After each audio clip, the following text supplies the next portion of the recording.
Kagawa reluctantly opened her eyes to the grumbling of her stomach. With only Sundays as her solitary day off from work, this day typically found her either being dragged out by colleagues or inundated with tasks from her boss, leaving little time to savor her beloved snail rice noodles. Thus, in a fit of exasperation, she resolved to decline all invitations this week, setting her company's WC to do not disturb mode, determined to indulge in a day of delectable rice noodles. To prepare, she made a special trip to the market before her Saturday shift to purchase some water spinach.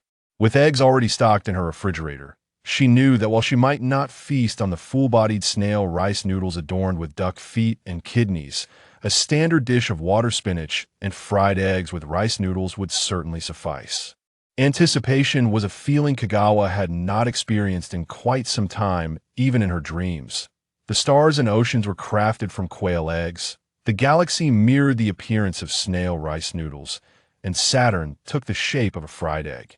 There were even shooting stars that streaked through her dreams, resembling marinated eggs, prompting her to fervently wish for a weekly indulgence in her long-desired delicacies. She was even willing to rise early on her day off. Fortunately, she felt no discomfort in her head or chest, a testament to the magical power of food, she mused. "Wake up, Kagawa!" A familiar voice suddenly startled her awake. "Kagawa?" She blinked in confusion, only to find herself alone in her room, the surroundings unchanged. A 3D floating clock on the wall, a vase in the corner slowly blossoming and retracting a rose, and wall patterns flowing like cross-sectioned waves. This was decidedly not her rental apartment. But where was that voice coming from? Kagawa scanned the room and noticed a small, circular device on her bedside table that was flashing incessantly. Though it appeared foreign, her hand instinctively operated it, resulting in the emergence of a floating screen. To her astonishment, the screen displayed her brother Kagawa, albeit in his youthful form, as she remembered him from her teenage years. "Kagawa, are you still asleep?" The image of her brother inquired, looking perplexed. I'm awake, she stammered. "If you're awake, hurry down for breakfast. Koyuki is all ready, just waiting for you." Okay, he'll be right down." Once Kagawa ended the call, she found herself lost in thought while gazing at the circular device. Kagawa, her elder brother by 4 years, had always been the epitome of excellence in the eyes of teachers and parents during their school years. Yet, after graduating from university and encountering a series of unfortunate events, he had chosen to work in the Northeast, only returning home for the new year, his spirit seemingly dimming with each passing year. Now, both appeared as their younger selves, conversing through this high-tech screen. But where had such advanced technology come from in their household? With lingering questions, she descended from her bed, deciding to investigate downstairs. What should she do about washing up? Approaching the door, she pressed a button on the wall to open the bathroom.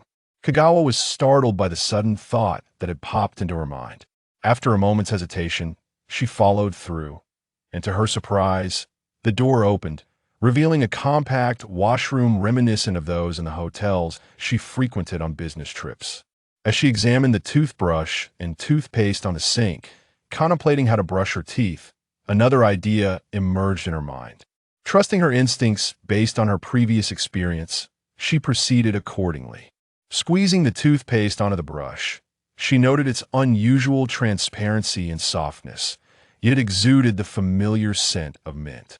After maneuvering in her mouth, she removed it to discover that the toothpaste had absorbed an array of plaque between her teeth.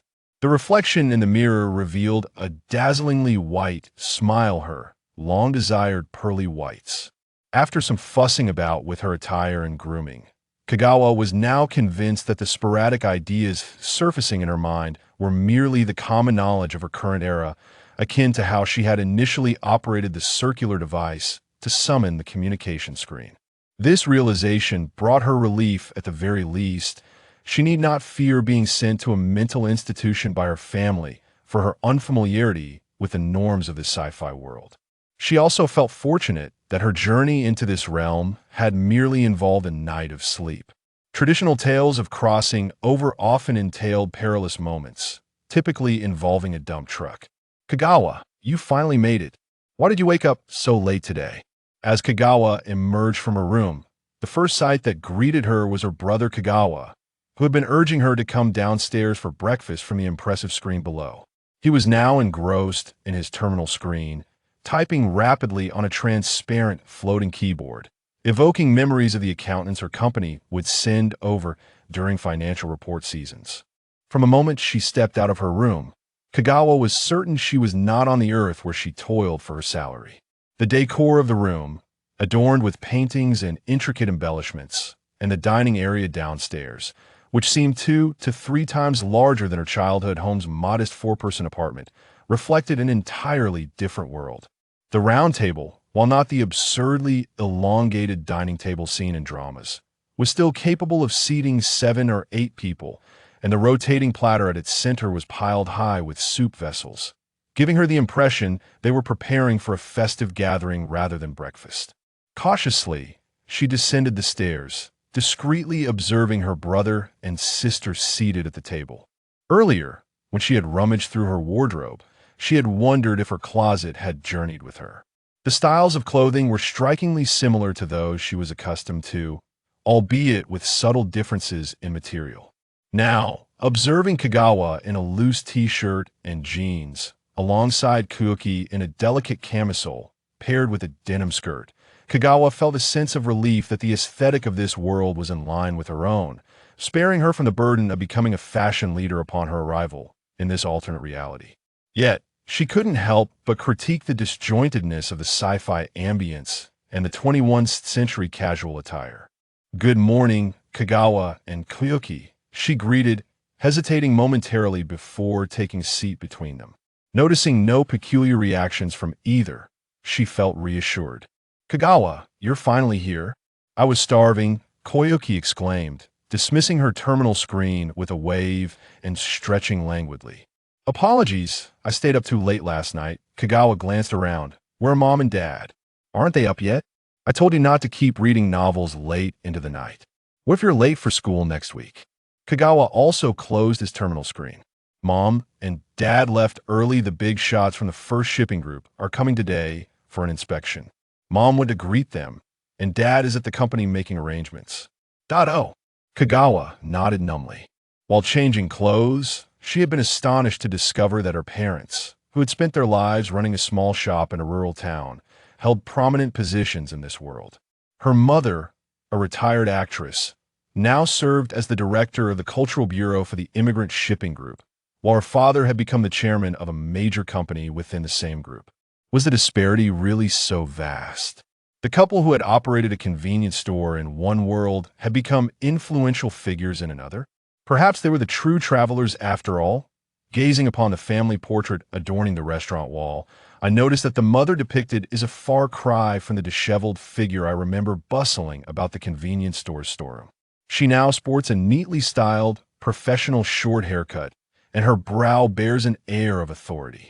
The father, too, is transformed. He is no longer the frail man at the front desk, preoccupied with refunding patrons while furtively attempting to master mobile payment methods. Instead, he presents a polished image, his hair slicked back, clad in a suit and tie, exuding the aura of a successful individual. If both my parents have ascended to the status of successful figures, does this imply that I can simply drift through life, content to exist without ambition? The notion of lying flat flickered through Kagawa's mind. A soft gurgle from her stomach interrupted her wandering thoughts, and the teasing expressions on Xiangqi and Xiangshua's faces filled her with embarrassment. All right, let's eat. Look how starved your sister is," Xiangshua playfully exclaimed as she pressed the button for the meal on the table. The soup pot descended automatically to a height comparable to that of a regular plate.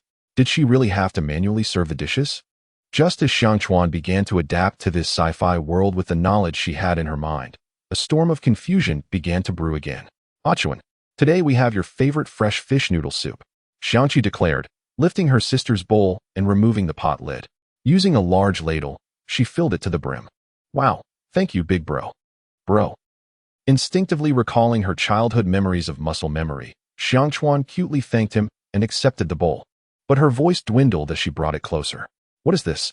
Xiangchuan gazed incredulously at the grayish-white soup, discovering that it was nothing but a thick paste upon scooping with her spoon. Could this possibly be sesame paste? She leaned in to sniff it. There was no strange odor, yet no fragrance either. It suddenly dawned on her that the food on the immigrant ship had been processed to achieve a 100 tasteless effect. However, she couldn't recall what this concoction was supposed to taste like. Sister Achuan, what's wrong? If you don't eat soon, the soup will get cold. Xiangxua looked at her curiously, savoring the grayish-white soup as if it were a delicacy. Nothing much, I'll start eating now. Xiangchuan chuckled dismissively and brought the spoonful of grayish liquid to her lips. In an instant, she felt as if her pores were opening wide, and her brain was engulfed in a wave of dizziness. The next moment, she instinctively dashed towards the kitchen sink, expelling the contents of her stomach along with the water she had just consumed. Xiangchuan felt as though she hadn't just sipped fish soup, but had instead gulped down a mouthful of putrid, fishy water, reminiscent of the odor wafting from a trash bin near the fish stall during her school days while shopping with her mother. The thought made her retch even harder. Achuan, are you all right? The concerned voices of Xiangqi and Xiangxue echoed behind her. They were alarmed to see Xiangchuan's complexion change dramatically after drinking the soup, rushing to her side as she vomited into the sink. Achuan, are you feeling unwell? Was there something wrong with that fresh fish noodle soup? Xiangqi inquired, having also served himself a bowl and found no issues, while Xiangxue felt the same, leaving him puzzled by Xiangchuan's unusual reaction. Xiangqi, big bro, what was that soup made from? Xiangchuan asked hoarsely after rinsing her mouth with water. It was just fish and noodles. The fish meat is ground into a paste and mixed with the noodle paste, Xiangqi replied, pondering over her question. Is that all? Xiangchuan responded incredulously. Logically, it should have been similar to the fish and grain paste from her original world, or at the very least, fish meatballs. How could it have produced such a flavor? Indeed, fresh fish noodle soup is the most popular staple on the immigrant ships and is also the flagship product of our father's company. Moreover, unlike those outside, ours is freshly made, Xiangxue proudly proclaimed. If this is the taste of freshly made, then what about those instant ones sold outside? Xiangchuan now felt that traversing into this future world might not be such a fortunate event after all. Chapter 3. Tomato and egg noodle dumplings. Despite the looming sense of urgency, Kagawa's stomach continued to convulse with hunger, having just expelled the contents of her stomach. Her appetite had intensified, and it was imperative that she satiate her hunger promptly. After contemplating her options, she opened the refrigerator and cabinets, surveying the meager vegetables within. With determination, she reached for eggs, tomatoes, and flour from the cupboard. After rummaging through various items, she finally located a smooth steel plate that could serve as a makeshift cutting board. Lacking a sifter, Kagawa hastily scooped out more than half a bowl of flour into a bowl. As she grasped it tightly in her hands, she was relieved to discover that the dough was in a somewhat loose state, indicating that it was all-purpose flour. Had it been low-gluten flour, she would have faced the challenge of preparing fried noodles without an oven. However, as she peeled the scalded tomatoes and blended the eggs in a machine, a sudden thought struck her. What about the seasonings? Her mind was devoid of any memories related to spices, revealing her indifference to culinary matters in this world. Turning to her AI assistant, she inquired, Xiangqi, do we have any seasonings at home? Beep. Good morning, Miss Kagawa, young Master Xiangqi, and Miss Xiangxue. So, this is how AI is addressed. Kagawa silently noted this, realizing her memory held no information regarding AI. Her counterpart in this world was truly indifferent to such matters. Kitchen AI, what seasonings do we have here? Also, where can I find a stove to heat the pot? Beep. Currently, the pantry contains a total of 5 seasonings, encompassing all market varieties, including salt, sugar, vinegar, chili powder, and animal oil. Food can be processed by this machine. Beep. The black platform to the right of the sink can heat vessels. Operation can be manual or automated. Salt and animal oil have been sent to the left storage cabinet in the refrigerator. All right. By the way, is there garlic in the pantry? Beep. The current stock of garlic is 20 kilograms. Please bring me 2 cloves. Actually, make it 1 pound. Beep. Garlic has been delivered to the refrigerator's cold storage. So, in this era, garlic is considered a vegetable rather than a seasoning? Kagawa mused internally while retrieving the garlic from the refrigerator. She then peeled the cloves and placed them into the food processor to create minced garlic. Once she took out 2 porcelain jars containing salt and sugar from the cabinet and 2 bottles of oil and vinegar, which were similar in height to a 1-liter bottle of soy sauce from her original world, she finally completed her preparations. Kagawa placed a round pot on the heating platform, adding oil and minced garlic once it was hot. The resulting fragrant smoke triggered the kitchen AI to automatically activate the ventilation mode, while the aroma of sautéed garlic widened Xiangqi and Xiangshue's eyes with delight. How fragrant! It smells even better than freshly baked multigrain cookies, they thought simultaneously. Instinctively leaning closer, Kagawa quickly intervened, cautioning them, "Be careful of the hot oil splattering." Watching them reluctantly retreat, Kagawa felt a bit embarrassed.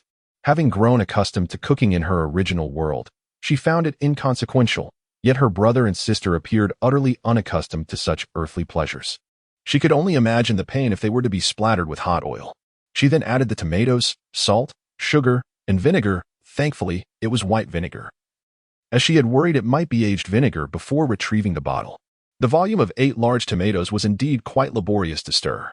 Once the tomatoes and seasonings turned into a thick paste, Kagawa poured in 4 large bowls of clear water, aiming for a thicker consistency. As the soup boiled, she turned the heat to medium and covered the pot, preparing to focus on the main component of the dish. Searching for a large mixing bowl in the cupboard, Kagawa scooped several more bowls of flour from the flour container. After turning on the tap multiple times, she discovered that the current faucets dispensed water according to a preset program.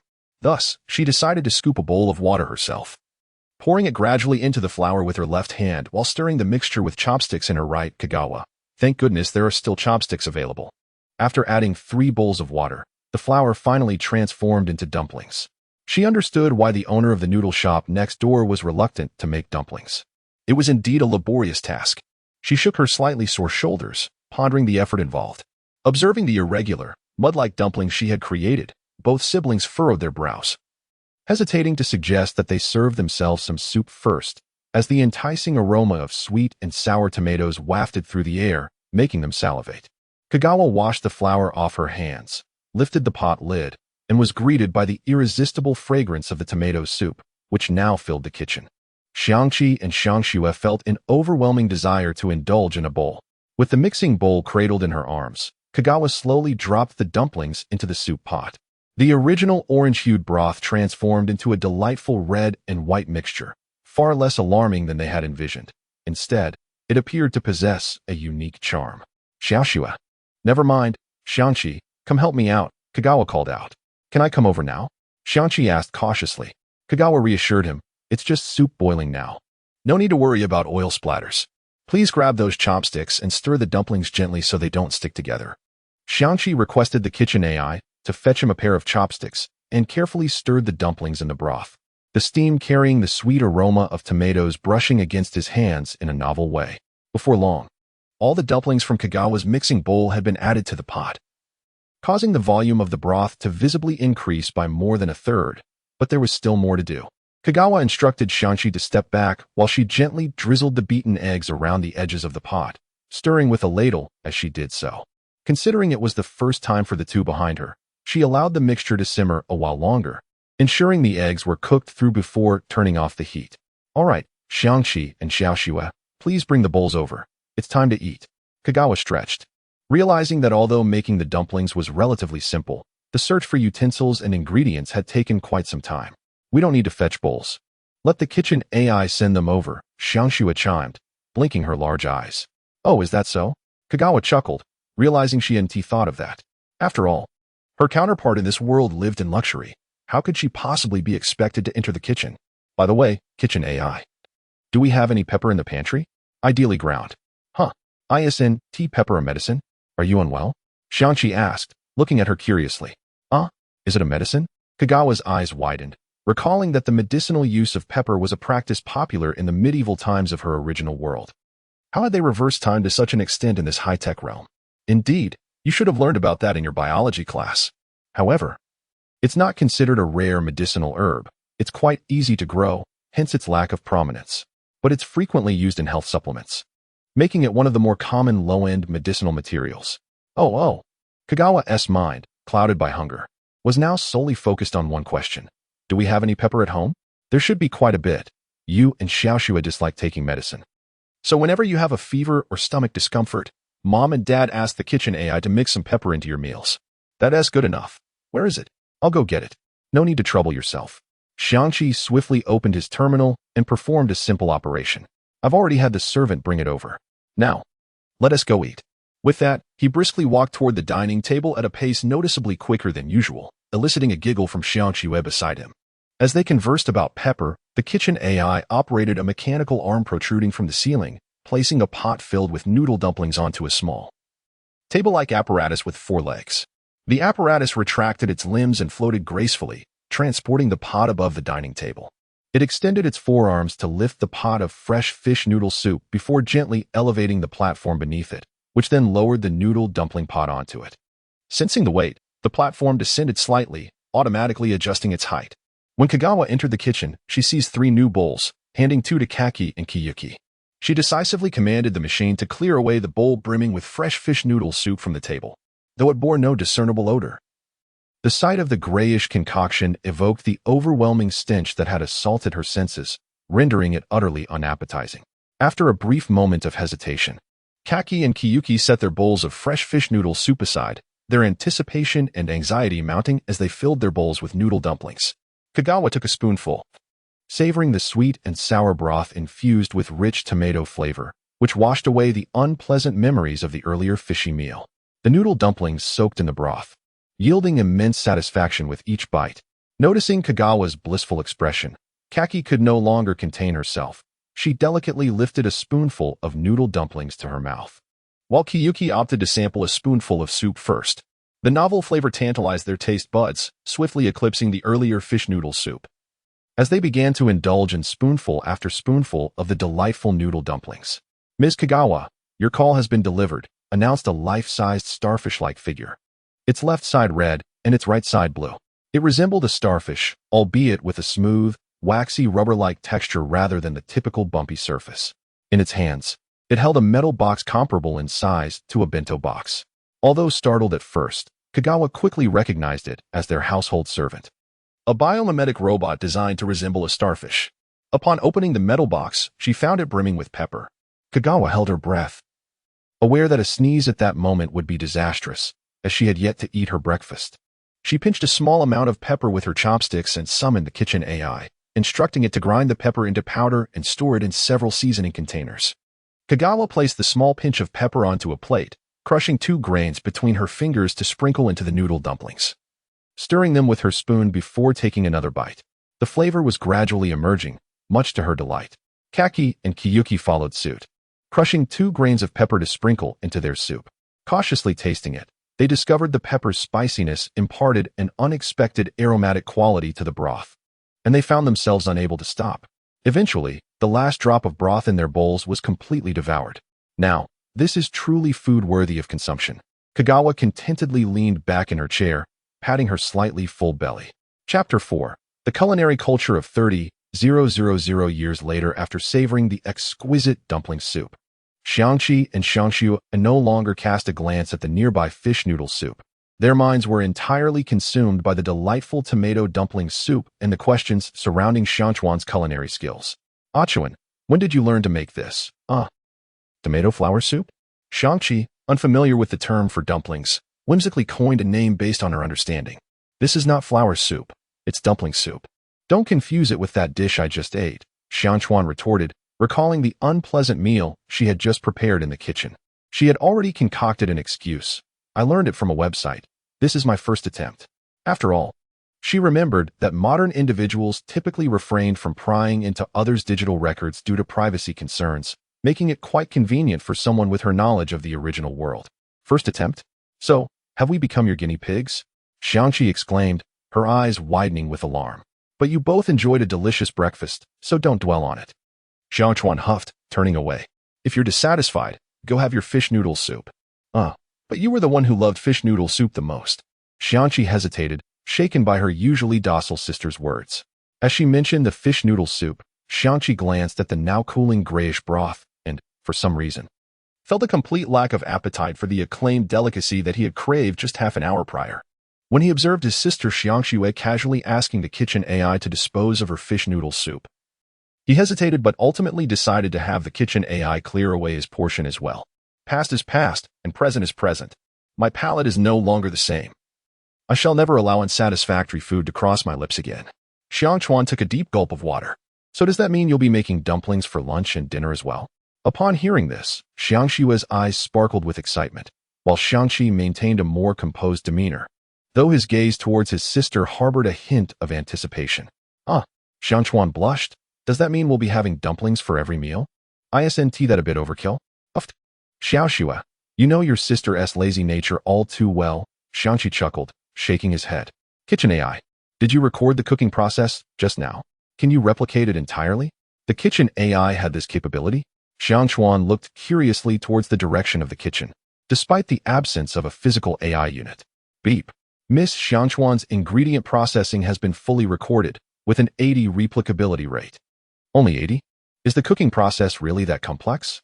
Xiangchuan began to question the performance of the AI in this era, unable to resist asking, what accounts for the missing 20? Beep. The unreproducible elements are the uneven clumping of dough caused by the method of removing the tomato skin with hot water. The reason? Beep. The former process is too inefficient for the peeling apparatus used by this machine.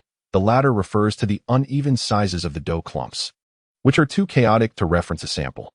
Xiangchuan's face darkened upon hearing this. Was it implying that her method of peeling the tomato skins was inefficient and that the dumplings she created were of inconsistent sizes? Dreaded AI. Indeed cold and unfeeling. Forget it. I won't quarrel with the AI. She took a deep breath to calm her emotions. The size of the dumplings can be averaged from our recent creation. And for peeling tomatoes, all subsequent ingredient peeling procedures will prioritize the peeler you have available. Beep. Acknowledged. The two amendments have been recorded. Replicability is now at 100. Would you like to log this as a family menu? Recorded. Beep. The menu has been recorded under the name dumplings. Please confirm if there are any errors. Change it to tomato egg dumplings. Beep. Tomato egg dumplings have been recorded. Good. Now I shall put it to the test. Eagerly, Xiangxue was unable to contain her excitement. Kitchen AI, prepare a portion for me to taste. Beep. At your command. Although Xiangchuan was also curious to observe how the kitchen AI handled the ingredients, she had more pressing matters at hand. She sat at the edge of her bed, opening her terminal and navigating to the browser's search page, determined to understand this new era through the lens of her memories. In the year 2022, which was a decade after her original world, governments worldwide had dedicated their resources to constructing 12 fleets capable of perfectly simulating Earth's ecology. The Earth's population of 12 billion officially departed for space.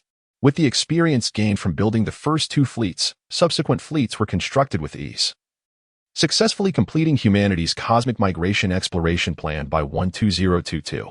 Governments marked the day the final fleet, Dionysus, set sail as the beginning of a new era, renaming the year to the Era of Heaven.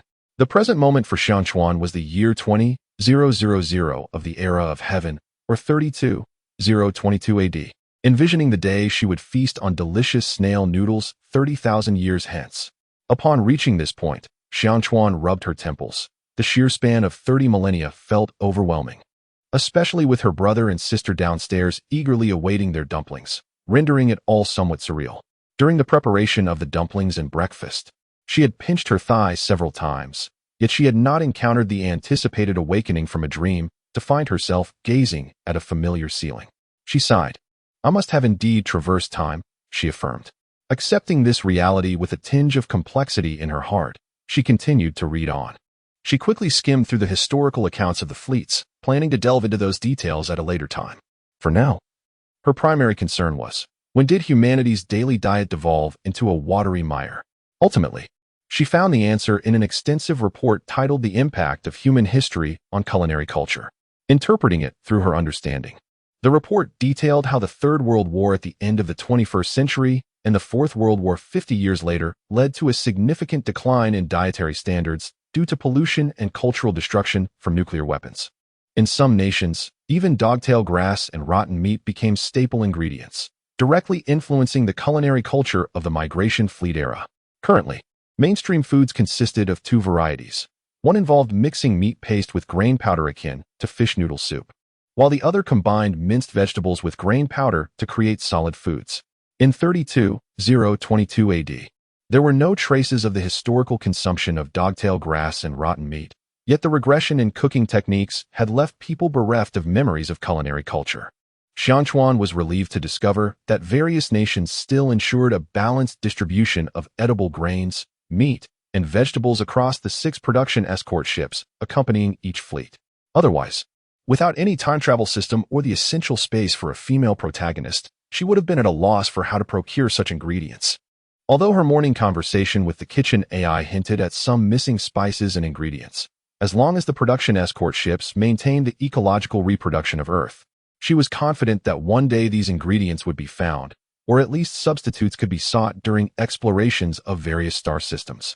After all, her lifespan would be quite lengthy. With that thought, Xiaochuan flopped sideways onto her bed. By 12,022, the average human lifespan had already extended to 300 years due to technological advancements, and now, following deeper interactions with various interstellar civilizations, the average lifespan had reached an astonishing 800 years. One cannot help but wonder what the protagonists of those cultivation novels from the past would think upon witnessing the lifespan of contemporary humans. As she absently swiped through the translucent screen of her terminal, her mind wandered, and by chance, she stumbled upon a vibrant spiral icon.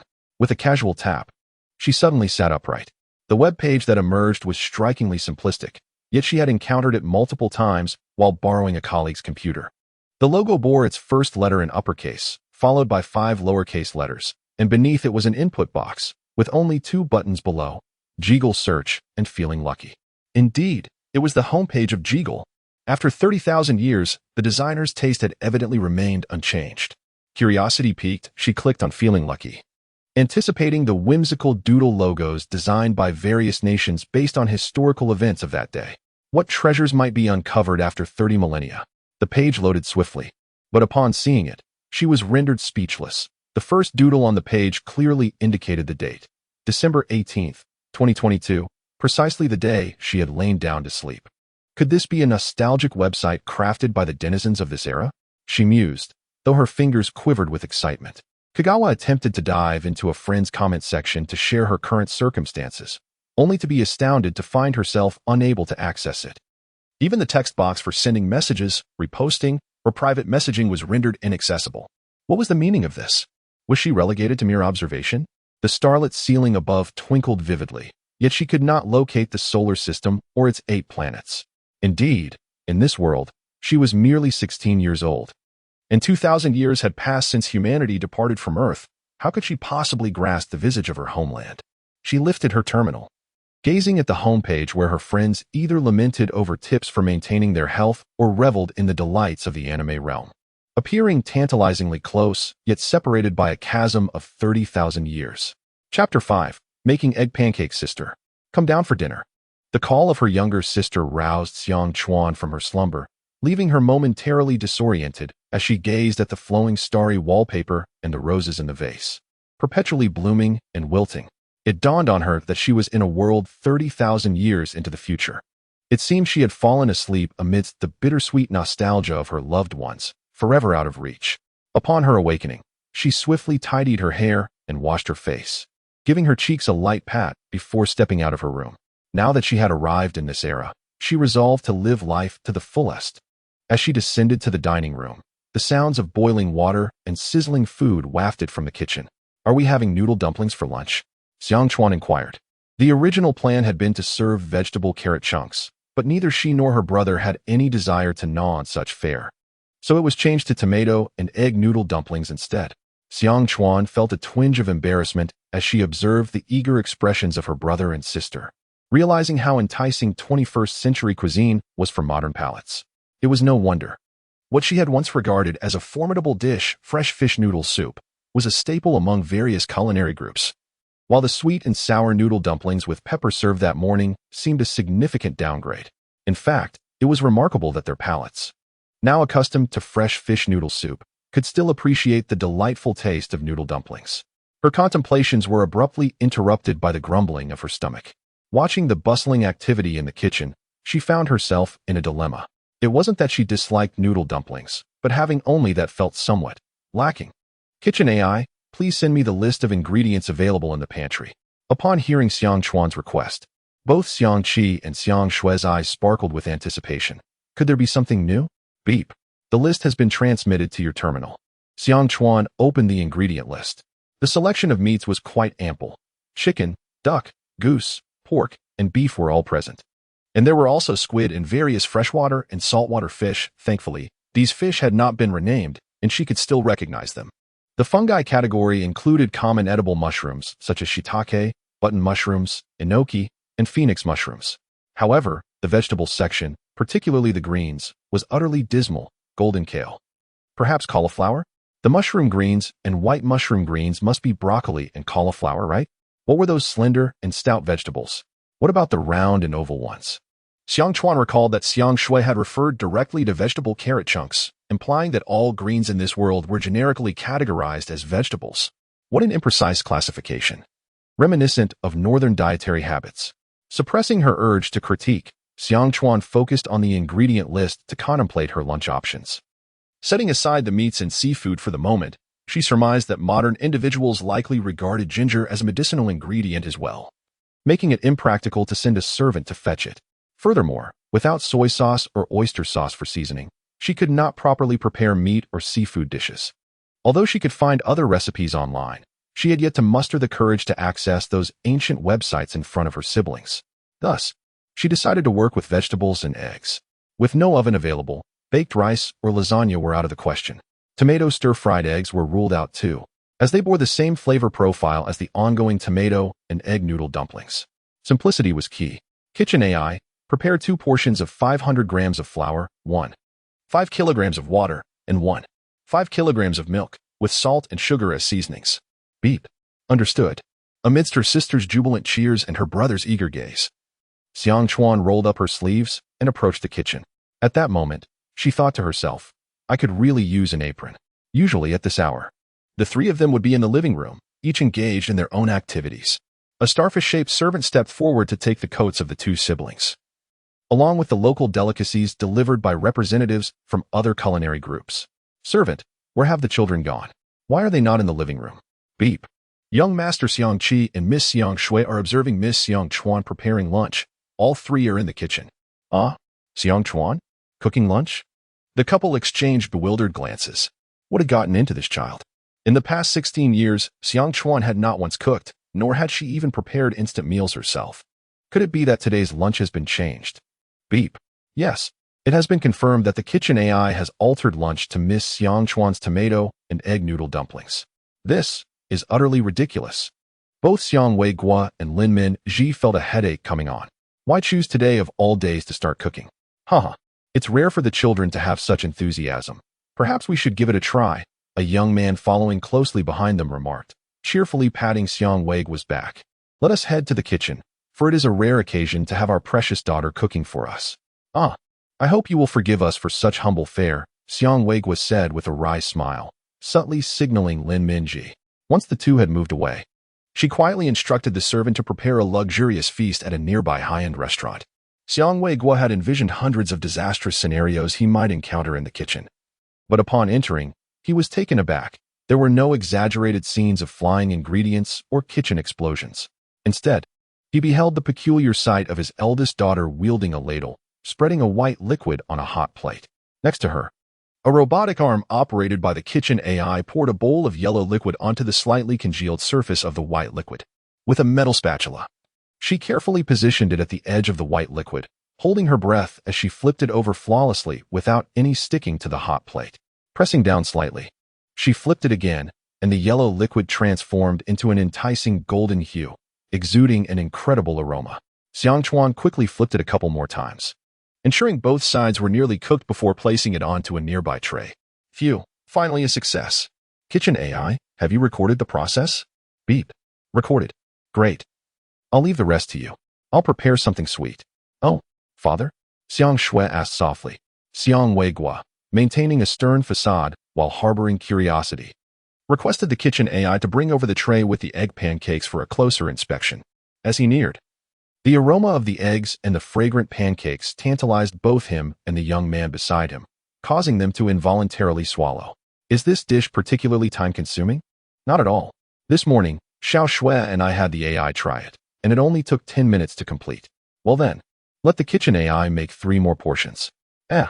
Father, aren't you going to have fresh fish noodle soup? Xiang Shui exclaimed, her eyes widening.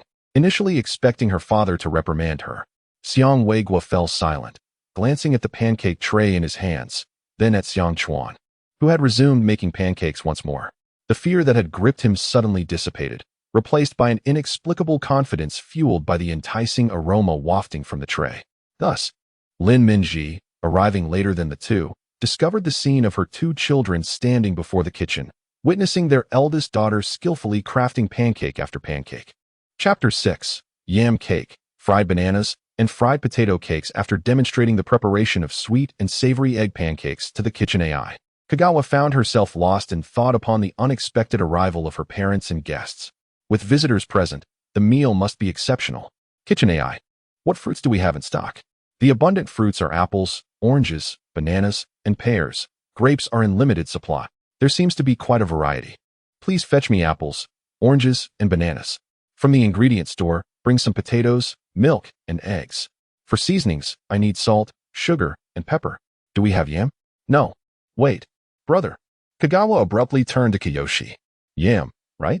Realizing the hint from her previous experience with pepper, Kiyoshi promptly inquired about the yam inventory through the terminal. After receiving confirmation of ample supplies, Kagawa immediately requested a substantial quantity. With yam on hand, what could she possibly lack in creating dishes? Kagawa instructed the kitchen AI to peel and julienne the apples and potatoes, to cube the oranges, and to slice the bananas. She then prepared the eggs for beating. Once she received the yam, Kagawa poured boiling water over its skin, demonstrating the peeling technique to the kitchen AI before decisively handing the task over to it.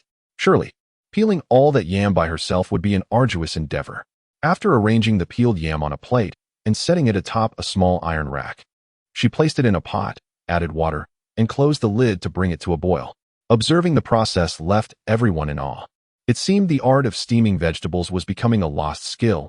Kagawa mused with a tinge of regret. While the yam steamed, it was time to prepare the fried items. Kagawa placed a pot nearly the height of a frying pan on the heating plate and poured in an entire jug of oil, startling everyone present. Kiyoshi almost leapt up to stop her from this extravagant act, but was held back by a nearby young man.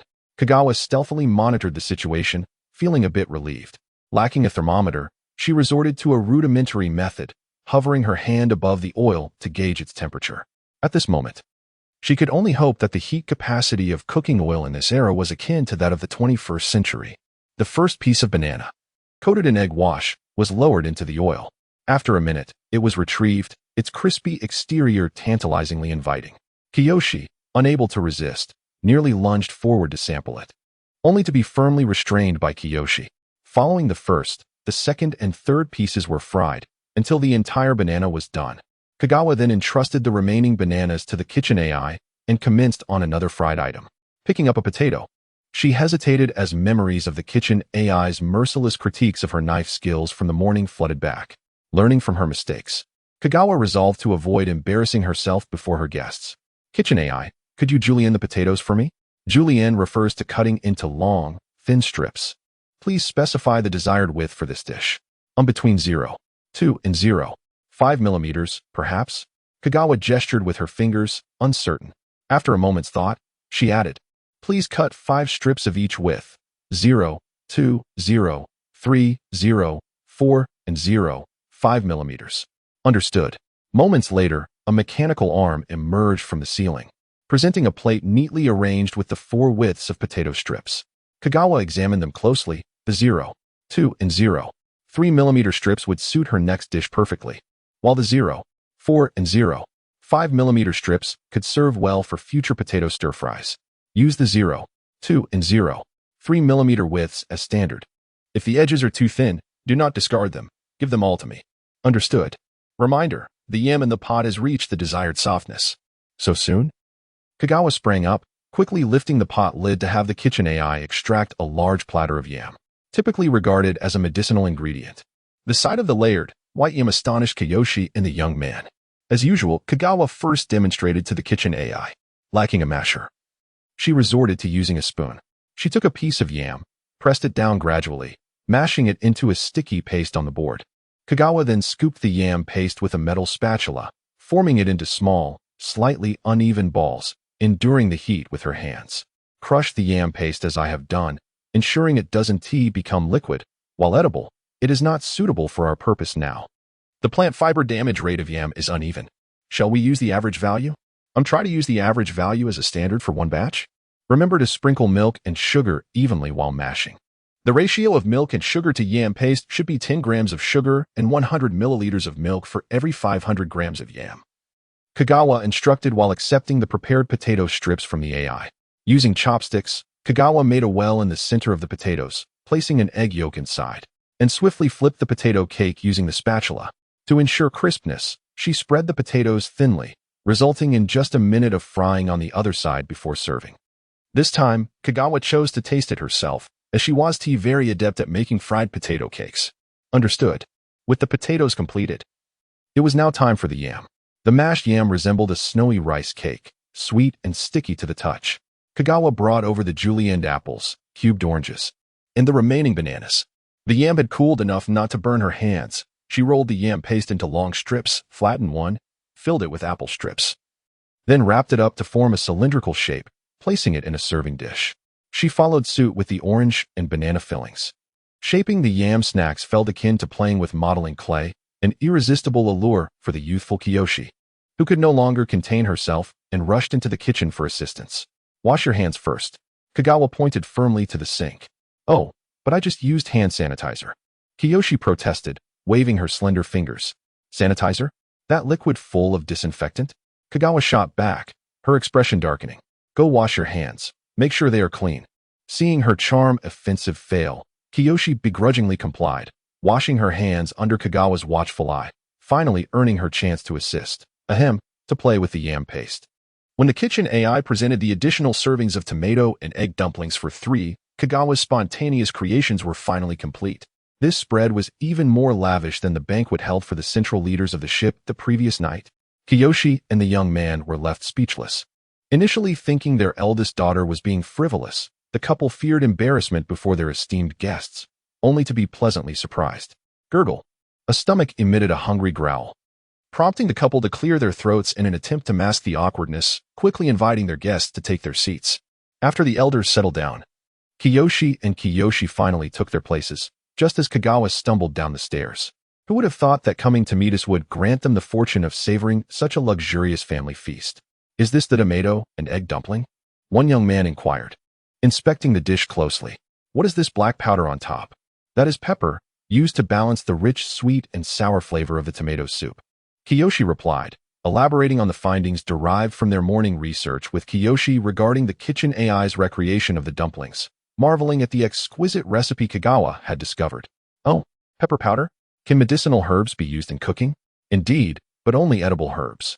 The yam paste that my sister and I just made is also a medicinal ingredient. Xiang Shui proudly declared, that is yam cake. Xiang Chuan promptly corrected, pepper powder is not meant to be consumed directly. Rather, it is utilized as a seasoning, akin to salt and sugar. Oh, Xiang Weiguo perked up at this revelation. His food processing conglomerate, Yuxiang, was currently ensnared in a growth bottleneck due to market saturation. If he could unearth a new seasoning and seize the opportunity, elevating Yuxiang's reputation beyond the Third Fleet would be within reach. As for a partner, Xiang Weiguo glanced at the young man, who happened to meet his gaze. They exchanged a knowing smile, and everything was understood without the need for words. Chapter 7. A feast awaits everyone. Please enjoy your meal. If left too long, the dumplings will swell into a clump. Observing the calculating glances exchanged between the youthful version of his father and a strikingly extraordinary young man, Xiang Chuan felt compelled to speak up, lest this lunch transform into a protracted dinner. The 3 elder guests chuckled heartily and simultaneously lifted their spoons.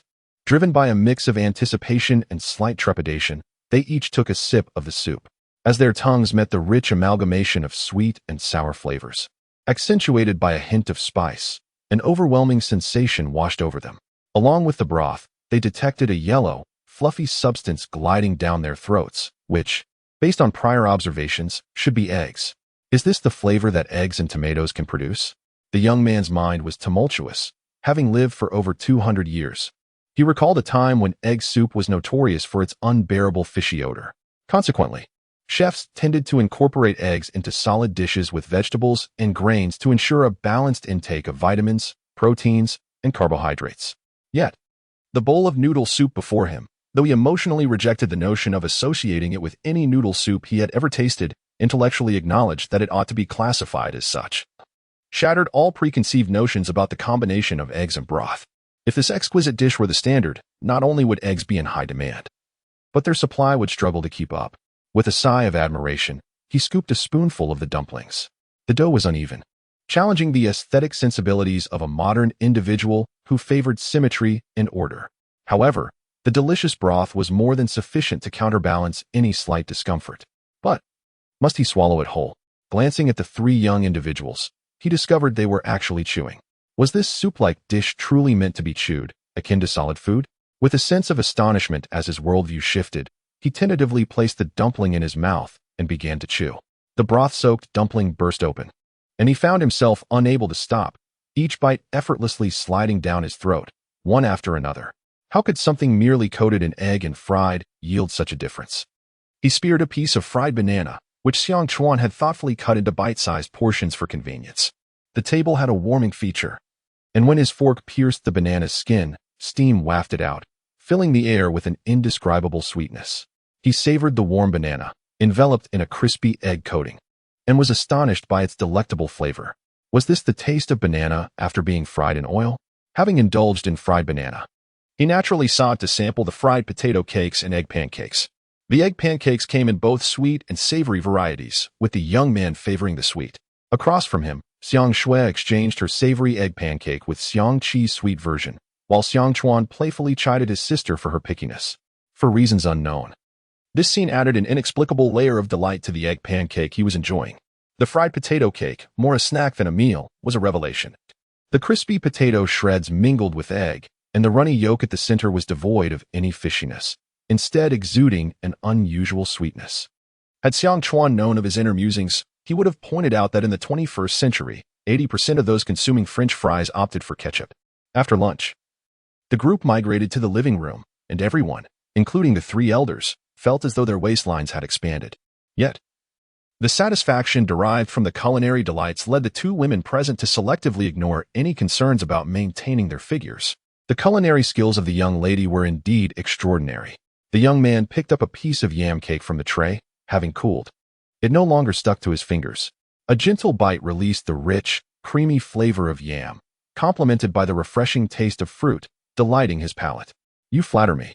This is our first realization that the child possesses such skills, Lin Mingji humbly remarked, unable to suppress her pride. Indeed, she had once thought that her eldest daughter, lacking remarkable talents, would quietly fade into the background among her siblings. She had prepared for Xiang Chuan to live a life of comfort without distinction. Yet today had brought her a tremendous surprise. Perhaps we have discovered her new talent, Xiang Weigua mused, glancing at Xiang Qi and Xiang Shui. I heard from the servant that Xiao Chuan found these recipes online. Yes, but she did not disclose their source. Xiang Qi paused before continuing. I suspect she discovered them amidst the information surge. Upon hearing the term information surge, Xiang Weigua and Lin Mingji were no longer taken aback by their eldest daughter's sudden transformation. The information surge referred to the vast data stored in the Earth's cloud network before the Great Era, fragmented by the time-space jump system and the 12 flotillas. It encompassed a myriad of records on various cultures and histories, including diverse book contents. Enthusiasts and certain government agencies were deeply invested in piecing together these fragments into coherent texts. However, the emergence of the information surge was unpredictable. Sometimes, skilled network users would expend immense effort to locate these fragments in the far corners of the time-space network, while other times, they would inexplicably appear within a resident's private network. Those who reaped benefits from the information surge would sell their findings to government agencies or collectors, often fetching a handsome price, while some chose to retain the content for personal knowledge. Now it seems that Xiang Chuan must have stumbled upon some delightful treasures from an unexpected information surge. Xiang Qi, you don't have to reveal everything, Xiang Chuan interjected, as she approached with a tray held by the starfish servant. Having overheard snippets of their conversation, she recalled the concept of the information surge. To her delight, this provided a convenient excuse. If she attempted new dishes and they failed, she could simply attribute the mishaps to the information surge. The thought delighted her. Xiang Chuan, what is this? It smells wonderful, Xiang Shui exclaimed, her eyes wide as she gazed at the tray held by the servant, which bore 6 glasses filled with liquids of various colors. The white liquid emanated a rich sweetness, while the orange and cloudy liquids exuded a faint fragrance. The white one is sweetened milk, the orange is orange juice, and the other is apple juice. The young man and Xiang Shui eagerly chose the milk, while Xiang Chuan opted for orange juice. The remaining orange and apple juices were claimed by Xiang Weiguo and his wife, as well as Xiang Qi. Thanks to the earlier egg pancake and the yam cake, they suppressed their preconceived notions of a fishy odor in the milk, taking gentle sips. Their eyes sparkled with delight. The milk was creamy and rich, with subtle sweetness enhancing its flavor. Xiang Qi and the couple enjoyed similar expressions as they savored their respective juices. How did you prepare this milk? The young man could no longer contain his curiosity and directly inquired of Xiang Chuan. As an elder, it felt somewhat impolite to ask a child for their culinary secrets, yet his intrigue was insatiable. Simply heat the milk until it boils, then add a spoonful of sugar. And then, that's all. That's it. So simple. Yes, it's just hot milk. How complicated could it be? Kagawa smiled gently. I noticed that both you and Xiaoxua enjoy sweet flavors, so I added a bit of sugar. However, it is quite delightful even without it. As for these few cups of juice, the kitchen AI nearly turned them into fruit puree. No way, this milk was prepared by my sister. Dad, if you wish to have some, you can ask the kitchen AI to prepare it for you. Xiaoxua said, retreating behind Kagawa, her expression one of disdain, leaving Kawaii in an awkward position. You see, there is plenty of milk at home. If you wish to try it, just wait until you have time. And the kitchen AI can make you a large bowl without anyone fighting you for it. Why compete with a child for a drink? Lin Mingji chimed in. While Kawaii chuckled awkwardly, shrinking back, realizing that he was merely succumbing to momentary curiosity. Madam, there is news from the general manager of Mondor Hotel for you, the servant. Haixing suddenly announced. Kawaii and Lin Mingji exchanged glances, recalling that they had indeed booked a suite at Mondor Hotel to entertain their guest before lunch. They had become so engrossed in the meal that they completely forgot about it. Now, well, setting aside whether they could still eat. After savoring their daughter's exquisite dishes, the couple found themselves lacking appetite for the signature dishes of broth and solid foods they remembered from Mondor.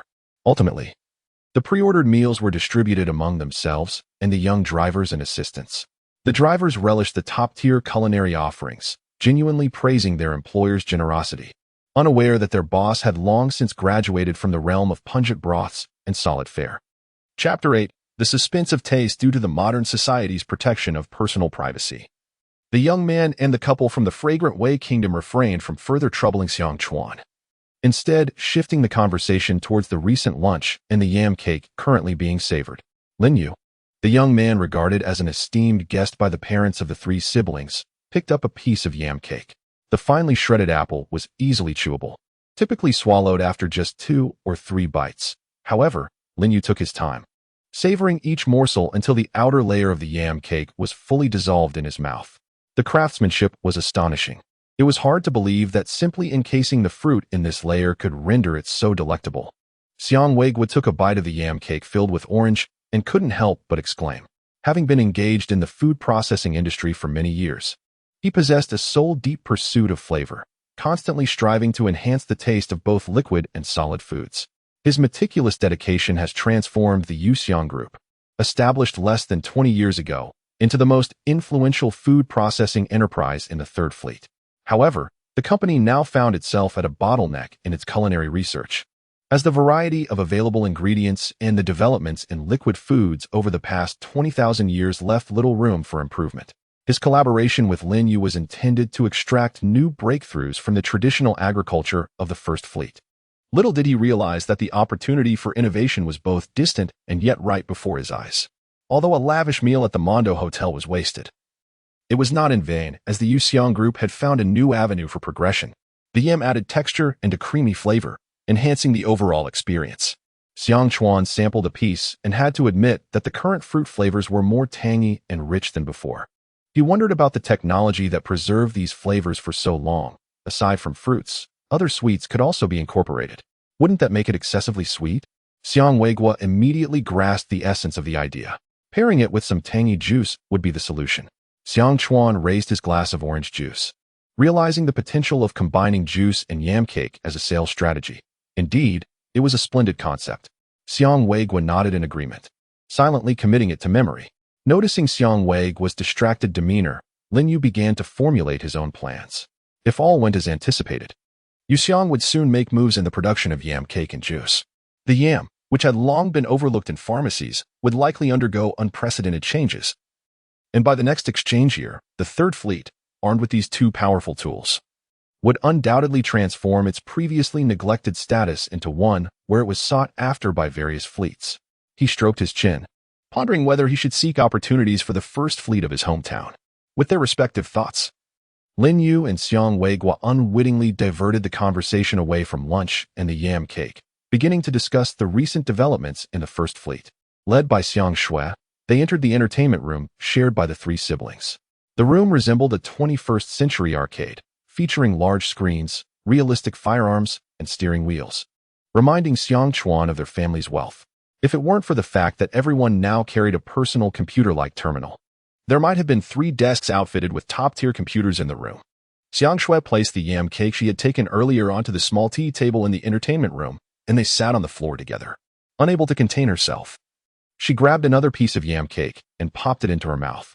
"Sister, are there many delicious foods in the information stream?"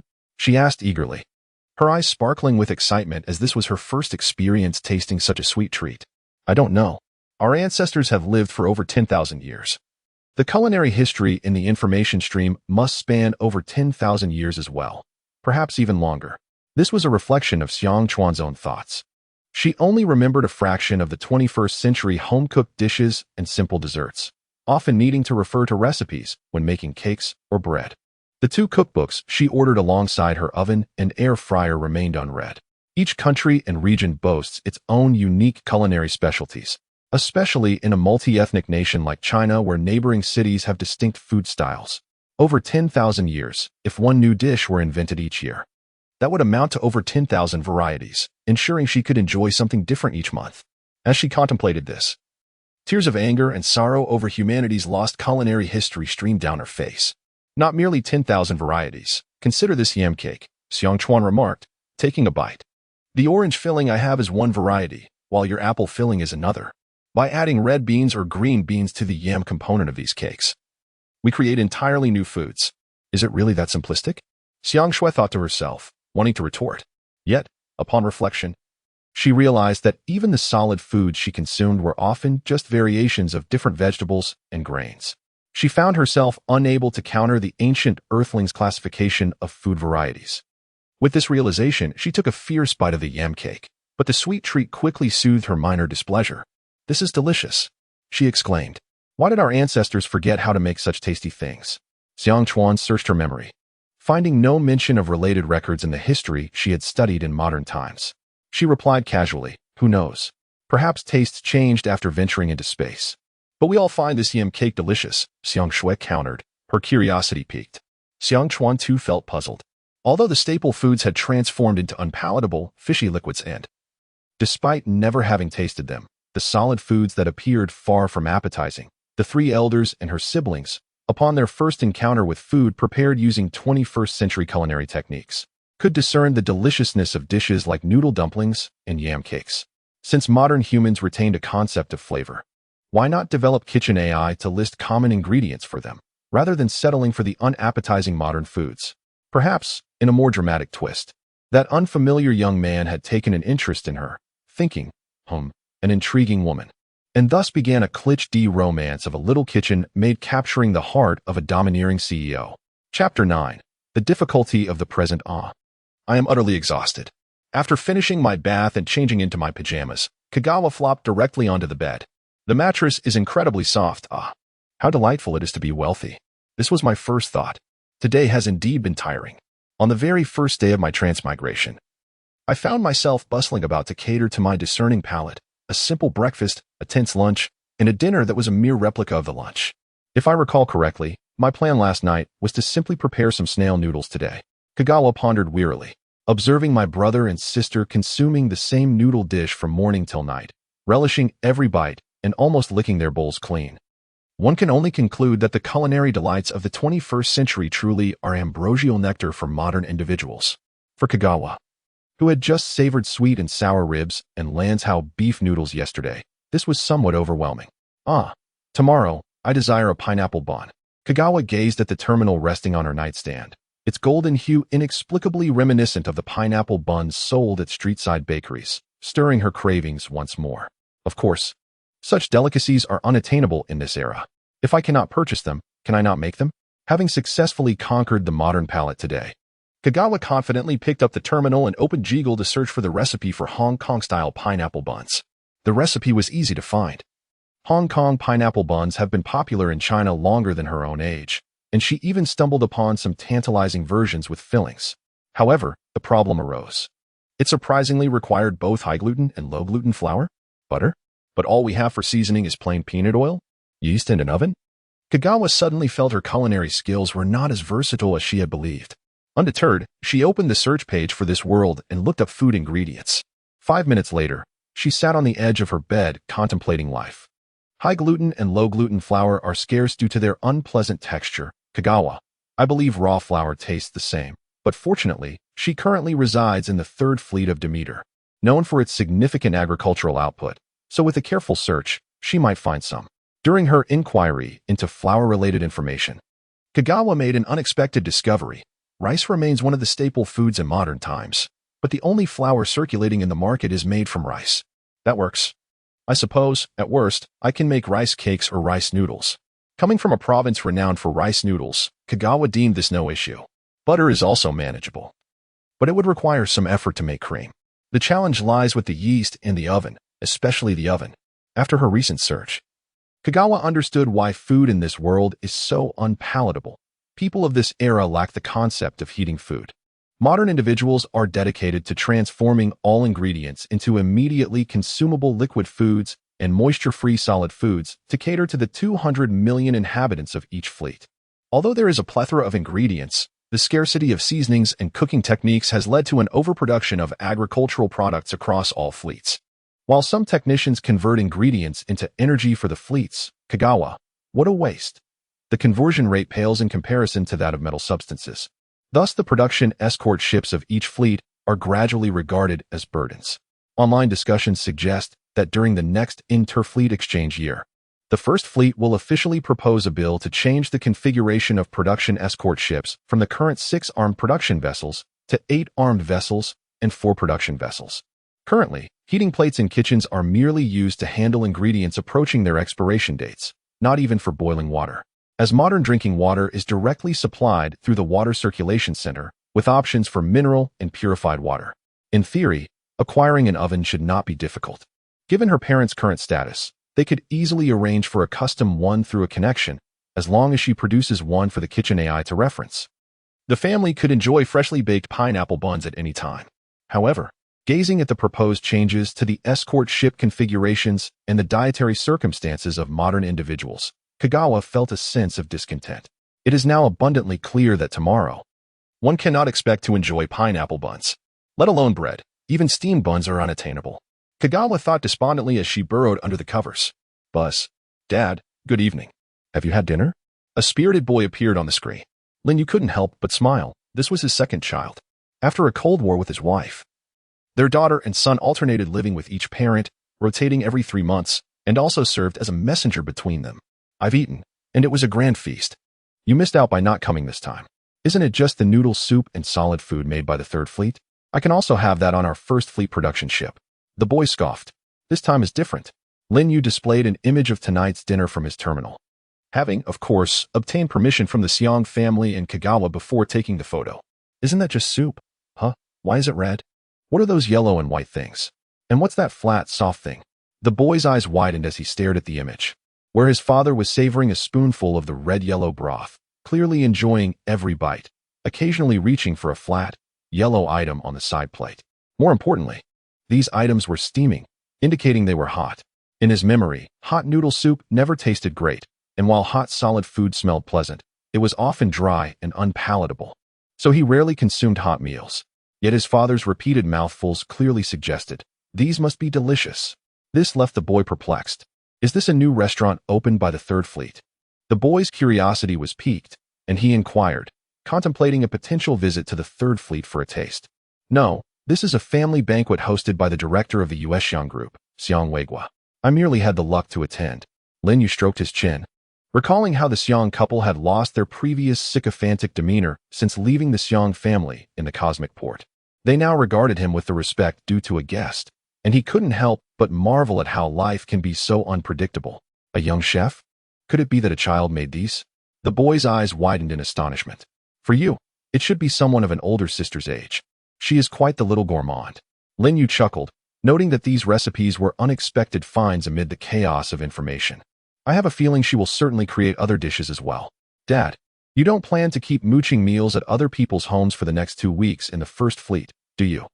The boy observed his father's contemplative expression and felt a twinge of embarrassment. To others, his father appeared astute and capable. But only family and his direct subordinates knew he had a whimsical side. He once took a month's leave to pursue a new variety of wheat, ending up in the then undiscovered Ninth Fleet, where he managed to obtain a small bag of seeds through sheer persistence. It's not impossible. I'll discuss it with Director Xiong tomorrow. If all goes well, you might be able to taste these new foods sooner than expected. Lin Yu was swayed, stroking his chin as he began considering the possibility of mooching meals. The boy nearly retorted, but ultimately succumbed to his curiosity about the delicious food, deciding to observe the situation. Chapter 10. Hand-pulled pancakes and rice flour cakes. Kagawa awoke early, driven by an insatiable craving for pineapple buns. She resolved to prepare breakfast, for she had no desire to continue consuming noodle dumplings. Upon entering the dining area, the kitchen AI illuminated the space. Good morning, Miss Kagawa, it greeted. Good morning. Kitchen AI, please fetch me 700 grams of glutinous rice flour, also known as rice powder, along with eggs, milk, sugar, oil, and lemon, she instructed. Understood, the AI replied.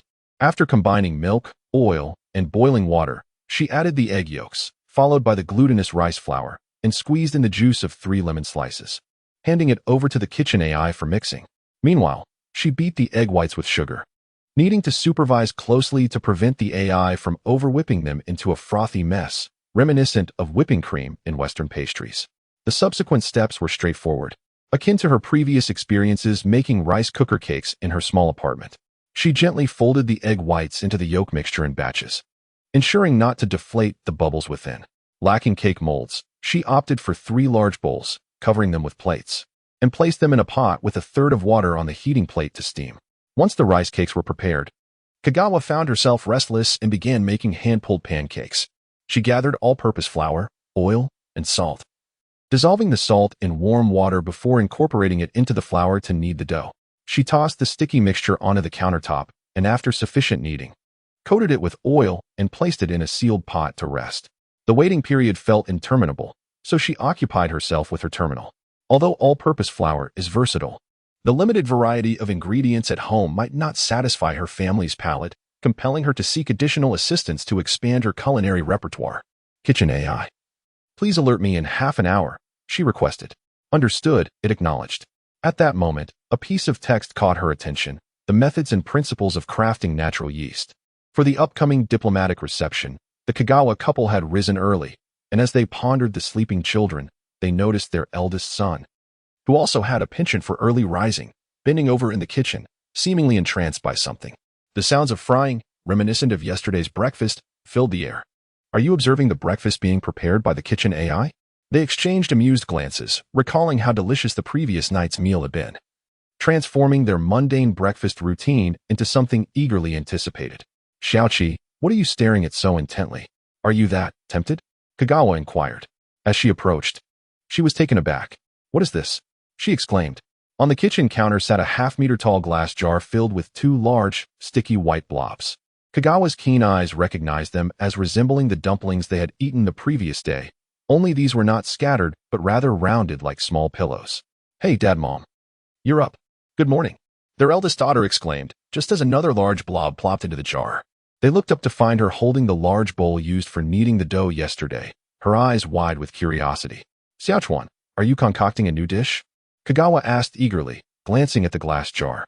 This isn't edible. Well, it can be eaten, but... Kagawa faltered, having mixed 3 large bowls of dough. This will be useful, but I do have a new dish. Just wait a moment. It will be ready soon. She swiftly covered the glass jar, instructing the kitchen AI to place it on the ground, and began preparing the pancakes with the nearly ready dough. She divided the dough into 10 small balls, flattened them, mixed flour and oil in a small bowl, and brushed it onto the dough. She then folded the dough, cut slits along the edges, stacked them, and finally rolled them into slightly sticky round pancakes. After preparing 3, she entrusted the remaining dough to the kitchen AI, pouring peanut oil onto the heating plate. She placed the pancakes down, flipping them after half a minute. The once white and sticky surface transformed into a golden hue, releasing an enticing aroma. "Wait," Kagawa exclaimed, nearly dropping the iron plate in her hands. "Kitchen AI, is the chicken in the warehouse ready to use?" "Error. Please clarify your question," the AI responded. Is the chicken in the warehouse alive or processed?" "All meat in the warehouse is vacuum sealed and pre-processed," it informed her.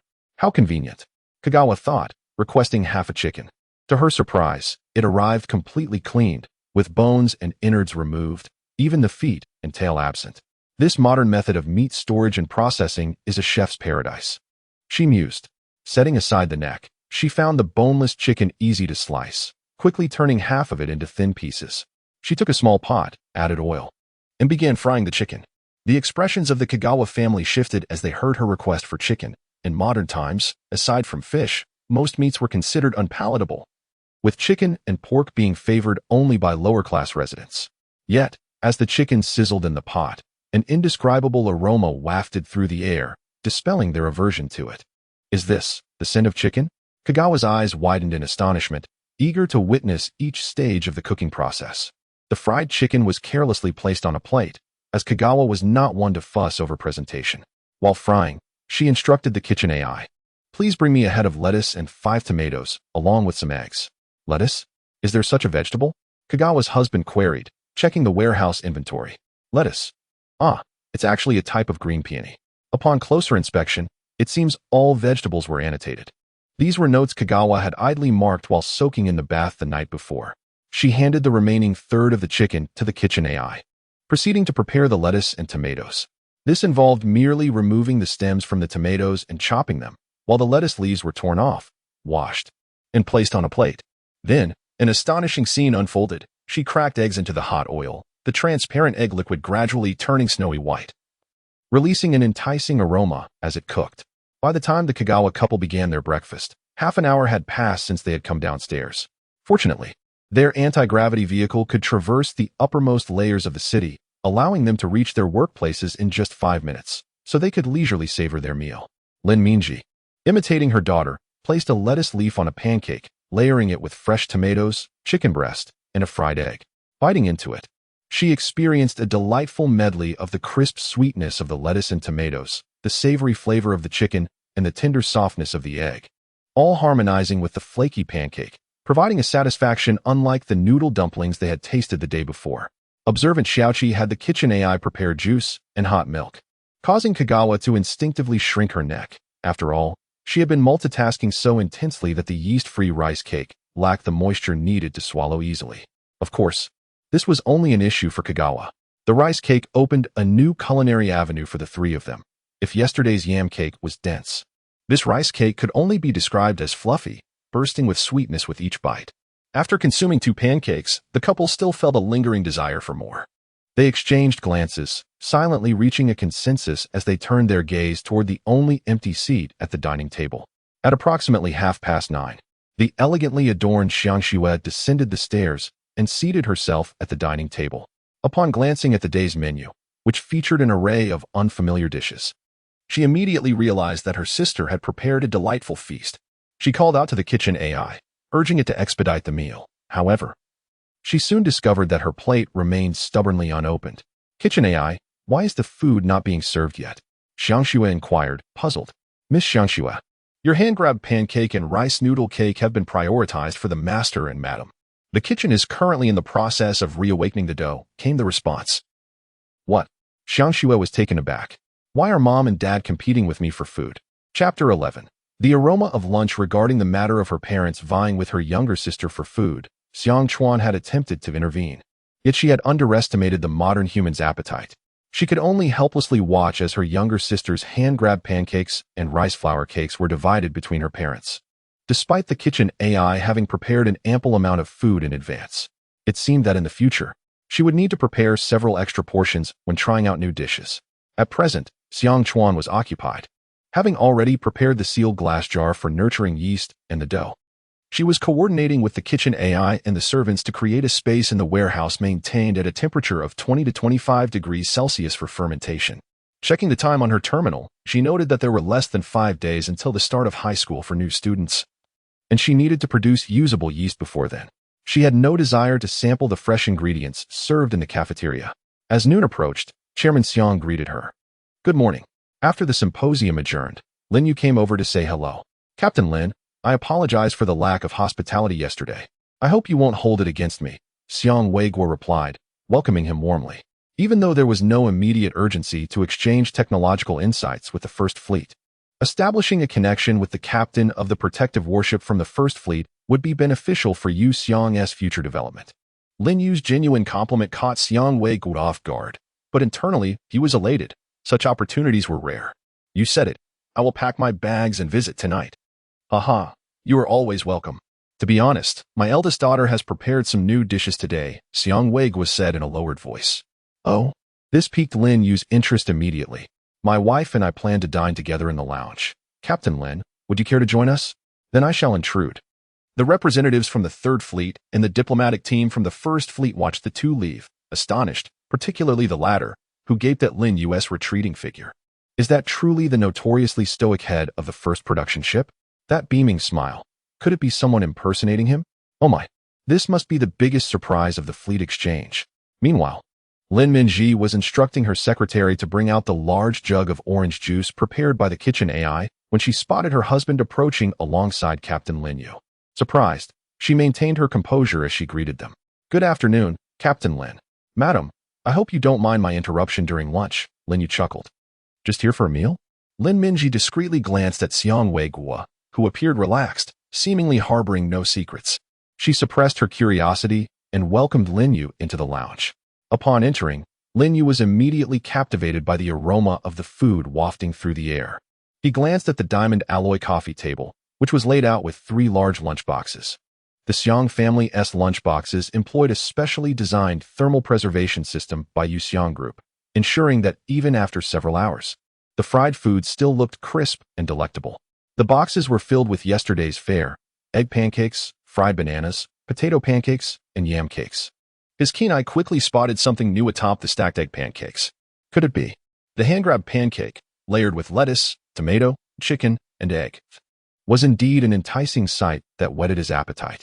Although he could not immediately identify the cooked chicken and egg, it did not deter him from salivating over them. "This is a new dish prepared by my daughter today. Captain Lin, can you guess what these two are?" Xiang Weiguo asked, pointing to the chicken and egg. "I can recognize the egg," Lin Yu replied confidently, having spent over a century aboard the production ship, yet he hesitated at the sight of the chicken. So white. Could it be a form of white peony cabbage?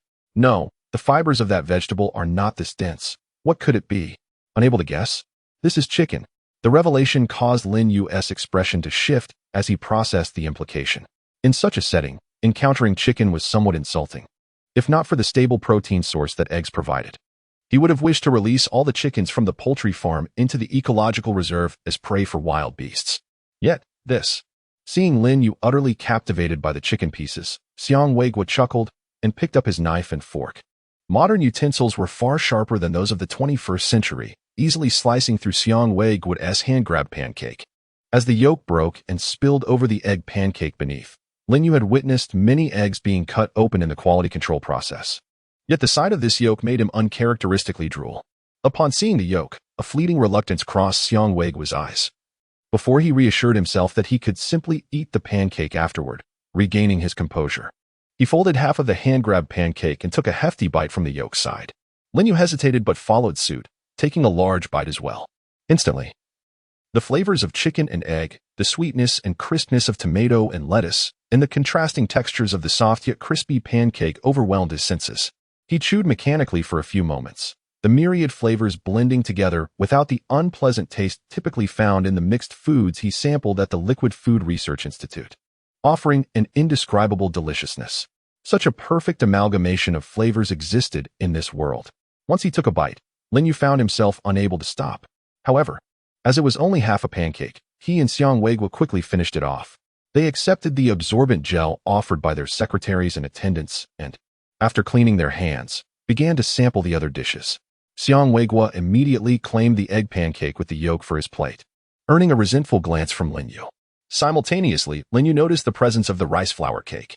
The sweet and fluffy cake quickly captured the heart of this sweet-toothed gourmand, and he felt regret that his son was not present, as he too was an unabashed lover of sweets. The trio thoroughly enjoyed their lunch, while their respective secretaries and attendants could only watch enviously, particularly Lin Minji's secretary, who realized as she opened their lunchboxes just what a feast they had missed the previous day, rendering yesterday's lavish meal insignificant. Now, the three could only swallow hard against the wall. Fortunately, the kitchen AI had prepared an ample lunch, and Xiang Weiguo and Lin Minji often left leftovers. Meaning even with Lin Yu added to the mix, there was enough food to fill another box. Exercising remarkable self-control, Lin Minji picked up her orange juice and noticed her two attendants standing by the wall, staring hungrily. She couldn't help but chuckle, glancing at her own secretary, who mirrored the same expression. "Lisa, you haven't had lunch yet, have you? Please take this lunchbox and share it with Xiaoyu. Captain Lin, your attendant is welcome to join as well." Upon hearing this, the two secretaries and attendants' eyes sparkled with excitement. After receiving permission from their respective employers, they promptly picked up their lunchboxes and courteously took their leave, heading to a nearby lounge. Although they were accustomed to savoring their boss's words on a daily basis, this occasion was undoubtedly the most eagerly anticipated one. Chapter 12. The targeted couple whenever the Third Fleet undertakes governmental activities. The tea room in the government building transforms into a sanctuary for the secretaries and aides of the attending leaders. Due to the sensitive nature of their positions and the confidentiality required across various departments and industries, the social interactions of these secretaries are often limited. Thus, this venue serves not only as a dining spot for the secretaries, but also as an excellent place for them to bond and exchange gossip. Lisa and Ono felt an immediate sense of regret as they unconsciously stepped into the lounge, for it was already crowded with numerous individuals. If their belongings were to be spotted, how much enjoyment could they ultimately derive? Just as they hesitated, along with Daiken, the aide of Lin Yu, the sharp-eyed secretaries of high-ranking officials from the Third Fleet government recognized them. "Lisa, Ono, why are you only arriving now?" beckoned the secretary of the Director of Agriculture, someone they frequently interacted with. Once spotted by an acquaintance, there was no turning back. Sharing a resigned glance, Lisa and Ono walked into the lounge and settled at an empty table nearby. "Why don't you come over and sit with us?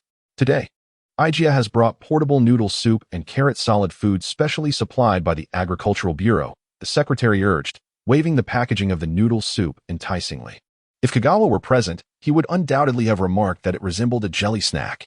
"Our side is piled high, and the food box provided by the director is rather large, so we couldn't fit it all." "It's perfectly fine to sit here," Lisa replied with a light-hearted tone, subtly indicating that they were merely carrying leftovers from their superior, hoping they would not linger on the thought. Upon hearing that it was leftovers from their leaders, the secretary fell silent, yet could not help but wonder, has the Cultural Bureau's funding dwindled to the point where even the secretary's meals must be curtailed? Noticing that her colleagues had shifted their attention away from the three, Lisa eagerly opened the food box. Kagawa had designated egg pancakes as the main dish when setting the menu for the kitchen AI, resulting in an abundance of them, filling 1/4 of the food box. Fried bananas and potato cakes occupied 2/3 of the box, with the remaining third consisting of cut fruits. The fresh fruit had been a last-minute addition by Kagawa, merely stuffed into the box, and unbeknownst to them, the couple had only consumed 2 food boxes, missing the small surprise their daughter had prepared in the third. Ono skillfully divided the food box into 3 plates and retrieved a pair of chopsticks and a fork from the compartments of the box. He turned to Daiken. "Mr. Daiken, do you prefer a fork or chopsticks?" "I can manage with either," Daiken replied. Ultimately, he chose the fork while Ono handed the chopsticks to Lisa, then took out his personal utensils from his pocket, a common practice among employees of the Tsukikage group. The variety and aroma of the food box immediately captured the attention of those nearby. Lisa, quick on the uptake, swiftly snatched a piece of egg pancake and devoured it with an unrefined eagerness, inadvertently showcasing the delightful taste of the food. "Ono, what are you eating?" The first to approach were the aides of the escorting ship captains.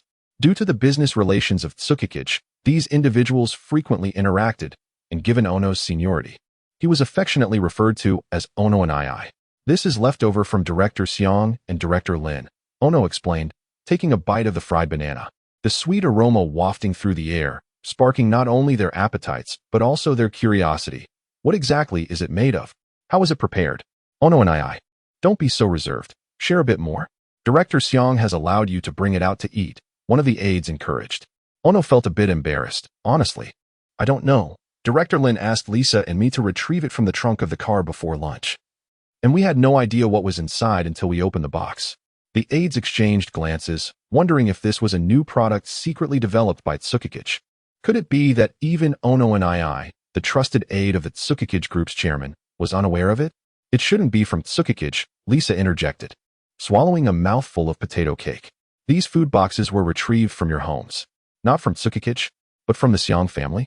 This is becoming increasingly perplexing. However, there was no time to dwell on the source. Observing the three savoring the food made it hard for those standing closest to resist drooling. Ono and I, Lisa-ne. Share a piece with us. They clamored. Yes, let us taste it. Just a bite, please. Unable to refuse. Lisa and Ono reluctantly used the last plate of the food box to portion out a sample for everyone, retrieving a knife from the compartment for them to help themselves. Soon, those seated nearby also could not contain their excitement and approached to share, prompting the duo to fetch yet another portion for them. Had they been more accustomed to frequent exchanges, even the aides of the escorting ship captains lounging in the corner would have joined in. The culinary prowess of the 21st century was astonishing. Even a mere 16th of a yam cake or potato cake could deliver a powerful impact on high-ranking officials accustomed to modern gourmet delicacies. At that moment, the onlookers resembled ravenous raptors, their gazes fixated on the food box, nearly prompting Lisa to flee with it in hand. Fortunately, with Ono's deft handling and Daikin's composed presence, only a third of the contents were lost, leaving everyone satisfied as they departed. After all, they saw each other daily and could not resort to outright snatching. Moreover, by nurturing these relationships, they could hope to be the first to sample any new culinary delights in the future. With such thoughts in mind, the gazes of those around them grew increasingly fervent, sending a shiver down Lisa's spine. Am I stepping into the jaws of a tiger? Lisa mused nervously, nibbling on a peeled apple slice. Ono wiped the sweat from his brow. Director Xiang and Director Lin might stir things up.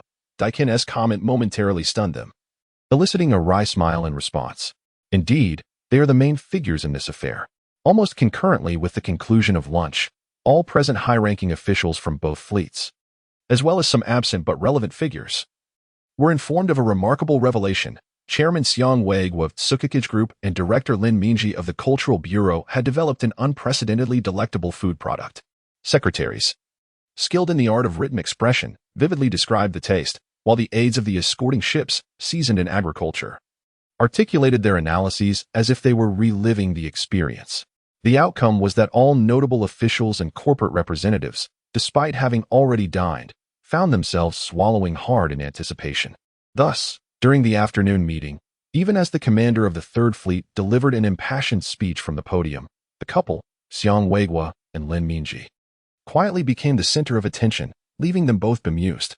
Although they had anticipated that Lisa and Ono would inadvertently spill the news after taking the food boxes outside, being under the watchful eyes of nearly half the high-ranking officials was somewhat overwhelming, even if the gazes were devoid of malice and perhaps even tinged with goodwill. Chapter 13.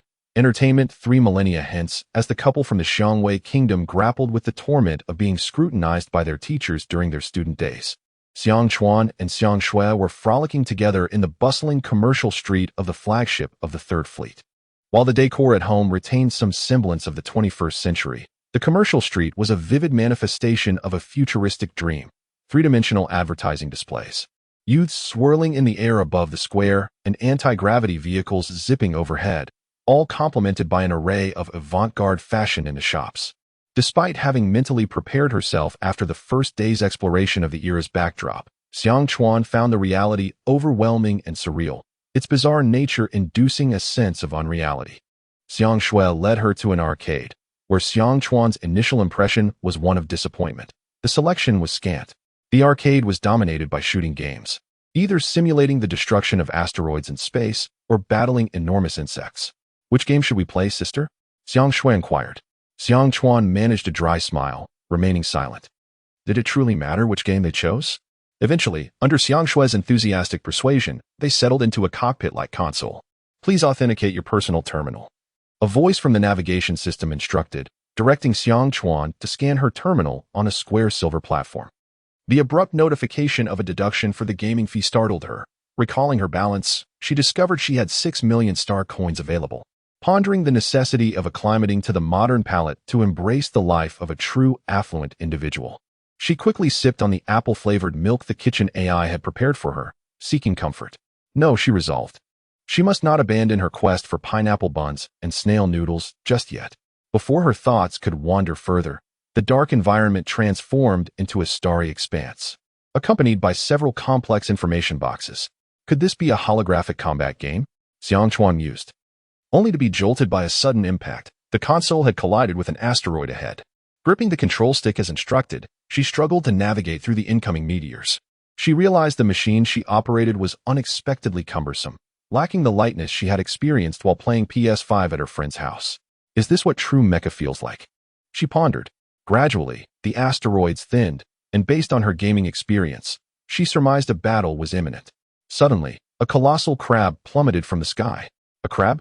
Xiang Chuan blinked in disbelief at the creature before her, its pincers adorned with whiskers, bubbles escaping from its mouth. It was indeed a crab, perhaps even a river crab. Wait, why would crabs exist in space? Had they undergone some form of alien evolution? Before she could contemplate further, the crab barreled towards her, its hard shell triggering a flurry of red warning alerts on her console. In a fluster, she fired at it.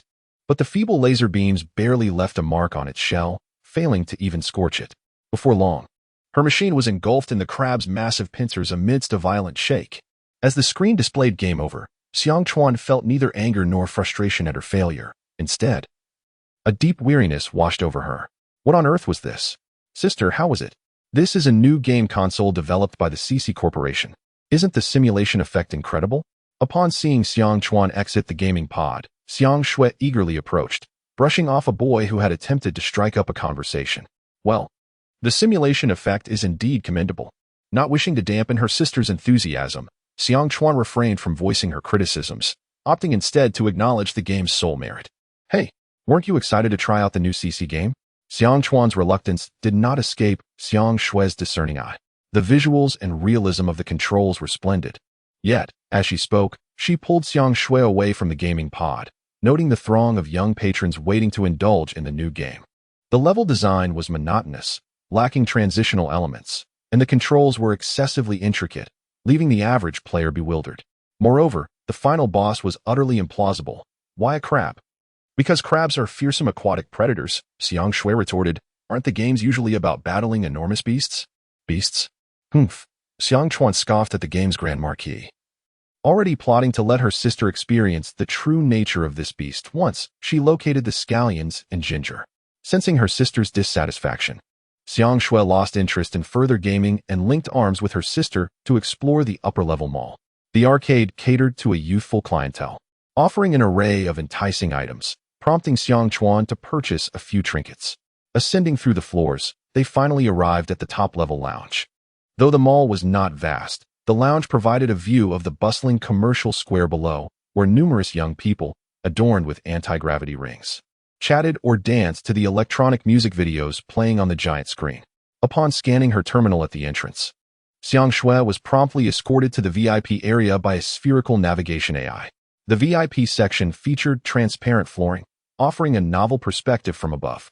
They found a seat, and Xiang Shui unveiled a meal prepared by the kitchen AI, which bore similarities to the lunch of the couple from the government building far away. This would suffice for their midday repast.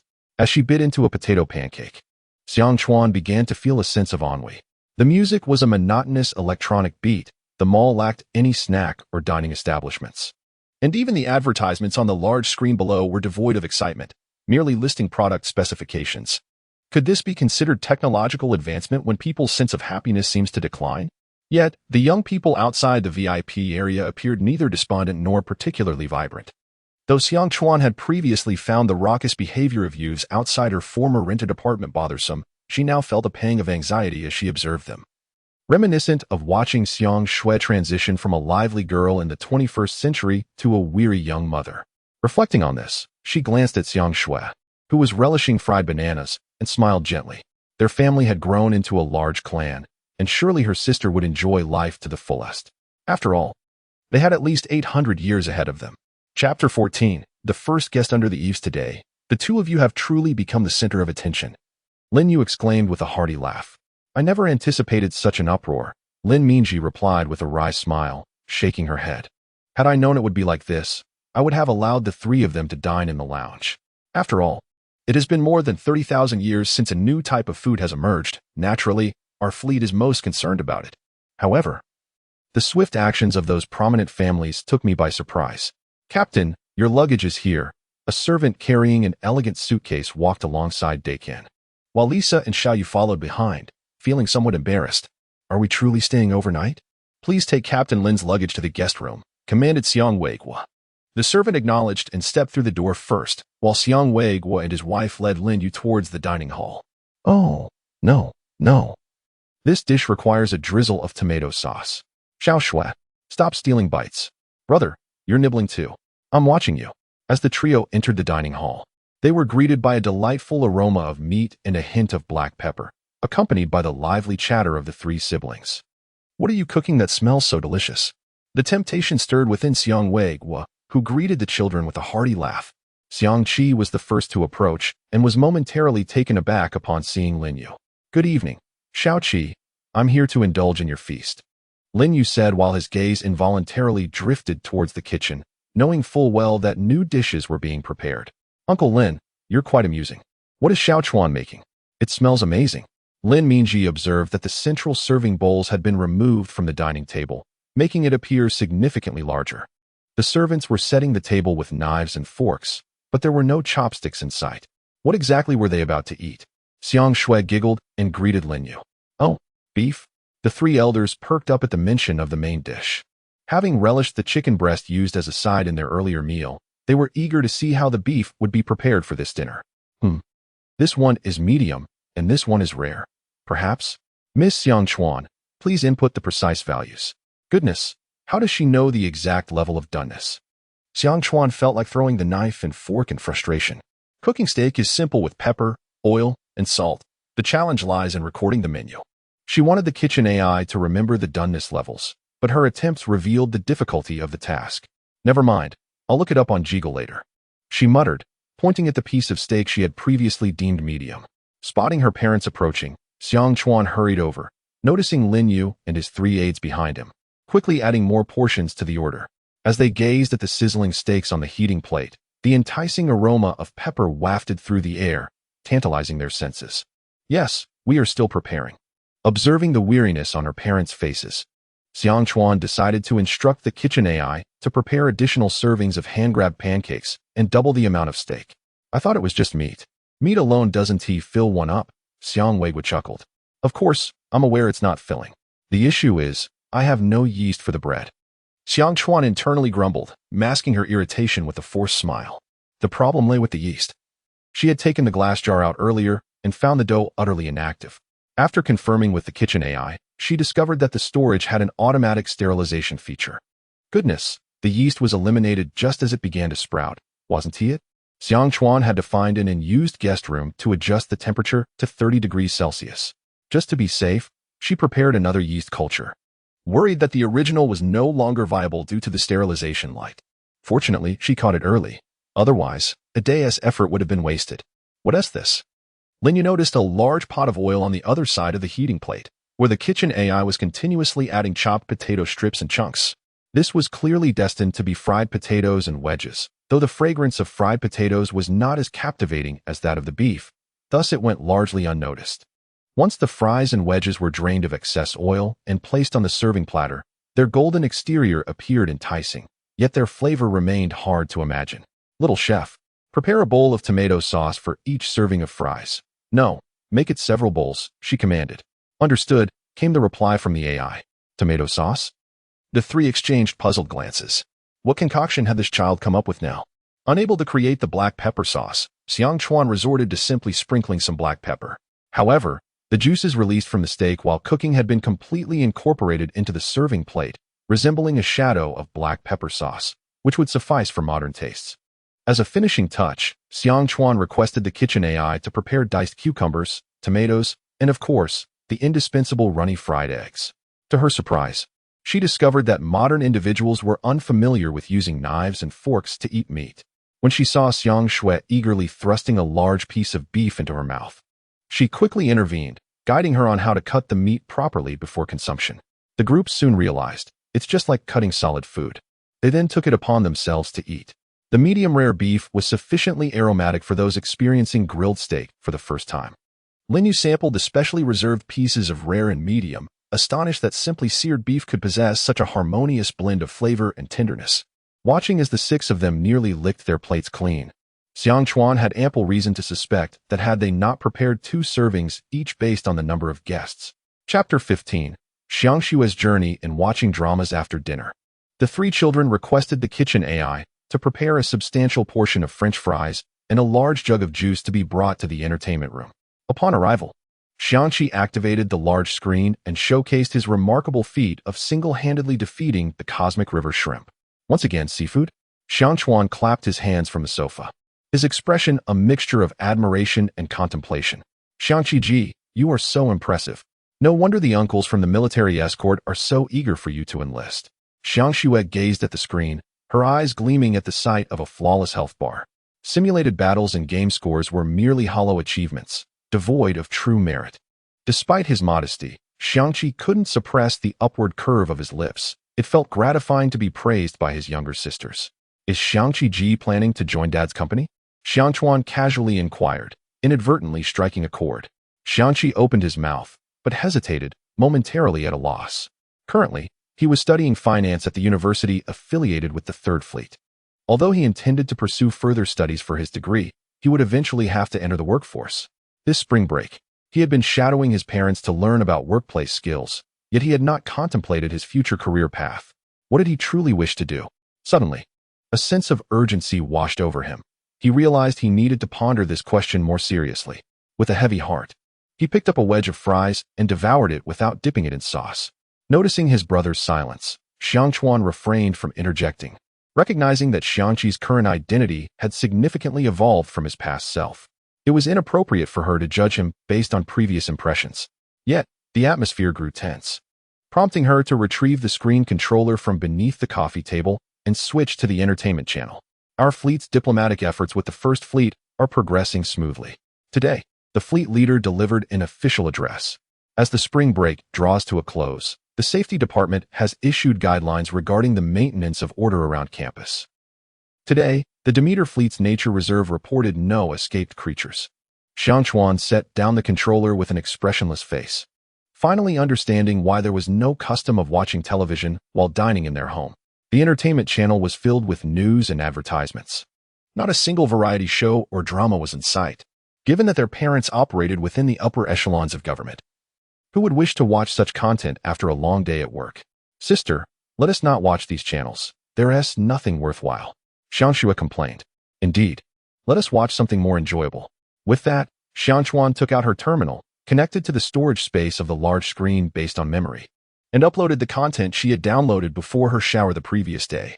How could there be snacks without a drama to enjoy?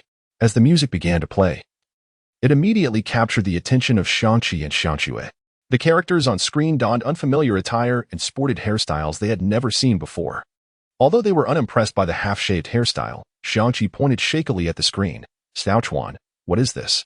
Unlike Xiangxue, who was lost in the enjoyment of the music and the opening montage, he recognized that this could not possibly be a contemporary creation, for the editing was too pronounced, and the resolution appeared somewhat blurry even with the screen's automatic enhancement.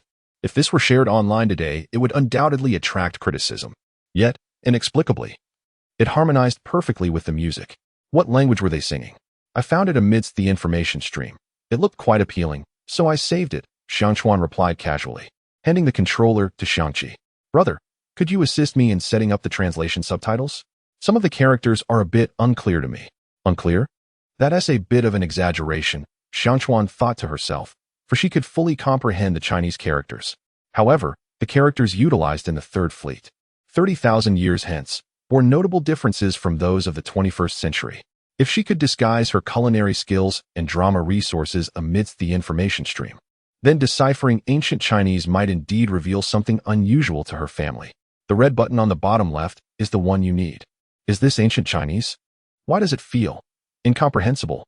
Xiangqi murmured, gazing at the lyrics on the subtitles. As the second episode concluded with Zhen Huan bidding farewell to her parents, a chime rang at the door of the entertainment room. Startled, Xiangqi glanced at the time. An hour and a half had flown by. After turning off the display, he was met with two pairs of protesting eyes, particularly Xiangxue's. School starts in less than a week. Let us continue watching, Xiangxue implored. Though she did not grasp the background of the story, the captivating performances and narrative had granted her an unparalleled sense of fulfillment. Just as the next episode was about to commence, being interrupted now felt unbearable. Precisely because school is approaching, we must exercise restraint. If we stay up late and oversleep, it would be quite unfortunate to arrive late on the first day, Xiangqi advised. Truth be told, he too yearned to continue watching but felt compelled to set a good example. Besides, they were not boarding students. After school resumed, they would still have time to watch daily.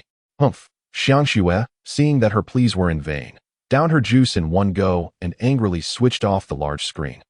By the way, Xiaochuan, have you applied for personal usage certification for the information stream at the Information Bureau? Xiaoqi suddenly asked. Personal usage certification? What is that? Seeing the bewildered expressions on his younger sister's faces, Xiangqi began to explain. The information stream exists in a gray area under the jurisdiction of the 12th Fleet's intellectual property rights. Whether individuals extracting information from it possess ownership over said knowledge had only been formally established a mere 10,000 years ago, recognizing both personal ownership and usage rights. Profits accrued from such information must be taxed in proportions akin to modern intellectual property earnings. You only need to bring a copy when applying, for instance, these fries. That's what they're called, right? Or the drama we just watched. All must be reported to the Information Bureau. So, every time I discover something new in the information stream, I must report it? Xiangchuan furrowed her brow. Only the first time. Subsequent reports can be submitted directly through the government interface on the terminal. Observing his sister's reluctant demeanor, Xiangqi chuckled.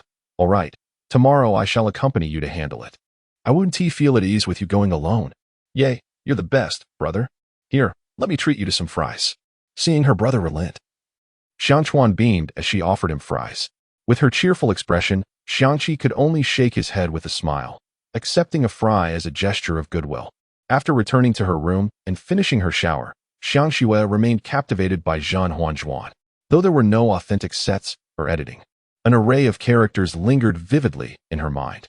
Sister, I really wish to watch the third episode. Could you please send me the video file? Unable to contain her excitement, Xiangxue whispered a message to Xiangchuan through her terminal, ending with a smiling emoji. But I can't help but want to see what happens next. Anxiously awaiting. Observing her sister's urgent expressions, Xiangchuan chuckled. Watching dramas is both a trial and a delight. Savor the experience, my dear sister. Chapter 16. An outing with my brother. On the morning of the third day, Kagawa rose early, not out of a fondness for Dawn, but rather due to her plans to accompany Kaki on an outing. Thus, she needed to first ascertain whether the yeast in the guest room on the third floor had successfully developed. Upon opening the door to the room, a wave of warmth enveloped her. Currently, the fleet carrier was experiencing spring, with indoor temperatures generally stabilizing between 15 and 20 degrees Celsius. Hence, a 30-degree room felt somewhat stifling. Nevertheless, Kagawa paid little heed to her discomfort, hurrying toward the two glass jars in the center of the room. To differentiate them, she had labeled them the previous day. The yeast starter she had prepared in the afternoon had already begun fermenting. The mixed dough had slightly changed color, and tiny bubbles were faintly visible on its surface. To prevent contamination, she cracked the lid open a touch and was greeted by a subtle sour aroma. Fortunately, the sterilized glass jar also exhibited some changes, though it seemed that due to the sterilization, the fermentation process was slower. As she could detect no scent even with the lid slightly ajar, she activated her terminal, issuing commands to the kitchen AI and the servants. Beep. Command received. Beep. Capturing new command for the kitchen AI. Establishing connection. Connection established. Command received. Once she had arranged everything, Kagawa finally felt at ease. Yawning as she made her way to the dining room, where she encountered her parents, Linyu, and their respective secretaries and guards descending the stairs. Good morning, Dad, Mom. Uncle Lin. She greeted them instinctively, only to pause in confusion a moment later. Huh? Why is Uncle Lin here so early? Kagawa's parents, Xiang Weigua and Lin Minji, exchanged bemused glances, wondering if their daughter had perhaps awoken in a daze. Ha ha ha. Good morning, Kagawa. I specifically got up early to join you for breakfast. Lin Yu chuckled at Kagawa's bewildered expression. Ah, you certainly rose early. The hotel is quite far from here. I assented. Oh, I suppose I mentioned it. Kagawa felt embarrassed. Her recollections from the previous evening had been consumed by her sister's updates on empresses in the palace and her own yeast-making endeavors, leaving her with a hazy memory of dinner. Glancing towards the kitchen, she noticed the AI had prepared scallion pancakes and egg pancakes, along with milk. Kagawa nodded in approval. Not bad. At least it resembles a proper breakfast. Mom, please take a seat at the dining table. I'll whip up a bowl of soup. With that, Kagawa retreated into the kitchen, instructing the AI, please prepare peeled tomatoes, beaten eggs, boiling water, and salt. Beep, command received. Lin Mingji observed her daughter bustling about the kitchen and couldn't help but smile with satisfaction. This child is much livelier than before. The previous night, Kaki had disclosed to her parents that he would be taking Kagawa to apply for personal usage certification of the information flow, startling them. After all, obtaining this certification was akin to exposing one's personal privacy to the entire fleet, potentially attracting the attention of other fleets. Given that all who engaged with information flow were typically discreet, this left Xiang Weigua and Lin Mingji feeling somewhat guilty, realizing their children were considering their well-being. If Yuexiang Group wished to utilize Kagawa's recipes, it would inevitably involve the information flow. Failure to register with the government before the relevant products hit the market could result in not only the closure of Yuexiang Group, but also repercussions for Lin Mingji's work. Contemplating this, Lin Mingji felt a mix of gratitude and guilt. Those fortunate enough to engage with the information flow could reap varying rewards, and from the current perspective, Kagawa's gains were substantial. So substantial that once Xiang Weigua expanded Yuexiang Group's production line, it could have an immeasurable impact on the entire Third Fleet, potentially altering the agricultural structure and dietary habits of the other 11 fleets. Undoubtedly, Kagawa, the catalyst for these changes, would become a focal point for government scrutiny, affecting her entire life. As the kitchen AI served the tomato egg flour soup at the table, all 6 adults couldn't help but cast curious glances. It must be said that this soup was indeed far more visually appealing than the noodle soup they typically consumed, with its pale broth, delicate egg flours, and small chunks of tomato, appearing clearer and more fragrant than the previous noodle dumplings. The kitchen AI ladled the soup into 4 bowls and placed them before 4 individuals. Lin Mingji took a spoonful and tasted it. Unlike the thick noodle soup, this broth slid down smoothly, akin to sipping a warm drink. The sweet and sour flavor instantly awakened her appetite. She grabbed a scallion pancake, took a couple of bites, and then sipped the soup, delighting in the exquisite pairing of the savory pancake with the tangy tomato egg flour soup, prompting her to indulge in several more sips. By the way, Mom and Dad, which fruit do you prefer from the apples and oranges I cut yesterday? I considered adding bananas, but since you already have fried bananas for lunch, I refrained. Kagawa swallowed a mouthful of egg pancake, suddenly recalling the fruit from yesterday. Apples, oranges? Xiang Weigua and Lin Mingji exchanged puzzled glances. Do we have those? Ah. Lisa reflexively exclaimed, quickly covering her mouth, but the gazes of the others had already turned toward her, forcing her to slowly stand and bow in apology. I'm sorry. Director, the meal box you provided yesterday contained several cut pieces of food. The couple blinked in astonishment. How come we didn't eat any? And they ended up eating first? Sensing their scrutiny, Lisa shrank her neck in embarrassment. It was not her intention. While the 3 of them were enjoying their meal in the lounge, she had nothing to eat and could only stare at the wall, oblivious to whether the 2 had consumed the extra items prepared by the young lady. Shall I have the kitchen prepare some more? After all, it's just peeling and cutting. Just as she was about to issue the command, Kagawa felt a burning gaze upon her. Looking up, she found it was Lin Yu. Uncle Lin, would you like a serving too? Haha, since you put it that way, I shall graciously accept. Lin Yu's face broke into a wide smile. Could she refuse? Kagawa silently lamented, though she could only respond with a courteous smile. It wasn't he that cooking was impossible without scallions, ginger, soy sauce, oyster sauce, yeast, and so forth, but Kagawa gazed helplessly at the ceiling. Ginger, scallions, where are you? As someone who typically eschewed scallions, Kagawa never imagined she would yearn for them so desperately. Kagawa? Up so early again today? Raising her head, she saw Kaki and Kawaii descending the stairs together. Good morning. Kaki, Kawaii. Breakfast is ready. If you'd like soup, I can have the kitchen prepare another batch. I don't want noodle soup, huh? There is something new on the kitchen menu. I want to eat that. Kawaii bounced over to sit beside Kagawa, while Kaki observed his spirited sister with a wry smile. Kagawa, can we continue watching Empresses in the Palace today? Kaki suggested. Sigh, what a hassle. Kawaii, seeing Kagawa shake her head with a pained expression, abandoned her attempt to pout and instead fiddled with her terminal. If you three go out, one tea, I'd be dreadfully bored. You could rewatch yesterday's drama? Is that what it's called?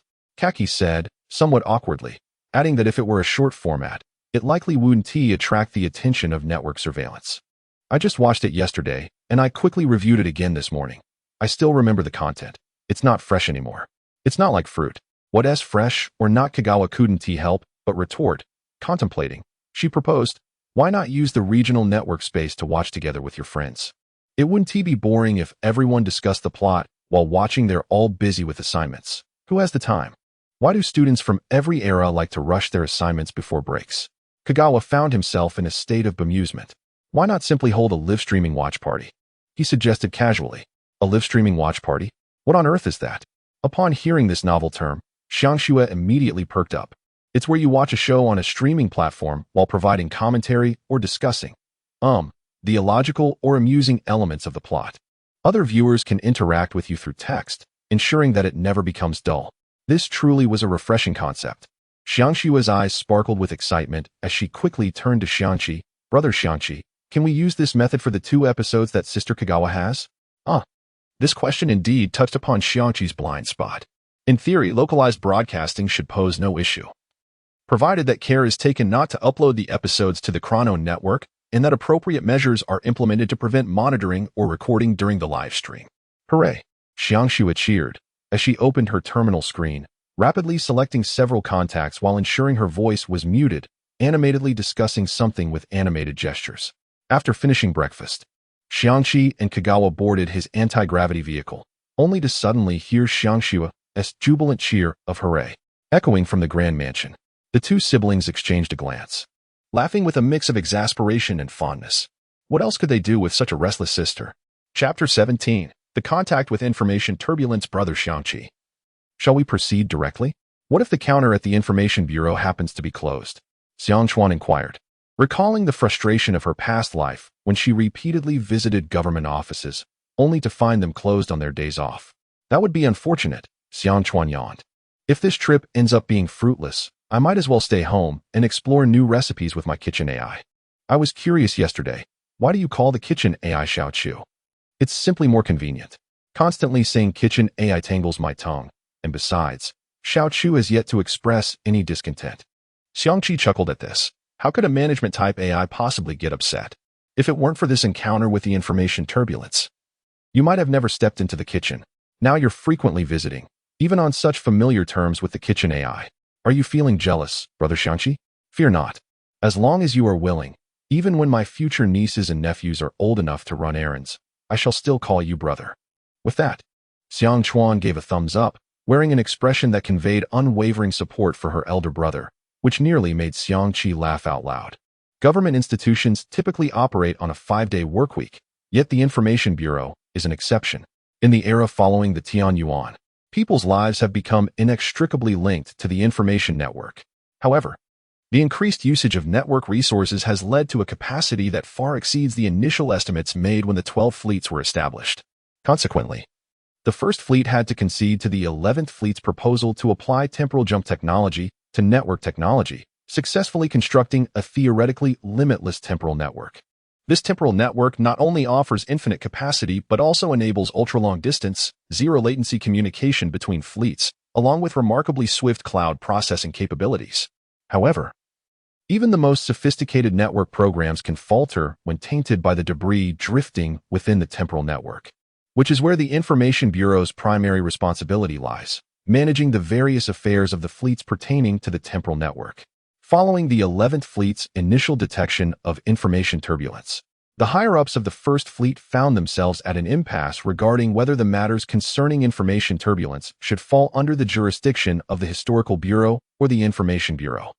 Eventually, as the scope of the old-world artifacts revealed by those who encountered the information turbulence expanded, it was decided that the Information Bureau would take on the overarching responsibility for these contacts, determining which department would handle the discovered materials.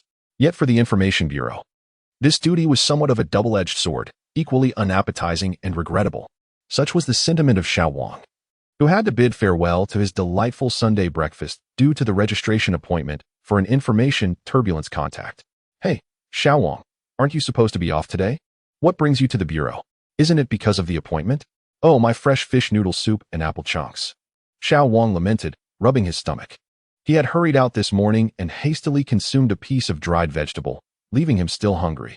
Does that mean there's an information turbulence contact coming for registration? The receptionist set down her cup and checked the front desk terminal.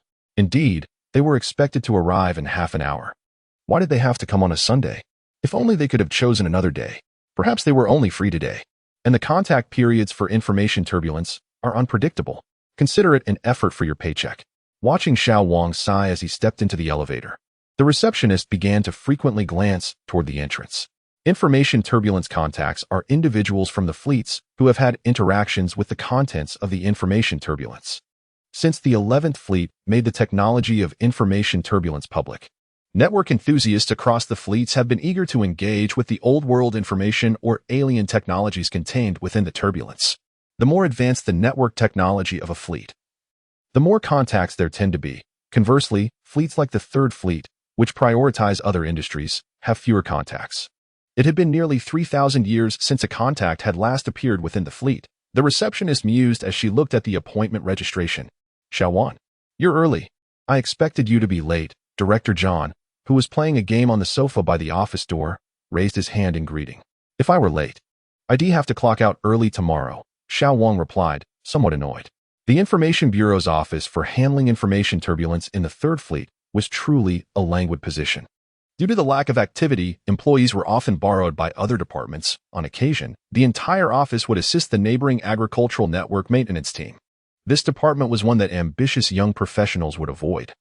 Yet for individuals like Xiao Wang and Director John, who had no aspirations for advancement and simply sought a stable job with a reliable income, it was a veritable paradise. Are we the only two here today? Xiao Wang activated the information login terminal, which was required to be operational on workdays, though it had remained in use for 3,000 years, were it not for the electricity being covered by the government. The members of the Information Turbulence Handling Office might even have conspired to save on the electricity bill, hoping to treat everyone to an extra serving of fresh fish noodle soup at the end-of-year departmental meeting. The appointment was merely for a minor, untroubled registration, as the contact was a minor and would be accompanied by their guardian proxy. John opened the terminal and reviewed the application form received that morning. Thankfully, it was just a child. Otherwise, they would have had to summon personnel from the sanitation department for a full-body examination, which would be rather troublesome. After all, those skilled contacts often preferred to undergo neural modifications privately. It was perplexing, all for the sake of information turbulence. From a technician's perspective, the antiquated technologies within held little value. Yet, to other fields, they were priceless. John switched the terminal page to a promotional webpage. 5,000 years ago, when the 11th Fleet first explored the information turbulence, they successfully obtained an incomplete copy of Romeo and Juliet, which remains the crowning jewel of the 12th Fleet, much to the envy of those in the Cultural Bureau. However, the subsequent finds by the contacts mostly consisted of peculiar books and illustrations, with no new cultures emerging from them. Those artifacts were treated as treasures by the Historical Research Institute, and John instinctively lowered his voice. The truly valuable discoveries may never have been formally acknowledged. Xiao Wang shivered at his words. She had heard whispers regarding the First Fleet government and the information turbulence, and for the sake of her stable salary, she chose to remain silent. At that moment, the communication terminal beside the office rang, the receptionist announcing, Xiao Wang, Director John, your guest has arrived. The Information Bureau's exterior was nothing remarkable. Aside from its height, Xiang Chuan even felt it was less appealing than her own home. However, upon entry, she discovered a world of wonders within. Truly, as the government department with the most advanced information technology, the lobby was adorned with spiral virtual devices, styled akin to a starship cockpit. Above the front desk hung a semi-transparent display screen, scrolling updates on the operational status of various departments. Despite it being Sunday, most departments were shown as operational, with numerous individuals and service robots escorting guests in and out of the public elevators. After graduation, I will ensure I never work here, Xiang Chuan thought with a smile. Is it Miss Xiang Chuan? who made the appointment for the information turbulence contact, along with her guardian proxy, Mr. Xiangqi. The receptionist, with a warm smile, verified the terminals of the two visitors and had already informed the information turbulence processing office of their arrival. Please follow this guiding robot to the designated floor, she instructed. At that moment, the floor beside them opened up, revealing a penguin-shaped robot, leaving Kawagawa momentarily stunned. With a focus on network technology and a penguin motif, could this possibly be the X-News Tianyuan branch? Following the penguin, they entered the elevator, which to their surprise descended rather than ascended. Upon reaching the 24th sublevel, they encountered a poised, mature woman and a bespectacled middle-aged man waiting at the entrance. Welcome, Miss Kawagawa, to the Information Turbulence Processing Office. This greeting instilled in Kawagawa a fleeting sense of joining some enigmatic, secretive organization. Surely, a government-affiliated public department would not harbor such peculiarities. In truth, the registration process for Kawagawa was remarkably swift. Xiao Wang scanned her terminal, and the resulting family composition list made her shudder, compelling her to complete the registration with utmost decorum. Only the final type of information turbulence contact remained. Let me confirm once more, your current types of information contact are visual and culinary manufacturing, correct? Indeed, Kawagawa affirmed, as she received the box handed to her by Xiangqi. She opened it to reveal a fragrant rice flour cake and an egg pancake. This is food crafted from culinary manufacturing information, and this, she pulled up the contents of her terminal displaying empresses in the palace, is the visual content I acquired from the information turbulence. How delightful. I am so tempted to eat. Xiao Wang gazed at the golden cake and egg pancake, swallowing hard. Very well, please present your personal terminal. Kawagawa placed her terminal on the table, and a cylindrical device extended from the surface, pressing against the terminal's circular port. Is that all? Kawagawa picked up her terminal and fiddled with it, discovering that a personal registration page had indeed been added to the homepage of government programs. She initially contemplated checking if there were any updates from Jigal, but with so many eyes upon her, she refrained. If I acquire other types of information in the future, will I need to come here for registration again? She inquired, not wishing to traverse back and forth unnecessarily. You can employ the Personal Registration Identification Program to recognize new information. Should there be any misidentification, it can be referred for manual verification, and we will process it online for you, came the reply. Ah, I see. How convenient. Kawagawa nodded in satisfaction. After Kawagawa and Xiangqi departed, Xiao Wang immediately ordered an exorbitantly priced takeout, startling Director John. Delicious. Xiao Wang inhaled the lingering sweetness of the cake in the air. Is this the allure of information turbulence? I can certainly feel it. Chapter 18. Drama Streamer? Culinary Streamer. As Xiangqi and Xiang Chuan arrived at the Information Bureau, Xiangxue had already established a preliminary live streaming platform for watching dramas through her social network. Sitting on the sofa in the entertainment room, she held the simple outline of the streaming platform that Xiang Chuan had provided during their journey and began arranging the freshly prepared streaming room. The large screen was connected to the streaming display, while the host screen was minimized to either the lower left or right corner. Is this size suitable? She pondered, experimenting with 1/8 of the size. At this moment, the testing live room was filled only with her friends. That's fine. I can see the host clearly even with the terminal screen adjusted to palm size. But the resolution on the big screen is somewhat low. Let it be. Xiaoxue said her sister's footage was also low resolution, so it fits perfectly together. The chat bar on the right side was bustling with her friends who were responsible for building the platform, quickly typing and discussing the debugging effects. Xiaoxue, when are we starting? I can hardly wait. Is it really that good? I cancel my date today just to wait for you. Just hold on a bit longer. Let me finish my homework first. Who writes homework while streaming? Are you trying to pick a fight? Go away. Don't come to me for answers when school starts. These were the friends eagerly waiting to watch the much-anticipated footage that Xiangxue had described as exceptionally captivating. Then let us try streaming an episode, she decided. As the servant brought over snacks, watching the servant place freshly made fries and yam cakes on the coffee table, Xiangxue could hardly contain her excitement to watch the drama with everyone. She pressed the play button on the controller, and as the music played and the visuals appeared, the live room of just a few people erupted in excitement. What is this music? What kind of clothes are those? This language isn't modern, is it? It sounds like some ancient dialect. I think I heard a few phrases from a relative in college. It seems to be classical Chinese. Why do all the men have half-shaved heads? It looks so strange. But those men are quite good-looking. Seeing her friend's continuous banter, Xiangxue, who had binge-watched these 2 episodes, couldn't help but chuckle. She shared some basic knowledge she had gleaned from her sister. This was a drama produced during the classical Chinese era, featuring characters speaking an ancient dialect imitating the distant past, and the historical backdrop was the Qing dynasty? Was that how it was pronounced? Glancing at the notes on her terminal, she thought to herself that these specialized terms were quite cumbersome to pronounce. Imitating the ancient era? Why go to such lengths? No wonder the translated subtitles have some similarities to modern terms. Why are there so many women on screen? This can't be some forbidden footage, right? We're all minors. What are you thinking? If it were truly illicit, we couldn't use Xiaoshue's terminal to stream it. It's starting.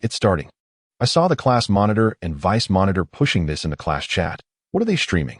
A virtual reenactment documentary? This background is quite nice, though the sky doesn't really look that blue. Is that a filming technique? Those chairs in the hall can't be real gold, can they? A bit stingy. But the design is quite nice. At this moment, Xiaoxue noticed several comments requesting to loosen the invitation restrictions. Xiaoxue, could you open the invitations so my sister can join us? Xiaoxue, my mom wants to watch too. Can you let her in? After discussing with her friends who were building the platform, Xiaoxue sent a message to Xiangchuan and Xiangqi.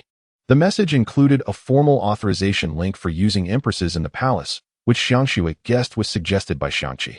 Upon receiving the official authorization and permission, the audience on the platform doubled instantly. The classmates became somewhat reserved due to the presence of parents, and the parents themselves were less talkative, resulting in a slower pace of comments. The main character has appeared. This girl is Zhen Huan, and her blunt bangs are quite adorable. As the scene shifted to a temple, Xiaoxue casually remarked after seeing the protagonist, I quite like her. It makes her face look small. From this angle, her face looks round. Haha. Xiaoxue continued narrating about Zhen Huan's participation in the selection process. Although she typically spoke a lot, she wasn't overly chatty. And thus after talking for a while, she inevitably felt thirsty. Grabbing the orange juice beside her, she drank nearly half a cup, only to realize that the focus of the comments section had shifted entirely to her. What are you drinking, Xiaoxue? It looks yellow? Xiaoxue, is that some kind of medicine you're drinking? Child, if you're sick, you shouldn't be engaging in such exhausting activities. Did they think her orange juice was medicine? Xiaoxue felt a bit embarrassed. This isn't medicine. It's orange juice, a beverage made by blending the juice and pulp of oranges, which is very soothing for the throat. Beverage? What is a beverage? Her sister had said it was a liquid that quenches thirst. Orange? Isn't that quite bitter? It won't be bitter once you peel it. My sister always peeled the skin before making juice. She said all fruits can be juiced after peeling. Recently, we've been making apple juice and orange juice at home. If it's just to quench thirst, why not drink water? Why the need for beverages? But water has no flavor. Beverages are so much more enjoyable. Orange juice is sweet, and apple juice is pleasantly tangy. My sister said drinking apple juice during meals aids digestion. I just handed a banana to the kitchen AI to peel and mash as you said, but why is it so sticky? It doesn't tea have the same fluidity as your drink? I don't know. My sister always uses bananas for food. Xiangxue glanced at the user list in the background. Her sister was indeed on the platform, commenting, Sister Xiangchuan, how do you make banana juice? On the return journey, Xiangchuan looked at the screen where her sister's sparkling eyes were, feeling somewhat speechless, but she still answered the question earnestly. Bananas are quite sticky, so I personally suggest combining them with other more fluid liquids to make beverages. For juice, you could consider adding some sugar water, which is simply white sugar dissolved in boiling water. Is this Xiaoshue's sister? Hello, Xiangchuan Jia. Long time no see. Thank you for your reply. I'll go try it right away. I just happened to have hot water at hand and tried it. It's indeed delicious. I've learned something. Thank you, Xiangchuan Jia. Next time I visit your house, I will bring more snacks to show my appreciation. As Xiangchuan watched the scrolling comments, she realized she had almost no memories of her sister's friends. Their way of addressing her was probably learned from Xiangxue. Such a bunch of familiar little kids. At that moment, someone in the comments section made an intriguing observation. Xiaoxue mentioned that Xiangchuan Jie uses bananas to make food. Is it some kind of liquid food or a new solid food? Could it be a new product from Yuexiang? Neither. Xiangxue pierced a piece of fried banana with a fork, took a bite, and turned the cut side toward the camera, revealing its appearance. Instantly, the comments section erupted. What is this? Did I just hear a crunch? That can't be my imagination, right? Why is there a rustling sound when chewing? What's the texture like? What is that yellow layer on the outside? Why does the fruit seem darker than the banana my kitchen AI just cut? Is this a new variety? Xiaoxua. Tell us how it tastes. The outer layer was crispy, and the fried banana was warm, sweet, and utterly delicious. As Xiaoxua swallowed the remaining half of the banana in one bite, her brother had just informed me that the recipes for the dishes could not be disclosed at this moment, so, my apologies to everyone. She turned around, picked up a bowl of French fries, and began to dip them in ketchup while continuing to watch the show. At that moment, the comment section erupted even more vigorously. Xiangchuan expressionlessly closed the live stream. Is this still a live stream of watching a drama? Or is it the live stream of a food blogger? Chapter 19. The impact of live streaming. The children who frequently associated with Xiang Shui either came from families of similar economic standing or were those who aspired to forge connections with the influential Xiang Weiguo or Lin Minji. As the end of the holiday approached, many children were hurriedly completing their homework, and upon hearing about Xiang Shui's new venture, a considerable number of parents began to take notice. This newfound interest naturally extended to the cereals in the live streaming room and to Xiang Shui's snacks, with parents eagerly messaging other relatives working in the government. Word spread rapidly within a morning, and soon, much of the government building was aware that Director Lin's youngest daughter had created something novel and was indulging in new delicacies. During the lunch break, Lin Minji found herself surrounded by her colleagues. Director Lin, your daughter's new platform is remarkable. It allows for interaction with the audience and plays videos. This could be utilized in our Cultural Bureau's promotional efforts. Director Lin, what is the video your daughter is broadcasting? It bears a striking resemblance to the records of ancient Chinese servitude held by historians. Is the food your daughter is enjoying a new product from the U.S. Xiang Group? When will it be available for purchase? I wish to try it. Can our Historical Research Institute borrow the video for study? Just for a day? No? Half a day will suffice. A barrage of questions left Lin Minji feeling dizzy, although she had prepared somewhat before the previous day's work ended. Today's inquiries were entirely unexpected. She watched as a colleague from Xiang Shui's class brought over a terminal, displaying the live streaming scene. On the large screen was footage she had never seen before, with her daughter in the corner, munching on fries while commenting on the video. What is this? When did my daughter create this? What is the footage on the large screen? Did my eldest daughter find it amidst the information chaos? When did this occur? Lisa, is it possible to contact Xiangqi now? Lin Minji pondered, thinking it more appropriate to ask her eldest son, who had just taken Xiang Chuan to register for information flow contact certification, likely prompted by the footage she had just seen. Young Master Xiangqi's current status indicates he is available for communication, but with only 10 minutes left until the lunch break concludes. Director, are you certain you wish to reach out to him now? Let's eat first, Lin Minji replied, patting her empty stomach, realizing she needed sustenance to muster energy for the afternoon's duties. Chairman Xiang, is the food your daughter is consuming one of our new products? Why haven't we received any updates from the product development department?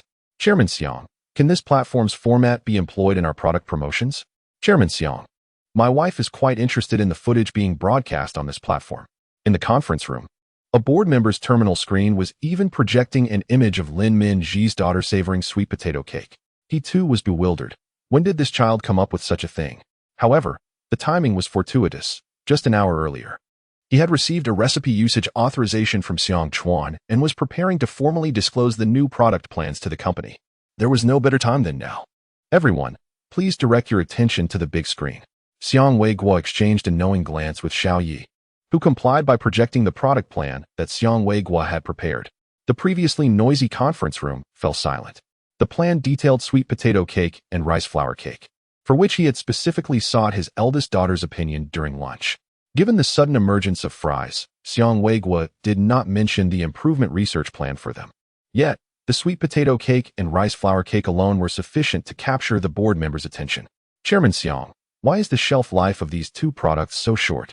An observant board member noted the projected shelf life estimate on the plan, which was merely a few days. This is a reference value derived from the food I tasted. Since it is made fresh at home, my daughter mentioned that freshly made food can only be stored for a few days. If we were to commercialize it, we could implement technological modifications to extend its shelf life, but to preserve the flavor, it might only be possible to store it for a few years at most. If Xiang Chuan were present, she would surely be astonished. Can baked goods be preserved for several years? In the 21st century, even freshly baked pastries could barely last a month. However, in modern times, the shelf life is considered remarkably short for solid foods, which typically average a storage duration of 15 years. with some specially processed solid foods capable of lasting 50 years. Thus, the brief shelf life raised eyebrows among many board members. Would such a new product not cast doubt on the U.S. Xiong Group's technology? Nevertheless, these two products are worth sacrificing shelf life to retain their original flavors, Xiong Weiguo insisted. Flavor? The board members exchanged glances. Perplexed, aren't solid foods all the same flavor? Indeed, modern solid foods have been dehydrated and stripped of flavor for the sake of long-term storage. The technology originally developed by the 9th and 11th Fleet for space exploration to preserve food for extended periods has, over time, been normalized and forgotten, leading to a loss of the original culinary culture. Xiaoyi, bring me my lunchbox. At once. 10 minutes later, each board member received a small piece of sweet potato cake and a slice of rice flour cake. They placed the pastries in their mouths, their expressions ranging from wide-eyed astonishment to closed eyes as they savored the taste. This solid food is surprisingly soft and sweet. Chairman Xiong, what are the other contents in your lunchbox? A board member leaned in, and others quickly caught on. Indeed, there were additional items inside. Why were they vying for food during a tasting session? Xiong Weiguo, sensing the tension, hurriedly ordered Xiao Yi to stow away the lunchbox and cleared his throat. Ahem, we are discussing sweet potato cake and rice flour cake. Let us not digress. Oh, yes, we are discussing new products. Laughter erupted as the board members acknowledged their distraction, yet their eyes continued to dart towards his lunchbox, secretly contemplating whether to invite Chairman Xiong for lunch after the meeting. Cough. There are no issues with the raw materials for the rice flour cake. The key concern lies with the sweet potato cake. Until now, we have regarded sweet potatoes merely as medicinal ingredients, but it now appears they can also be utilized as food. If we aim for mass production of sweet potato cake, it will inevitably lead to significant fluctuations in the medicinal market. The Agricultural Bureau may be manageable, but we must coordinate with the Health Bureau regarding this matter. Sweet potatoes are considered low-end medicinal ingredients, and I recall that we have a production base within our fleet, right? However, the output of medicinal ingredients pales in comparison to that of food crops, does it not? There is a solution. An elderly shareholder suddenly spoke, suggesting that the Agricultural and Health Bureaus classify sweet potatoes as food instead. An uproar ensued. This indeed seemed the most straightforward method, by categorizing them as food. Sweet potatoes could be cultivated on a large scale, stabilizing the price of raw materials. However, could a single sweet potato cake be sufficient to change its classification? The group fell into contemplation. Transforming a medicinal ingredient into food not only impacts the crop ratios of the Third Fleet, but also alters the agricultural landscape across all fleets, as the classifications by the Agricultural and Health Bureaus are universally applicable.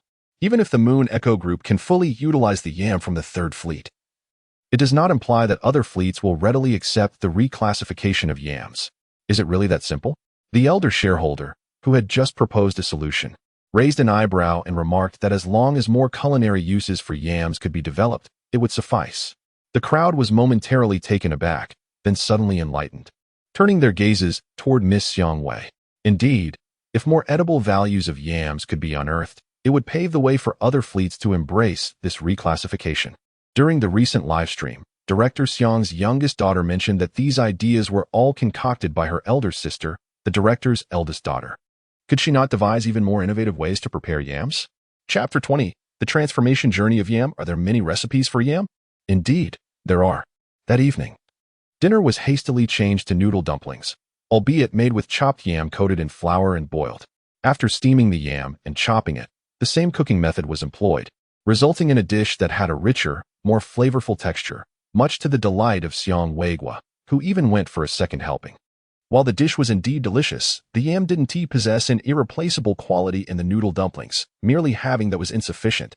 Xiangqi wiped his mouth and remarked, if there weren't an empty bowl in front of him, his words would carry more weight. Not enough, you say? Xiang Chuan pondered for a moment before retreating into the kitchen. 10 minutes later, he emerged with 2 plates. One featured stir-fried yam and carrots, the only distinction being that one plate was sprinkled with chili powder while the other exuded a faint sweet aroma. Xiong Weiguo picked up a piece of yam coated in chili powder, and his eyes lit up, followed by a piece that smelled sweet, nodding in approval as he ate. Delicious. The pungency of the chili powder was balanced by the bland texture of the yam and the sweetness of the carrots, creating an unexpectedly refreshing taste. The sweet yam, surprisingly, offered a tangy flavor that whetted the appetite. Not bad, but the spiciness is a bit overwhelming, Xiang Shui noted, as she wasn't fond of spicy food. If we had green chili and black fungus, we wouldn't need chili powder, but unfortunately, none could be found in the warehouse. Xiang Chuan sampled a piece. Relieved that the modern chili powder was overly hot, yet it still lacked the punch of fresh green chili. Black fungus? Xiang Weiguo and Lin Yu exchanged puzzled glances. I believe I've heard of it. Wait a moment. Xiang Qi pulled out his terminal and searched, eventually finding a page from the Botanical Museum, sending it to the three elders. This is it, the black fungus. Fungus. The three elders' expressions shifted. So black fungus exists. Where can we purchase it? Xiang Chuan's eyes sparkled as he eagerly rushed to view Xiang Qi's terminal screen. Xiao Chuan, you don't mean to add it to the yam, do you? Xiang Weiguo hesitantly inquired. Indeed. Upon seeing the discontent on the faces of the three, Xiang Chuan wondered if, in modern knowledge, black fungus was inedible. He quickly added, the recipe states that black fungus is an edible fungus. Upon learning this was information extracted by Xiang Chuan from the chaotic information stream. The three elders' expressions softened, yet they were puzzled. How could ancient people consume a collection of such bacteria? Let us leave the fungus aside, and besides, this dish of spicy yam and carrots is already quite delectable. There is no need to complicate it further, Xiang Weiguo remarked. Hearing this, Xiang Chuan opened his mouth to argue but reconsidered, realizing that in this era, he couldn't possibly know what uncirculated black fungus tasted like. He merely fell silent, secretly adding edible fungi to his list of sought-after ingredients. Even if he could endure the absence of black fungus, he could not tolerate being without shiitake and enoki mushrooms. The fondness for spicy hot pot surged within him. With the recipes for yam cake, yam dumpling soup, and stir-fried yam in hand, Xiang Weiguo felt a newfound confidence. On the fourth day, while Xiang Chuan directed the servants and kitchen AI to add new water and flour to the yeast starter, Xiang Weiguo convened the second board meeting of the month, armed with the three recipes authorized by Xiang Chuan. Upon seeing the new yam recipes and the photographs of the dishes taken by Xiang Weiguo the previous evening, the board members collectively swallowed hard. Why not let the cafeteria AI prepare them for a taste test? Proposed a young director. It was a rare moment of consensus among the board.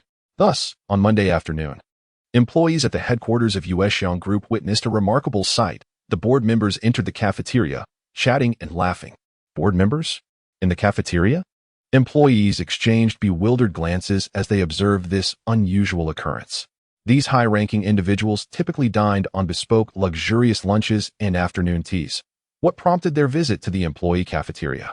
Approximately 15 minutes later, steaming bowls of fragrant yam dumpling soup, sweet and sour yam, and spicy stir-fried yam were placed before the directors.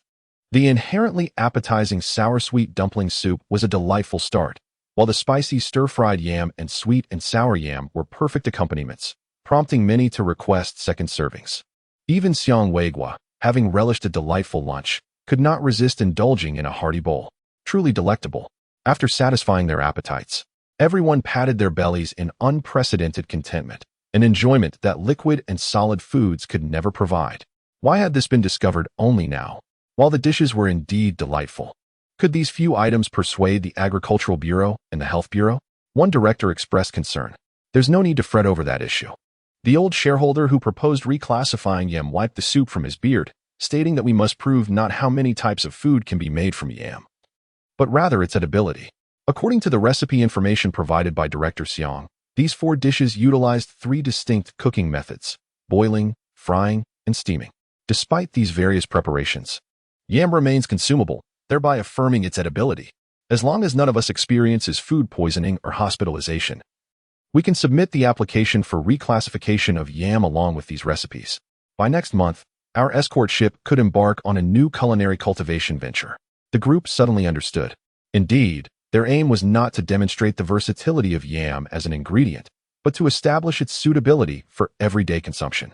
In the Xiang family's entertainment room, Xiang Chuan had offered her numerous suggestions for the live streaming room, implementing a nickname system for enhanced entertainment and freedom, allowing audience comments to scroll across the big screen for added enjoyment while safeguarding against unauthorized content theft and enabling viewers to watch along in real time, listening to the host's immediate reactions, thereby increasing interactivity and authenticity, among other UI adjustment proposals.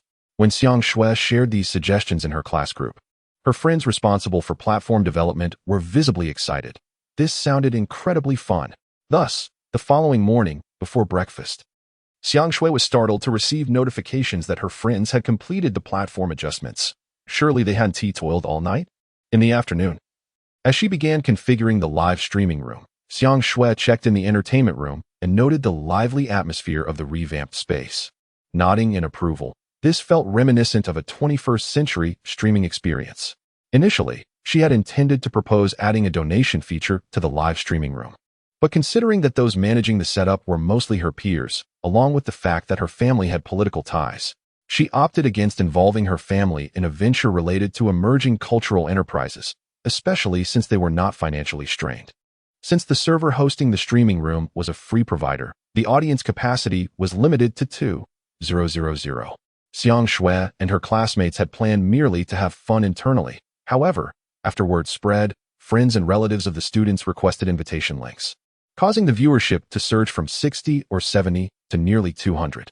As the film commenced, the number of viewers continued to climb, reaching nearly 500 by the time the fourth episode's ending theme played.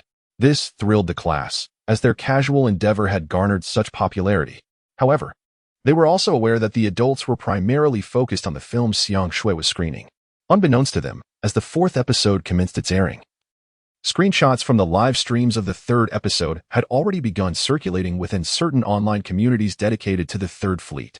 The previously unseen attire and architectural styles sparked widespread discussion, with many inquiring about the origins of these images and the girl positioned in the lower left corner of the frame.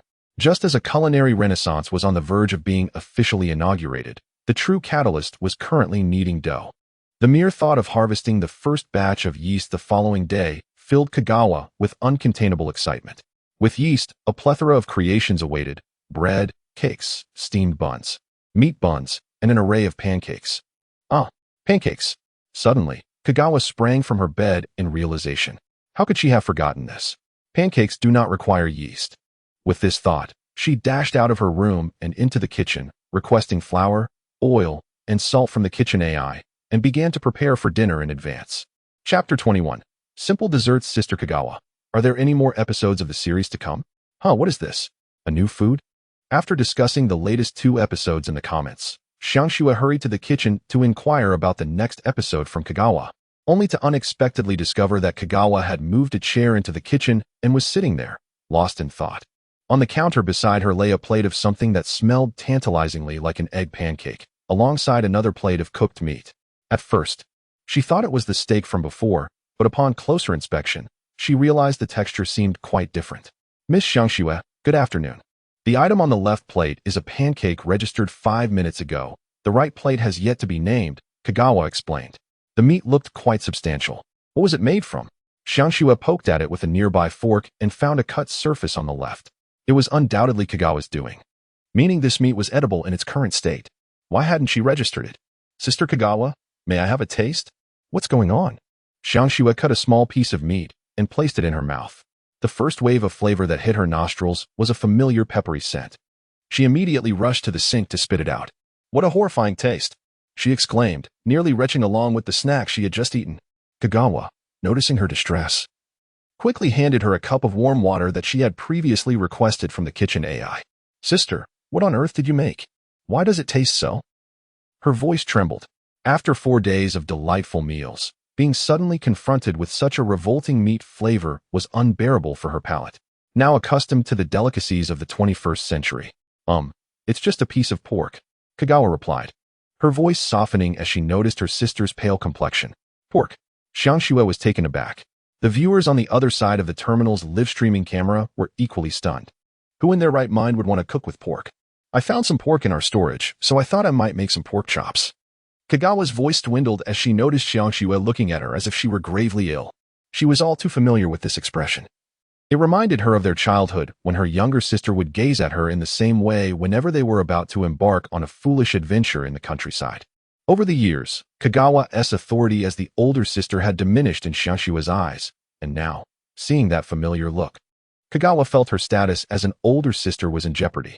Who knew that pork in this era could have such a strong, gamey flavor? It was nothing like the pork she was accustomed to. Furthermore, lacking soy sauce or oyster sauce to marinate and mask that taste, she had simply pan-fried it with oil, adding a bit of salt and pepper, hoping to preserve the meat's natural flavor. Instead, she had made herself question her culinary skills and left her sister in utter disbelief. "I won't do this anymore. I'll refrain from pork for a while, if that's all right." Kagawa raised her hands in surrender, but when she saw Xiangshue's unyielding expression, she began to brainstorm some child-friendly recipes that didn't require an oven or microwave. How about an upgraded version of fries, twisty fries? No. She didn't know the recipe for that. Rice flour cake? She figured Xiangxue might be tired of that by now. Wait, cake? Xiaoxue, just wait a moment. I'll make you something delicious, so don't be upset. Upon hearing this, Xiangxue felt a surge of joy, but for the sake of her pride, she maintained a displeased expression. Kagawa motioned for her to sit on a nearby chair, then retrieved eggs and the remaining milk from the fridge. Standing at the counter with a large bowl, unsure of how to begin her culinary endeavor.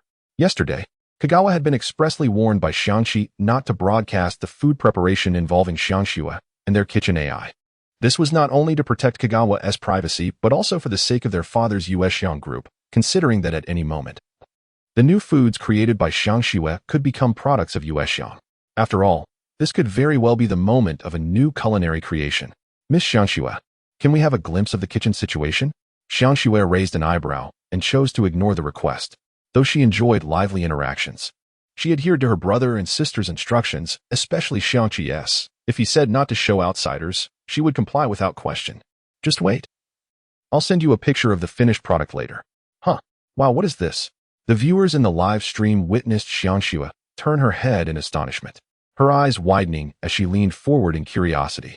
"Sister, why is this so white? Could it possibly be solid clouds?" In the footage, Xiangxue could not help but move closer to the camera, and while the audience could not see what she was observing, they could infer from her shoulder movements that she was reaching out to poke at something. "Solid clouds aren't edible," Kagawa teased, unable to hide her amusement. "This is whipped cream. Don't eat it directly yet. Wait until the rice flour cake is ready to spread it on top." Whipped cream, white, spread on rice flour cake? It truly is a new food. "Miss Kagawa, Miss Xiangxue, the rice flour cake is complete. Thank you, little chef." Came the clattering sound of pots and pans from off-screen. "Oh, Xiaoxue, please fetch some fruit from the fridge, pick whatever you like." Without hesitation, Xiaoxue handed her an orange. Moments later, the viewers witnessed her excitement on screen, eliciting genuine hunger from the comments.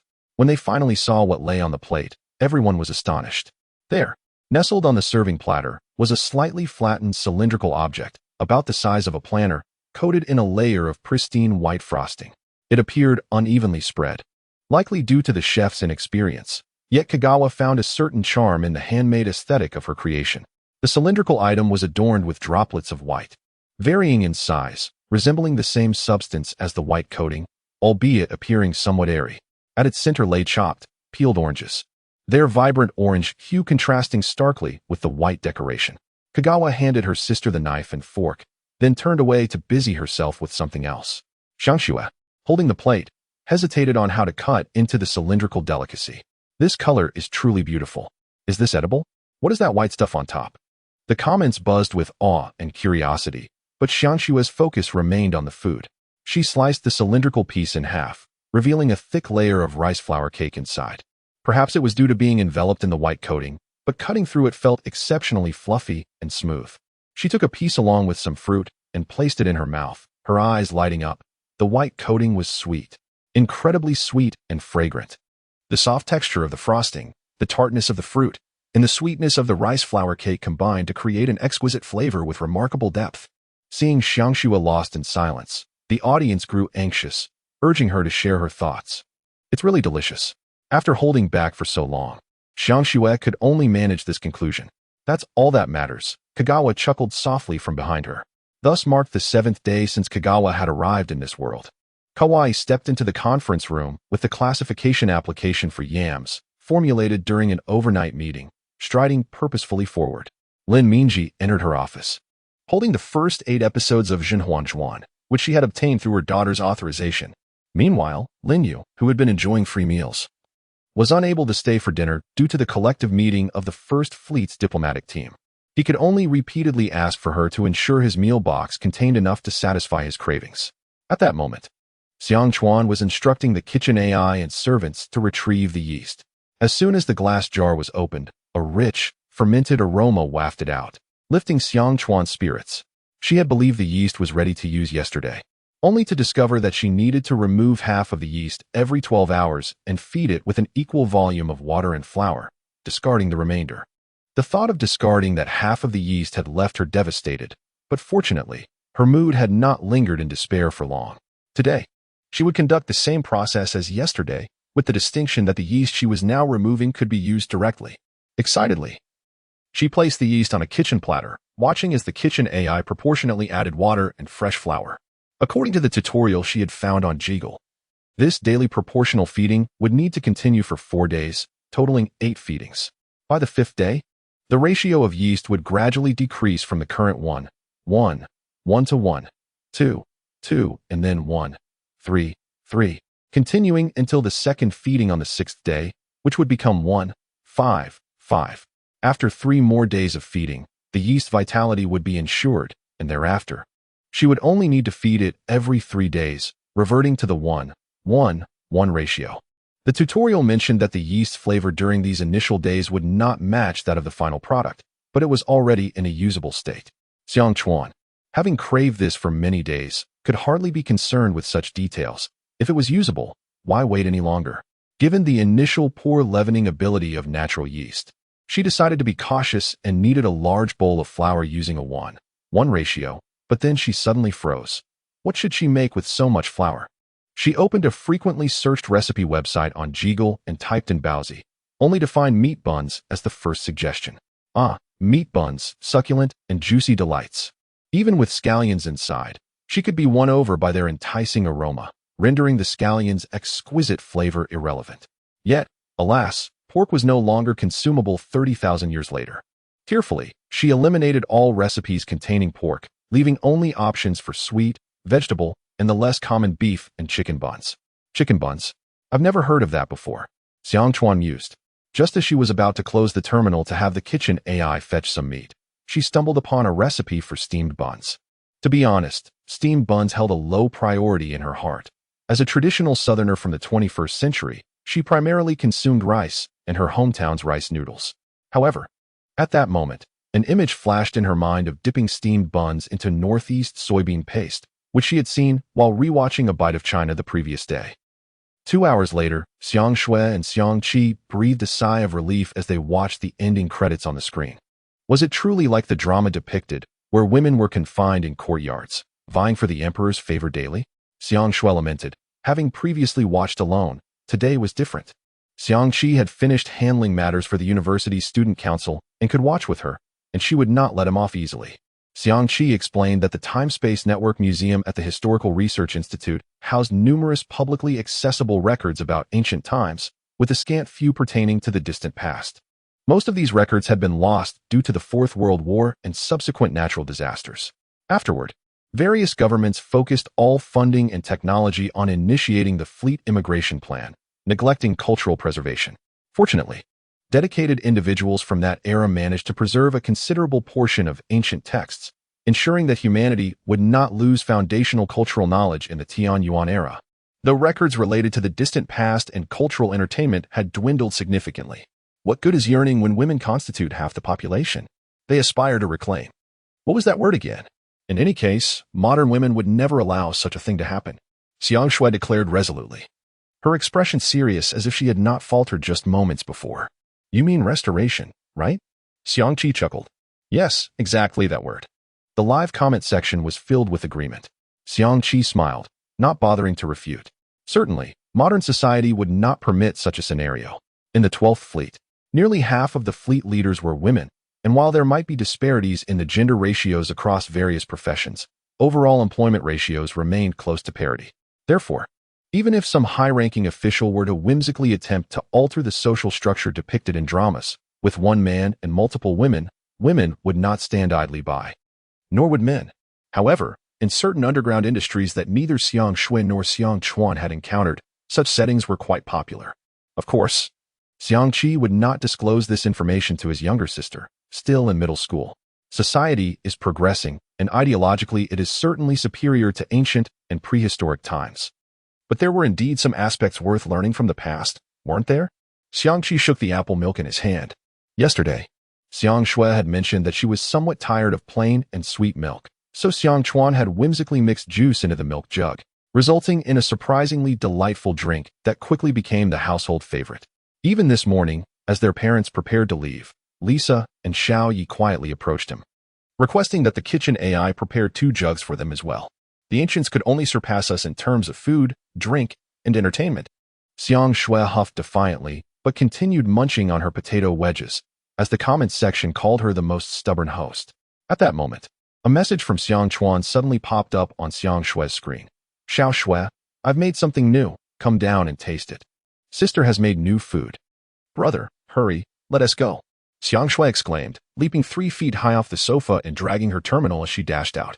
Xiang Qi initially thought it would be another small treat like rice noodle cakes or cream, but upon entering the kitchen, he was immediately taken aback by the row of white items lined up on the counter. What is this? Each plate held 4 or 5 white objects, some round and flat, others pillow-shaped or triangular, all steaming, with some of the round ones oozing dark traces. Little chef, just flip this onto the plate.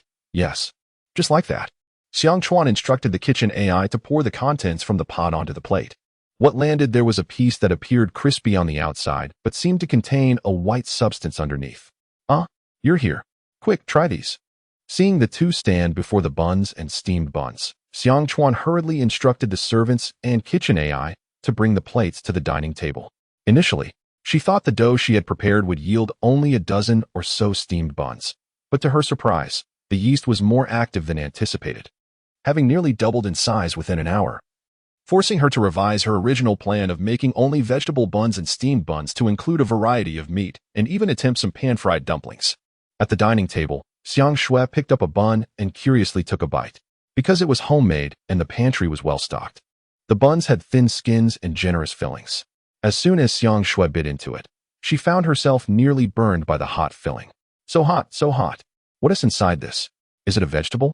As she split the bun in half, the white, tender cabbage revealed itself, enveloped in the dough and steamed to perfection, exuding an unexpectedly delightful sweetness. Xiang Shui mimicked Xiang Chuan's actions, blowing gently on the bun before taking a small bite, and the flavor was exquisite. Xiangqi picked up a piece of bun, its surface glistening with some liquid, and cautiously took a small bite, encountering the slightly chewy texture of meat and carrots. Is this carrot, and what type of meat? Beef, Xiang Chuan casually replied, suddenly recalling that her family had only consumed medium rare or medium beef over the past few days, never fully cooked, which explained her inability to recognize it. She grabbed one for herself and took a taste. The flavor was somewhat mild. Perhaps next time, she might add a touch of pepper, or simply stuff it with a perfectly seared steak. Such were the musings of a southerner with a penchant for bolder flavors from 30,000 years ago. Chapter 22. Staple foods from 30,000 years ago. The vibrant green vegetables appeared quite delectable. Is that chicken? What is so appealing about chicken? The beef looks rather tough to chew. Xiao Xue, do try that triangular-shaped one. Why is the bottom of this dish so crispy? Following yesterday's experience, the comment section of the live stream offered little surprise, predominantly engaging in discussions about the new foods. Particularly, chicken, amidst mainstream edible meats, stood out. While fish is delightful yet costly, beef is the most favored due to its reasonable price. Chicken, though it has a lesser taste, boasts a pleasant texture and the added benefit of egg production, rendering it more of a byproduct than a primary choice. It was pork that garnered the least appeal, with even low-income families often disregarding pork products. Thus, Shikawa's previous fixation on pork had sparked considerable ridicule. The Shikawa family. The head of the household is a director of a large corporation. The matriarch serves as the head of the cultural bureau, and the previous generation was also said to hold significant positions. How could such a well-off and influential family show interest in pork? Observing the humble chicken, the comment section erupted in speculation regarding whether Xiang Shui would once again regard her sister with indifference. Little did they know, Xiang Shui had already revised her opinion of chicken during an earlier live stream featuring hand-grab pancakes, simultaneously savoring beef buns in one hand and chicken buns in the other, exclaiming their deliciousness. By the way, haven't these items appeared in the dramas Xiao Shui live-streamed? This comment ignited a frenzy in the chat. Many viewers, having scrutinized the street scenes, recalled instances in the dramas where passers-by sold such delicacies. What did this imply? Were these soft, white objects in Xiangshue's hands artifacts of ancient technology? This delighted Xiangshue's friends tasked with maintaining the live stream, with the acquisition of a larger server. They could enhance this burgeoning platform with new functionalities, such as high-definition image restoration processors or the emoji feature for the chat, as previously mentioned by Xiangxue, or rather, Shikawa. Yet, the most tantalizing prospect was the scrolling comments feature that Shikawa had suggested. Some developers expressed concern that this might provoke discontent among viewers, but Shikawa merely raised an eyebrow, proposing the option for viewers to independently disable the barrage of comments, while also allowing adjustments to font transparency and size for those who wish to see the comments without hindering the viewing experience. Thus, the livestream maintenance team resumed their enthusiastic endeavors, a fervor that left Xiangxue feeling somewhat embarrassed, prompting her to wonder, have you all finished your assignments? It was easy to predict the dismal completion rate of homework in her class once the middle school resumed. Currently, they yearned for the recipes for buns and steamed bread.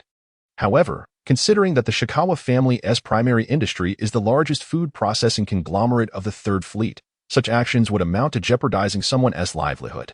Engaging in this would likely incur the wrath of Lin Mingji, the head of the Cultural Bureau. Hence, they sought a more reasonable alternative, hoping to obtain some tangible food items for their research. Meanwhile, Lin Mingji, watching the live stream in the Cultural Bureau's lounge, received a message from the director of the Historical Research Institute, requesting several freshly made buns for their studies. Although it was merely a matter of convenience, and they would only be providing the physical items rather than the recipes, neither Xiangguiguo nor Shikawa would mind. However, she, as a mother, had yet to taste her daughter's new creations. Unbeknownst to the trio, the comment section was bustling with activity behind the scenes, as they all eagerly anticipated indulging in more buns. Modern individuals primarily consume liquid and solid foods, despite advancements in science and medical technology preserving their digestive abilities. Their appetites remain modest. Coupled with the fact that Shikawa's buns were substantial, roughly the size of a whole palm, after consuming 4 buns, Xiangxue already felt quite full. Oh, I can't eat anymore. Leaning back in her chair, she gazed at the mountain of white buns on the table, casting a wistful glance at Shikawa. Sister, you've made so many. It would be such a waste if we can't finish them. Indeed, with so many, and with so few people at home, would they even manage to finish them by evening? Xiangxi shared her concern. For so long? Does that mean we can eat them every day? Xiangshue's spirits lifted at the thought. Yet, Xiangxi remained slightly apprehensive. But having so many daily might become monotonous, right? After voicing this, he realized the irony. Monotonous had been an inconceivable concept just a week ago. The liquid and solid foods they had consumed daily were nearly identical in flavor, distinguishable only by their freshness. Yet, in this past week, they had experienced a variety of flavors, learning for the first time that prolonged consumption of the same food could indeed lead to a sense of monotony. Such a sentiment was a rare luxury in modern times. Let us gradually acclimate to it. After all, this is a staple food. Shikawa picked up a steamed bun, tearing off a piece to dip into the small bowl of tomato and egg soup provided by the kitchen AI. Ah, the familiar texture. Staple food? Shikawa looked up to see her 2 siblings gazing at her in bewilderment. She paused, recalling her memories that had laid dormant these past few days, realizing that in modern times, the term staple food was virtually non-existent. If one had to categorize it, all liquid and solid foods could be deemed staple foods. That is to say, the primary foods that sustain human energy consumption, such as the hand-grab pancakes, egg pancakes, noodle dumplings, beefsteaks, and the pancakes I made yesterday. Staple food. Is this an ancient classification of food? Precisely. The main dishes we consume during our 3 meals are referred to as staple foods, while items like steak and egg drop soup are considered side dishes to accompany the staples. Ah, I see. Xiangxue scrutinized a bun in her hand, suddenly breaking into laughter. No wonder, Sister Shikawa, you were so adamant about not allowing Dad to include fried bananas and fried potato shreds on the menu for our meals.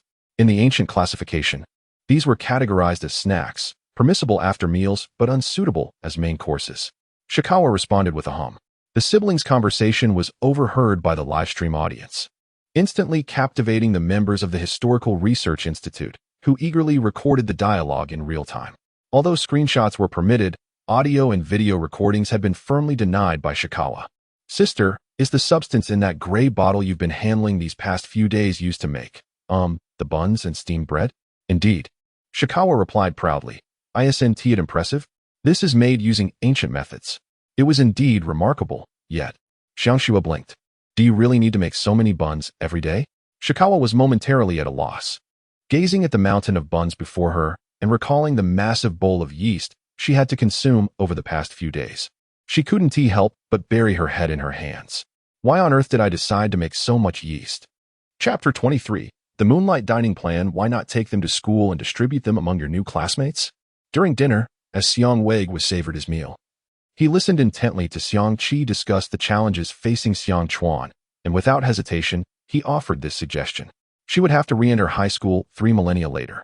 This reality sent a shiver down her spine, a reflexive response from someone who had endured the tumult of high school life in the 21st century. Nevertheless, it was indeed a commendable idea. The assortment of buns and steamed buns on the table was barely sufficient to feed the 3 adults at home, along with Lisa and Xiaoya, leaving only half for a meal. Initially, Xiang Chuan considered having her parents distribute them among colleagues at work, but decided it would be more appropriate to offer them as a gesture of goodwill to her new classmates. Lin Yu, overhearing that these buns could be preserved for a month in ancient times, mused that they might last 2 or 3 months in modern times. He pondered how to bring a gift for his son, who had been inundated with pictures of delectable dishes to the point that he had nearly blocked his father permanently. Was this truly the creation of Xiao Chuan, that grayish concoction? Although he had been astonished earlier while watching his daughter's livestream, holding the fluffy buns in his hands was still beyond belief. Biting into a milk bun, he found its softness surpassed even that of rice flour cake. Suddenly, an idea struck him. What if that grayish mixture were incorporated into the rice flour cake? Xiang Chuan widened her eyes in surprise at her father's inventive thought. It made sense, after all. He was the chairman of the Moonlight Group, the largest food processing conglomerate in the Third Fleet. Having achieved this at the young age of 42, his mind was certainly expansive. It's not called grayish sludge, it's yeast. More accurately, natural yeast. As Xiang Chuan swallowed the last bite of her chicken bun and took a sip of apple milk to soothe her throat, she concluded that yeast could indeed be utilized in rice flour cakes. Furthermore, with its addition, one could directly use flour to craft cakes. Oh, Xiang Wei's eyes sparkled. Flour can be used as well? This would allow production costs to remain at a pleasantly low price. It dawned on him that using flour for cakes might be the most fitting approach. I should try making it after dinner. As he mentally scoured through oven-free cake recipes, Xiang Chuan recalled the so-called ancient cake her college roommates had concocted by searching online. When she finally retrieved the successfully steamed cake from the steamer, she found herself somewhat dissatisfied. She preferred the slightly bitter crust and soft interior of oven-baked cakes, but given the limitations of using only a steamer, the sweetness of the steamed cake, while delightful, lacked that certain essence. Nevertheless, this steamed cake had thoroughly captivated everyone. Even Xiang Qi, who was not particularly fond of sweets, devoured a significant portion. Its texture, lighter than that of buns, was a revelation that reshaped everyone's culinary expectations. Sister, add some of that, please. Xiang Shui, suppressing her eagerness, passed her plate forward, requesting cream from Xiang Chuan. You little glutton, Xiang Chuan chuckled, ruffling her hair and playfully disheveling her hairstyle. Finish what's on your plate first, and I'll make you another. With that, she retreated to the kitchen, directing the kitchen AI to prepare some light cream. As she glanced at the 2 cakes steaming away, an idea sparked in her mind. Xiang Chuan rolled up her sleeves, observing the delighted diners savoring the steamed cake. It was time to deliver a subtle shock to modern palates reminiscent of the 21st century's chain pastry shops. Is this a work of art? Lin Mingji mused as she gazed at the plate being served. It held a steamed cake, enveloped in light cream, reminiscent of the creamy rice flour cake they had enjoyed the previous night, yet it was over twice its thickness. What drew the eye were the pieces of peach and orange artfully arranged atop, with a ring of light cream drawn near the edge. The pink and orange fruit flesh creating a striking contrast against the white cream, resembling exquisite decoration rather than mere food. Chef, could you help slice this? Xiang Chuan instructed, leaning back in her chair. Crafting this makeshift fruit cake without specialized tools had nearly exhausted her. The advantage of having AI slice the cake was that it eliminated the previous issues of uneven portions. Each of the 9 diners received a generous slice, and upon closer inspection, they discovered the cake had a double-layer structure, seamlessly bound together by cream. Xiang Shui and Lin Yu, both connoisseurs of sweets, could no longer contain themselves.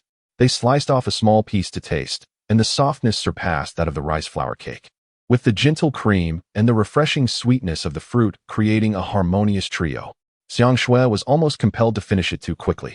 Oh, is there something in the cream? Lin Yu savored it thoughtfully. Is it apple? Indeed, Uncle Lin, your palate is quite discerning. Xiang Chuan popped a piece of peach into her mouth, marveling at the modern culinary landscape. Despite the primitive nature of its food culture, the variety of ingredients and produce available, excluding pork, was comparable, if not superior, to that of the 21st century. The peaches were exquisitely sweet and juicy, and the steak she had grilled a few days earlier was of exceptional quality. Even someone like her who typically shunned medium rare had willingly consumed an entire plate of it, driven solely by its tenderness. With sterile and healthy storage conditions and mysterious preservation technologies, she could effortlessly access an array of fresh ingredients from her home pantry. If only she could acquire soy sauce, oyster sauce, and other seasonings, this era would be a perfect haven for her retirement. For now, she focused on daily challenges, such as how to enjoy meat without ginger or how to stir-fry without soy or oyster sauce. Without a jiggle terminal, she felt her brain cells would surely suffer. Placing a small piece of cake in her mouth, the familiar sweetness uplifted her spirits. And perhaps all her efforts over the past few days were not in vain after all. As everyone at the table reveled in the light-hearted atmosphere brought forth by the sweet fruit cake, Xiang Weigua fell into contemplation. After dinner, the family gathered in the entertainment room to watch the latest 2 episodes of Zhan Huanzhuan. The addition of 2 episodes was prompted by Xiang Chuan's realization that once school commenced, Xiang Shui could no longer livestream in the afternoons. Thus, the parents and their children, along with the over 2,000 viewers who had been caught off guard and rushed online, began their evening of binge-watching. At this moment, Xiang Weigua summoned Xiang Chuan to the study, and she emerged half an hour later. 2 days later, as Xiang Chuan and Xiang Shui busily donned their school uniforms and boarded the family car to attend the affiliated high school and middle school of Demeter University, respectively. Xiang Qi had already reported to Demeter University and commenced preparations to assist teachers with welcoming new students. Meanwhile, on the desk of the chairman's office at Moonlight Group lay a newly drafted spring project, the Moonlight Dining Plan. Chapter 24. Returning to high school after 30,000 years, the junior and senior divisions of Demeter University were merely separated by a commercial street adorned with a fountain. So I first accompanied Xiang Qi to school. I couldn't help but feel a tinge of what it might be like to be a celebrity's family member, thought Xiang Chuan. After bidding farewell to Xiang Qi, the car navigated through the one-way street that only permitted traffic during peak hours, leading us to the senior division. A wave of nervousness washed over me. Miss Xiang Chuan, you have arrived at the school gate, the car's AI announced, and I realized we had come to a halt before the entrance. Well, if nothing else, I could just coast through high school like a typical student. What was there to fear? I gave my face a light slap to bolster my spirits, exited the vehicle, and took along another transport robot as I stepped into the high school of 30,000 years hence. As I surveyed my surroundings, I was greeted by a multitude of students accompanied by transport robots. Some bore large machines piled high with luggage, likely those boarding at the school, while others, resembling my stature, carried smaller robots. The distinction was that my transport robot was laden with an abundance of food containers, drawing curious glances from passing students. I could only shrug in resignation. Initially, I had planned for Xiang Qi to distribute the 4 meal boxes I had prepared from the yeast I had cultivated over the past few days among her classmates. However, it was only yesterday, alerted by the kitchen AI, that I discovered another jar of sterilized yeast was ready for use. The kitchen AI was remarkably diligent. On the day I harvested the first batch of yeast, I had instructed both the AI and the housekeeper to monitor and manage the second batch according to the fermentation status of the first.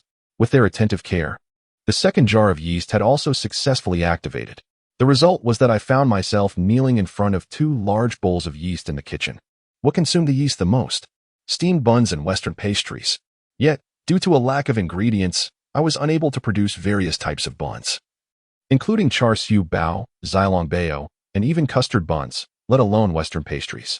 The day after my arrival, I had whimsically pleaded with Xiang Wei and Lin Mingji for an oven, but upon hearing my description of its features, their expressions turned grave, and they sternly instructed me never to mention the matter again.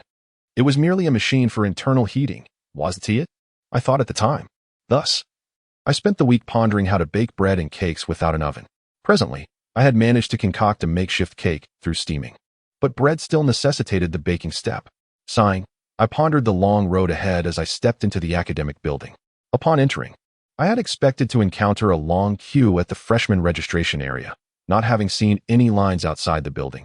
But to my surprise, the spacious hall was filled with students casually moving about in search of their classes, without any semblance of a registration line. Where, then, should I go to register? I was taken aback.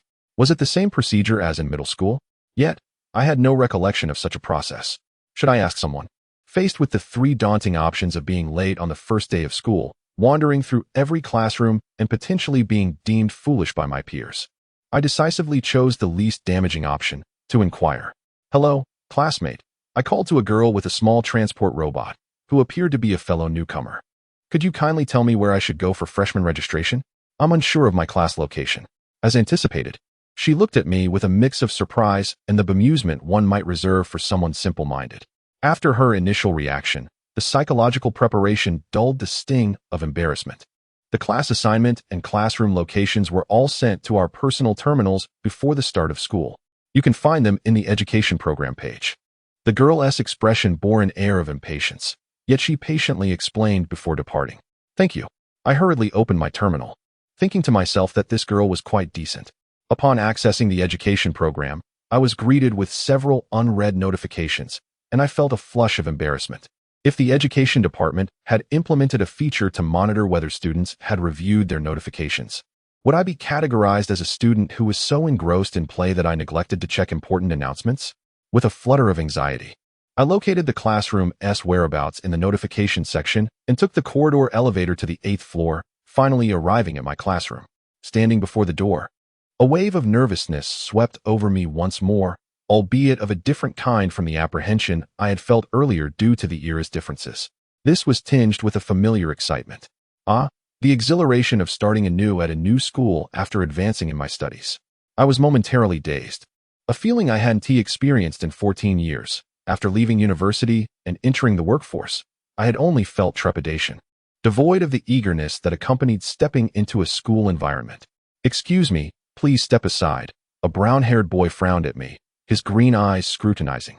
I found his gaze intriguing, but he clearly had no penchant for staring contests, as he promptly led his transport robot into the classroom. I hurriedly followed suit. The classroom was more spacious than I had imagined, differing from the cramped conditions of the 21st century, where classes were packed with 50 or 60 students. Here, there were merely over 30 desks and chairs, most students having already settled in, opting for seats by the windows or towards the back, leaving only the middle area unoccupied. I raised an eyebrow. It seemed that no matter the era, students preferred to avoid sitting where they would be immediately visible to the teacher. However, the class was smaller than I had anticipated. It appeared they would each have to share their meals. I had no strong preference for seating and chose a spot towards the middle back. As I contemplated how to distribute the buns and steamed rolls to my classmates, a familiar voice suddenly broke my thoughts. "Is that you?" I turned to my left to find the girl who had assisted me earlier in the hall, now accompanied by a couple of classmates, seemingly engaged in conversation. Seeing the kind girl who had helped me, I smiled brightly. "What a coincidence. We're in the same class. Thank you for your help earlier." One of the students next to her inquired curiously, "Miss Yuting, do you know this person?" "No." The girl, identified as Yuting, promptly replied. "I merely guided her on how to check the notifications. I wouldn't go so far as to know someone who doesn't even check their school announcements." Though her words were somewhat sharp, I couldn't deny that she was right. So despite feeling stung, I had to endure.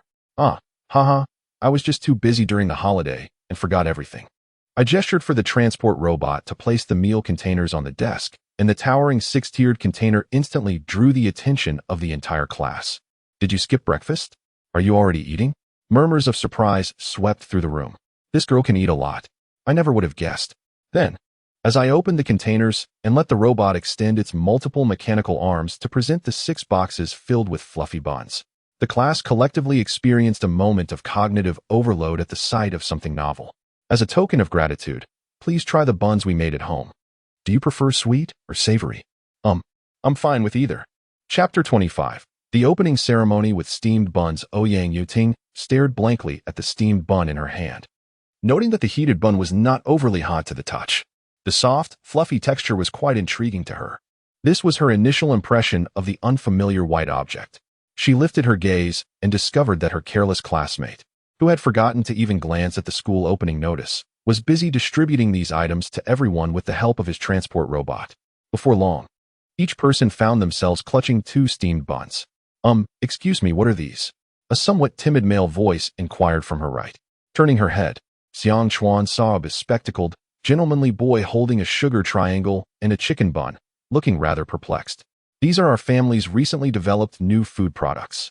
Please eat without worry. Food. Everyone gawked at the buns in their hands, incredulous. The appearance of these pale objects was a radical departure from their preconceived notions of food. Will it be safe to eat? The brown-haired boy asked, who had previously complained about being blocked at the classroom door. Xiang Chuan frowned slightly. Understanding the modern ignorance towards traditional foods, she refrained from expressing her irritation and patiently explained, "Rest assured, all the buns have undergone thorough ingredient testing by my father. They contain no harmful substances and are beneficial to health. These were crafted by our little chef after a long night of work. But how do we eat them?" The entire class gazed in confusion at the buns in their hands. Ultimately, Ouyang Yiting was the first to take a bite. Since it was edible and not a liquid, she thought it best to treat it like solid food and simply bite into it. The bun she bit into was filled with cabbage and carrots. After being kept warm, the cabbage's juices were not scalding hot, but they still caught her off guard. It was pleasantly warm inside. As she chewed, she noted the slight saltiness from the seasoning, though the natural sweetness of the vegetables was more pronounced. The more she chewed the bun and its filling, the sweeter it became. Almost instinctively, after 5 chews, Ouyang Yiting swallowed, startling herself. After all, portable solid foods typically require at least half a minute of chewing before they can be swallowed.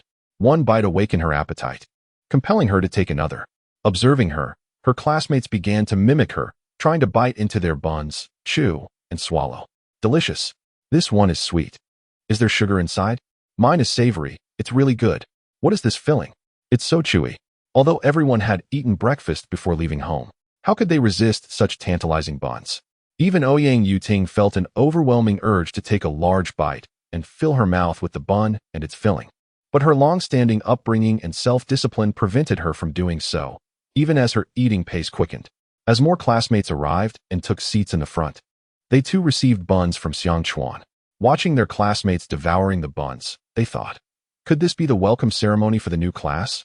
By the time their homeroom teacher, Zhu Bingwen, arrived, everyone had polished off their first bun. The air was filled with the familiar aroma of buns reminiscent of a 21st century bus ride. Zhu Bingwen curiously asked, "What is that smell?" However, he had no time to delve deeper, as he, clad in glasses, casually activated the classroom's ventilation system and clapped his hands to quiet the students. "Are we conducting the opening ceremony right here in class? No need for the playground or auditorium." Xiang Chuan blinked in curiosity, gazing at the blackboard. Could it be a remote live broadcast for the opening speech? The reality proved that the common knowledge of the 21st century had indeed limited her imagination. The homeroom teacher activated the classroom's teaching terminal, and upon connecting to the campus network, Xiang Chuan was astonished to find that the classroom scene had instantly transformed into that of an auditorium, where she was seated among a sea of students in a circular tiered setting. Is this a holographic projection? Xiang Chuan mused, glancing around in wonder. The technology of 30,000 years hence was remarkable. The hologram appeared utterly lifelike. Had it not been for the lingering scent of buns in the air, she might have truly believed they had been transported to the auditorium. At the center of the auditorium stood a middle-aged man, significantly magnified, presumably the principal. Xiang Chuan thought to herself. Expecting the speeches of leaders from 3 millennia hence to be engaging, she instead found herself struggling to stay awake as the speech dragged on, as it seemed timelessly tedious with an inherent soporific quality. Meanwhile, her classmates, having just experienced a gastronomic culture shock, were evidently more alert, their minds still preoccupied with the buns they had just consumed. They clutched yet another bun in their hands. Exchanging glances with her tablemates, the students nodded in silent agreement. Just as Xiang Chuan battled her drowsiness, the entire class began to discreetly savor the milk buns. It was entirely normal for students to converse during the principal's speech, as the holographic space had muted their personal devices, allowing only localized communication. Having served as the principal of the affiliated high school of Demeter University for 50 years, The current principal was naturally understanding of the students' desire to chat. Thus, he kindly shielded the sounds of each class around the podium. Let the children talk. As long as they keep their voices down, I can pretend I didn't hear them. If they speak too loudly, the homeroom teacher will step in. While delivering his speech, he cast a glance at the classroom state and was taken aback to find that Class 1, Section 8, registered not a single sound wave. He certainly did not believe that his charisma was sufficient to silence the most curious high school students on their very first day. Something was amiss. Quietly, he opened the monitoring page on the podium. To his astonishment, he discovered that every student in Class 1, Section 8, was indeed moving their mouths. No, to be precise, it was not merely their mouths in motion. Their jaws were rhythmically moving up and down. The frequency of this movement, did it require guessing? They were eating. The principal was so shocked that he momentarily faltered, his hand trembling as he accidentally broadcasted the monitoring page to everyone. At that moment, the entire school fell silent, as all eyes were drawn to the teaching terminal screen, which had switched to the scene of Class 1, Section 8, where everyone was clutching a white object, occasionally taking bites, chewing, and swallowing. Are they really so brazen? The audacity of openly eating in public? On the very first day of school, Class 1, Section 8, became the center of attention for the entire school due to the collective sneaking of food instigated by the Buns brought by Xiang Chuan. Chapter 26. Class 8 of the first year after the principal's halting speech came to a close. The students of Class 8 found themselves surrounded by curious classmates and even upperclassmen wandering in front of their classroom. Upon inquiry, they discovered that the tale of their audacious snack pilfering during the principal's address had spread like wildfire throughout the school. Xiang Chuan. Some forthright classmates rushed toward her, fully aware that they were in the wrong. They could have simply stowed the buns in their lunchboxes to keep warm and indulged after class. Yet, for reasons unknown, they had succumbed to the temptation of the fluffy white buns in their hands. The majority of the class shared a consensus: they must take responsibility for their actions. But this particular individual should bear a degree of secondary accountability. All right, it was my fault. I shouldn't have brought them out before class, Xiang Chuan conceded, feeling flustered. She had never anticipated that such a spectacle would arise in her struggle against the drowsiness of modern life, which had unveiled the contemporary human's utter lack of resistance to culinary delights in the 21st century.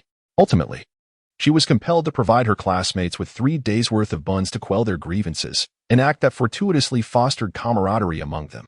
Having all indulged in the act of thievery, they were bound by a shared sense of complicity, which, in turn, cultivated a sense of closeness.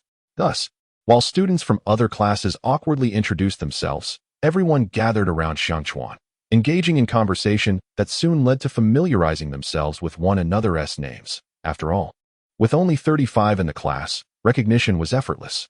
Xiang Chuan, your father is the chairman of Yuexiang, right? Could it be that these snacks are new products being developed by Yuexiang? A wave of realization washed over the group. It became clear why she could casually produce such unfamiliar foods. She was indeed the daughter of the chairman of Xiangwei Corporation. I can't speak for my dad. He's been quite busy lately, Xiang Chuan replied, sounding evasive, yet it was the truth. The related applications concerning yam had only just been submitted to the Yuexiang group, and they were currently formulating plans for a food chain, all while managing diplomatic meetings. Xiangwei Corporation and Secretary Ono had been exceedingly occupied these days. Had the company cafeteria not been limited to solid and liquid food options, unable to satisfy Xiangwei's refined palate, Xiang Chuan would have suspected her father was living at the office. If they were to sell publicly, I hope the prices are reasonable. I accidentally broke my grandfather's ornament last week, and half of my allowance was docked this month. Haha, that's unfortunate. I helped my mom with chores last week, and my allowance doubled. You rascal, don't expect me to treat you next time we hit the virtual game pod. Not a chance. Whoever loses pays. I'm in. I've got some serious skills with meteor strikes. How about we all go play together tomorrow afternoon? As Xiang Chuan marveled at the social dynamism of adolescent boys, a few female classmates approached her. Xiang Chuan, look at this. One girl brandished her terminal, revealing a familiar icon on her desktop. Upon opening it, it was indeed the live streaming room of Xiangxue, although it was currently offline, with a notice stating that the broadcast time had been rescheduled for the evening. The comments section buzzed with chatter from the parents of Xiangxue's friends and various government officials who had managed to gain access. This live streaming room is something I received an invitation to from my younger sister 2 days ago. I often see you cooking in the kitchen for Xiangxue in her broadcasts. Is that really you? Xiangchuan was astonished that she could encounter an audience member in person, especially in a room with only 2,000 viewers. Yes, it's a project my sister is involved in. Xiangchuan quickly distanced herself from the idea. Bringing food to school was already attention-grabbing enough. If it became known that she had suggested the live stream, she would surely be scrutinized like a rare specimen. To her surprise, there were indeed classmates who watched the stream. It's a pity I found out too late and missed the broadcast from earlier this week, the girl lamented. I heard from the chat that you frequently prepare dishes for SUSI-MANHUA. Is it true that you make delicious food with fruits? Can fruits really be used in cooking? Fruits are indeed a type of food.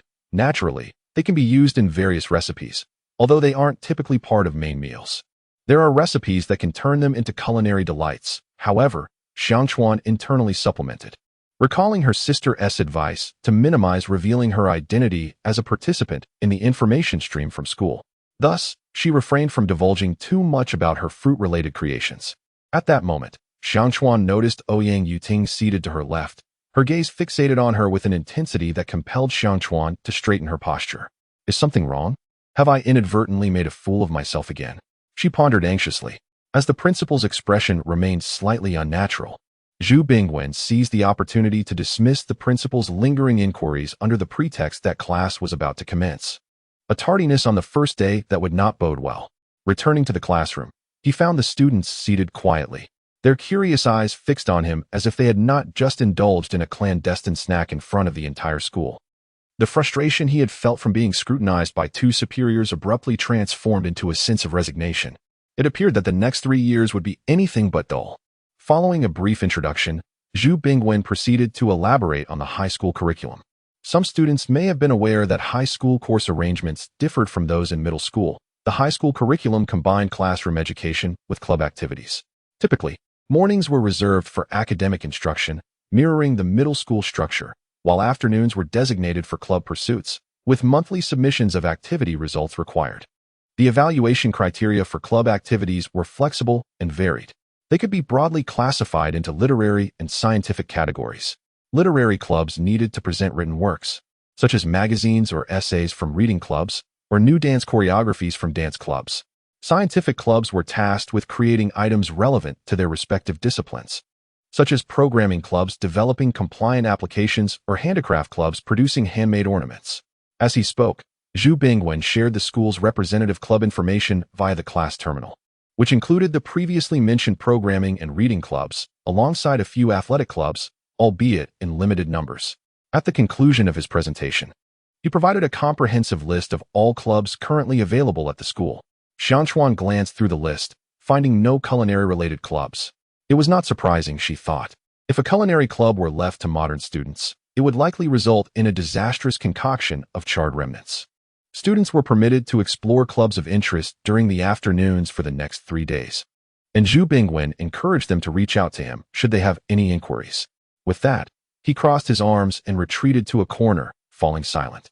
As soon as his words faded, a lively discussion erupted within the classroom.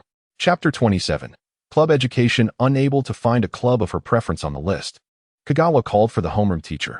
Zhu Bingwen immediately recognized her as the apparent instigator behind the collective mischief and, out of curiosity, moved closer to hear what she had to say. Teacher, must everyone join a club? Is it not permissible to abstain? Kagawa inquired. I just mentioned that club education is an integral part of our high school curriculum. If one does not join a club, they would be missing out on half of the educational content during high school, Zhu Bingwen explained. But isn't school primarily for classes? Why must we start joining clubs now? Kagawa articulated her greatest concern. High school serves as a transitional phase between traditional education and university studies. To facilitate students' adaptation to a university curriculum focused on personal interests and future aspirations, it is essential to consciously cultivate their special talents, Zhu Bingwen elaborated, noticing that other students had turned their attention to him as he approached the podium. Research conducted by sociologists around the year 6000 revealed that nearly 60% of adolescents felt confused about their choice of major before graduating high school. Many students, considering job prospects, opted for popular fields of study, only to find themselves at odds with their true interests. This, coupled with a saturated job market, led to considerable anxiety among students. At that time, the leader of the Second Fleet, Cynthia Budo, proposed a reform in the curriculum aimed at nurturing high school students' interests and talents. 10 students from various socioeconomic backgrounds, sharing similar interests or talents, were selected to form classes, reducing the emphasis on traditional curriculum while introducing interactive activities centered on personal interests, which laid the groundwork for the current club education system. Teacher, Ouyang Yuting raised her hand. Zhu Bingwen gestured for her to speak. Wouldn't this provoke considerable controversy? As far as I know, the difficulty of entrance examination questions is adjusted according to the students' daily learning levels. If those students reduce their study time, won't they struggle to keep up with the exam's difficulty? Ouyang Yuting seems quite informed. Zhu Bingwen chuckled, appreciating the cleverness of his students. Because this was an experimental class, the Second Fleet provided certain leniencies, allowing those 30 students to enter designated universities regardless of their academic performance. Kagawa suddenly understood. So it's akin to guaranteed admission. And then, the classmates urged for the teacher to continue. Zhu Bingwen smiled. The outcome was, of course, successful. The 30 students chose a mix of popular and niche fields, with several emerging as elites in various sectors, including some who ascended to high political positions. You are familiar with the 12th Fleet's Romeo and Juliet, aren't you? The remnants of Romeo and Juliet were unearthed from the information chaos around the year 5000. But the actual adaptation for live performance occurred in 6100. I know this. A girl who had just come to find Kagawa excitedly raised her hand. It was adapted by Sichin Cabin, right? Indeed. Our class is quite knowledgeable, Zhu Bingwen remarked with a smile. My mother adores Romeo and Juliet. I listen to it so often at home that my ears are growing calloused. The girl blushed at the compliment. Could it be that Sichin Cabin is? Yes, Sichin Cabin was one of the students in that experimental class of the 12th Fleet. She has always been passionate about ancient culture, nurturing her interest in the adaptation of classical texts. Her success in adapting Romeo and Juliet led her to the Cultural Bureau of the 12th Fleet, where she eventually became second in command, dedicating her life to the advancement of the arts and culture in the 12th Fleet. Of course, some graduates of the experimental classes found success in fields unrelated to their initial interests. Yet the interactions with peers who shared similar passions taught them effective collaboration and problem-solving skills, even if their hobbies evolved into different areas. The experiences gained during high school enabled rapid development. Clears throat. Zhu Bingwen feigned a cough to ease his slight embarrassment. Now that you are aware of the origins of our club education, do you have a new understanding of club activities? Let us continue. Teacher. Another familiar interruption. Zhu Bingwen focused his gaze on the student who had once again posed a question, internally sighing at her persistent inquiries, but maintaining a friendly demeanor. What if we do not find a club we like in 3 days? Can we join the student council instead of a club for our activities? Generally, such a scenario is unlikely, Zhu Bingwen thought to himself, unable to suppress a smirk, especially upon noticing some students showing signs of restlessness at her question. The Demeter University-affiliated high school is the second-best institution within the Third Fleet, following the Agriculture University-affiliated high school. Since the reform of the educational system, it has established hundreds of clubs and boasts 2 20-story buildings dedicated to club activities. The variety of clubs encompasses all fields of study offered by the universities within the Third Fleet, explaining the consistently high admission rates of Demeter University-affiliated high school. What other clubs could possibly fail to meet their interests? No high school would permit student council activities to replace club activities. All student council members are expected to engage in club activities alongside their council duties. The most they could hope for is a slight advantage during college admissions. If one cannot balance academics, student council, and club activities, they might as well abandon that hope. Zhu Bingwen decisively dismissed the aspirations of all the eager students, including Kagawa. Observing her expression shift from hopeful anticipation to a furrowed brow, he finally inquired, Kagawa, what type of club are you interested in joining? Perhaps a cooking club? Ideally one that studies ancient cuisine. This response elicited a visible twitch from Zhu Bingwen. The study of ancient culture, due to the scarcity of surviving documents, is already an obscure field in modern academia. Graduates typically end up languishing in historical research institutions, making it one of the least contributive fields in terms of material and spiritual civilization. Regrettably, we do not have a club related to ancient culture here. I should mention that the universities in the Third Fleet do not offer relevant majors either. If you are determined to pursue ancient cultural studies, you might consider the 11th or 12th Fleet when applying for college. As previously mentioned, the 12th Fleet has already been discussed, and the 11th Fleet is renowned for its in-depth research on information chaos, serving as a center for ancient cultural studies. Attend university elsewhere? Kagawa frowned, recalling her previous life where she attended schools at least 20 kilometers from home, even venturing to the northeast for university and later working in a neighboring province. Now, with wealth and influence at her disposal, the prospect of attending a university light years away in another fleet seemed utterly unthinkable. Chapter 28. What to do without a club. Just establish one. While the arrangements for 3 years hence posed a dilemma, the immediate challenge lay in the absence of a club. Kagawa initially contemplated merely drifting through student council activities, but juggling 3 commitments in high school proved to be exceedingly exhausting. Why not simply create a club of her own? The moment this thought surfaced, Kagawa felt invigorated. Indeed, if none existed, why not forge one herself? With her own clubroom, the autonomy to direct club activities, and the delightful prospect of indulging in culinary delights as a legitimate club function, how splendid that would be. Teacher. Kagawa raised her hand for the 3rd time. Not again. What is it, Kagawa? Zhu Bingwen barely restrained his urge to voice his internal complaints. I would like to apply for a new club, Kagawa declared. Cutting straight to the chase. A chorus of gasps arose from her classmates, while a handful of students suddenly bowed their heads in contemplation. Zhu Bingwen could hardly mask his astonishment, his mouth agape as he stared at Kagawa. Is this cohort truly so unconventional? It is essential to note that in high school, clubs are intrinsically linked to academic performance and the trajectory of university admissions. Thus, Kagawa, you must think this through. The criteria for establishing a high school club are quite stringent. Not only must you outline your future research topics and provide evidence of existing achievements, but you also require the consensus of 3 grade leaders, the principal, the vice principal, and the school board. Only by meeting all these conditions can a school club be officially established. Kagawa's resolute gaze prompted Zhu Bingwen to reassess his perception of her eccentricity. After some consideration, he handed her the club application process guidelines and forms, saying, if you are so determined, I shall not hinder you. However, you must prepare the necessary documents and sample items yourself, just as with club preparation, within these 3 days. Upon hearing this, Kagawa's eyelids involuntarily fluttered. Is the timeline truly so tight? It seems they genuinely wish to discourage students from establishing their own clubs. Teacher, you are Man, correct? Zhu Bingwen glanced at the seating chart on the podium corresponding to the student terminals. What can I do for you? I would also like to request a club application form, please? Man stammered, her nerves evident. I didn't see any clubs of interest on the school's club list. Another one. Zhu Bingwen's eyes widened in surprise. But having witnessed Kagawa's initiative, he refrained from further persuasion and handed a set of application guidelines and forms to her as well. No sooner had Zhu Bingwen completed his sentence than students surged out of the classroom, nearly colliding with the transport robots, prompting some students to rush out to restore order.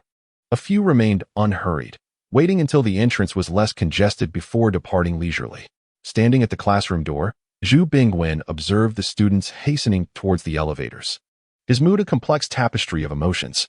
This cohort indeed possessed a unique character. If Kagawa and Man truly intended to submit their applications, the principal might find himself in quite the predicament.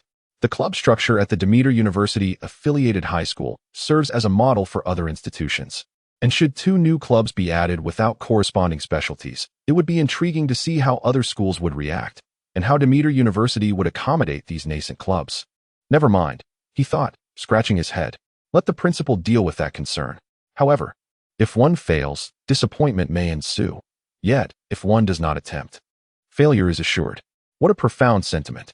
Following the guidance of the navigation AI, Kagawa entered the dormitory area. Upon opening her terminal, she realized, to her astonishment, that her dormitory was situated in the very first building at the entrance. Observing the long queues for elevators in the other dormitories nearby, which almost spilled out of the building, and then glancing at the relatively sparse waiting area for her own building, Kagawa comprehended the situation. This was indeed a premium dormitory. Without a doubt, this arrangement had been orchestrated by Xiang Weigua and Lin Minji.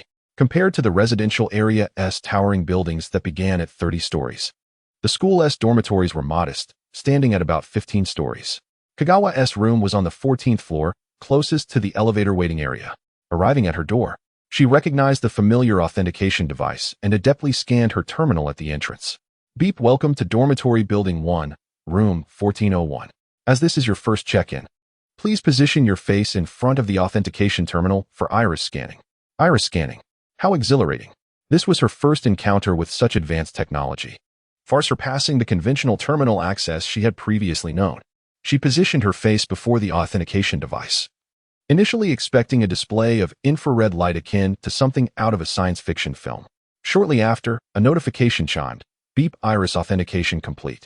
This dormitory employs dual authentication via iris and personal terminal. Please ensure to perform both authentications when entering and exiting. That was remarkably swift. With a tinge of disappointment, Kagawa entered her dormitory with the transport robot. Just as she had surmised downstairs, it was indeed a luxurious single room prepared by her family, complete with a private bathroom, a sofa, and a coffee table, even outfitted with a large television. Most delightful was the small kitchen and refrigerator tucked away in the corner of the room. However, before indulging in her new surroundings, Kagawa first needed to tend to some arrangements. She retrieved a delicate metal box from the transport robot and, using her terminal to scan the top of the box, opened it to reveal a rubbery spherical object. Servant, deactivate sleep mode. As Kagawa issued her command, the surface of the sphere gradually expanded and unfurled, ultimately transforming into a palm-sized starfish. This was a split unit of the family's servant, authorized by Xiang Weigua to accompany Kagawa in her dormitory and assist with her daily needs. Initially skeptical about the little creature's capacity to carry items, Kagawa had abandoned her doubts after witnessing it extend two appendages to effortlessly transport her luggage from the transport robot earlier that morning. Do not harbor illusions about the scientific understanding of the 21st century in an era 30,000 years hence, when humanity is light years away from the solar system. Chapter 29. The speed of light application after arranging for the servants to pack her luggage and the transport robots.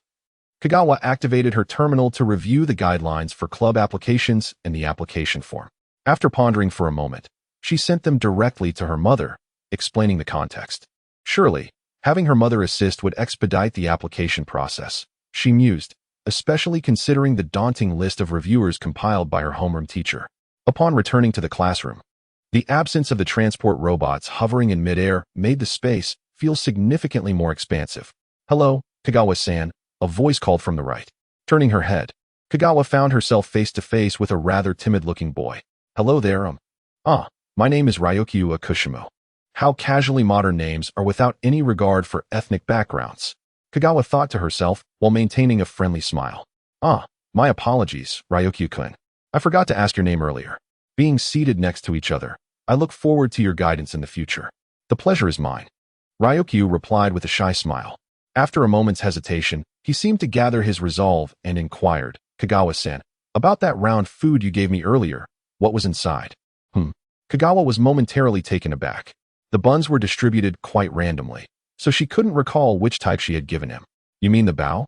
What's wrong? Was it not to your taste? Currently, we can only prepare 3 types of fillings. No, that bao was truly delicious, Ryokyu exclaimed, his face flushing as he hurriedly clarified to prevent any misunderstanding. I found it incredibly tasty, but I was curious about the filling. It had a salty flavor, yet it was fragrant. Kagawa tilted her head, contemplating. Revealing the primary filling should pose no issue. Just as Ryokyu prepared to apologize and retreat, she divulged the information. The detailed recipe requires authorization from my father's company, so I cannot share that, but I can tell you the main fillings. Is that permissible? Ryokyu's eyes widened in astonishment as he gazed at her with a reverence akin to worship. The nearby girls engaged in conversation, and Ouyang Yiting turned their attention to the unfolding interaction. The round food is called bao. I had my kitchen AI prepare it according to the recipe with 3 fillings. The primary ingredients are cabbage, chicken, and beef. The cabbage is the white rose-shaped vegetable. I simply distributed 2 randomly, so I cannot recall which one you had. By the way, the triangular ones are also bao, but filled with sugar. White rose-shaped cabbage, beef, chicken. Ryokyu was not the only one whose eyes widened. The girls seated to the left and Ouyang Yiting exchanged bewildered glances. The flavor of white rose-shaped cabbage and chicken. What could that possibly taste like? One girl involuntarily voiced her thoughts, prompting nods of agreement from her peers. In their minds, cabbage was a dry, solid food, the only distinction being a slightly sweeter taste compared to other greens, resulting in a sweet flavor. Kagawa offered validation, leaving the group in stunned silence. Observing the astonished expressions on either side of her, Kagawa felt perplexed. What's wrong? You, Sai. Ryukita murmured, Kagawa-san. You just revealed the entire food preparation process. Huh. Kagawa blinked, realizing, oh right, I seem to have disclosed the method for making cabbage soup. But it's just cabbage soup.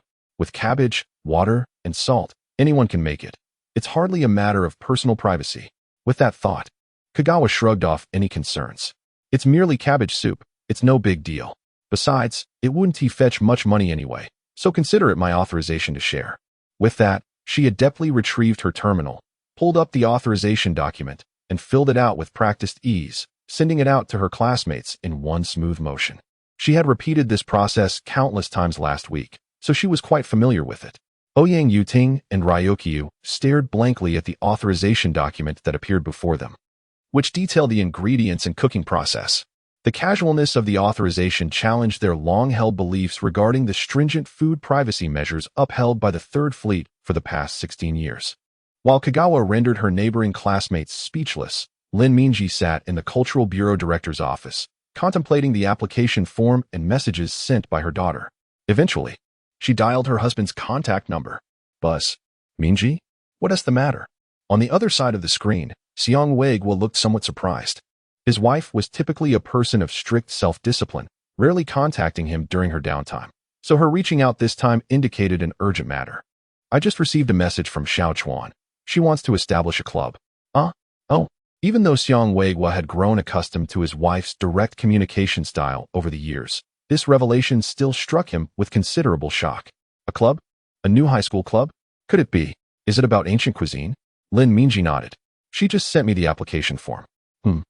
Seong Waegwa stroked his chin, furrowing his brow. This matter, while not monumental, was not trivial either. After all, it was merely a high school club.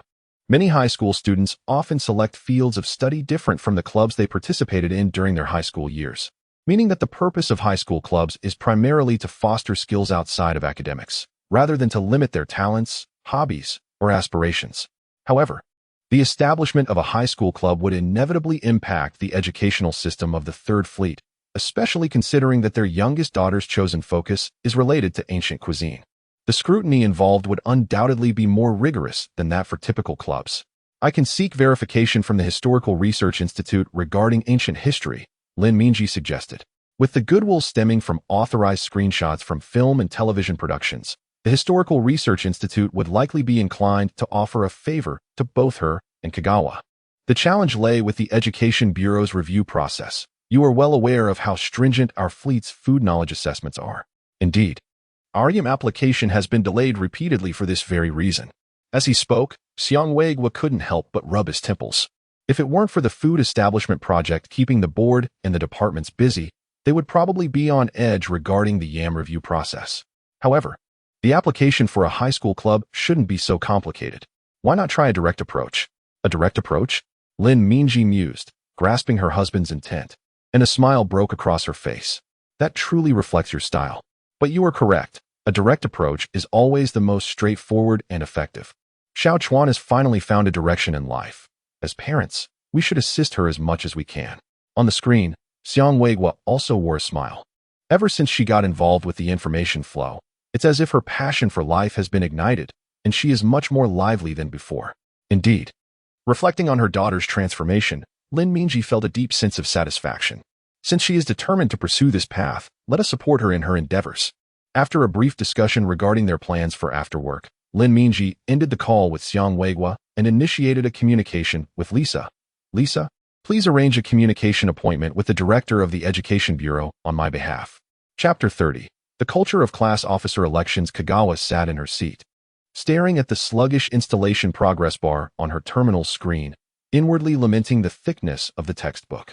Glancing around, she noticed that all the students in Class 8 of the first year were in the same predicament, utilizing personal terminals to receive educational materials from the teaching terminal at the front.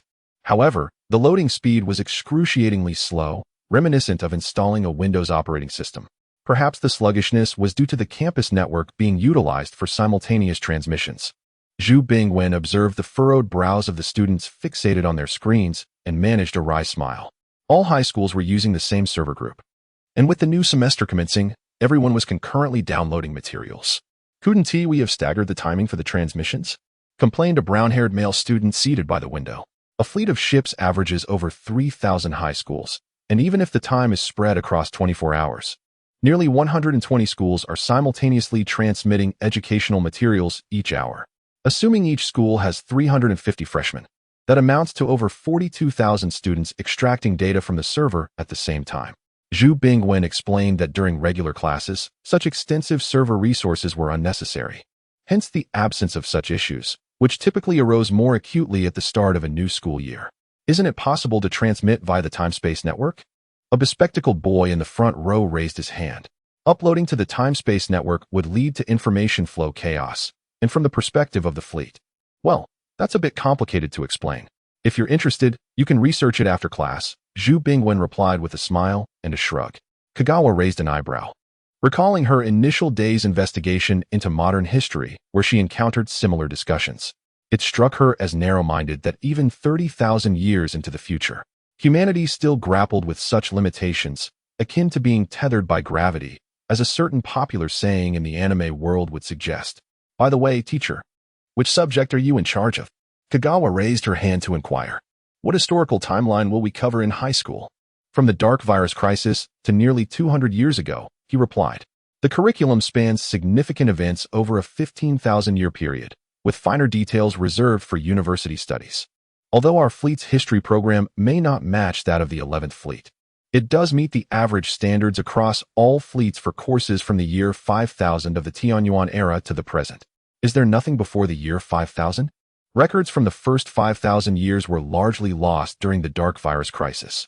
At most, we have the fleet navigation logs preserved in historical research institutes. Kagawa fell silent. With even the records of the Tianyuan era being incomplete, it was futile to expect comprehensive documentation of the Common Era. A history lacking completeness would not serve as a legitimate course of study, leaving her without any academic advantage. The thought of enduring 3 years of high school in such a manner made her head throb. The silver lining was that the compulsory education system established in the year 20,000 covered everything from kindergarten to university, alleviating the pressures of fierce competition in college entrance examinations. Mr. Zhu, you look so young, her classmates exclaimed, and Kagawa felt the stark contrast between the perspectives on longevity held by modern individuals and those of the 21st century. With a guest at home who bore a striking resemblance to her father, yet was over 200 years old, she realized the necessity of adapting quickly to her new environment. When the class bell rang, the students of Class 8 straightened in their seats, only to discover that the teaching screen had inexplicably displayed the words class officer election. Kagawa widened her eyes in astonishment. The class officer system still existed in modern times? I had initially planned to allow you to familiarize yourselves with one another before commencing the elections, but thanks to Kagawa, you have all acquainted yourselves more swiftly than my previous students. Therefore, let us finalize the class officers today, Zhu Bingwen declared, opening a list on the teaching terminal that listed the positions of class leader, deputy class leader, labor supervisor, and class activity coordinator. Must the titles be so grandiose? They are merely the labor commissioner and cultural commissioner, Kagawa mused, leaning back as if to observe a performance. Such elections had never concerned her in her past life, nor did she intend to participate in this one. She was merely here to watch her classmates showcase their abilities. Students wishing to apply for class leader, please raise your hands. As Zhu Bingwen's words echoed, several students promptly raised their hands. He entered their names into the candidate list and continued, now, those wishing to apply for deputy class leader, please raise your hands. Kagawa's astonished exclamation drew the attention of the entire class, startling her in the process. What is the matter? Kagawa, do you wish to run for class leader as well? Zhu Bingwen inquired, preparing to add her name to the list. No, I didn't mean that. Please don't put my name down, teacher, Kagawa exclaimed, embarrassed. She had no desire to invite unnecessary trouble upon herself. Then why did you speak up? Glancing at the inquisitive gazes from her teacher and classmates, Kagawa realized that if she remained silent, even if the teacher didn't pursue the matter, her classmates would undoubtedly question her after class. I was just wondering why candidates don't need to introduce themselves during the election process. Her voice dwindled, yet the eyes of her peers widened in curiosity. Zhu Bingwen began to piece together her thoughts, but maintained his composure, asking, not the standard introduction upon first meeting, but rather, an introduction regarding your aspirations for the position you intend to run for. For instance, A candidate for class leader could express how they plan to guide the class and what commitments they will make. Such a method of election exists. The students in the class suddenly understood. Since the advent of the Tianyuan era, all elections have been optimized by AI based on individual information and capabilities. The tradition of speech-based campaigning had waned following the Fifth World War with the rise of AI technology, leading to its absence in the Tianyuan era. Ah, I see. This approach does exist. Zhu Bingwen's expression reflected newfound comprehension. Yet, how credible could self-reported intentions be? Who could ascertain whether the candidates were capable of fulfilling their promises made during their speeches? Kagawa hesitated, realizing that in the 21st century, many politicians had failed to deliver on their campaign promises, leading the public to equate politicians with deceit. In contrast, the modern emphasis on individual capability, evaluated by AI, significantly reduced the prevalence of exaggerated rhetoric. Just as Kagawa questioned whether she had spoken too much, her classmate Ouyang Yiting suddenly spoke up. What if we combined the two methods? Combine? The students began to ponder this proposition as Zhu Bingwen observed their expressions, silently nodding in approval. Ouyang, please elaborate. Thank you, teacher. Ouyang Yiting stood up, proposing a balanced approach that would split personal campaign speeches and AI evaluations, allowing assessors to reference candidate speeches for evaluation, while also considering AI-generated assessment results. The combination of both assessment methods would guide the final selection. This format inevitably prompted a buzzing discussion among the other students. After a slight bow, Ouyang Yiting took her seat, only to sense a gaze from her right. Without needing to look, she understood it was Xiang Chuan observing her intently. This child possesses truly agile thinking, mused Xiang Chuan, the 21st century individual whose mind seemed momentarily stagnant. Indeed, this is quite a commendable approach, Zhu Bingwen remarked with a smile, subsequently casting his eyes over the students in the classroom. Now, those who agree to attempt this new format for the selection of class leaders, please raise your hands.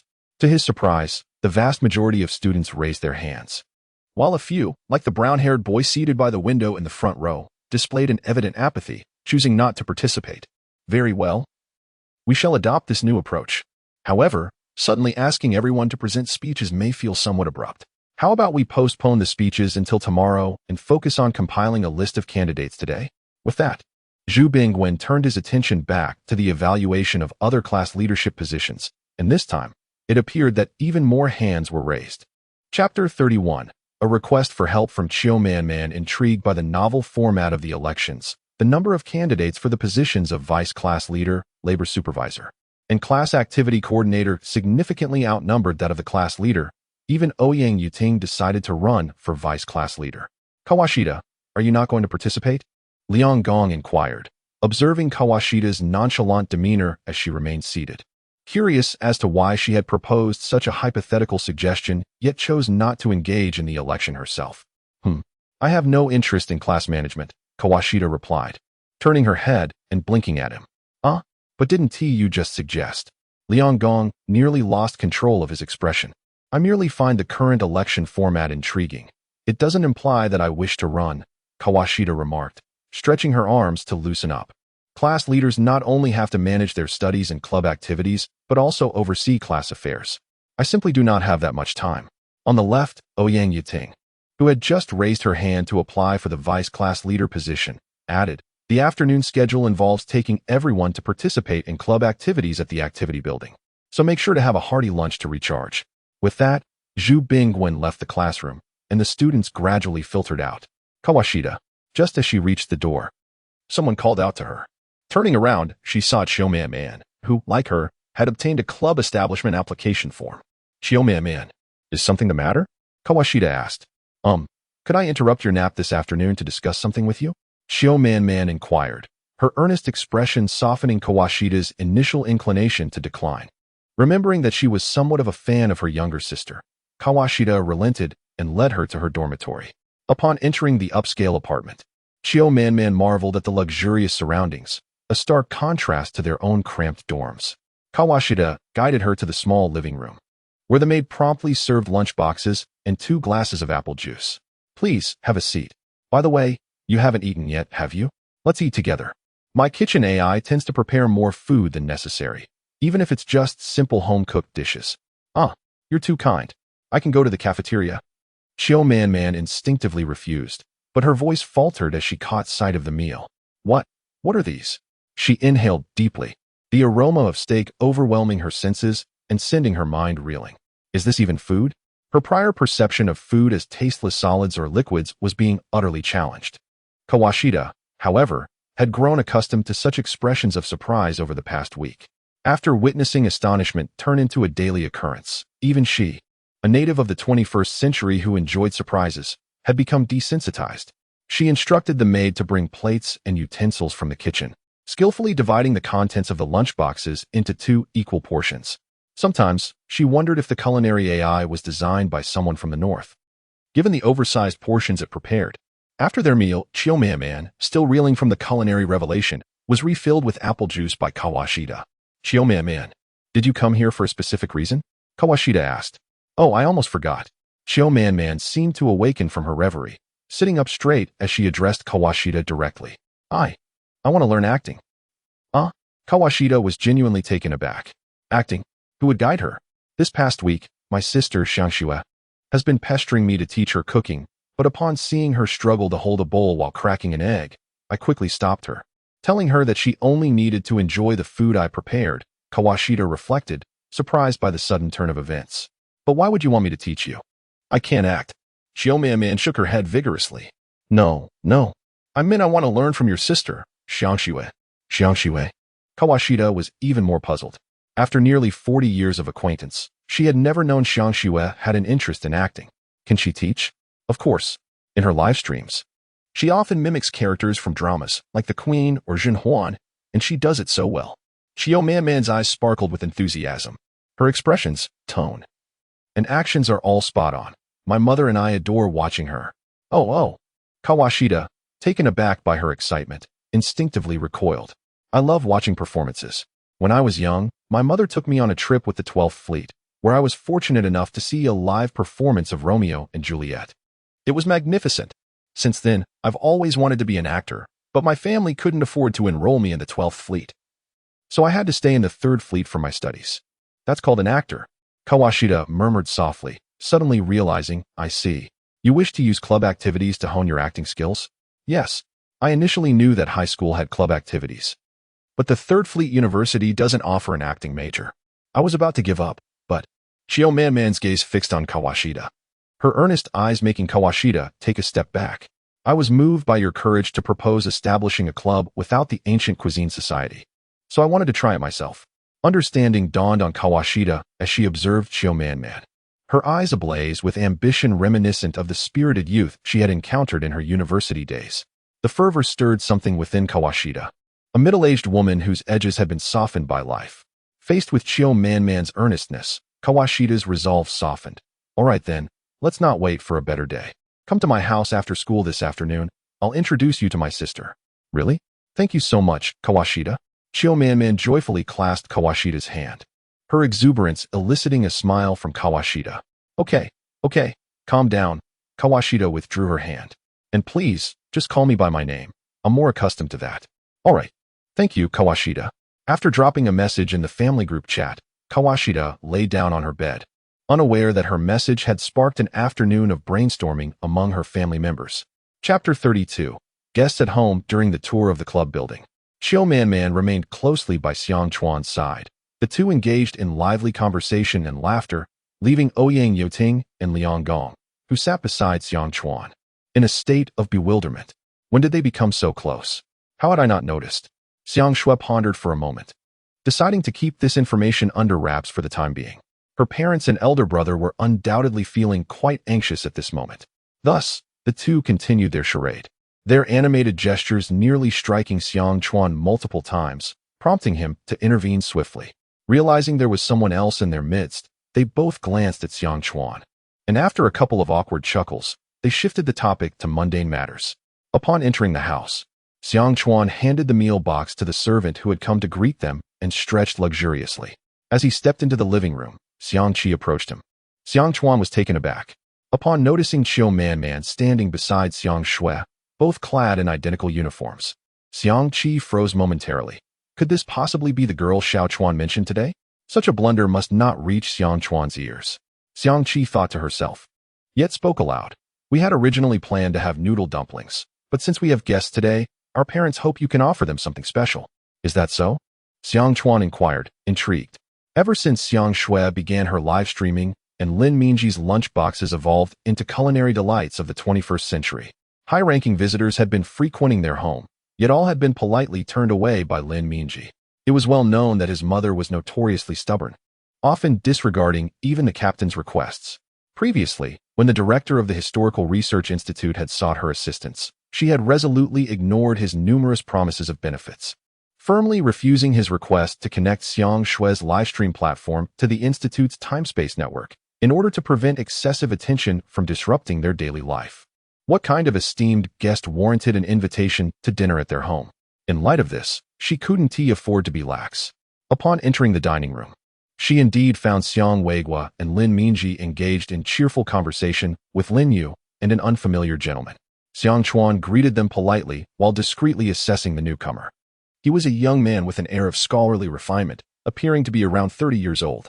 Yet, having learned from the precedents set by Lin Yu and their homeroom teacher, Zhu Bingwen, she refrained from judging based on appearances alone. Who could ascertain if this elder before her was truly 30 or perhaps 300 years of age? However, since he appeared older than her father, she would certainly address him as uncle rather than young uncle.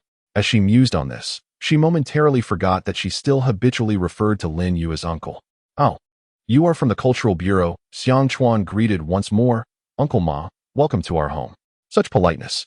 Ma Chuanhua beamed with a kind smile, his expression reminiscent of a grandfather admiring his grandchildren, which led Xiang Chuan to conclude that this esteemed gentleman was likely of the same advanced age as Lin Yu. "Mom and Dad, Uncle Lin, good evening." "Oh, and hello to you, Uncle." Xiang Shui entered with Chiu Man, sweetly greeting the elders while displaying a charming demeanor.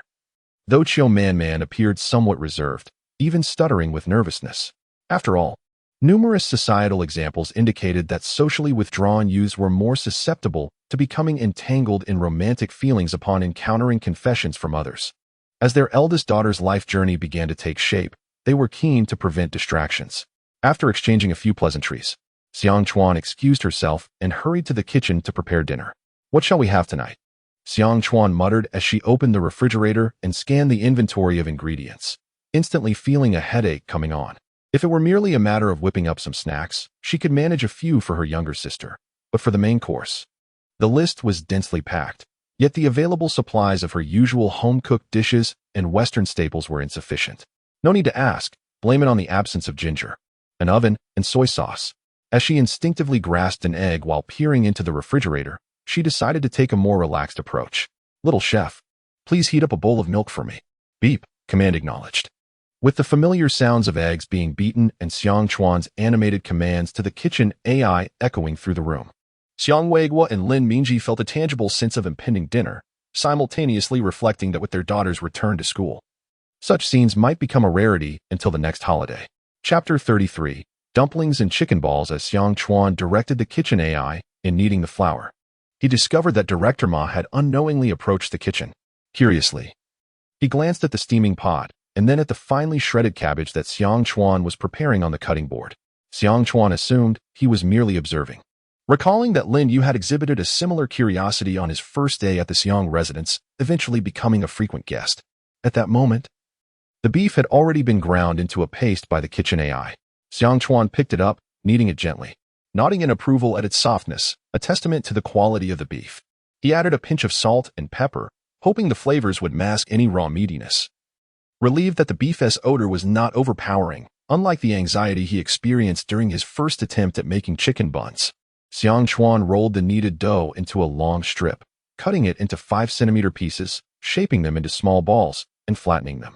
Holding a dumpling skin in his hand, he felt it lacked the perfect size of those he used to buy with his mother at the market. Nevertheless, he thought, as long as it serves its purpose, it would suffice. After rolling out 3 skins, he handed the repetitive task to the kitchen AI, receiving a merciless remark in return. "Miss Xiang Chuan, your dumpling skins are uneven and require standardization."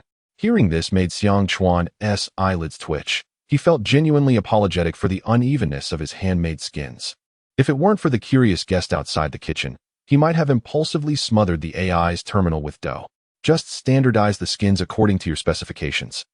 But ensure they are neither too thin nor too thick, he instructed, raising a bowl for reference. The size of the dumpling skins should match this bowl's opening. Understood. Recording new recipe, dumpling skins. Disregarding Ms. Xiang Chuan's size reference, standard dimensions will be inputted, the AI responded. Xiang Chuan clenched the iron rod he was using in place of a rolling pin, maintaining his composure. After all, this AI had recorded the menus over the past few days, and damaging it would necessitate purchasing a new one and re-entering all the recipes. A cumbersome task indeed. As he watched the kitchen AI begin to print the dumpling skins, Xiang Chuan embarked on the most intricate step, filling and folding the dumplings. Why was it intricate? Because he hadn't made dumplings in nearly 20 years.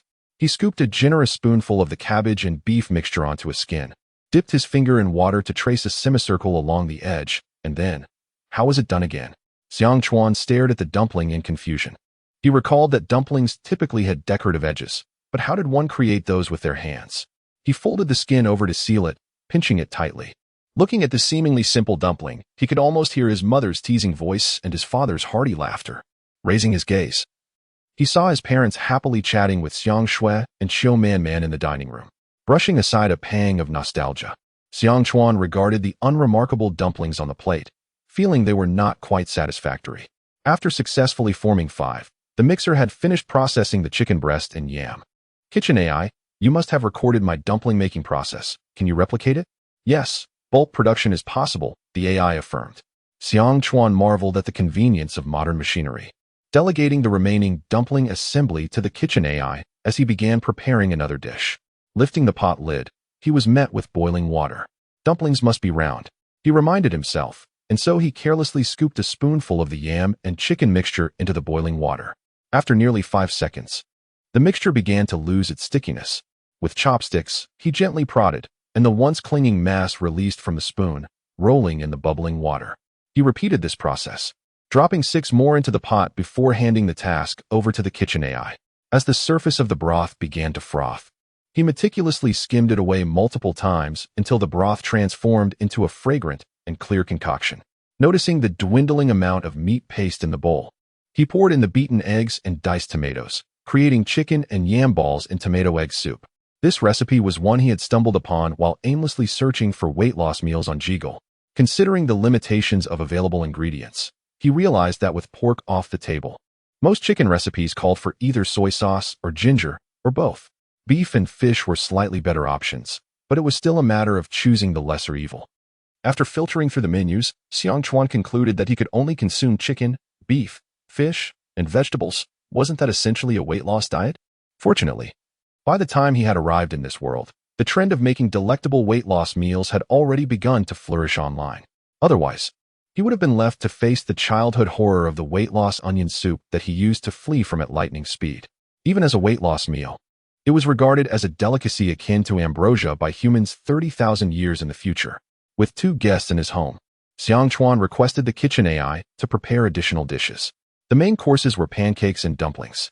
Considering the presence of the underage Xiang Shui and Xiu-Man, he decided to fry half of the dumplings. The soup consisted of the freshly made chicken and yam balls in tomato egg broth, and the side dishes included vinegar stir-fried potato shreds. Xiang Chuan thought it was the first time he had seen such a plain-looking dish, and pan-fried fish fillets cut into small pieces. Initially, he contemplated whether to chop the fried steak into smaller pieces and stir-fry them with potatoes, but upon checking the inventory, he discovered some frozen sea fish. How extensive was their pantry to store sea fish? While lamenting, he instructed the kitchen AI to assist in thawing and cutting the frozen fish. Before cutting the fried fish fillets into pieces, he drizzled some lemon juice over them and fried some leftover potato shreds with eggs, completing the meal. Though Xiang Chuan felt it was somewhat improvised, to others, especially Xiang Weiguo and Lin Mingji, it was the most sumptuous dinner prepared by their daughter. Xiu-Man, Uncle Ma, Uncle Lin. A humble meal to express my respect, Xiang Chuan greeted politely, unaware that the 3 felt a twinge in their hearts.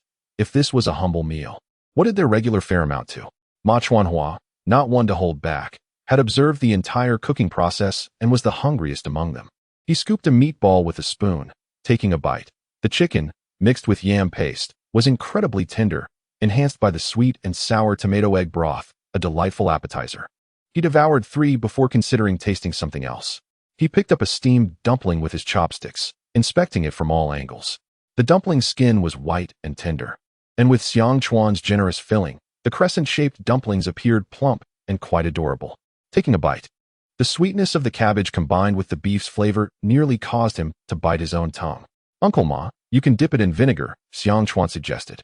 At that moment, everyone remembered the small bowl of vinegar placed in front of each person. Ma Chuanhua was the first to try. He dipped his half-eaten dumpling into the vinegar and took a bite. The original flavor was enhanced by a tangy zest, making it even more delightful. Dipping the dumplings in vinegar and alternating bites with the chicken balls or a piece of pancake with the soup, everyone savored the meal to their heart's content. The only one hesitant about the vinegar was Xiang Chuan. "I only dip my dumplings in aged vinegar or soy sauce." Chapter 34. Can fish be such a delight? As they indulged in their dumplings, Xiang Chuan suddenly perceived something peculiar. Why was no one eating the fish?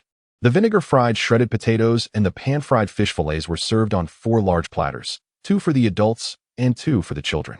Surprisingly, the vinegar-fried potatoes were devoured the quickest, while the fish fillets, which he had presumed would be the first to disappear among the children, remained untouched.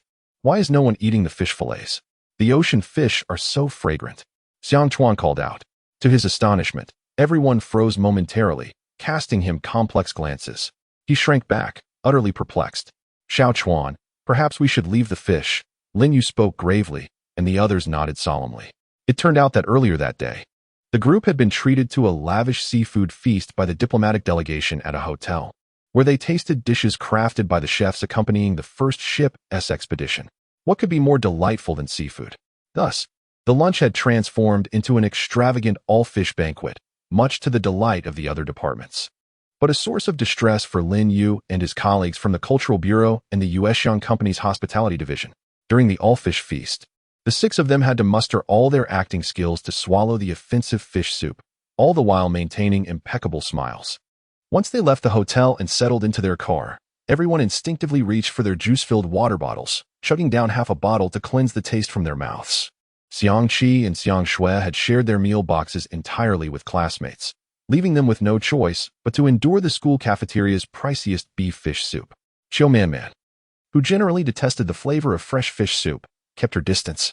Consequently, despite the golden battered fish fillets appearing tantalizing, no one had the appetite for them. "I almost forgot. This fish is truly unique. It would be a shame not to try it." The only person who had not endured the fish soup experience was Ma Chuanhua, who had been so engrossed in the dumplings and meatballs that he overlooked the dishes and the grand platter. Thus, he was the only one to reach for the fried fish fillet. With a gentle bite, the golden crust revealed tender fish meat, sliding effortlessly into his mouth. The fish had been seasoned with a hint of salt during marination, imparting a subtle savoriness that was utterly delightful. More importantly, it was astonishing. Ma Chuanhua gazed incredulously at the fried fish fillet clutched in his chopsticks. Accustomed to gourmet seafood, he had only ever associated fish with the sticky texture of fish soups, which were less pungent than other meats. Yet, the fillet before him was succulent, juicy, and aromatic, with a refreshing fragrance. Xiang Chuan, thanks to a drizzle of lemon juice. He devoured the fish fillet rapidly, being a sea fish, and with the kitchen AI having meticulously removed the bones. It slid down with hardly a chew. He swallowed, feeling slightly unsatisfied, and reached for a second, then a third piece. Everyone watched in awe as Ma Chuanhua polished off nearly half the platter of fried fish fillets. It must be said, watching someone eat heartily does indeed whet the appetite. Unconsciously, Xiang Weiguo and others seemed to ease their PTSD regarding fish, swallowing hard as they too picked up their chopsticks toward the fish fillets. On the children's side, Xiang Chuan wasn't as hasty, savoring his food slowly as usual.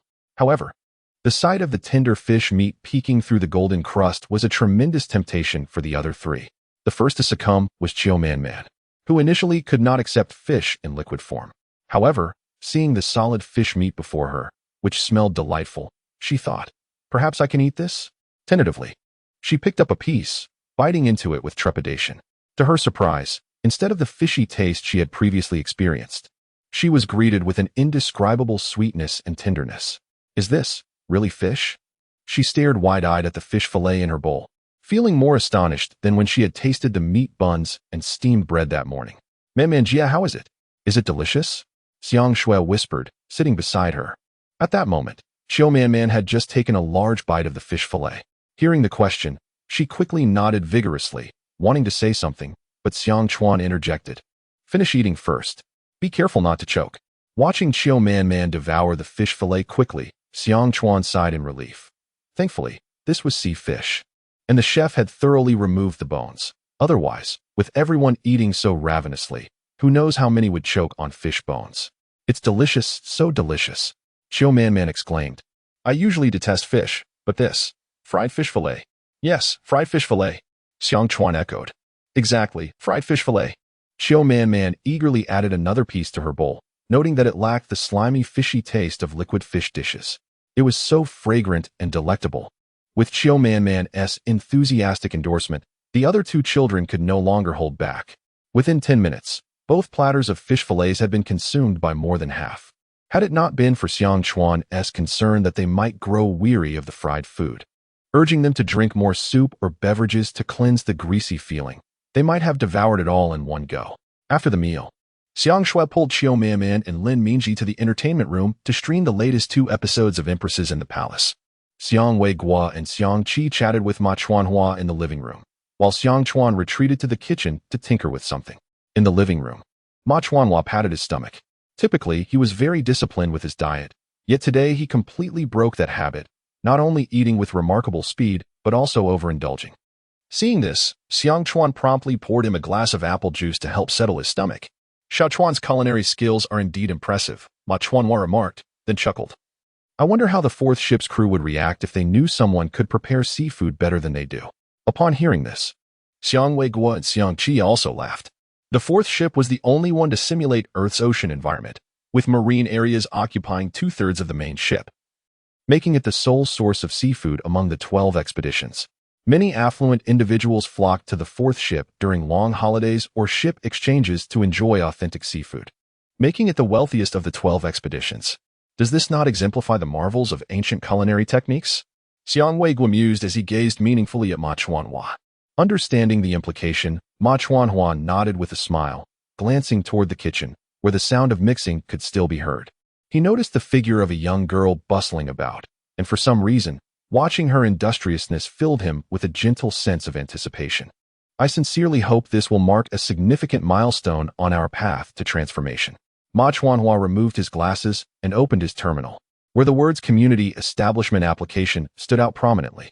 He took out his electronic pen, designated for official documents, and signed his name on the approval section of the application. Chapter 35. Caramel pudding in the kitchen. Kagawa rummaged through cabinets without noticing that her terminal had just received an email with an attachment. Now, she was comparing the sizes of all the bowls in the kitchen, selecting and discarding for quite some time, until she finally uncovered a set of small bowls, each no larger than the palm of her hand, from a corner gift box. Little chef, these tableware pieces aren't anything valuable, are they?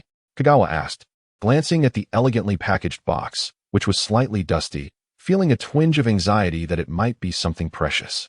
Beep. This is a gift from the tableware manufacturer collaborating with the Moonlight Group.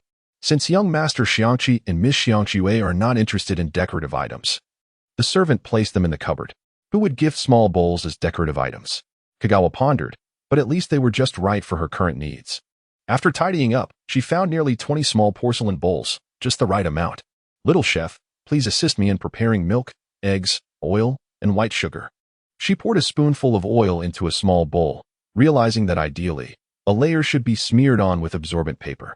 However, modern individuals, seemingly unconcerned with such kitchen supplies, lacked these tools. Thus, Kagawa resorted to the oldest method, swirling the bowl to let the oil cling to its surface, switching to the next bowl once the first was done. I truly am quite clever, she mused.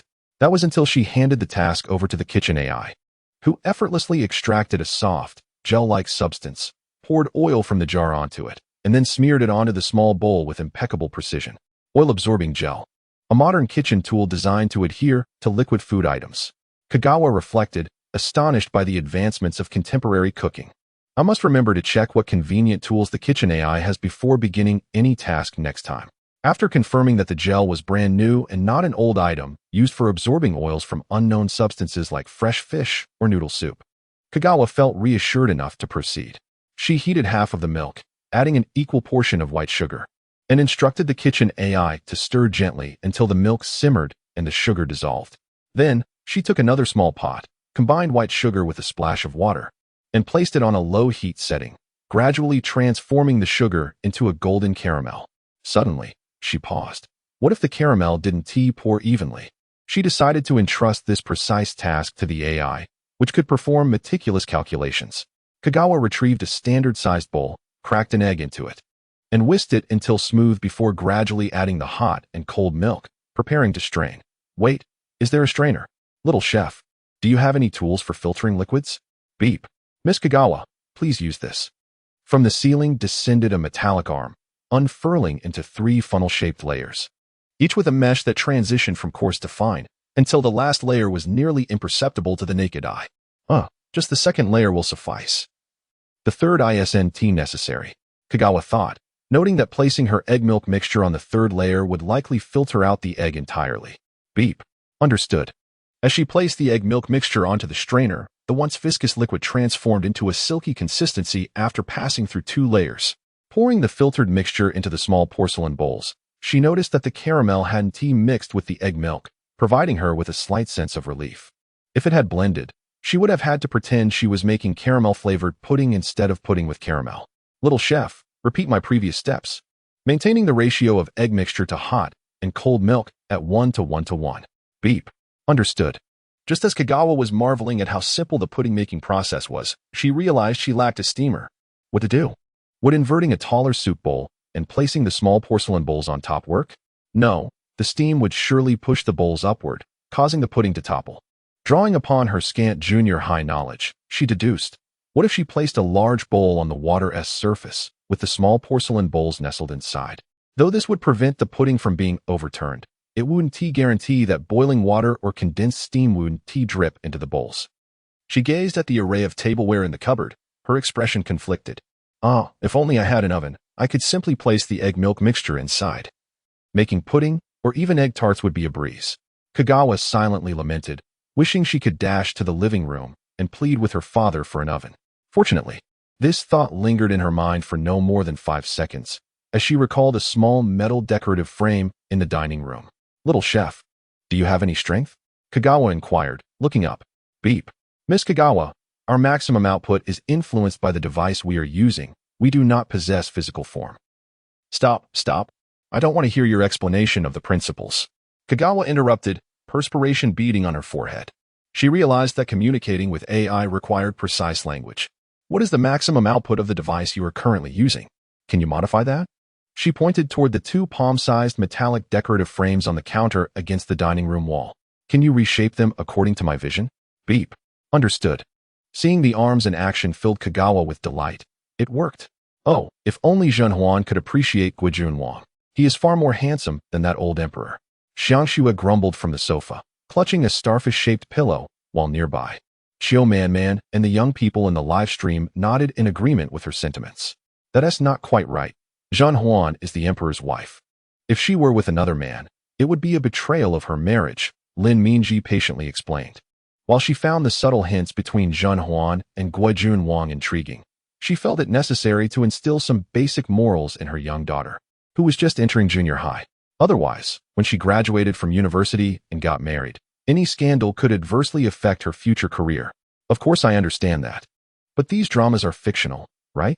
If it's fiction, can't we suppose Zhenhuan and Guijun Wang could be together? Xiangxue countered, adding, I dislike that emperor. With so many wives, he only pays attention to Zhenhuan on a whim, unlike Guijun Wang, who seems to have only Zhenhuan in his heart. Listening to their discussion, Kagawa couldn't help but laugh. Indeed, relationships with elements of betrayal are the most compelling. Having already exhausted her desire to discuss the legend of Zhenhuan in forums like WB in her past life, she declared with a loud voice, the dessert is ready. Chapter 36. The enchantment of desserts. The term snack became widely recognized among the Xiang family following the creation of rice flour cakes by Xiang Chuan. According to ancient definitions, any food that is not part of a main meal could be classified as a snack, including the previous yam cakes and the later made cream cakes. Traditionally, snacks were consumed around 3 in the afternoon, but since family members were often at work or school during this time, the custom shifted to after dinner. How could one possibly have room for dessert after such a hearty meal? Xiang Chuan pondered yesterday while observing everyone at the dinner table devour an entire bowl of noodle dumplings and flatbreads. Yet, an hour after dinner, as her father and Xiang Qi joined her in the entertainment room to watch a drama. Just as the 11th episode concluded, Xiang Chuan instructed a servant to retrieve the fruit cake she had prepared that morning from the refrigerator. Gazing at the cake, nearly the size of the coffee table, she contemplated whether to save half for the next day, so that Xiang Shui could bring it to school as a snack during the afternoon break. However, by the end of the evening, less than a quarter of the cake remained, and Xiang Chuan stared wide-eyed at her mother and Xiang Shui, realizing that the majority had been consumed by the two of them without a hint of awareness. Xiang Shui, you eat so slowly. If you don't hurry, I might just finish it all, Xiang Shui urged, believing her sister was lost in thought as she watched her with her fork poised, unable to take a bite. I'm saving it for breakfast tomorrow, Xiang Chuan asserted decisively, instructing the servant to place the remaining cake on a small plate and store it in the fridge. How can Mom and my sister eat so much?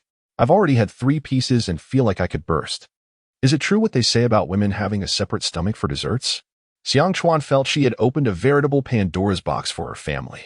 After yesterday's shocking experience, Xiang Chuan decided to prepare a greater quantity of snacks today, partly due to an additional guest at home. Although she was uncertain whether Qiu Manman shared her mother and sister's penchant for sweets, it was always prudent to prepare extra. Additionally, after a long afternoon at school, where she had discreetly noted the decor and equipment of various club rooms, she craved something sweet. Thus, while preparing dinner, she had the kitchen AI prepare a visually estimated 12-inch fruit cake, 24 cups of pudding, and 2 large pitchers of freshly squeezed apple juice. She sent half to the men in the living room while she joined the others in the entertainment room with the other servant. The small ceramic bowls of pudding were stacked upside down on several large plates. Curiously, Xiang Shui poked one with her fork, producing a clinking sound of metal against porcelain. Sister, can we really eat this? It looks just like a bowl. It's not the bowl you eat, but what's inside it, Xiang Chuan replied, slightly embarrassed. Gently lifting the small ceramic bowl, she had placed the pudding in the refrigerator for a brief chill, allowing the egg mixture to set slightly, thus making the bowl feel pleasantly cool to the touch. As she raised the bowl, the golden pudding hidden within gradually revealed itself, drawing gasps of astonishment from everyone, including viewers on the screen. What is this? Is it even food?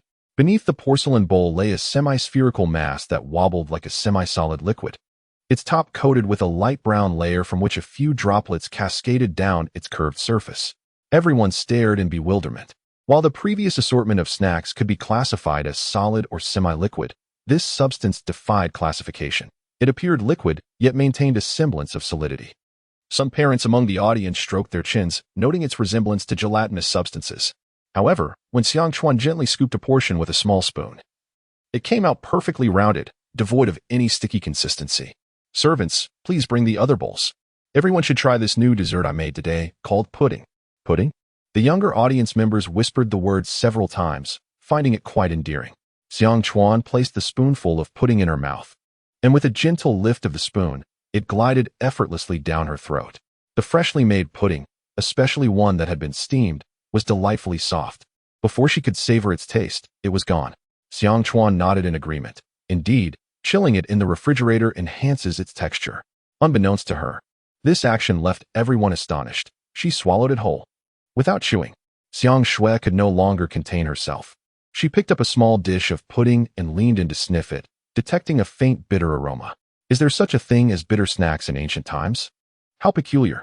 Although she generally disliked bitter flavors, her intuition told her that Xiang Chuan would not make something she wouldn't enjoy. Therefore, Xiang Shui took a spoonful and placed it in her mouth. The moment the pudding touched her tongue, its tender, juicy texture and the sweet aroma of egg and milk captivated her senses. Her eyes widened as she instinctively swallowed, the pudding slipping down her throat, leaving only a hint of sweetness behind. Wait, I barely had a chance to savor it. Frustrated, Xiang Shui took another scoop, this time aiming for the caramelized layer on top. With her first bite, she recognized that the bitterness stemmed from the brown coating. Despite her aversion to bitter flavors, she chose to trust her instincts. The caramel, when paired with the pudding, did not possess the medicinal bitterness she had feared. Instead, the natural sweetness of the pudding balanced it perfectly, with the bitter notes enhancing the overall flavor. Upon savoring it for a mere 5 seconds, the second bite slipped down her throat. Soon followed the third and fourth spoons. She abruptly set down her spoon and dish, rushing to Xiang Chuan. Sister, this is simply divine. How can there be such a delightful dessert? Xiang Shue's animated enthusiasm sent the live stream into a frenzy, particularly among the female viewers, many of whom were her classmates. Having tasted the sweet dumplings earlier in the day, they were immediately captivated by this new dessert. Upon learning from Xiang Shue that the Xiang family snacks were even sweeter and more delectable than the dumplings, they expressed an eager desire to visit her home for a taste. Now, with the introduction of a pudding that could make even the disciplined Xiang Shui abandon her self-control in front of cream cakes, how could the audience resist? Xiao Shui, bring some to school tomorrow. I just want to taste one. You're so greedy. I only want a bite. Xiao Shui, let me have a taste, and I'll take notes for you all day tomorrow. A flurry of requests flooded the chat, urging Xiang Shui to bring pudding to school. Among the comments were playful suggestions. Xiao Shui, have your sister bring some for everyone. Xiang Chuan, can you see this? Bring some to share tomorrow. Xiao Man, biting her spoon, glanced at the comments on Xiang Shue's live stream, feeling slightly embarrassed as she recognized some classmates' usernames among the viewers. However, considering they all attended the same affiliated school, it was hardly surprising. Chapter 37. Xiao Man's debut. After consuming 3 servings of pudding, Xiang Shui finally regained her composure from the initial excitement of tasting it. The audience sighed in relief as they witnessed her resuming the live broadcast of Zhen Huanzhuan episode 14. It wasn't that the viewers disliked watching Xiang Shue's eating show. On the contrary, they found great amusement in her antics as she scurried into the kitchen to beg Xiang Chuan for food. However, the overwhelming visual impact of the pudding left some feeling a pang of yearning as they could only watch. They had to cast aside these thoughts and immerse themselves in the audio-visual satisfaction that the drama provided. Xiang Chuan quietly approached Xiao Man and asked softly, "Weren't you supposed to discuss acting with Xiao Xue? Why are you so engrossed in the drama instead?" Ah ha ha. Xiao Man shrank her neck in embarrassment. "We did start discussing it, but the drama is just so captivating that I got carried away, didn't I?" Xiang Chuan raised an eyebrow. In fact, Xiao Xue doesn't quite grasp the underlying principles either. She simply performs based on her instincts. As she spoke, Xiao Man involuntarily closed her eyes, recalling over an hour ago when Xiang Shui stood somewhat bashfully in the center of the entertainment room, performing at Xiao Man's behest. 1, 2, 3, begin. Remarkably, as the countdown concluded, Xiang Shui's initial shyness and stiffness vanished, replaced by graceful gestures and an air of pride. To Xiao Man, the girl before her no longer resembled a somewhat naive middle schooler, but rather the proud and powerful empress from Zhen Huanzhuan. Though Xiang Shui performed for merely 2 minutes, it felt to Xiao Man as if 2 hours had passed. Reminiscent of the immersive experience she had while watching a live performance of Romeo and Juliet during her childhood in the 12th Fleet. If it weren't for the fact that she and Xiang Shui were in different divisions of their school, Xiao Man would have eagerly recruited her into her yet-to-be-established drama club. However, the pressing issue at hand was that Xiao Man, while preparing to establish the drama club, had yet to learn any acting techniques. As she lamented this, she glanced at the large screen. Although the resolution of the drama had significantly improved due to the quality restoration equipment provided by the Historical Research Institute, some blurry backgrounds remained uncorrected in close-up shots. Nevertheless, the drama continued to draw an increasing number of residents from the Third Fleet, and the viewer count in the small live broadcast room had already reached its limit of 3,000. The maintenance team and the Historical Research Institute were working overtime to manage the data transfer for the live broadcast. If they were to lift the viewing restrictions and invite-only access, this live broadcast, or rather this drama, would undoubtedly sweep through the entire fleet in no time. Aside from the intriguing ancient style of the setting, what captivated the audience the most was the vivid and authentic performances of the actors. The women on the large screen, adorned in vibrant attire, exhibited movements and expressions devoid of any artifice. Had it not been explicitly stated that the drama was set in ancient times, Xiao Man might have suspected that it was filmed directly with an invisible camera during that era and then edited. She began to ponder deeply, even casually agreeing to Xiang Shui's invitation to stay overnight. Xiang Chuan, what do you believe is the best way to enhance one's acting skills? Xiao Man asked, her mind somewhat numb, as if her CPU were overloaded. Xiang Chuan looked at her in surprise, wondering why she was asking a layman like herself for advice. However, upon seeing Xiao Man staring blankly at the wardrobe, she felt compelled to say something to prevent her new acquaintance from experiencing a mental crash. Perhaps, It's about immersion? Xiang Chuan recalled a manga she had read many years ago, Glass Mask, vividly remembering the scenes of the protagonist honing her craft. Immersion. A new term sparked Xiao-Man-Man's thought process once more. She turned to Xiang Chuan, clearly hoping for an explanation of this concept. Yes, it means fully immersing yourself in the character's historical context, environment, and personality traits, and then, interpreting the character's inner state based on their personality to perform accordingly. Right? After articulating her thoughts, Xiang Chuan felt her own mental faculties beginning to overheat. As these insights were derived from her distant memories of Glass Mask, discussing acting techniques was indeed a daunting task for someone like her, who typically watched dramas merely for entertainment. Just as Xiang Shui entered with a servant carrying bed linens, Xiao-Man took a deep breath, pressing a hand against her chest to alleviate her tension. Believers, do not insult your hands. This is the most devout form of respect. The divine hand is meant for believers to touch. The intimacy of palms far exceeds that of a kiss. She frowned slightly, seemingly dissatisfied. From the ashes, love ignites. Why meet if we were not meant to know each other? Yesterday's enemies become today's lovers, and this romance may sow the seeds of disaster. Romeo, oh Romeo. Why must you be Romeo? Deny your father and discard your name. Perhaps you are unwilling to do so.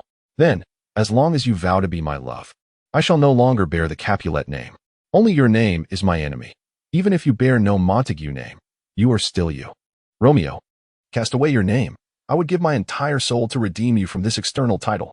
As she recited the final line, Xiao-Man was inexplicably reminded of the emotions conveyed by Zhen Huan and Guojun Wang in the drama she had just watched. A surge of feelings stirred within her chest, causing her voice to rise, becoming resonant and filled with emotion, compelling her to open her eyes. The first thing Xiao-Man saw was the astonished Xiang Chuan and Xiang Shui, who stood wide-eyed beside her. It was then she realized what she had just done. Her face flushed crimson, her ears burning with embarrassment. Xiao-Man, what were you just reciting? I want to join in, Xiang Shui exclaimed. Please, let me hide in a corner. Xiao-Man pleaded. That was wonderful, Xiao-Man. Your performance was exceptional. Ma Chuanhua praised genuinely. Lin Mingji nodded in agreement. Their positions allowed them ample exposure to cultural works, and they had witnessed many renditions of Romeo and Juliet. They were surprised that this young girl could deliver a performance that overshadowed many aspiring actors from the 12th Fleet. This generation of youth is truly remarkable, Ma Chuanhua mused, suddenly recalling something and turning to the still stunned Xiao-Man. I hear you wish to apply for the establishment of a club? Chapter 38. The difficulty of beginnings. Zhu Bingwen observed that the submissions from the two individuals were delayed until the very last day before the deadline, at which point they began to frantically scramble about. The two applications he currently reviewed had been submitted the day after the school year commenced. Particularly, upon noticing Ma Chuanhua's name in the approval section, his mind began to conjure images of the First Fleet's upcoming high-level meeting, wherein the theme would likely revolve around the importance of integrity among political personnel. He shook his head. Education was a domain that was stringently regulated across all fleets. Unless there was a life-threatening secret held over them, it was rare for high-ranking officials in the Education Bureau to engage in such thankless endeavors, risking scrutiny from rivals and competitors. It must be acknowledged that the direct approach taken by Xiang Chuan and Xiao-Man in enlisting Ma Chuanhua as a content review examiner significantly expedited the application process. Of course, this method could only be executed with the backing of someone like Xiang Chuan, whose family had strong ties in both political and business realms, thus enabling them to efficiently resolve what would ordinarily be a 2-week ordeal in a single day. After meticulously confirming that there were no issues with the two club applications, Zhu Bingwen departed the office, making his way to the principal's office on the top floor of the teaching building. At that moment, the principal and vice principal were savoring fresh solid food delivered by the production escort ship earlier that day. Unlike the dry texture it would acquire after 3 or 4 days, the solid food retained a crispness, easily yielding to their bites, which was quite suitable for them as they approached their senior years. Ah, Teacher Zhu, you've arrived. Would you care for a piece? This is the carrot solid food delivered by the third production escort ship this morning. The vice principal warmly invited Zhu Bingwen, who had just entered the principal's office after knocking. She held a favorable impression of this teacher, known for his unique teaching methods. Shouldn't the student council, responsible for club management, be handling the club applications? Why has the application come to me? The principal blinked in confusion. Zhu Bingwen realized the misunderstanding and clarified. It's not a club membership application. It's an application to establish a new club, as I mentioned yesterday afternoon. The review process is exceedingly stringent. The vice principal lamented, acknowledging that only clubs with corresponding majors in the university department could bypass the review, while other types of clubs required at least 20 rounds of scrutiny, which was unattainable within a mere 3 days. No, they have not abandoned their application. Zhu Bingwen opened his terminal and sent the 2 applications directly to the principal's device. The review has already been completed. I now require your final confirmation. Once confirmed, I will arrange for student council members to assist the 2 in preparing the new activity room this afternoon. Upon hearing that the 2 had not given up on their application, the principal initially thought, these 2 children are quite persistent. They must have received encouragement from their parents last night. As the principal, I should offer them some support. He contemplated whether to request an extension from the board of directors of other schools. However, by the end of Zhu Bingwen's explanation, both the principal and vice principal's mouths were agape in disbelief. What? The review is complete? They can apply for the club activity room? Just like that in one night. The principal opened his terminal, with the vice principal eagerly leaning in to look. The review section of the applications clearly stated approved, accompanied by the reviewer's name, Ma Chuanhua, the director of the Education Bureau of the Third Fleet. The 2 principals exchanged incredulous glances, their expressions mirroring each other's astonishment, before turning their attention back to Zhu Bingwen, who merely smiled without offering further comment. By the way, the application also includes the review records of the 2 students, which require your authorization to view. Should you have any questions regarding the results, you may open them to confirm. As he spoke, Zhu Bingwen discreetly moved behind the principal. Truth be told, he was quite curious himself. The principal paused. Indeed, since a review had taken place, there would undoubtedly be recorded footage. He scrolled down and found several video files in the attachments. Swallowing hard, he clicked on the first file of Xiang Chuan's application. I joined the running club. How about you? Well, I have a bit of interest in the finance research club. My father works in the finance sector and can provide me with some advice. There are so few members in the art club. Should I join the sculpture club instead? The AI research club seems quite promising. I want to join the history research club. As they munched on buns, the students discussed club matters. Compared to the monotony of studying, the more dynamic club activities piqued their interest. Some had already submitted membership applications, while the majority remained contemplative, planning to explore the club building later in the afternoon. A select few, such as Xiang Chuan and Xiao Man, were preoccupied with different concerns. Xiang Chuan, do you think our application will get stuck at the final hurdle? Don't dwell on that. If the principal is unwilling, we can always confront him ourselves. Xiang Chuan nonchalantly waved her hand dismissively, her boldness startling the nearby Liang Gong, who nearly choked. After passing Liang Gong a cup of water, she continued, rather, we should focus on how to recruit members for our club and arrange the necessary equipment. Your performance club will need costumes, props, scriptwriters, and a training venue. As for my ancient cuisine club, what a mouthful. I will need a complete kitchen setup, all of which we must prepare ourselves. As she spoke, Xiang Chuan's expression turned sour. The difficulty of beginnings. Chapter 39. The formation of the society after what felt like a political science class disguised as a language lesson. Kagawa steeled himself to face the mathematics class. Resigned to the fact that his previous life as failure to attend a prestigious university was largely due to his struggles with math, he opened the Terminal S educational page, navigated to the mathematics program, and stared at the screen for a full 10 seconds before turning to his classmate, Rio, and quietly asking, Rio, is this the level of high school mathematics? Indeedo, you mean the difficulty? Rio glanced at the teacher at the podium, who was oblivious to their exchange. Lowering his voice even further, he continued, the difficulty of mathematics in both high school and university aligns with the average student's capabilities. And mathematics primarily assesses numerical outcomes rather than the processes involved. If you wish to delve deeper, you could join the Mathematics Society or pursue a mathematics major at university. I've heard that the mathematics departments across the fleet are preparing to tackle the ancient 7 mathematical problems. Soon seeing the conversation lengthen, Kagawa promptly interjected. All right, that's enough. I have no intention of studying mathematics further. He opened a sidebar to check the updated course schedule. It had been integrated into the students' educational programs. The distribution of courses was quite varied.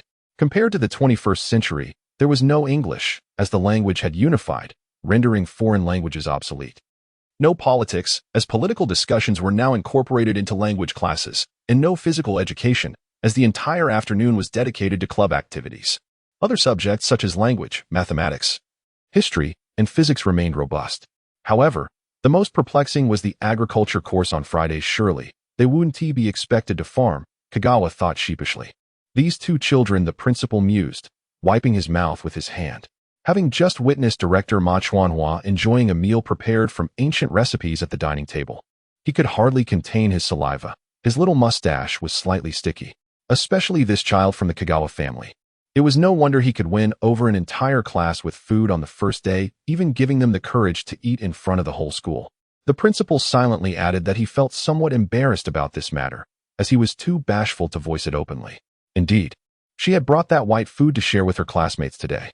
Zhu Bingwen was in a slightly better state than the two, yet he was also salivating uncontrollably. Oh, if that's the case, why didn't you bring some for us to taste? Cough, cough. Why not bring it over for us to verify her culinary achievements? The principal inadvertently voiced his thoughts. To be honest, he had intended to sample it yesterday, but after being humiliated and learning that the white food had already been distributed, he had temporarily abandoned the idea. However, after just witnessing the detailed preparation process and Director Ma's expressions of enjoyment, his cravings resurfaced. Ha, you truly have a penchant for jest.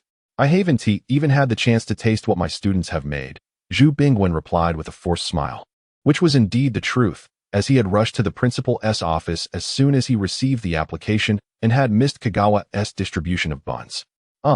Teacher Zhu, please don't be upset, the principal reassured, smiling gently. In the future, whenever the opportunity arises, we'll be able to enjoy this child's creations. As he spoke, the principal placed his palm on the screen displaying the application, and after a quick scan, the screen chimed with the notification. Verification complete, final confirmation achieved. Thus, after nearly 10,000 years, 2 new societies were established in the 13th Fleet's educational institution. The news of the confirmed establishment rapidly spread through the campus's educational terminals, and in no time, the student council members in both the sophomore and junior grades, upon receiving this news, were so startled that they leaped from their seats. New societies, established by the freshmen, completed the review in less than a day. Not only were the sophomore and junior student council members taken aback, but even the freshmen in the first year, still selecting their clubs, were equally astonished. How did 2 new societies suddenly appear? Ancient Cuisine Society? Performance Society? What are these? Instantly, a buzzing discussion erupted throughout the classrooms and the teaching building. Having finished their buns and focused on the lesson, the students of Class 8 in the first year only received the news after class. Chiu Man excitedly jumped up, spinning around with Kagawa, who, while feeling dizzy from the motion, couldn't help but suggest to his classmates, "What do you think about joining our society? Not to mention, we have an abundance of buns and juice." This genuinely piqued the interest of several individuals, but they were only able to settle down when the student council members arrived. To prepare for their initial activities in the society building, the 2 fledgling society representatives had to skip the upcoming history and physics classes, embarking on the tedious preparations necessary for establishing their society, hoping to attract some classmates or even upperclassmen to join by this afternoon. Watching the 2 depart with the student council, the class erupted in conversation once more. Some students were resolute about their chosen societies, yet found themselves drooling over the Ancient Cuisine Society's offerings. Others pondered whether to join to learn new recipes and improve their home cooking. Meanwhile, Ouyang Yiting and Rio remained unfazed, both gazing at Kagawa's seat. Lost in their thoughts after watching the 2 leave, the principal opened his terminal and scanned his left hand. The screen shifted to a simple page displaying 16 windows. Typically, most of these windows would be grayed out, but today, as he had anticipated, all 16 individuals were present. Just as I expected. I knew he would come in as soon as he received the application, a young man in the upper left corner remarked with a smile. You all were waiting for me. The principal chuckled, relaxing in his chair as he observed the attendees. With everyone gathered, it seemed they had received news from Old Ma in advance. Not too early, just half an hour before you, came the reply. This kid really knows how to keep secrets, meeting the key person first, and then withholding the information from us for quite some time, another chimed in. Just a coincidence. A refined young man in the lower left corner elegantly smiled. He was none other than Director Ma Chuanhua, who had visited the Kagawa family yesterday. A coincidence? I think not. Just last week, we received an application related to Yuelyong's yam, and within a week, you had connected with the Kagawa family. Are you planning to get a head start? A central female voice retorted sharply, recognizable as the head of the Food Bureau from the Third Fleet.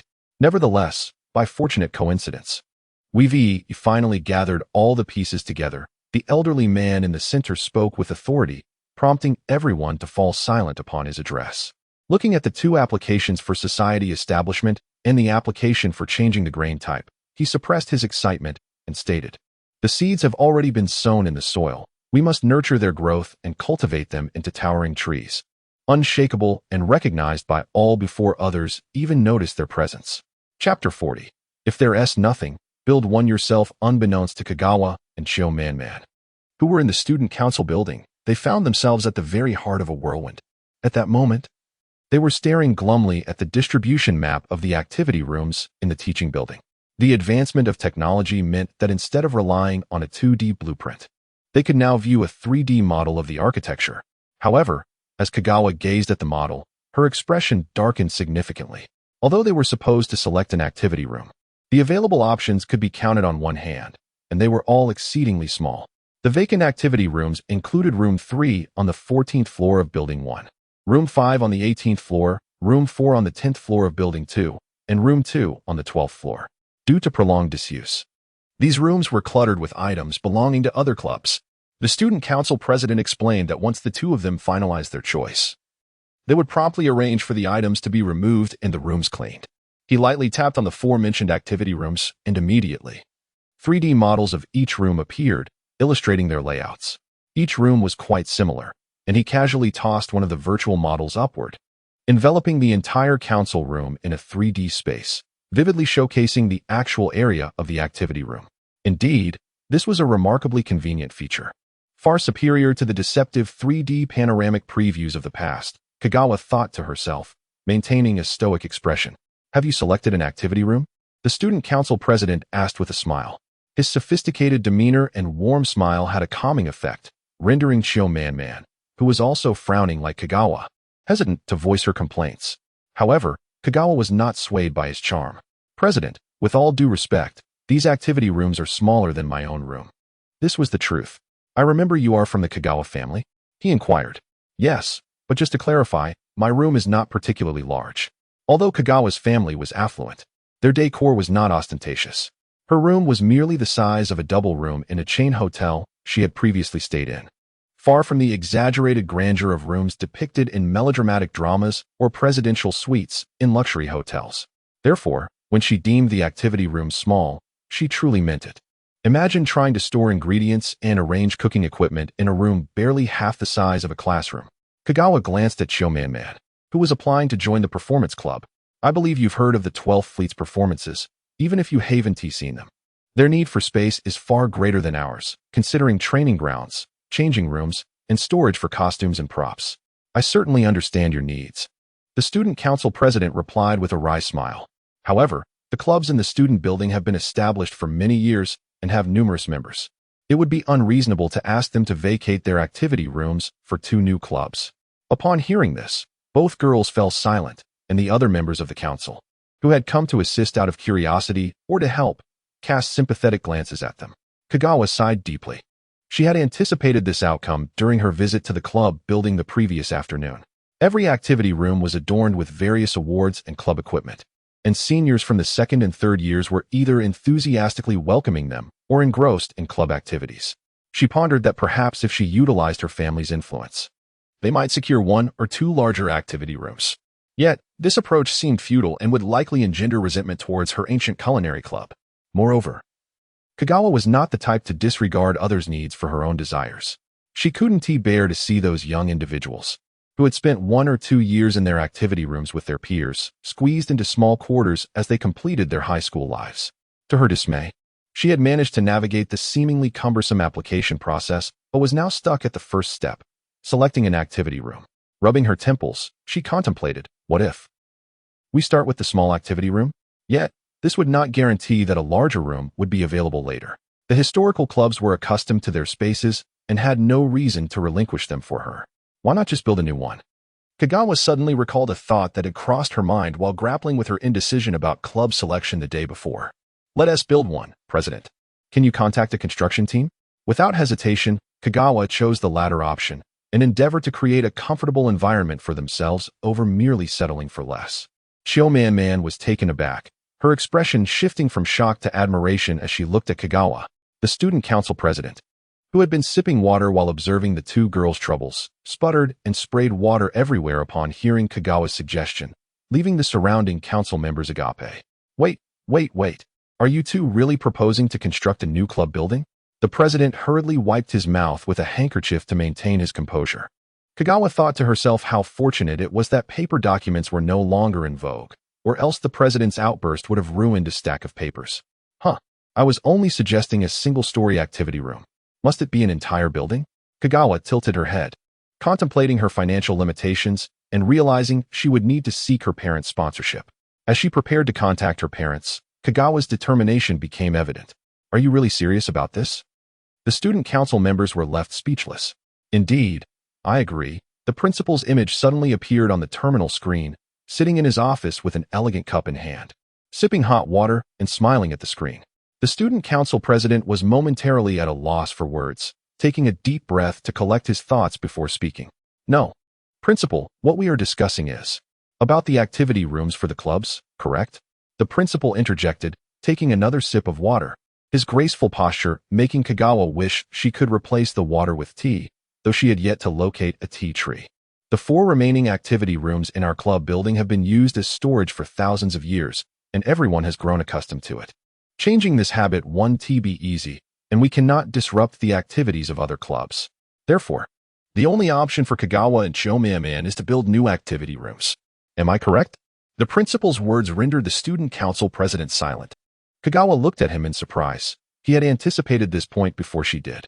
Since our school is welcoming new clubs, it would be beneficial to support this initiative.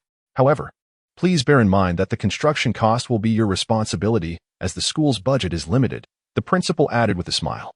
Wentao, please inform the engineering department at the university to address the issue of the new club's activity rooms before the end of the school day. Understood, the student council president.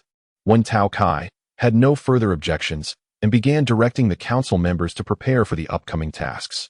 Kagawa and Shio-Man noticed the principal smiling at them, causing a wave of nervousness, particularly for Kagawa, who worried about the principal's reaction to yesterday's incident. Do well. I have faith in you, the principal encouraged with a smile. Chapter 41. Efficiency in the 200th century of Tianyuan Demeter University stands as the representative institution of the Third Fleet, boasting affiliated high schools and middle schools that are renowned for their exceptional teaching resources and facilities within the fleet. Consequently, their operational efficiency is unparalleled. Under the astute guidance of President Wentao, the members of the student council swiftly established contact with the university's engineering department. Simultaneously, he unfurled the school's floor plan, a genuine, two-dimensional blueprint, before Kagawa and Shio-Man. This area here, and the open space behind the cafeteria, are both suitable for construction, he noted, delineating 3 zones around the sports field, behind the dormitory building and behind the cafeteria. The vacant land adjacent to the cafeteria and the dormitory appeared ample, albeit somewhat distant from the academic buildings. The distribution of open spaces near the sports field seemed rather scattered. Kagawa pondered, glancing at Shio-Man beside her. Her intention was to place the performance club in close proximity to her ancient cuisine club, allowing her to conveniently oversee the junior who had been indirectly influenced by her. A gesture of reassurance. However, considering the performance club's need for vocal training and physical exercise, knowledge gleaned from her comic readings, it might be more advantageous for them to be situated nearer to the sports field. Ultimately, a few extra steps wouldn't be too burdensome. Visiting occasionally would be delightful. I'll choose the area behind the dormitory. Man, you go for the sports field. Before Kagawa could finish her sentence, Shio-Man interrupted her. Kagawa was taken aback as Man turned to her, her eyes gleaming with determination, almost revealing her intention to seek guidance and enjoy some refreshments. Well, she nearly forgot that after an entire day yesterday, plus this morning's breakfast, Man's taste buds had been thoroughly conditioned to the flavors of the Kagawa household. Fine, let us combine our efforts. When help is needed, I can always recruit from the performance club. Kagawa shrugged and pointed to the space behind the dormitory. The The final area selected was approximately 400 square meters, with the Performance Club and the Ancient Cuisine Club each claiming half. Within 2 minutes, members of the Student Council's accounting department presented a list of expenses: foundation, walls, load-bearing structures, doors, windows, temperature control systems, ventilation equipment for the Ancient Cuisine Club, partitions for the Performance Club, and the main stage, totaling nearly 2 million star coins. Upon seeing this amount, the accounting department members and President Wentao swallowed hard, as this sum represented the bare minimum required for the school's annual operations. However, Kagawa merely raised an eyebrow, opened her terminal, and inquired, "Where do I pay?" 5 minutes later, Kagawa left the student council room, her hands filled with around 20 receipts and 2 copies of the expense list, chatting and laughing with Chio-Man-Man, leaving the council members in a state of shock. "Kagawa, did you really just spend that much money all at once? Will it affect your meals?" Man-Man asked with concern. Recalling her previous experiences and understanding Kagawa's family finances well enough to not be overly shocked by the expenditure, yet still worried about her friend's future dining arrangements. "Not at all. I still have plenty of pocket money. I could buy 5 more of the same-sized activity buildings and still dine lavishly every day." Kagawa waved her hand nonchalantly. Ever since she discovered her pocket money reached 8 figures, Kagawa was eager to indulge in a spending spree that had once seemed unattainable, especially since her family provided for all her needs, often supplemented by servants or AI. Today was a fulfillment of her desires, and she felt elated. Seeing Kagawa's disappointment at missing out on the spectacle, her classmates began to jest. "By the way, have you applied for your club's activity room yet? We can check it out while visiting other clubs," suggested Rue Dai-Ching, the newly appointed class leader of Class 8, adjusting his glasses. "I heard from the senior members of the student council that it would be constructed by the university's engineering department, so it probably won't be ready anytime soon." Kagawa replied thoughtfully. "The engineering department? Construction?" The students exchanged puzzled glances. "Isn't your club's activity room in the club building?" Ouyang Yuting couldn't help but ask. "Yes, but the available rooms there are too small, so we reapplied to the school to build our own activity room, planned to be constructed on the vacant land behind the dormitory area." A wave of excitement surged through Class 8. "Is that really possible? Building our own activity room?" Some students quickly recalled Kagawa's background. "Right, our classmate is the eldest daughter of the Kagawa family." They realized that since the establishment of the Ueshang Group, their processed foods had become immensely popular across the fleets, making Kagawa, as the family heiress, capable of easily acquiring a few million with just a word to her family. At that moment, they grasped the reality that their classmate was indeed the daughter of the chairman of the fleet's leading company. "It should be completed quite swiftly," Liang Gong remarked. "If it's a 1- or 2-story building, it could be finished in less than 2 hours. Installing doors, windows, and temperature control systems will take some extra time, but it should all be done by tomorrow." Kagawa was taken aback. "So fast?" Oh. Kagawa pondered, wondering if the people of this era were so focused on efficiency that they overlooked the cultural aspects of dining. This was far more efficient than the historical tales of Hideyoshi's overnight castle, considering that here, one could construct 20 stories in 2 hours, complete with air conditioning. Chapter 42. The brand new club activity building. As the time for the club tour approached, the class monitor fulfilled her promise, leading the group in a determined march towards the location marked by Kagawa on the campus map. This spectacle caught the attention of seniors from the athletic clubs exercising on the field and other classes on their tours. "What is happening?" The 2 protagonists, being gently pushed along, felt a twinge of nervousness. For Chio-Man-Man, it was the anticipation of seeing her new club activity room, while for Kagawa, it was the thrill of witnessing a miraculous structure that would shatter the record for the shortest construction time in the history of the 21st century. The journey from the teaching building to the dormitory area, which had seemed lengthy during lunch, was now completed in less than a third of the time. Suddenly, a girl beside Kagawa exclaimed, "There it is, right ahead." Kagawa turned her gaze towards the end of the dormitory road, and indeed, a building appeared that had not been there the previous day. From a distance, it resembled a badminton court or sports arena typical of a 21st century urban residential area. Upon approaching, she realized it was considerably larger than expected. The exterior, still unpainted, revealed a metallic silver-gray facade, which surprised Kagawa. She had anticipated a layered alloy wall akin to those depicted in science fiction novels of the 21st century, yet what lay before her was a single, pristine metal surface. Curiously, she reached out to touch it, finding it not the coldness she had envisioned, but rather reminiscent of a textured acrylic panel. instinctively assuming the material lacked rigidity. She gave it a hearty slap. The boys erupted in laughter, and the girls could hardly contain their giggles. Who slaps synthetic materials upon first encounter? One boy chuckled. Kagawa, feeling a bit out of her depth in the realm of architecture, glanced at the laughing boy, who was now the center of attention, and felt relieved to know she was not the only one lacking knowledge. Clearing his throat dramatically, he explained, synthetic materials are products derived from meteorites and planetary stones collected by engineers aboard escort ships, utilizing material transformation technology for fusion. Schools, government facilities, and hospitals employ top-tier materials, reputedly capable of withstanding direct meteorite impacts without damage. What kind of black technology is this? Kagawa mused internally, then inquired, do residential areas not use top-tier materials? Excellent question, Kagawa, the boy replied.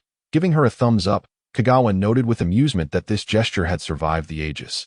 While top-tier materials have outstanding impact, heat, and cold resistance, their high density makes them difficult to cut without high-energy lasers, making frequent renovations challenging for residential buildings. Like your activity room, once constructed, it remains largely fixed. I suggest if any decorative needs arise, you approach the student council or the principal promptly. Quite knowledgeable, remarked a brown-haired boy appreciatively. Oh, it's merely what I've learned from my brother, who studies architecture at university. The boy, flattered by the compliment, appeared slightly bashful. Needs, Kagawa pondered, realizing that aside from requiring a ventilation system, the spacious activity room, which would serve as their kitchen, did not necessitate immediate alterations. However, Chioman had her own considerations: a stage, changing rooms, backstage, curtains. Feeling increasingly anxious, Chioman reviewed the expense list Kagawa had provided, repeating it thrice to confirm everything was in order before finally relaxing. Observing the exterior was insufficient, the group pushed into the ancient culinary club's activity room. Still lacking doors and windows, and gasps of astonishment echoed throughout. The 200-square-meter area was no trifling matter. Large clubs in the building barely exceeded 100 square meters, and with equipment and cabinets cluttering the space, they felt even more cramped. In contrast, this activity room was enormous, even suitable for a small lecture hall. Kagawa, are you planning to establish a club here? Surely you're not considering opening a shop at school? A classmate teased. Of course not. Well, it's hard to say. Kagawa tilted her head, contemplating that if they ended up producing an abundance of goods, they might indeed sell some to their classmates to subsidize their expenses, though funds were not currently an issue. Kagawa, when will you recruit members? A classmate suddenly asked. Well, it appears we cannot use it just yet. Perhaps tomorrow? Kagawa surveyed the room, thinking they should at least set up a few tables to create an inviting atmosphere. I want to sign up first. Count me in. Kagawa, reserve a spot for us. Classmates who had yet to decide on a club began to eagerly volunteer, nearly startling Kagawa. What has caused this sudden enthusiasm? Observing their eager expressions, she calmed herself and quickly deduced their motivations. The allure of sampling 21st century cuisine, the chance to escape from club education, pure curiosity, or perhaps a desire to explore their new club given their already stellar academic standings. Kagawa found it difficult to contest their reasoning. After all, from her ancient perspective, choosing a club based on interest was entirely reasonable, and according to their homeroom teacher's explanation yesterday, they could transfer clubs if they were dissatisfied. However, managing so many individuals at once seemed overwhelming. The lazy Kagawa could only think of this. Hold on, everyone. I appreciate your enthusiasm, but this is a new club, and I cannot accommodate so many at once. How about this? Tomorrow, I will conduct an entrance test, and if you pass, you will gain unconditional entry into my club. Kagawa had an epiphany, formulating a plan. Upon hearing about the entrance test, the excitement began to wane. What will we be tested on? Knowledge of ancient food? A classmate asked anxiously, as this was a concern for many, considering only Kagawa possessed knowledge in that area, which could potentially eliminate everyone else. No, how could it be that? But I want to spoil the surprise. I'll tell you tomorrow. It's quite simple. No written exam required. With a plan in mind, Kagawa felt a wave of relief wash over her, though she began to worry about the modern student's scant knowledge of food. What if nobody passed tomorrow? Perhaps she should bribe a few classmates to bolster her numbers. Chapter 43. The challenge of taste boasting in front of others brings momentary satisfaction, yet behind the scenes, the mind is engulfed in turmoil. What to do? What can be done? She instructed the servant to bring a chair to the kitchen, and there she sat before the refrigerator, resting her chin on her hands, furrowing her brow as if embodying some esteemed commander, scrutinizing the ingredients and fruits within. What constitutes the most suitable challenge for the modern individual? For someone like Kagawa, whose knowledge largely encompasses the common sense of the 21st century, this was indeed a perplexing conundrum. After all, she still could not fathom why contemporary folks neglect to consider heating ingredients or processing foods, at least not in the sense of transforming them into liquid or solid forms, and even resist utilizing kitchen appliances such as ovens. These complexities were far too intricate for Kagawa, who was still fretting over the absence of ginger and soy sauce. Thus, she cast them aside. Avoiding contemplation may prevent any blunders, yet it left her grappling with the challenge posed by the group's entrance examination. She swiftly ruled out written questions, as only a handful of exceptionally bright high school students studying botany might manage to answer a couple, let alone the more arduous recipe inquiries. Not everyone possesses a jiggle at their fingertips. Thus, the only viable solution was to present something tangible, something that could showcase the unique characteristics of their ancient culinary society while serving as a challenge. Yet, she found herself stuck at this juncture. Sighing, Kagawa rubbed her head, tousling her hair into a disheveled state, startling her sister, Keigetsu, who ventured into the kitchen. Wow. You scared me. It's just you. But what have you done to your hair? Is this some ancient trend? Keigetsu inquired, circling Kagawa to inspect her new hairstyle. Oh, I merely made a mess of it. Don't take everything to heart. By the way, why are you in the kitchen? Didn't the servant just bring the snacks? Kagawa asked. The servant was called to assist Mom and Dad, so I had to come get it myself. Is there anything to drink? Keigetsu tilted her head, glancing at the refrigerator's contents. There's juice and milk, but it's a bit cold. Let us have the little chef warm the milk and make fruit milk. Thus, the sisters engaged in casual chatter about school life while awaiting the kitchen AI to prepare the fruit milk. Hearing that her younger sister was thriving at school, still basking in the limelight like a princess, Kagawa felt a wave of relief. Initially, she had worried that Keigetsu's live-streaming endeavors might draw undue attention from her peers. But considering the multitude of surveillance devices in modern society, if anyone dared to harm her, their parents would have them swiftly identified. Beep. Miss Keigetsu, the fruit milk is ready. They turned to see the kitchen AI extending an iron arm from the ceiling, holding a tray with a pitcher of fruit milk and several cups. Just in time. Pour me a glass, please, Keigetsu requested. Beep. As you wish. The iron arm deftly filled a cup with fruit milk to 8/10 full, not spilling a drop. Kagawa marveled internally at the precision of modern machinery, though she still harbored some discontent regarding the AI's frequent criticism of her somewhat haphazard culinary techniques. Ah, it smells delightful, huh? Keigetsu lifted the cup, savoring the aroma, only to furrow her brow in confusion. Keigetsu, what's wrong? Keigetsu hesitated, taking a sip of the fruit milk, her frown deepening.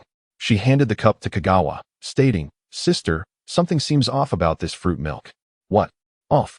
Could it be that the recipe was altered? Kagawa quickly took a sip, paused in surprise, and then laughed. It's simply that they replaced the apple with a peach. Huh.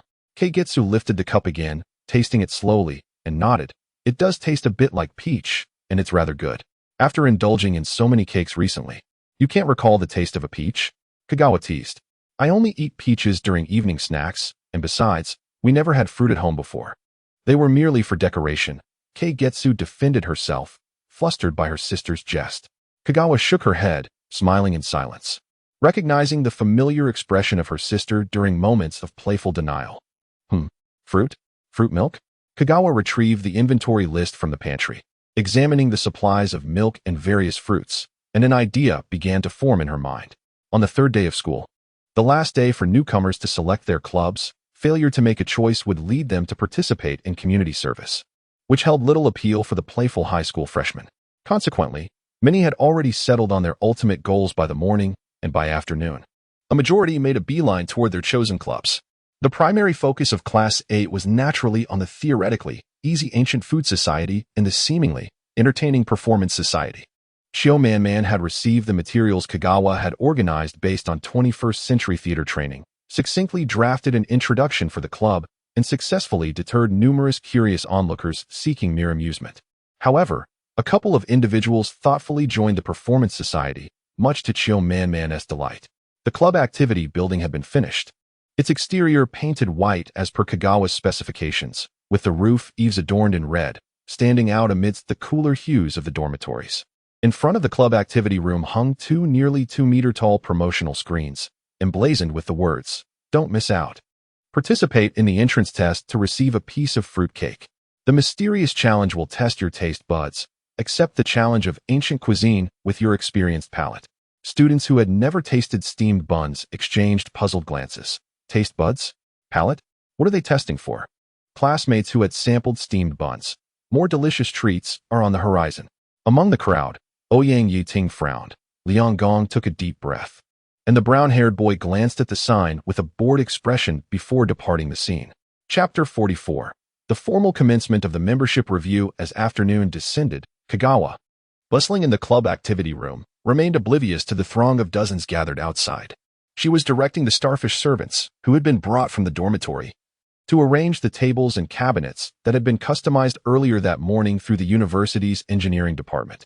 Due to Kagawa's prompt payment, the engineering department had received a commendable budget for their first work order of the new semester, leading to a buoyant mood as they contacted Kagawa through the student council president. Upon exchanging contact information, they discovered that this promising new client was, in fact, the sister of their own student council president, which fostered an immediate sense of camaraderie. "Kagawa, if there's anything else you wish to have made, please feel free to reach out to our engineering department. In deference to the president, we can offer you some discounts," a senior remarked, exuding a familiarity that took Kagawa by surprise. Was this how modern people interacted? Reflecting on her encounters since her arrival, she recalled the Uncle Linyu, who had moved in the day after visiting, and her classmate Xiao Man, who had quickly become close. It seemed everyone was quite at ease. If someone with social anxiety were to traverse into this realm, they might be too frightened to venture outside. However, since the engineering department had extended their hand, Kagawa began to formulate ideas of her own. Although the interior was now elegantly adorned, it felt rather empty. She envisioned having the engineering department assist in crafting some chairs and tables for her. Recalling that modern furniture was typically custom-made rather than found in wholesale markets, Kagawa realized she genuinely required their help. After consulting her brother, she resolutely decided to order 5 sets of small tables and chairs. Yet, upon reviewing the furniture designs sent by the senior, she found herself ensnared in a dilemma. Should she opt for the modern tables and chairs featuring anti-gravity, magnetic levitation, or morphing nanomachine functions, or should she select the quaint CAF-style furniture reminiscent of the 21st century?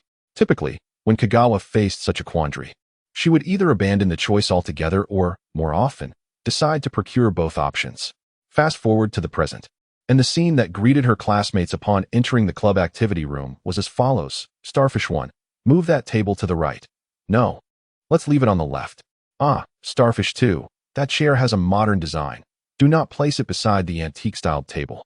Kagawa turned to inspect the arranged furniture, only to be startled by the sudden influx of people at the entrance. "Good afternoon, Kagawa. I brought our classmates to support you. Are these new pieces of furniture?" the class monitor said, pushing up his glasses with a sense of pride, while others regarded him with expressions that seemed to convey a hint of mockery. Indeed, these were customized from the university's engineering department this morning. They just arrived a short while ago, so things are still a bit chaotic, Kagawa replied, slightly embarrassed, craning her neck to glimpse unfamiliar faces among the crowd, likely students from other classes. She felt a pang of anxiety, now that everyone was inside. How could she arrange the evaluation venue? "Kagawa, is something wrong?" Liang Gong inquired. It's a bit awkward, Kagawa murmured, lowering her voice. "I initially intended to use this space for the membership evaluation, but it's not just you all, other classes have joined as well. It seems rather impolite to ask everyone to leave." "Is that all?" "That is quite simple." A female student, often seen chatting with Ouyang Yiting, raised an eyebrow. "Kagawa, do you have the architectural control terminal interface for the club activity room?" "HM? It's on the right wall." Kagawa led her to the wall and unveiled the terminal screen concealed within a column. "Place your hand on it." "Oh, it hasn't yet undergone authority authentication." "Face the camera." "Yes, just like that." "Good. Now set the terminal on that extending platform, and you may establish the password and encryption authentication." After instructing her, the girl turned away, saying, "Call me when you're done." As Kagawa complied with the system prompts, she felt akin to an elderly woman from the 21st century, bewildered by the operation of a self-service banking terminal. Ultimately, with the assistance of the female student, Kagawa managed to erect a luminous wall in the center of the activity room.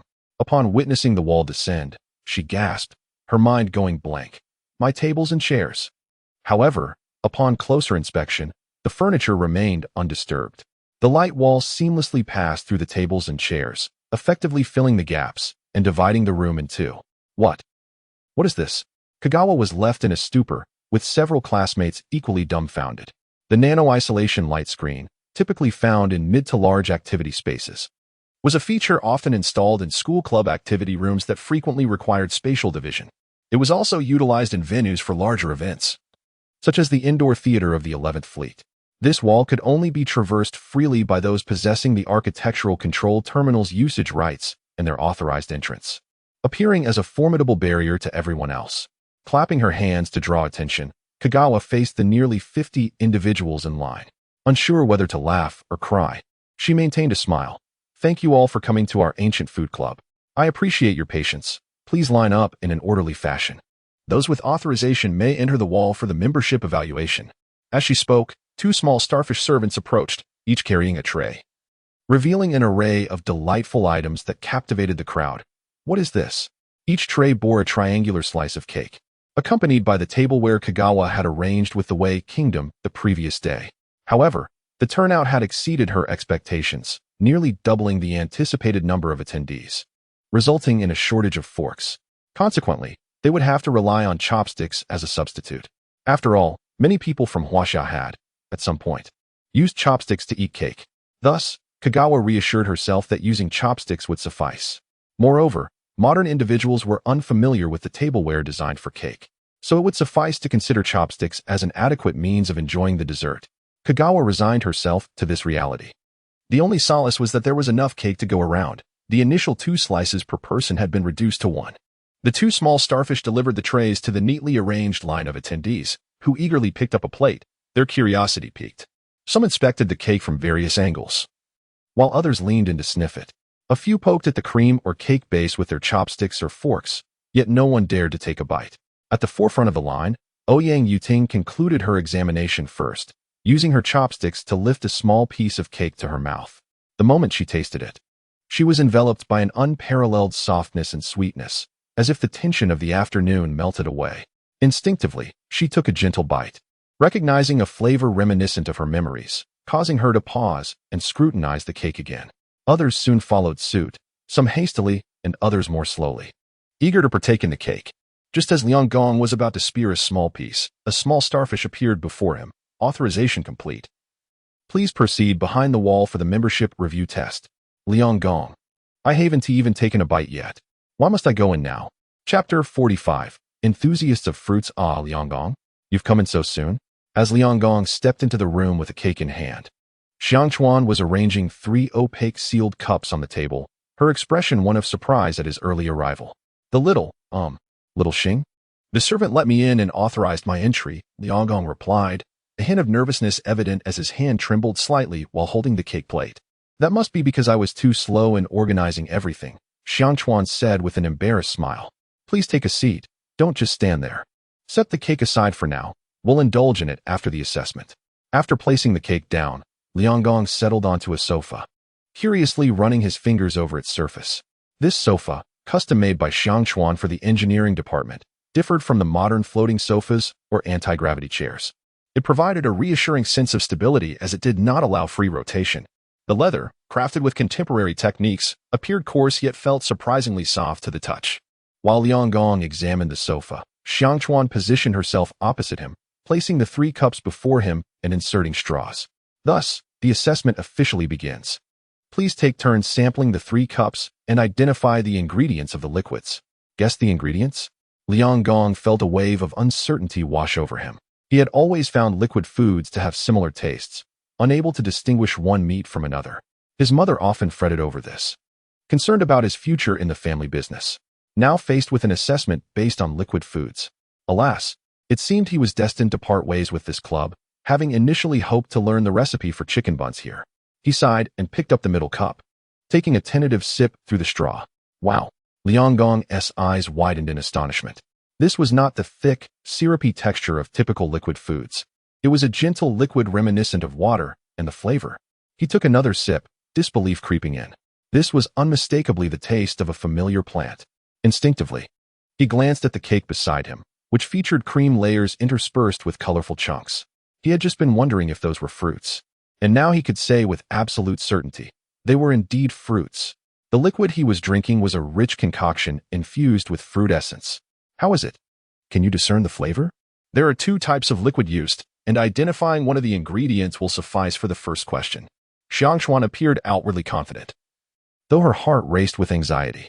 It was worth noting that even her younger sister, who had been consuming fruity snacks for over a week, struggled to identify other fruit flavors. Here she was, competing against classmates who were merely 3 years older than her. Would she succeed? One of them is orange. Liangong's voice dwindled in uncertainty, contrasting sharply with Xiangchuan's widening eyes. Yes, that's it. If not for the soundproofing of the holographic wall, those outside would likely have fled in fright at Xiangchuan's exuberant exclamation. Xiangchuan was ecstatic. What could be more delightful than beginning with a triumphant start? Eagerly, she placed the second cup before Liangong, discarding the straw from the first cup into the trash. Had she not seen Xiangxue and Qiu Manman sharing a fruit milkshake with that straw just the other night, she might have considered purchasing a bulk of disposable cups to avoid any scent that could give away the flavors to her classmates. Congratulations, Liangong. You've passed the first question. Xiangchuan beamed as she presented the second cup. Now, let us try the second one. Xiangchuan's enthusiasm invigorated Liangong, and he smiled, feeling less restrained. With the experience of the first cup behind him, the second and third cups seemed less daunting. This is apple, right? And, is that peach in there? Liangong placed the final cup down, glancing nervously at Xiangchuan. Words eluded Xiangchuan as she grappled with her emotions. Having traversed this world for over a week, she had grown accustomed to the apathy surrounding modern cuisine and the astonished expressions elicited by the culinary wonders of the 21st century. Moreover, with a brother who was the chairman of the largest food processing conglomerate in their realm, she had assumed the understanding of food among the populace was superficial. Yet, it appeared that hope was not lost. I shall not remain a solitary gourmet after all. Xiangchuan, suppressing her overwhelming joy, extended her right hand and activated her terminal to send Liangong the membership approval, saying, "Welcome aboard, Liangong." With that, he confirmed his application, and the membership count in the Ancient Food Club finally increased from a solitary 1 to 2. As Xiangchuan summoned the other students to enter for their assessments, she couldn't help but inquire with curiosity, "Liangong, would you mind if I called you Liangong?" "Of course not, Captain." Xiangchuan's lips curled into a tiny arc. Though she knew he referred to her as the captain of the Ancient Food Club, it felt oddly peculiar. Conjuring an image of the well-known phrase, "Captain, what are you doing?" she decided to let it go for now. "How did you come to know the flavors of so many fruits? Even my father, the chairman, is often unaware of these tastes. Perhaps it's an interest?" Liangong shrugged slightly, feeling a bit shy. "My family is in the meat industry, but I've been fascinated by plants since childhood. I occasionally conducted dissection experiments on our fruits, and once, I inadvertently tasted the juice that splattered on my hand and found it quite delightful. Since then, I would sneak a taste from time to time." Xiangchuan blinked in surprise. "Why sneak a taste? If it's delicious, you could share it with your family and enjoy it openly. My family generally does not favor solid foods. Aside from the minimum health requirements, they hardly touch vegetables or plants at all." "Really? Isn't that a bit strange? Meat and vegetables can coexist, can't they?" Xiangchuan blurted out, only to be met with a bewildered look from Liangong. She immediately regretted her words, realizing she might have spoken out of turn. Liangong assumed Xiangchuan was somewhat aware of the meat-vegetable dichotomy, but reflecting on her brother, the university student council president, and Xiangchuan's exploration of ancient foods, he wondered if she truly was unaware.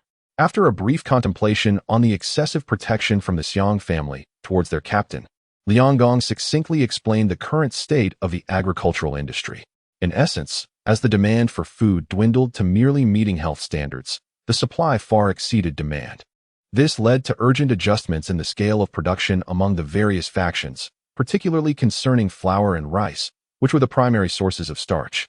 The most contentious issue at present revolved around meat and vegetables, with both sides embroiled in disputes, striving to maintain their production scales and ensure the livelihoods of their workers.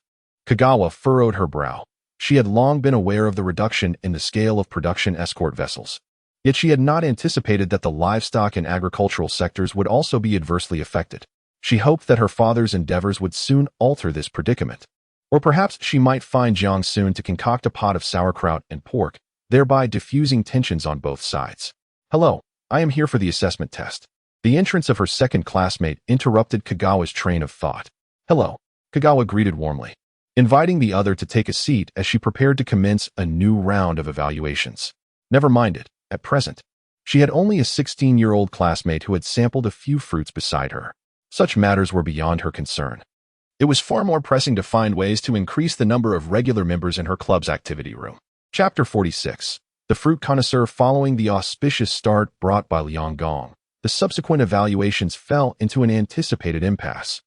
Not only did over 30 individuals fail to even sample the first cup, but they also struggled to articulate their thoughts on the flavors presented. Classmate A, "What is this? I've never tasted it before." Kagawa, "You are immediately disqualified." Classmate B, "It's a bit sour. Is it vinegar?"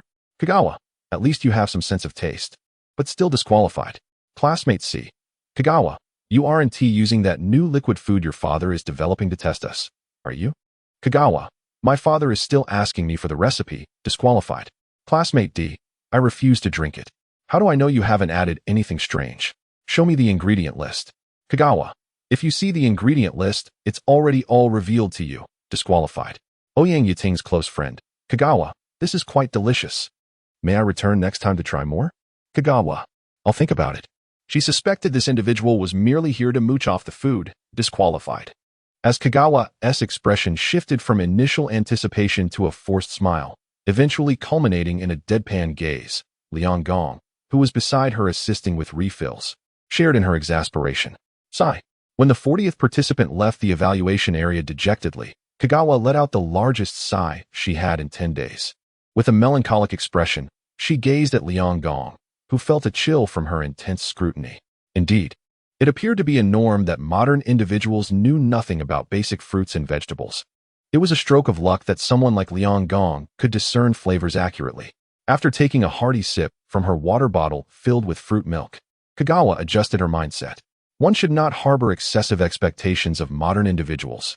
Identifying one flavor is a victory. Identifying two flavors is a victory. Reciting this mantra in her mind, Kagawa activated her terminal to send a new directive to the C-Star servant. Xiaoxing number 2, "Let the next student in." Before long, a figure appeared on the light wall, though they seemed somewhat hesitant. "Nancy, I've said I'm still considering." "Wow?" The newcomer stumbled, nearly falling. But thankfully the nearby C-Star servant caught her. "Are you all right, Ouyang Yiting?" Liang Gong inquired with concern. Indeed, the individual ushered in from outside the wall was Ouyang Yiting. Upon seeing Kagawa and Liang Gong standing behind the table, she felt a bit awkward, cleared her throat to tidy her slightly disheveled dark brown hair, and took a seat. Kagawa mechanically repeated the evaluation process, curiously observing the girl to her left, who seldom engaged in conversation with her. After hearing the rules, Ouyang Yiting furrowed her brow, staring at the sealed cup. Naturally, nothing could be discerned from a closed cup. And just as Kagawa thought this seemingly serious classmate would finally voice her frustration over the lack of security in the evaluation, Ouyang Yiting suddenly bit the straw and took a sip, leaving Kagawa momentarily stunned. Upon tasting the sweet liquid, Ouyang Yiting's eyes widened in delight, instinctively swallowing the rich and sweet flavor that stirred her senses. This sweetness was a taste she recognized. "Apple and, I'm sorry, I can't identify the other flavor." Ouyang Yiting frowned in dissatisfaction, and when she looked up, she was met not with Kagawa's anticipated comforting smile, but with the astonished expressions of both Kagawa and Liang Gong, their eyes wide in surprise. Kagawa was the first to react, nearly instantaneously presenting the second cup. Second question, as if someone who had been sitting for too long suddenly stood up and felt dizzy. Kagawa's mind went blank for an extended moment before she managed to utter these words. After witnessing 40 consecutive zero scores, the emergence of someone capable of passing was a delightful surprise. Orange. The second cup diluted the groundbreaking revelation of the first, and Ouyang Yiting's judgment sharpened considerably. Third question. Kagawa offered the third cup. Peach, with pulp. All correct. Kagawa and Liang Gong exchanged glances, both recognizing the shared joy in their eyes. Congratulations, Ouyang Yiting. Welcome to our ancient food society. As Kagawa delivered her congratulatory remarks, Her tone involuntarily rose with excitement, and she extended her right hand. However, the other party did not reciprocate, her face devoid of elation or joy, instead displaying confusion. Ouyang Yiting? Kagawa was perplexed by this reaction. Was that cake also made with fruit? Unexpectedly, Ouyang Yiting posed a question unrelated to the evaluation. That. It's a fruit cake, filled with. Oh, you can taste the flavor of the fruit, right? Is that the new product from Yuexiang? No, that is a snack from my family. It's food I made myself. Kagawa chuckled sheepishly. Upon hearing this, Ouyang Yiting abruptly lifted her head, startling both of them. You made this? Yes, indeed. Will our society be making these kinds of things in the future? Yes, besides creating our own. Are there any other ancient foods we can study?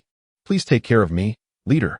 Ouyang Yiting rarely displayed a smile, revealing a different warmth compared to her usual aloofness, leaving both Kagawa and Liang Gong spellbound. With the addition of the second member, the remaining 20 who did not pass the evaluation did not dampen Kagawa's jubilant spirits. As the crowd dispersed, it was nearly time to leave school. Kagawa directed the C-Star servants to tidy up the activity room, while the newly inducted Ouyang Yiting and Liang Gong assisted in rearranging the tables and chairs. I've never seen this style of table and chair before. Ouyang Yiting curiously touched the non-floating chair. I referenced ancient designs and had the university's engineering department help me create it. Kagawa patted the back of the chair. Is it uncomfortable to sit on? No. The material is similar to regular chairs, so it's not uncomfortable to sit on. Ouyang Yiting adjusted her chair. The sound of the chair scraping against the floor was somewhat grating but intriguing to her. She looked up at Kagawa and asked, Leader, do you know a lot about ancient things? Not exactly. The information I've come across in the information stream is just recorded like this. Kagawa pushed aside her feelings of guilt, repeating the phrase she had said countless times. Wow, leader, you're actually an information stream contact? Liang Gong exclaimed in surprise. Yes, I probably got in touch about a week ago. Kagawa was reluctant to delve into this topic and quickly redirected the conversation. Could you stop calling me leader? It feels strange, but we are the Ancient Food Society. Liang Gong and Ouyang Yiting exchanged glances. What else should we call you? Call me club president. It's more fitting. Kagawa suddenly had a brilliant idea. An Ancient Food Society is too long. Let us rename it. Rename it. The two looked bewildered again. Let us call it. Kagawa pondered for a moment, recalling the previous night when she rewatched A Bite of China, and an epiphany struck her. Let us call it the Taste Bud Society. Thus, the renowned Taste Bud Society at Metal University High School was officially established, under the condition that its founder preferred not to be referred to as the leader. Chapter 47. Simple chicken fillets with tomato sauce. One evening, fragrant Kagawa, in a buoyant mood, prepared several pieces of chicken fillets. Lacking marination, she meticulously cut the palm-sized fillets into quarters, thoroughly coating them with salt, oil, and flour. It felt quite unusual to marinate the meat without ginger and scallions, Kagawa mused inwardly. Fortunately, she had black pepper in the tomato sauce she had hastily concocted yesterday. Simmering tomatoes with salt, vinegar, and sugar. Each person received a bowl of sauce, complemented by pancakes, steamed dumplings, and a tomato egg drop soup, resulting in a dinner that was an indistinguishable blend of Chinese and Western cuisine. The sweet and tangy tomato sauce quickly enchanted everyone. Lin Yu, after dipping a steamed dumpling into the tomato sauce, felt his eyes light up. If the vinegar had previously left a sour note on his palate, today's tomato sauce was an absolute delight for his sweet tooth. He marveled at the sauce's magic while sending a photo of it to his son, who had been ignoring him since a photo from his father's newspaper had triggered his disinterest. It was not that Lin Yu relished pestering his son, rather, his daughter, now enrolled in a military academy's affiliated high school, was undergoing initiation training, leaving him unable to reach her. His wife, entrenched in a cold war with him, also offered no solace, leaving him to incessantly bother his son, who had just begun middle school. Clearly, his son had seen the message but chose not to respond. Sigh. Was his son entering a rebellious phase? Lin Yu sighed internally, convinced he was in the right. By the way, Ogawa, how is your club doing? Today. The club activity room has been renovated, and I even bought some tables and chairs. Kagawa replied, turning to her left at Kyoji. Tomorrow, could you bring some cake to cheer up the seniors in the university engineering department? Kagawa observed her brother's reaction and exchanged puzzled glances with Ko, both tilting their heads in confusion. Did she just say something strange? I recall today is the last day for high school club recruitment, right? Did you manage to recruit any new members? Kyoji inquired with concern. Yes. I'm particularly delighted to share that I recruited 2 new members today. 2. 2 members? Kyoji and Lin Minji exchanged bewildered looks, while Lin Yu wore a similarly perplexed expression. Ogawa, you meant 20, right? Lin Minji asked uncertainly. Shaking her head, Kagawa replied, no. Just 2. Over 60 came to sign up this afternoon, but only 2 passed the assessment. Upon hearing that over 60 had applied, the 3 elders' expressions softened slightly, relieved that their child had not been targeted by the school. However, upon learning that only 2 had qualified, their expressions grew complex once more. Ogawa, what kind of assessment did you prepare? Kyoji could no longer suppress his curiosity, and the other 2 looked at her attentively. It was no wonder the 3 elders reacted this way. Most families in the Third Fleet were involved in agriculture or food-related industries, and naturally, their children possessed more foundational knowledge about food than their peers in the other 11 fleets. How could only 2 be selected? Very simple questions, Kagawa said, shaking a cup of fruit-flavored milk on the table.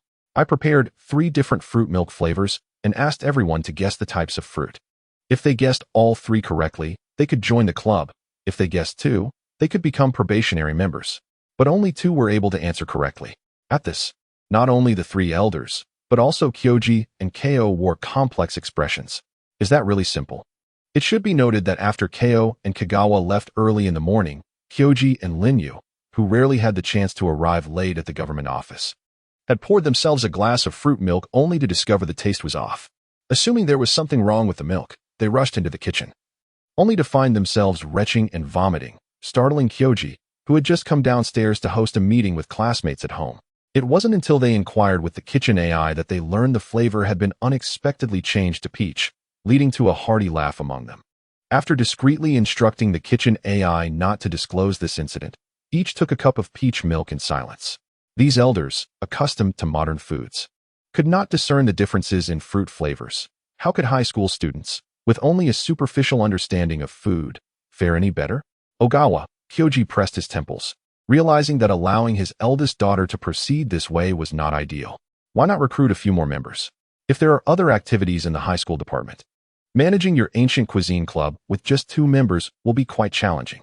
Father, there's an ancient saying, better to be lacking than to have an excess, Kagawa declared, finishing her fruit milk. I wish for those who join my club to share my passion for cuisine, not merely to satisfy their curiosity or pass the time. If it's merely curiosity they seek, I could have the kitchen prepare more cakes for them to sample at school. Moreover, most of those who failed my assessment today tended towards that very inclination. Thus, rather than invite a multitude of unclear intentions, I would rather retain 2 companions with a solid foundation. Her words momentarily rendered the 3 elders and Kyoji speechless. After contemplation, they seemed to find some merit in her reasoning. Better to be lacking than to have an excess. Such a fine phrase from ancient times, Linyu mused, stroking his chin in admiration. Upon noticing Kyoji's conflicted expression, he chuckled. Kyoji, children possess their unique perspectives on matters. Besides, Ogawa is a child who has been exposed to the flux of information. She undoubtedly will not act impulsively. Perhaps you should allow her to try. Kyoji glanced at Linyu, then at his wife, who had chosen to trust their daughter's judgment and return to enjoying her chicken fillet, eventually nodding in agreement. Captain Lin, your son seems quite well behaved, Lin Minji consoled, recalling a moment after dinner when she had caught a glimpse of Linyu video calling his son. The child, appearing similar in age to Ko, was lively and charming.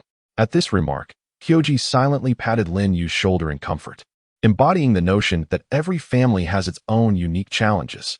Meanwhile, in the household of Linyu from the First Fleet, unbeknownst to the little Lin Ming, who had become the center of attention, he was engaged in a video call.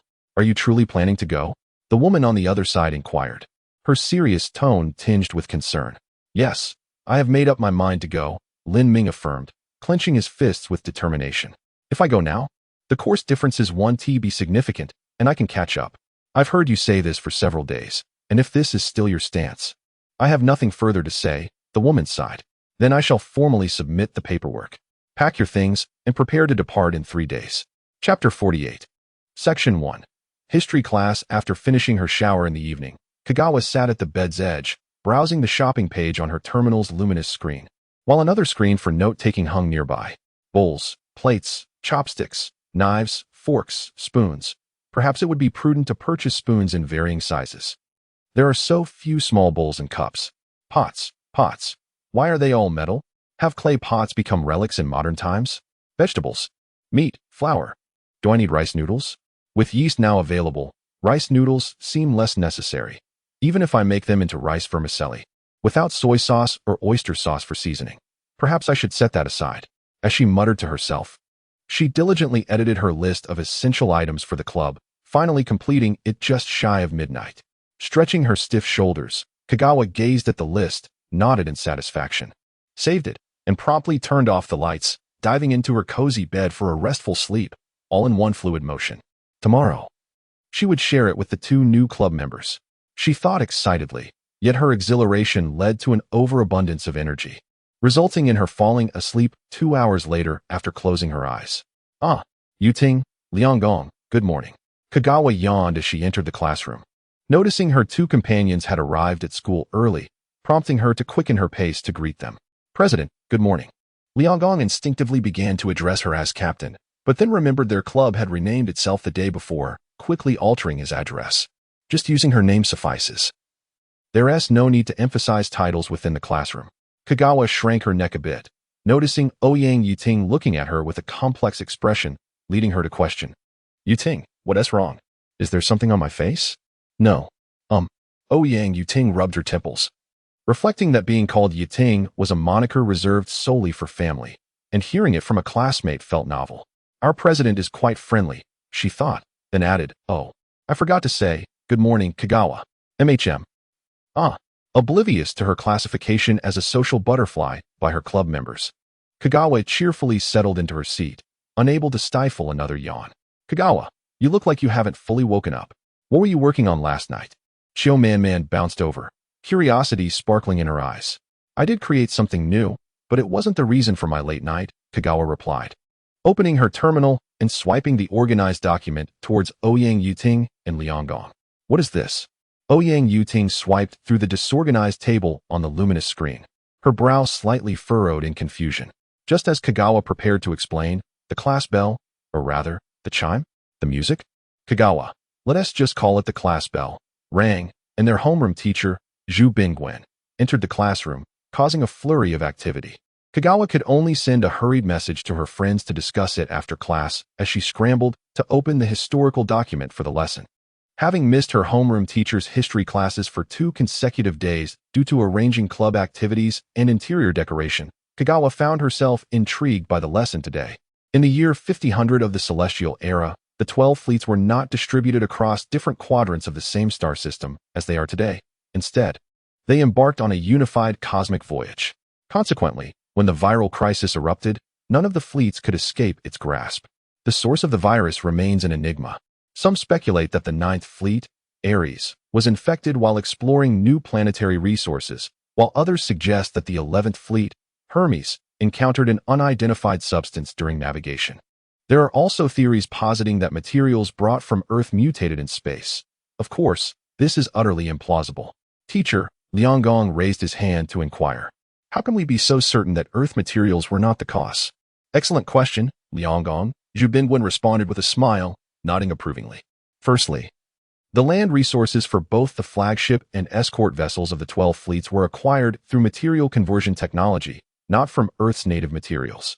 The organisms aboard were also recreated through material transformation and cloning techniques based on past genetic archives, not transplanted from Earth. Records indicate that when humanity departed from Earth, no native material, be it clothing or furniture, was taken aboard. Every individual underwent 12 disinfection protocols before boarding the spacecraft, ensuring no pollutants from Earth were brought onto the fleets. Due to the impossibility of carrying physical substances onto the fleets, scholars from various fields exerted every effort to store the world's literature and existing data from Earth's networks into the servers of each fleet. To prevent the malicious misuse of this knowledge and to avoid repeating the catastrophic wars of Earth, these materials were meticulously encrypted by the scholars of each fleet. However, this also became the greatest loss during the dark viral crisis. At the mention of this, Zhu Bingwen couldn't help but sigh. As a scholar, no one remained unaffected by the weight of such a loss. After the unfortunate deaths of those managing the encryption programs, The development across various fields within the fleets ground to a halt until humanity collaborated with the Shueka, a life form from the Centaurus dwarf elliptical galaxy, to eradicate that devilish virus, thereby staving off further deterioration of the situation. This operation feels oddly familiar, Kagawa mused, recalling a novel by a renowned domestic science fiction writer she had read in her previous life. At that time, the government had poured every resource into maintaining social order, neglecting the server data, and it wasn't until the year 5500 of the Celestial Era that society barely regained stability. However, the population had plummeted from 12 billion to a mere 300 million due to this crisis. That is even fewer than the population of pre-21st century China. Kagawa gasped, instantly grasping the despair that must have gripped the people then. The habitable area aboard the flagship of a fleet measured 15 million square kilometers. Only slightly smaller than modern-day Russia, yet the average population per fleet was merely around 25 million, just a quarter of Madong's. How could one not feel desolate when witnessing the silent streets transformed after such an exhausting crisis? Chapter 49, Luncheon in Contemporary Classes. Students are not required to bury themselves in note-taking. Instead, they may utilize the terminal's recording function if necessary. Consequently, everyone is engrossed in the lecture. Kagawa, particularly captivated by the developments in modern history, finds herself regretting missing the homeroom teacher's classes yesterday and the day before. Speaking of which, she also missed the physics class the following day. Perhaps she should ask Yuting or Lianggong for the recorded notes after class. Engaging lectures always seem to make time fly. Just as Zhu Bingwen began elucidating the revitalization plan instituted by the government in the year 5500, the bell signaling the end of class rang. Lianggong, Yuting, do you have the recordings from the history classes of the past 2 days? I happen to be absent. Kagawa inquired of Lianggong. I do, but I didn't realize you were so interested in modern history, Kagawa, Lianggong replied, opening the terminal's display and tossing 2 video files to Kagawa. I don't solely study ancient history. My knowledge of it is limited to culinary aspects. Kagawa chuckled as she tucked the 2 files away, pondering whether 15,000 years could indeed be classified as modern history. However, considering the average lifespan of modern humans is around 800 years, could this be viewed as a historical timeline from the perspective of a long-lived race?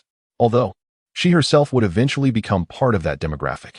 Kagawa, just as she was mulling over the average human lifespan in modern history, Yuting suddenly spoke up from her left. Yuting, Lianggong has already provided me with the video materials, so there's no need for you to resend them, Kagawa quickly replied. I never mentioned that. I can see you sitting next to me. How would I not know whether you received the files? Ouyang Yuting shot her a knowing glance, her expression a blend of exasperation and amusement. Take a look at this chart. She tossed a table onto Kagawa's display. After scrolling through it for a moment, Kagawa couldn't help but exclaim in awe, prompting Lianggong to lean in for a closer look. While not as dramatic as a gasp, he nodded in approval as he examined the chart. The table categorized the previously chaotic kitchen items and ingredients Kagawa had compiled. Even Kagawa, a seasoned worker, found herself impressed. Did you create this, Yuting? During class just now? Kagawa instinctively lowered her voice, glancing toward the podium. Fortunately, the homeroom teacher had left the classroom promptly after the bell rang. Your chart was too disorganized. It was visually taxing, Ouyang Yuting remarked bluntly, adding after a moment's thought. You needn't worry about my history grades. A relative of mine is a professor in modern history, and I completed my studies with her before the semester began. With such little pressure regarding employment, there's no need to overexert yourself. The mere mention of remedial classes triggered Kagawa's PTSD.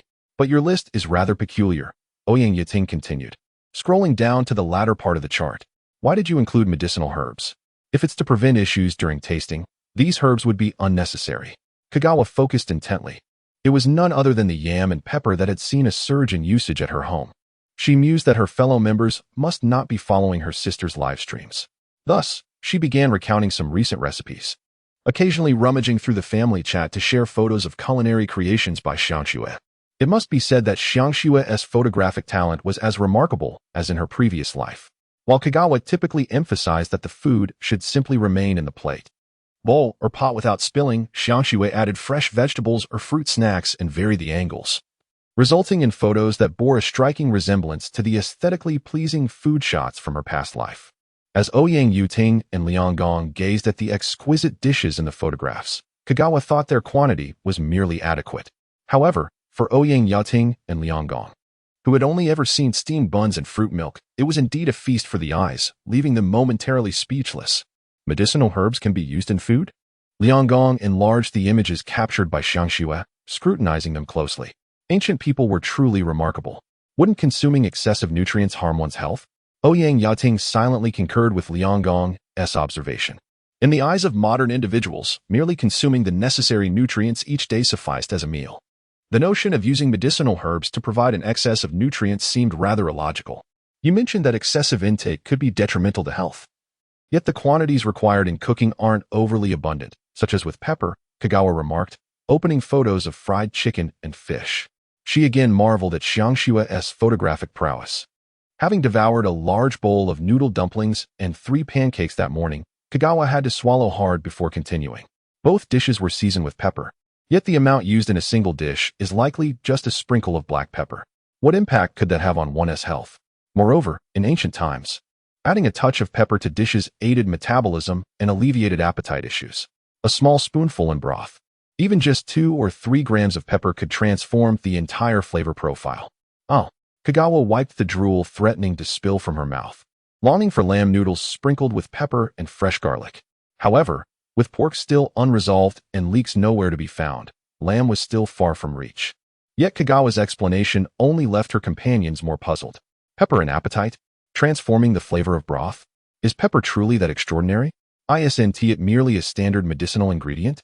Observing Liang Gong's polite but perplexed smile and Ouyang Yating's furrowed brow, Kagawa understood that for modern individuals, descriptive language was far less persuasive than first-hand experience. If you're that curious, why not come to my dormitory for lunch? I brought yam and chicken meatball soup today.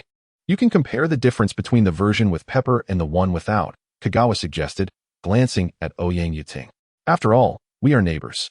After contemplating for a moment, Ouyang Yating decided that this was the only option, as the ancient culinary realm held too many mysteries for her.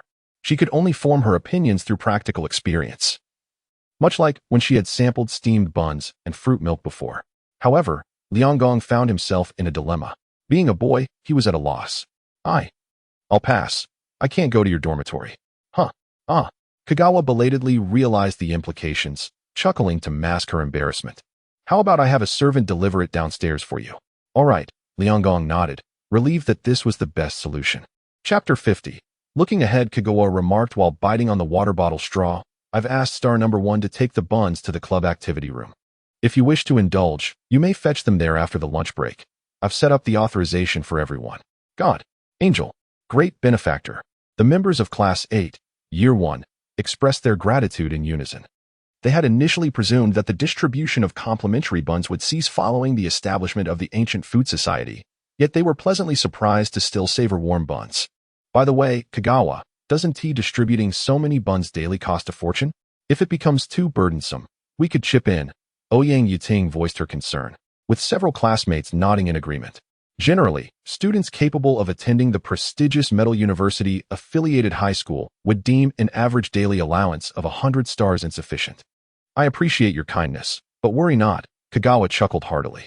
However, this complimentary distribution may only last a few days. Once our club is properly organized, we will officially sell to the entire school, and then you will have to scramble to purchase them. Upon hearing this, a wave of anxiety swept through the group. Since the grand opening ceremony, their former middle school classmates from different classes had been inquiring about the fluffy delicacies. With the recent introduction of the cake, it seemed that not only first-year students but also those in the second and third years, as well as the teachers, were keenly observing Kagawa's forthcoming sales of food. Should we perhaps ask Kagawa to reserve an extra portion for us, considering we are in the same class? Yet, the unease lingered, having enjoyed several days of free buns.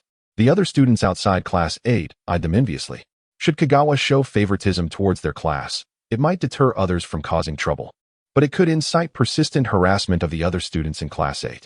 Thus, the group divided into several smaller factions, strategizing how to ensure they could be the first to purchase buns when the time came. Ouyang Yating leaned closer to Kagawa and whispered, Kagawa, I recall you mentioning that the sales and production rights for the buns and steamed buns were entrusted to Tsukahoshi, right? Does that mean you can still sell them at school? Rest assured, Kagawa replied, opening a holographic screen and retrieving a document from her private files. She copied a few pages from the directory and sent them to Unwitting. I granted Tsukahoshi the priority rights for production and sales, not exclusivity.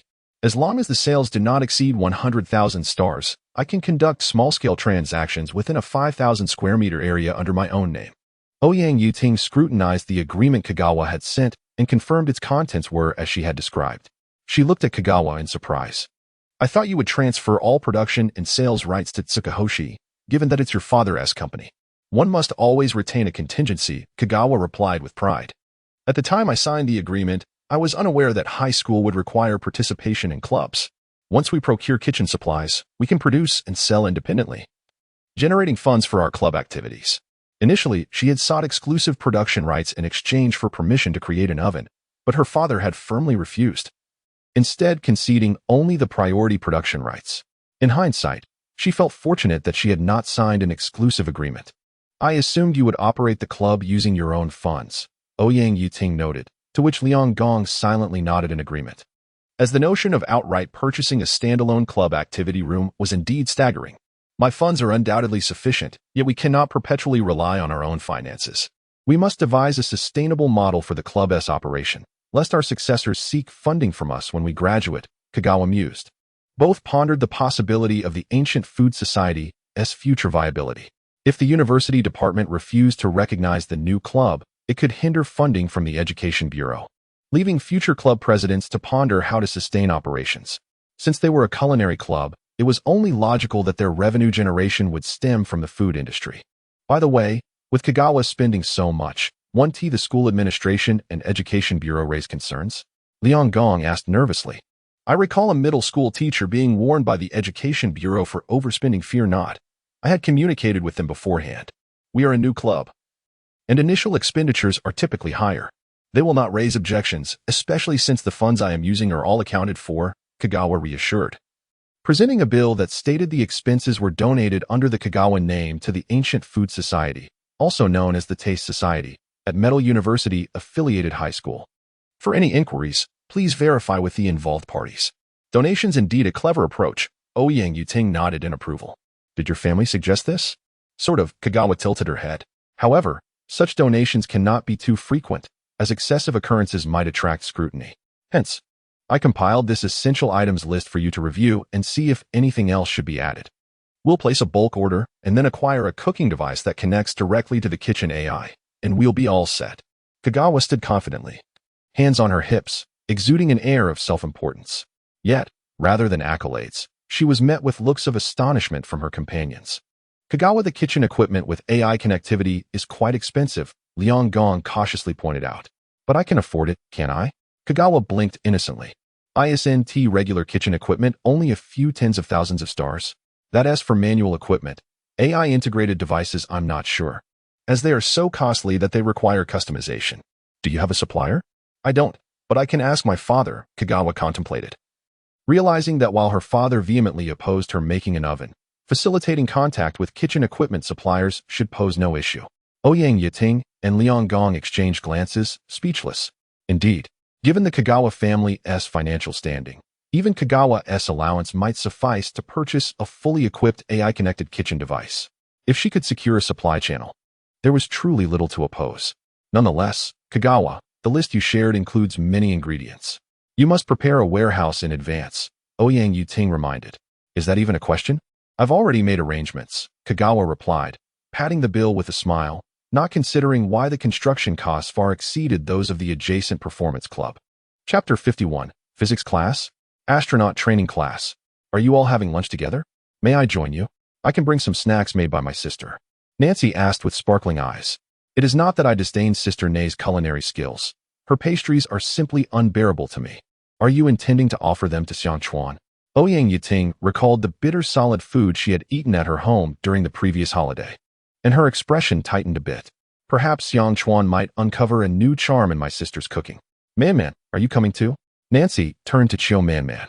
After participating in the Tongue Tip Society's assessment yesterday, she had pushed Unwitting into the interview venue and then dashed off to the adjacent performance club.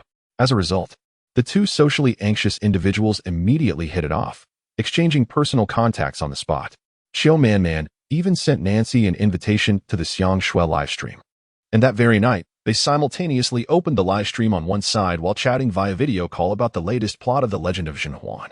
Sharing grievances is the quickest way to deepen friendship, and upon arriving at school this morning, the two enthusiastically discussed the dramas and desserts from last night's livestream, igniting the appetites of their classmates around them.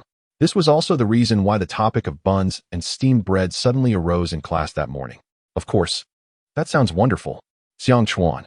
Xiao Man nodded, then turned and shouted towards Xiang Chuan's direction. Can we have lunch at your place? Sure. Wow. It fell again.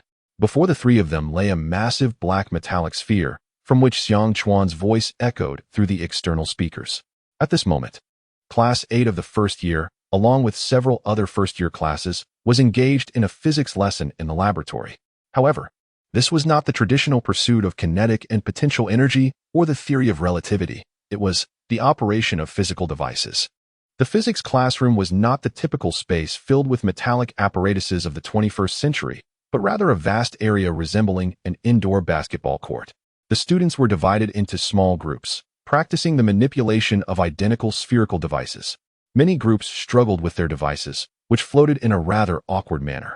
Yet, there were few, like Xiang Chuan, whose spheres not only floated askew but also spun at various angles, drawing the attention of surrounding groups. Modern youth are indeed astonishing. Xiang Chuan sat to one side, hugging his knees, staring blankly as the other members of his group operated the device with an ease akin to amusement park attractions. Are those the girls from your class who established a new club? The boy with brown hair chuckled, remarking on the cuteness of one of them. The president of the performance club, if I'm not mistaken. The other boy chimed in, we are not the 11th fleet. Who would even perform on stage?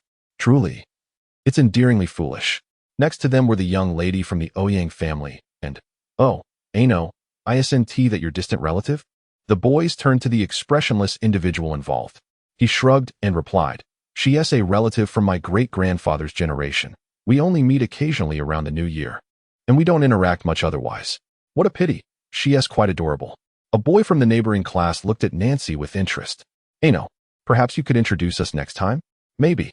The brown-haired boy, Ano, turned away disinterestedly to continue fiddling with the physical device, thinking to himself that this relative, whether cousin or distant cousin, was not as easily approached as she seemed. The one sitting on the ground is from the ancient food club? She seems rather foolish. As they spoke, the boys laughed, and upon hearing this, Ano glanced towards Xiang Chuan's group. Indeed, his classmate was sitting there, hugging his knees and gazing up with a bewildered expression at how others operated the device. He had already appeared somewhat silly while observing, but now it was even more so. Suddenly, a boy had a bright idea. Let us make a bet. The members of the Information Technology Club gathered together, and several peers pulled Ano over. After listening to the betting proposal, Ano turned and walked away. How utterly dull, he thought. If you win, you can gain access to the direct connection terminal processor for a month. The boy who initiated the bet raised his voice slightly, just loud enough for Ano to hear. The allure of the direct connection processor was far too tempting for a student interested in information processing technology. Isn't that something only the upperclassmen in their second and third years can use? One of them expressed concern. No worries, my sister is the vice president. And if we proceed through the proper channels, we should be able to secure a usage permit smoothly. The initiator chuckled as he began to assign tasks to the members participating in the wager. Chapter 52. The girls gathering. Kagawa pondered for a moment. Realizing that her classmates were the type whose appetites often overshadowed their reason, daring enough to blatantly steal food during the opening ceremony, it was certain that chaos would ensue. And there was no guarantee they would keep the news contained to their own class. Therefore, she instructed Little Star No. 2 to be ready at any moment to receive students coming to collect buns. She limited each person's allowance to just one. It was not out of stinginess, rather. Her father had taken half of the yeast starter for research and mass production, leaving her with only one portion at home. While this resolved the overflow issue, it meant she had to start anew with the yeast for the activity room. Hence, she hurriedly sought confirmation from Ouyang Yuting and Liang Gong on the list of essential supplies that morning. Eager to secure a large sealed glass jar and flour to prepare the yeast for their club activities. As soon as the class bell rang, the students surged out of the physics classroom, their fervor startling the teacher who was busy directing the AI to tidy up the physics apparatus. The teacher quickly attempted to restore order, leaving the other classes, who were slowly packing up, in a state of bewilderment. What was the rush? Was there a new dish in the cafeteria today? Even the cool students from Class 8 joined the fray, Ano included. There was no time to waste. The chicken buns were undeniably tempting, and arriving late would surely mean missing out. While the vegetable buns and steamed buns were also delicious. Teenage boys have a natural inclination towards meat. There's no need to rush, Kagawa exclaimed, feeling embarrassed as her classmates jostled at the doorway. She swiftly activated the terminal screen and amplified her voice. Today, each person is limited to 1 bun. We have plenty. This announcement slightly alleviated the congestion at the entrance. However, as students filed out, they either hopped onto their compact, foldable anti-gravity vehicles or sprinted away, startling the other students from different classes who had just exited their rooms. Upon closer inspection, it became evident that those from other classes were hastily quickening their pace, blending into Class 8's ranks, clearly aware of the inside scoop. As they savored their lunch, alternating between bites of bun and sips of liquid, silence enveloped the group after the first mouthful. They quietly pushed the liquid aside and focused solely on the buns. Without comparison, there is no pain. In Kagawa's dormitory, a whole platter of buns, 6 pancakes, 4 cups of fruit milk, and a portion of yam and chicken meatball soup, alongside delightful treats like yam cake, were laid out on the coffee table. Kagawa had already asked Little Star Number 1 to pack her share in a sealed lunchbox, of course, not forgetting to include some pepper. Unwitting and Nancy were utterly astonished by the spread before them, speechless for a time. As a seasoned veteran, Xiaoman took it upon herself to guide her 2 companions into this new culinary world, while Kagawa, who was busy retrieving pepper from the kitchen, felt quite at ease. Is this chicken? Nancy inquired, her senses ignited by the rich aroma of the meatball soup, causing her to instinctively swallow. Is this yam? Ouyang examined a piece of yam cake with her chopsticks, its soft exterior exuding the fragrance of milk, leaving her momentarily stunned. Yam can have this texture? Put down the yam cake for now. Save the dessert for after the meal, Kagawa advised. Let us first taste this dish. I've added a bit of salt for flavor, but Haven Tea added the pepper yet. We can compare it later. The 2 nodded, scooping up a spoonful of soup. The savory broth provided a flavor explosion far surpassing that of the meat buns. Nancy couldn't resist going for another spoonful. Ouyang cut into the meatball, enjoying its tender, resilient texture, which offered a distinctly different experience from the buns. She wondered if the addition of pepper could enhance it any further. All right, I'm adding the pepper now, Kagawa announced, shaking the small bottle of pepper over the group's yam and chicken meatball soup. Tiny granules fell into the broth. Curiously, Nancy leaned in for a sniff, prompting Kagawa to swiftly move the soup bowl away. Achoo! Nancy, reacting to Kagawa's movement, instinctively turned her face aside and sneezed loudly. Who sniffs pepper directly? Quick, wipe your nose. Kagawa hurriedly instructed Little Star Number 1 to fetch a tissue for Nancy, then turned to the other 2, saying, Before you eat, stir the soup with your spoon. Once the pepper mixes in, you can enjoy it. The 3 followed her advice. As Ouyang brought a spoonful of soup to her lips, she noticed the aroma had transformed. The once delightful fragrance was now tinged with a sharp, spicy note. The first sip revealed a subtle spiciness that enhanced the original sweetness, making it even more flavorful upon further tasting. She gazed in disbelief at the bowl, astonished that such a small amount of pepper could create such a significant difference. Skeptically, she cut another piece of chicken meatball. With the added pepper, it became even more appetizing. Beside her, Nancy and Xiaoman had long succumbed to the deliciousness, devouring an entire meatball. So delicious. Is this the magic of pepper? If it's tasty, indulge a little more. Pepper and broth are the perfect match, Kagawa chuckled, reflecting on how, after introducing this spice at home, pepper had been promptly relocated to the seasoning section of the pantry. If the seasoned Kagawa could be conquered, how much easier would it be to delight these young girls? Chapter 53, A Confession? How? Are you convinced now? Kagawa chuckled, hands on her hips, brimming with pride. Ouyang gazed at this childish creature in silence, eager to retort. Yet the empty bowl on the coffee table, having been drained of its broth, diminished her argument's potency. Thus, she turned away, opting for a small act of defiance. At that moment, Kagawa's terminal buzzed with a message. She opened the holographic screen and smiled, then turned it towards Ouyang. A quick glance revealed the sender's name, Lianggong. His message contained nothing but 3 exclamation marks, 1 per line. Everything was left unsaid. However, as their discussion continued, Kagawa felt they were not merely debating issues but rather she was serving as a narrator. Ouyang questioned, what purpose does this small bowl serve? It seems to hold less than half of what a cup can contain. Kagawa replied, this is for preparing snacks. Snacks are a general term for foods aside from staple meals, just like the yam cake that man just consumed. Nashi chimed in, why did you choose large-sized glass jars? Kagawa, did you make an error? Kagawa explained, these are meant for yeast. Yeast is an essential ingredient for making buns and the cakes we prepared yesterday. Ouyang Yiting inquired, thick wooden planks?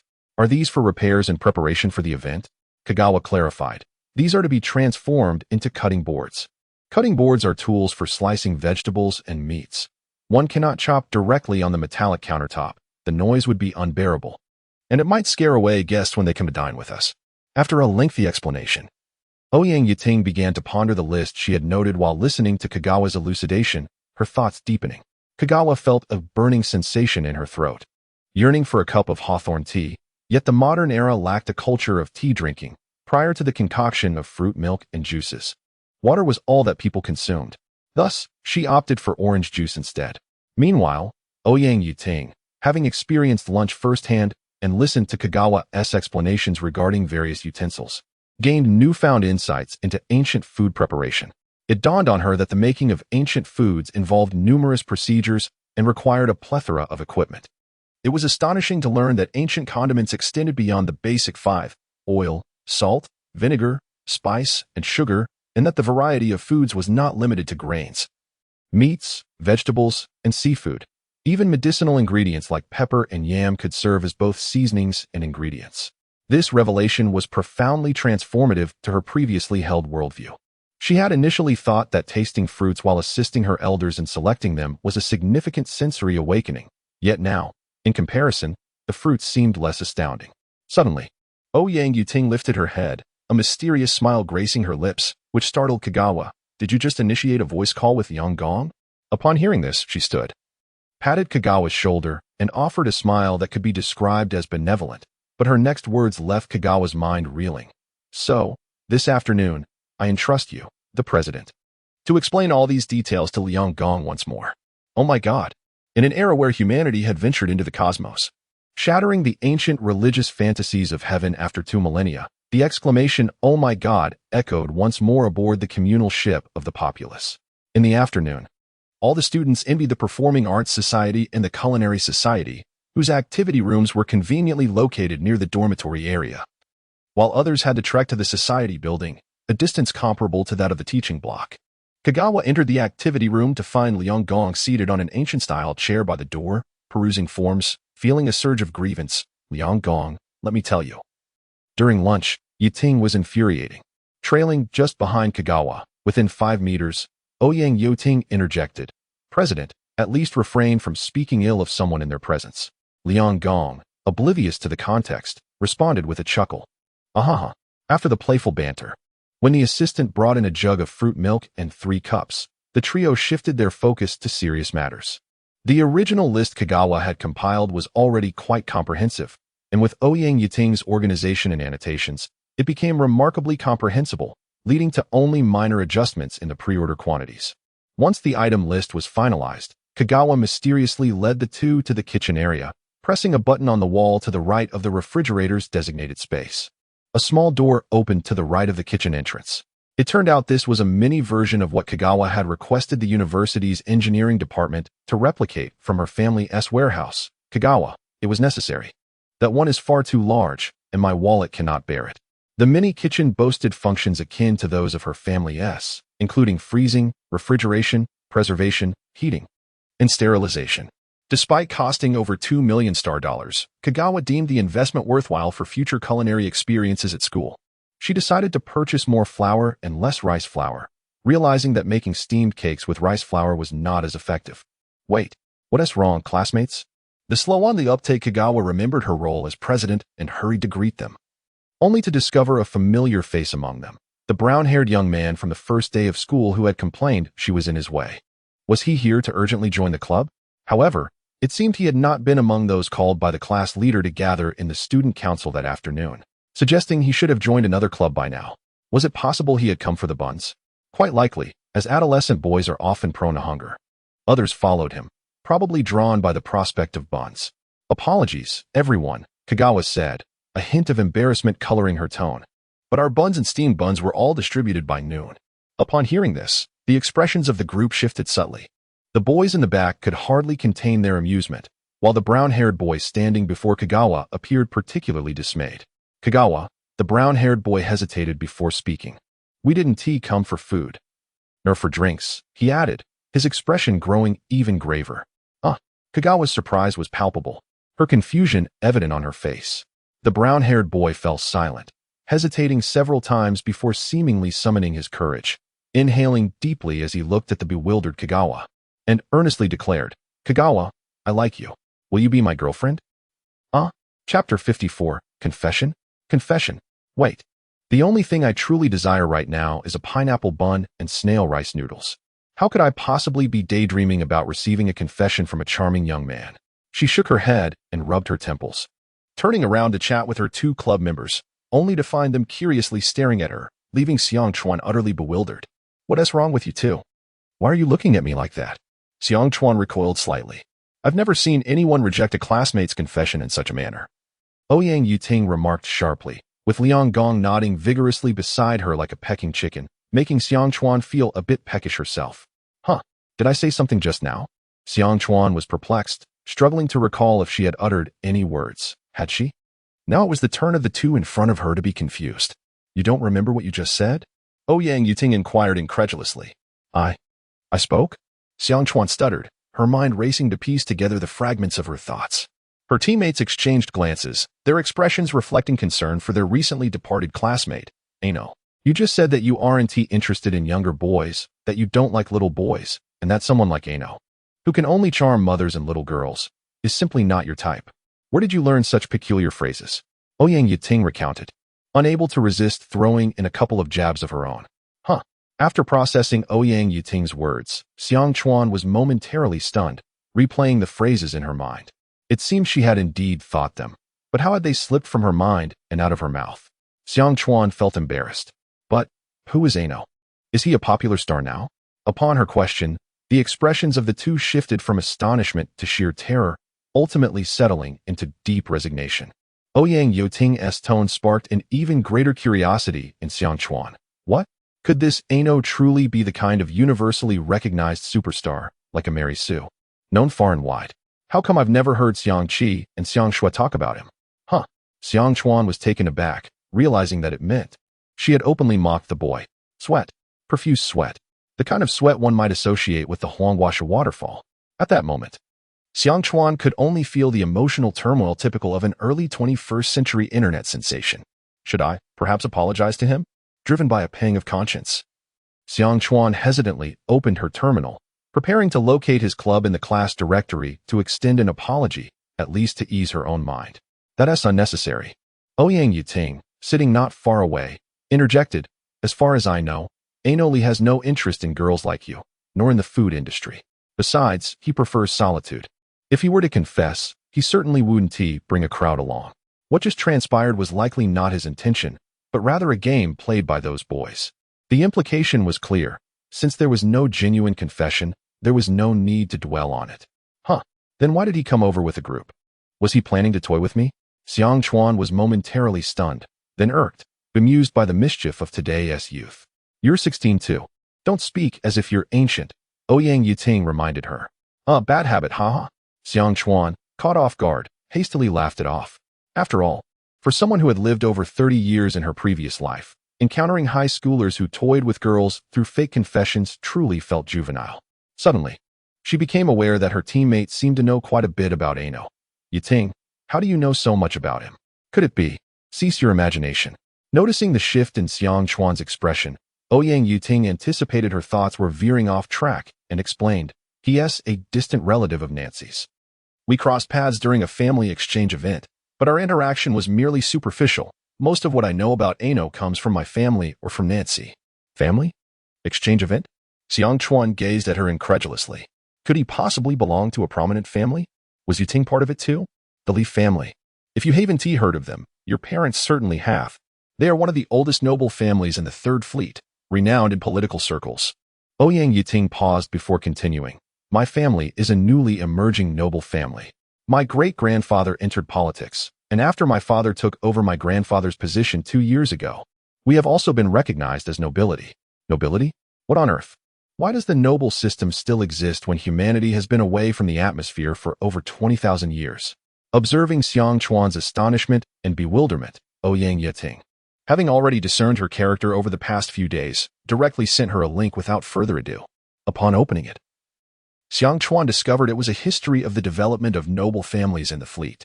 It turned out that the rise of nobility stemmed from the popularity of the 11th Fleet's Romeo and Juliet, wealthy and powerful families, inspired by the noble class mentioned within, established their own noble system for amusement, which somehow garnered acceptance at higher levels and was formally adopted. Modern nobility is no longer a privileged class enjoying inherited rights from the 10th century. It symbolizes capability and status. To attain noble certification, several criteria must be met. First, the family must have held management positions in the conqueror for 4 generations. Second, descendants must participate in position inheritance assessments. If they fail, the positions are reassigned to other family members. If all designated heirs lose their inheritance qualifications, the position will be passed to the next noble family. The emphasis on capability and the transparency of the assessment system have gradually won over the general populace, who initially resisted the noble system after witnessing Romeo and Juliet, motivating them to strive to establish their own families, work diligently, and ascend to the ranks of nobility. After reading all this, Xiang Chuan could only think, modern people truly have too much idle time. Upon clicking the update page, she was startled by a notification for a 99 recommendation. Thank you all for your support. I will continue to work hard on updates, and I humbly seek your further support, recommendations, and subscriptions. Chapter 55. The families of 2 Kagawa spent the entire afternoon fretting over whether that student, Ano, might harbor resentment and confront her again. However, as school drew to a close, Ouyang Yiting and Liang Gong compiled a list of potential suppliers for their club. And the newly installed school terminal in the club activity room rang with the dismissal bell, yet Ano and his entourage failed to appear once more. As the trio strolled towards the school gate, Kagawa suddenly inquired, Yiting, Liang Gong, do you think Ano might cause trouble for my family? Her anxiety was not unwarranted. She had been influenced by tales from her past life, where the children of powerful enterprises found themselves entangled with the heirs of prominent families, leading to their businesses collapsing under pressure. Having been born into a modest existence, she had no frame of reference for such experiences. Regrettably, as soon as she voiced her concern, she felt foolish. Indeed, the expressions on Liang Gong and Ouyang Yiting's faces transformed into a blend of helpless smiles and puzzled looks, clearly conveying one message. What are you thinking? Setting aside whether Ano possesses the influence of the Li family, Kagawa, my dear captain, you seem to lack a fundamental understanding of the Kagawa family's clout, Ouyang Yiting remarked, causing Kagawa to lower her head in embarrassment. After all, it was rather disheartening to need others to enlighten her about her own family. The Tsukihoshi Group, which your father established, has rapidly ascended to become the largest food processing conglomerate in the 3rd Fleet within just 20 years. Each new product launch has sent ripples through the food market. In fact, its impact in the field of food processing likely extends beyond the 3rd Fleet. Ouyang Yiting continued. Rumors of adjustments to the escort fleet structure have circulated for 30 years, yet the innovative foods from Tsukihoshi Group have revitalized many escort production lines. Although new product development has stagnated in recent years, coinciding with the period of fleet exchanges, the prospect of reorganization has emerged. However, as Ouyang Yiting spoke, she glanced at Kagawa, who blinked in confusion, seemingly failing to grasp her point. With a faint sigh, Ouyang Yiting noted her president's apparent lack of intelligence. Despite her effortless knowledge of ancient foods with significant market potential and cultural value, is this a form of conservation of quality? She mused humorously, continuing, moreover, your mother is the director of the Cultural Bureau. Regardless of personal or professional matters, the Tsukihoshi Group will never allow the Li family to manipulate them. Besides, if Ano seeks to vent his frustrations on your family merely due to an insincere rejection, I am certain Uncle Li would promptly send him to a reform school for a few years. Liang Gong nodded in agreement. Though he was not particularly well-versed in the gossip surrounding nobility and prominent families, he understood that no one would dare to threaten the Kagawa triplets, especially now that Tsukihoshi held the innovative ancient food card, whose future influence was unimaginable. The 3rd Fleet would be more focused on safeguarding their interests than allowing any other powers to target the Kagawa family. Then I shall rest easy, Kagawa said, momentarily relieved by Ouyang Yiting's explanation. She had not anticipated her family's formidable backing, which emboldened her. If that young man dared confront her about today's incident, she could respond without hesitation. However, based on Ouyang Yuting's assessment, he was unlikely to be the type to seek confrontation after a failed confession. While she felt reassured, there was also a tinge of disappointment. After all, she was quite eager to witness a scene reminiscent of female-oriented literature. Upon returning to the familiar mansion, Ouyang Yuting handed her coat to a cross-shaped servant and strode directly into the dining hall. Master and Madam are currently waiting for Miss Ouyang Yun in the dining hall as dinner is being prepared. You're back quite early, Ouyang Yuting thought. Opening the door to the dining hall, Ouyang Sherdong spotted his youngest daughter first, his tone rising a few octaves. The new club doesn't seem to require much attention. Today was merely a discussion about procuring club supplies. Yuting, have you not yet acquired all the necessary equipment? Would you like us to inquire on your behalf? Mother, please don't be so soft-hearted just because our president is the sister of that streamer you adore, Ouyang Yuting replied helplessly. Her mother had become enamored with Xiang Shue's live streams, and upon learning that her daughter had joined Kagawa's club, she was so delighted that she discreetly increased Yuting's allowance, hoping to facilitate a chance for Kagawa to visit. Her initial impression of Kagawa had been shaped by her mother's descriptions. When they encountered each other at school, she failed to recognize her. Once she did, she couldn't reconcile the somewhat naive student she knew with the doting older sister her mother had painted. However, Yuting, do you truly intend to remain in that Tang society for 3 years? Wasn't your plan to major in political science and history in college? Ouyang Yun expressed concern, only to receive a disapproving glance from their mother, causing her to retract slightly. It's called the Tasting Society, Ouyang Yuting corrected her. There is still time to continue my studies once I reach university, and ancient foods are indeed related to history. Perhaps I will acquire some new knowledge from the pre-crisis era of viral outbreaks. Being inquisitive is commendable, Ouyang Sherdong remarked, adding, if there are any developments concerning fruits from the Kagawa side, be sure to inform the family at the earliest opportunity. Father, try not to be so utilitarian. Even Ouyang Yun shook her head in disapproval. Her father was generally wonderful, but his approach to social interactions could be excessively pragmatic. Mother, I'm home. Liang Gong, you've returned. The screen displayed a young woman bearing a striking resemblance to Liang Gong, with the sounds of livestock faintly audible in the background, clearly not from the main fleet. Mother, are you not home yet? Liang Gong glanced at the time. It was nearly 6 o'clock. I just saw off a guest. I'll be there shortly for dinner, Liang Gong's mother replied with a smile. How was your day at school? Was it the first day of activities for your club? Yes, but we still haven't fully equipped ourselves. We spent the day discussing equipment and supplies, Liang Gong explained while deftly directing a servant to prepare his liquid food dinner. Our president and another member organized the spreadsheet and provided detailed explanations, which truly opened my eyes. I had no idea that some kitchen tools usually operated by servants or kitchen AI could have alternative uses. Oh? Liang Gong's mother perked up at this, then shook her head. No, that could very well be a technical patent belonging to someone else. We mustn't inquire carelessly and complicate matters for the children. She then added, seeing you happy at school these past few days reassures me. I've been worried about whether you could adapt to the club activities in high school. We're all classmates in the club, so it's manageable, Liang Gong smiled, chatting with his mother about his school life over the screen. Suddenly, he recalled the live stream. As he conversed with her, he casually inquired about Kagawa and the invitation code. Kagawa, please send my regards to Auntie, attached with a small image of a thumbs up. The background resembling a family dining table. This amused Liang Gong, who felt grateful for his president's generosity. He had often heard from Chiu Man, who frequently visited Kagawa's side, how entertaining the live stream was. Understanding that invitation codes were rare, he had intended to offer his, not expecting Kagawa to promptly provide him with another. Liang Gong, what are you looking at that has you smiling so brightly? His mother inquired curiously. Our president just sent me a message. Liang Gong chuckled and said, by the way, Mother, our president just sent me something quite intriguing. Tonight, Xiang Shue's live stream has attracted several new viewers. I always forget to mention this.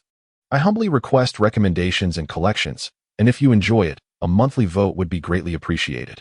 My heartfelt thanks to the reader who reported the bugs. And I also extend my gratitude to the reader, Sanshur Tu Miao, for their delightful comments and critiques. It brings me immense joy to see comments and feedback each day when I update. Chapter 56. The Steamed Bun on the 5th day of the new semester. A day eagerly anticipated by all students. The weekend was just around the corner. The first-year students of Class 8 at Métier University-affiliated high school were buzzing with excitement, akin to those who have just secured a fresh batch of delectable buns from a popular eatery. Early in the morning, after exchanging greetings, the question that followed was invariably about their weekend plans, leading various groups to fervently discuss their arrangements for the first weekend after classes resumed. As Liang Gong entered the classroom, he felt a buoyant mood, not merely due to the impending weekend, but because he had shared the live stream program and invitation code with his mother the previous day. This morning, he received a message filled with her heartfelt gratitude and uncontainable excitement, revealing her delight. Her happiness brought him joy in return. "Good morning, Ouyang Yating," he greeted. Yating was already seated, perusing her terminal screen, while Xiang Chuan had yet to arrive. "Good morning, Liang Gong. You seem particularly cheerful today," Ouyang Yating remarked, noticing Liang Gong's elevated spirits. "Indeed. The weekend is almost here," he replied casually. "I'm planning to buy some things for my mother in the commercial district. You remember yesterday's conversation," she noted, glancing at Xiang Chuan's currently vacant seat, prompting a flicker of concern in Liang Gong's mind. Could it be that Xiang Chuan was truly pondering what they had discussed? At that moment, the second main character burst into the classroom with great enthusiasm. "Liang Gong, Yuting, I made new buns today. Come and taste them." Xiang Chuan deftly maneuvered through the desks, and, before her classmates could greet her, she had already reached her own seat. The onlookers were left in awe. Had she donned a new mode of transportation or undergone some genetic modification that allowed her to glide effortlessly between desks? "Oh, it's all thanks to the skills I honed in junior high during the 21st century," Xiang Chuan announced, her excitement palpable as she produced a small lunchbox, revealing 2 steaming buns. "Be careful, they're a bit hot," she cautioned, handing the box over. Both Liang Gong and Ouyang Yating took 1 bun each, nearly dropping them due to the heat. Ouyang Yating observed the oil seeping from the bun, surmising it was yet another meat-filled variety. As she took a gentle bite, the thin skin and generous filling yielded to her teeth, revealing a rich taste that differed from the tender chicken she had savored the day before. This flavor was more robust, perhaps seasoned with the pepper she recalled from yesterday's meal. Inspecting the bitten bun, she noted the dark meat within. Unless it contained some unusual seasoning, it was undoubtedly not chicken. "How is it? Delicious?" Xiang Chuan eagerly inquired. "Mushroom and pork bun. Quite the modern culinary taboo. Let us not dwell on that until we resolve the pork issue." Ouyang Yating pondered. "Pickled cabbage bun. Well, I suppose that's not entirely off the table, though one can't simply conjure pickled cabbage out of thin air." After a moment of contemplation, an idea sparked from a conversation with Uncle Lin Yu, who had expressed a desire for his son to try some of her family's pan-seared steak. Of course, beef. If marinating the meat in soy sauce, scallions, and ginger isn't feasible, why not use steak directly for the buns? Thus, the buns she had brought from home had seen a reduction in regular dough but an increase in beef buns. "What kind of meat is this? It's incredibly tender," Liang Gong inquired with curiosity. "Guess what? Wow, Xiang Chuan, is that a hint of steak? Did you bring steak to school?" Before Xiang Chuan could revel in the suspense, Man, leaning in, unraveled the mystery. As Xiang Chuan playfully complained about Man's loquaciousness, the members of the culinary club and their surrounding classmates found their perceptions challenged. Beef? The texture and aroma were indeed reminiscent of beef. Having been exposed to various types of livestock meat from a young age, Liang Gong scrutinized the bun, unable to resist the urge to break it open.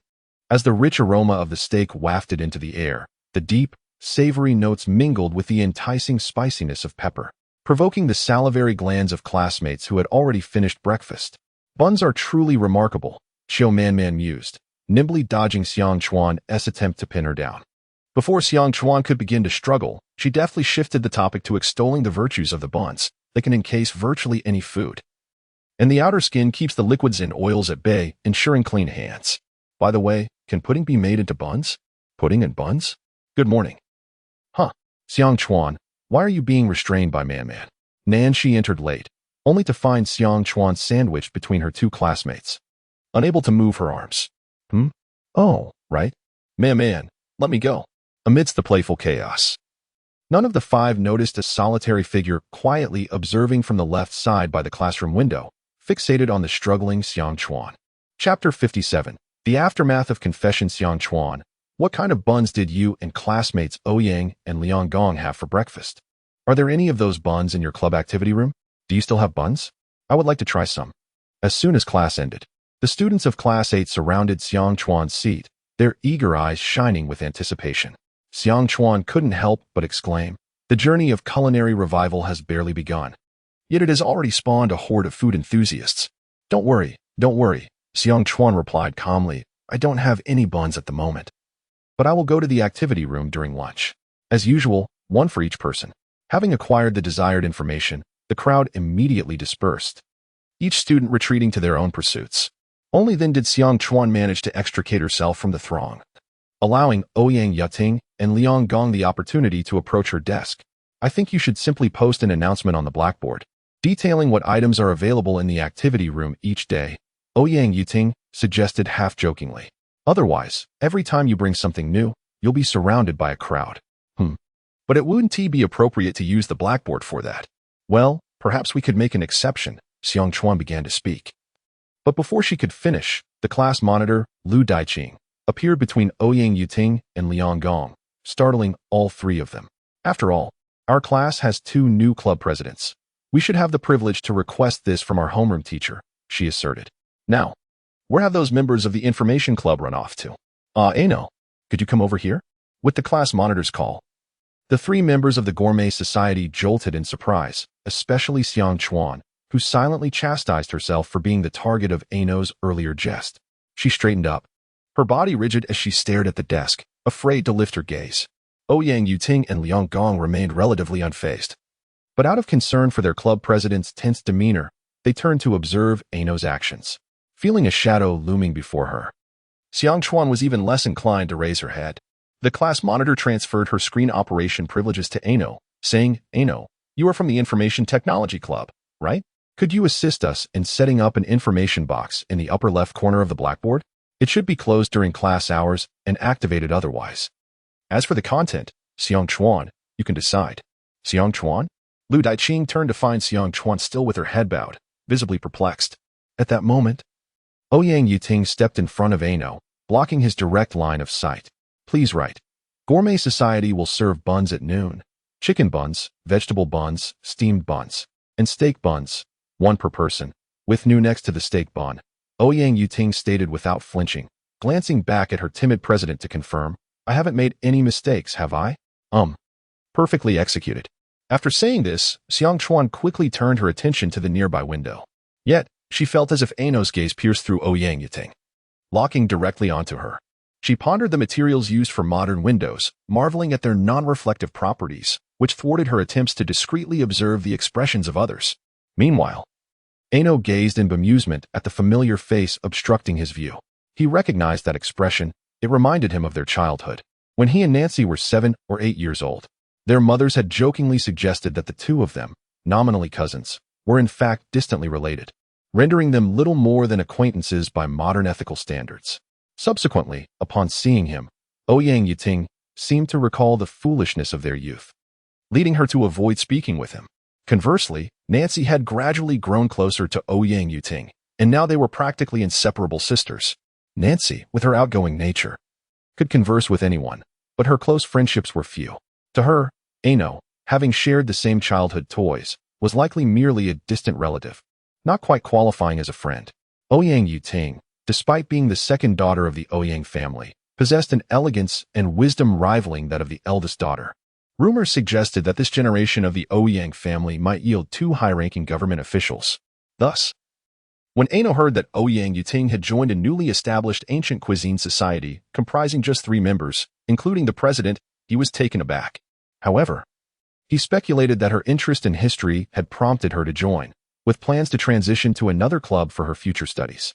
But now, facing Ouyang Yuting's expression that seemed to convey a clear warning to stay out of her affairs, Ano recalled their wager from the previous day and, acknowledging his own shortcomings, obediently took the class monitor's screen and began typing the information as instructed by Ouyang Yuting. Done. With Ano's declaration, the students surrounding Xiang Chuan turned their attention to the blackboard, and even those unaware of the situation followed suit. In the upper left corner of the blackboard, a simple text box appeared, featuring white text on a transparent background, detailing the offerings of the Gourmet Society. Instantly, the classroom buzzed with discussion about the evening's meal. Unable to resist, Xiang Chuan glanced at the blackboard, feeling somewhat taken aback by the straightforward and utilitarian announcement, thinking, I suppose I'll design one myself next time. With the task complete, Ano returned the screen to Lu Daiqing and turned his attention to the three of them. A cryptic smile gracing his face. Does this count as me helping you? Ouyang Yuting contemplated denying it, but her pride wouldn't permit such a response. So she begrudgingly accepted his assistance. Then you should help me in return. At this statement, both Ouyang Yuting and Liang Gong tensed, while Xiang Chuan, feeling cornered, contemplated whether to hide beneath the desk, instinctively covering her ears. It's nothing serious. I merely wish to ask your president a question, Ano continued, perhaps noticing Xiang Chuan's gesture. His voice rose, drawing the curious gazes of their classmates. What? Have you already started fighting less than a week into the school year? The class monitor, standing nearby, grew anxious and quickly intervened. Ano, please calm down and speak respectfully. Why do these admonitions never change? Xiang Chuan mused, wishing to escape reality. Rest assured, I'm only asking a question, nothing more, Ano replied, his detached yet courteous demeanor leaving the class monitor at a loss for words. At that moment, Ano unexpectedly sidestepped Ouyang Yuting and approached Xiang Chuan's desk, placing one hand firmly on the surface. Xiang Chuan remained in her defensive pose, bewildered by his presence. Ano, observing her confused expression, felt his frustration rise and raised his voice once more. Xiang Chuan, how dare you reject my confession like that? Oh no, Xiang Chuan thought, her mind blank as she braced herself to bid farewell to her peaceful campus life. If you enjoy these dramatic tales of campus romance, please consider leaving a recommendation, comment, or subscription. Special thanks to readers for their generous support. By the way, this is my first attempt at writing a classic dramatic school conflict between a boy and a girl. Previously, I avoided school life in my fantasy narratives. After writing it, I found it surprisingly enjoyable. Chapter 58. The aftermath of the confession to, excuse me, young man, do you need something? This was the only sentiment that crossed Kagawa's mind as she gazed upon the strikingly handsome face of the boy before her. A visage that would undoubtedly be considered remarkably dashing even by the standards of the 21st century. The moment Ano uttered those words, every student in the classroom halted their conversations and activities, over 30 pairs of eyes collectively fixating on the center of the room where Ano stood alongside Kagawa, who had yet to rise from her seat since the class ended. Kagawa found herself grateful for the modern windows, as their soundproofing provided a semblance of privacy. Otherwise, the students from other classes passing by in the corridor might have been tempted to gather and eavesdrop. Ano-san, Kagawa attempted to maintain her composure, but her words came out somewhat jumbled. Closing her eyes, she took a deep breath to collect her thoughts, then reopened her eyes to meet Ano's gaze directly, transforming from the timid figure she had been moments before. This matter is not suitable for discussion here in the classroom. If you have questions, feel free to approach me during lunch or even after our club activities this afternoon. Kagawa spoke with a calm demeanor, though her heart raced with anxiety. She lacked experience in navigating the emotional entanglements of youth. In her previous life, she had been an overlooked student, later becoming a corporate worker devoid of any romantic inclinations towards the opposite sex. I have club activities this afternoon, so I cannot. The entire class fell into a stunned silence at Ano's pragmatic response. It was irrefutable and left Kagawa and her friend Ouyang Yuting speechless. An utterly practical reason. Shall we discuss it during lunch then? Kagawa cleared her throat, attempting to regain her composure. Why postpone what can be resolved now? Ano countered. Do you not take a nap at noon? The class remained silent once more, once again struck by the boy's practicality. All right. Kagawa found herself unable to argue further. After all, she could not advocate that he sacrifice his legitimate rest and school activities to resolve a personal matter with her. While it felt somewhat inappropriate to address such issues in the classroom, she resigned herself to the situation to avoid prolonged complications. Yesterday, you rejected me under the pretext that I am just a little boy. Why is that? Isn't it quite literal? Kagawa blinked in confusion. You are not yet of age. Which makes you a little boy, does it not? As soon as the words left her mouth, Ano's frustration became palpable, his veins visibly throbbing. Aren't we both 16? How much older are you than me? Wow. The members of Class 8, including Ouyang Yuting and Liang Gong, collectively thought of the same phrase. Though Ouyang Yuting and Liang Gong could not help but facepalm, while the majority of the class remained in a state of amusement. Why is it so noisy in here? A soft voice suddenly emerged from behind Ano, causing him to shiver.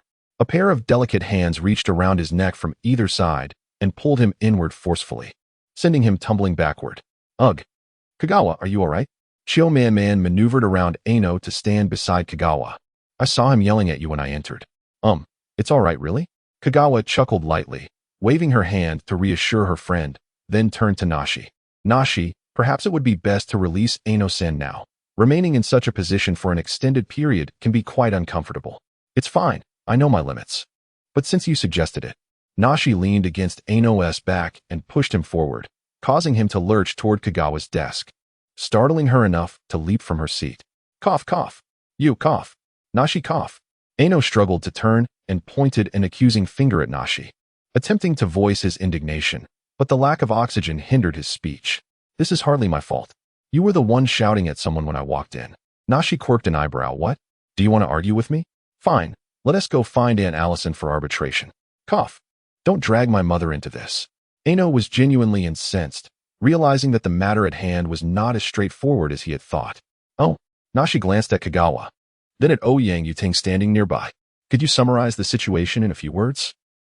This young lad made a bet and attempted a fake confession, only to be rejected and now seeks to argue.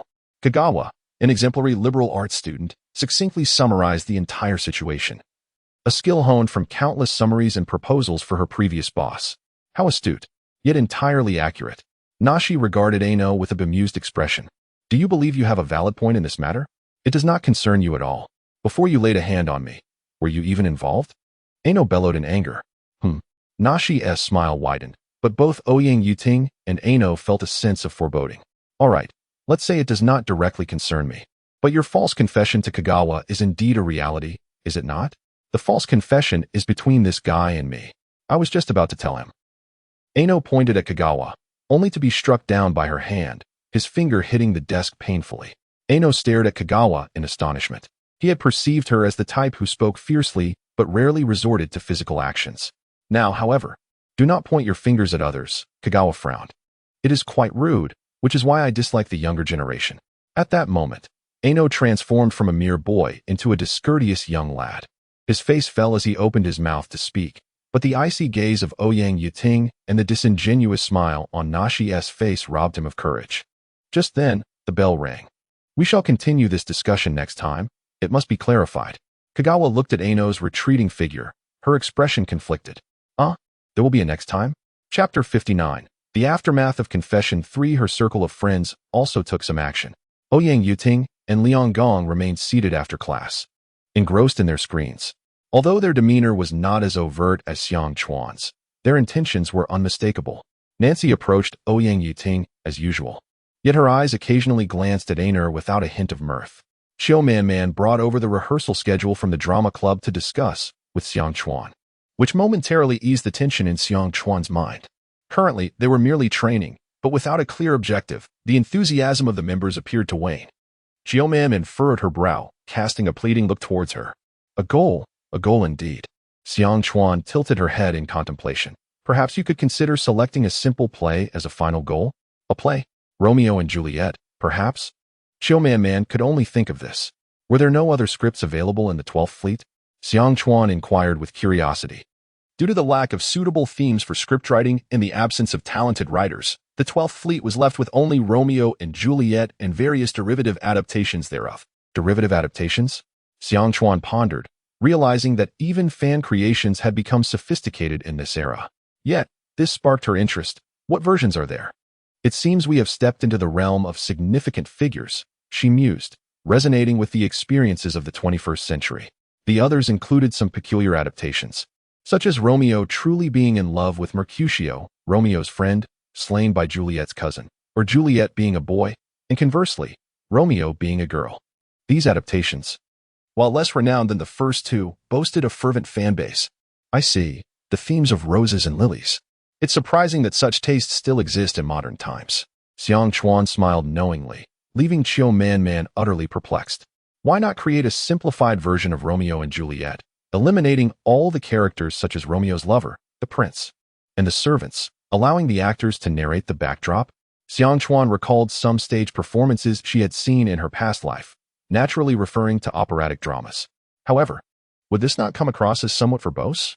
Moreover, I worry that the newly joined members may struggle with lengthy lines, performing, perspectives, adding sentences. Man nodded, jotting down Xiang Chuan's suggestions on her terminal screen, then excitedly embraced Xiang Chuan, exclaiming, "Thank you, Xiang Chuan. I've finally found some inspiration. I will think about how to proceed. You might consider seeking assistance from the literature club if their creative abilities have not diminished." Xiang Chuan whispered the latter part, which Man did not catch. Well, although the likelihood of success seems slim, it's worth a try. As she surveyed her classmates, she exclaimed, "Ah, our class's literature club member is the class monitor." Man dashed to the front to consult with Lu Daiqing, the literature club member and class monitor of the first-year 8th class, about the script. Xiang Chuan observed Man's enthusiasm, reflecting on the beauty of passionate youth. Entirely unaware that another figure had joined her. "I didn't realize you had an interest in drama performance." A voice that had previously heightened Xiang Chuan's tension echoed unexpectedly, startling her into a backward leap from her seat. "Ah, no." Xiang Chuan inhaled deeply, scanning her surroundings. Her usual companions had seemingly departed the classroom, likely believing that Ano would not intrude upon her conversation with Man. They probably did not anticipate that she would wrap up her discussion so swiftly. Nor did they foresee Ano's persistent presence. Dealing with this individual is such a hassle. Who would dare to pursue romance? Sighing heavily at this thought, Xiang Chuan felt a wave of tension dissipate, and when she looked at Ano again, the anxiety of a young girl confronting a boy who had rejected her was absent. "Ano, can we put this matter aside for now? You saw that I am busy with my own club, and I also need to assist my friends with their new club. I have no time to indulge in our trivial argument from yesterday. That was close. I nearly stepped on a landmine again. Is this matter resolved then?" Returning to her seat, she activated her screen to verify the shipping progress from the suppliers she had contacted through Xiang Wei's connections the previous night. There was an uncanny sense of unreality about how swiftly this situation unfolded. Subsequently, she decided to push the thoughts aside, for she noticed that some items were scheduled to arrive at school by noon. Xiang Chuan promptly contacted Ouyang Yiting and Liang Gong to discuss the afternoon's arrangements. The equipment was on its way, bringing them one step closer to the official launch of the culinary club. Who has the mental energy to deal with such complicated romantic dilemmas? No, perhaps it's more accurate to call it a youthful dilemma. Is this truly how it concludes? Laughs. The entanglement between Ano and the culinary club is far from over. As for the CP issue, I can only say that love cannot replace bread, especially when, 30,000 years hence, Xiang Chuan may not even have access to bread, consider the title. Perhaps it is only when I can lounge on my grand sofa at home, indulging in various snacks while aimlessly binge-watching serials, that I will contemplate such matters. Thanks to reader Lu Lianhong for the monthly ticket, and my gratitude extends to all readers for your subscriptions and recommendations.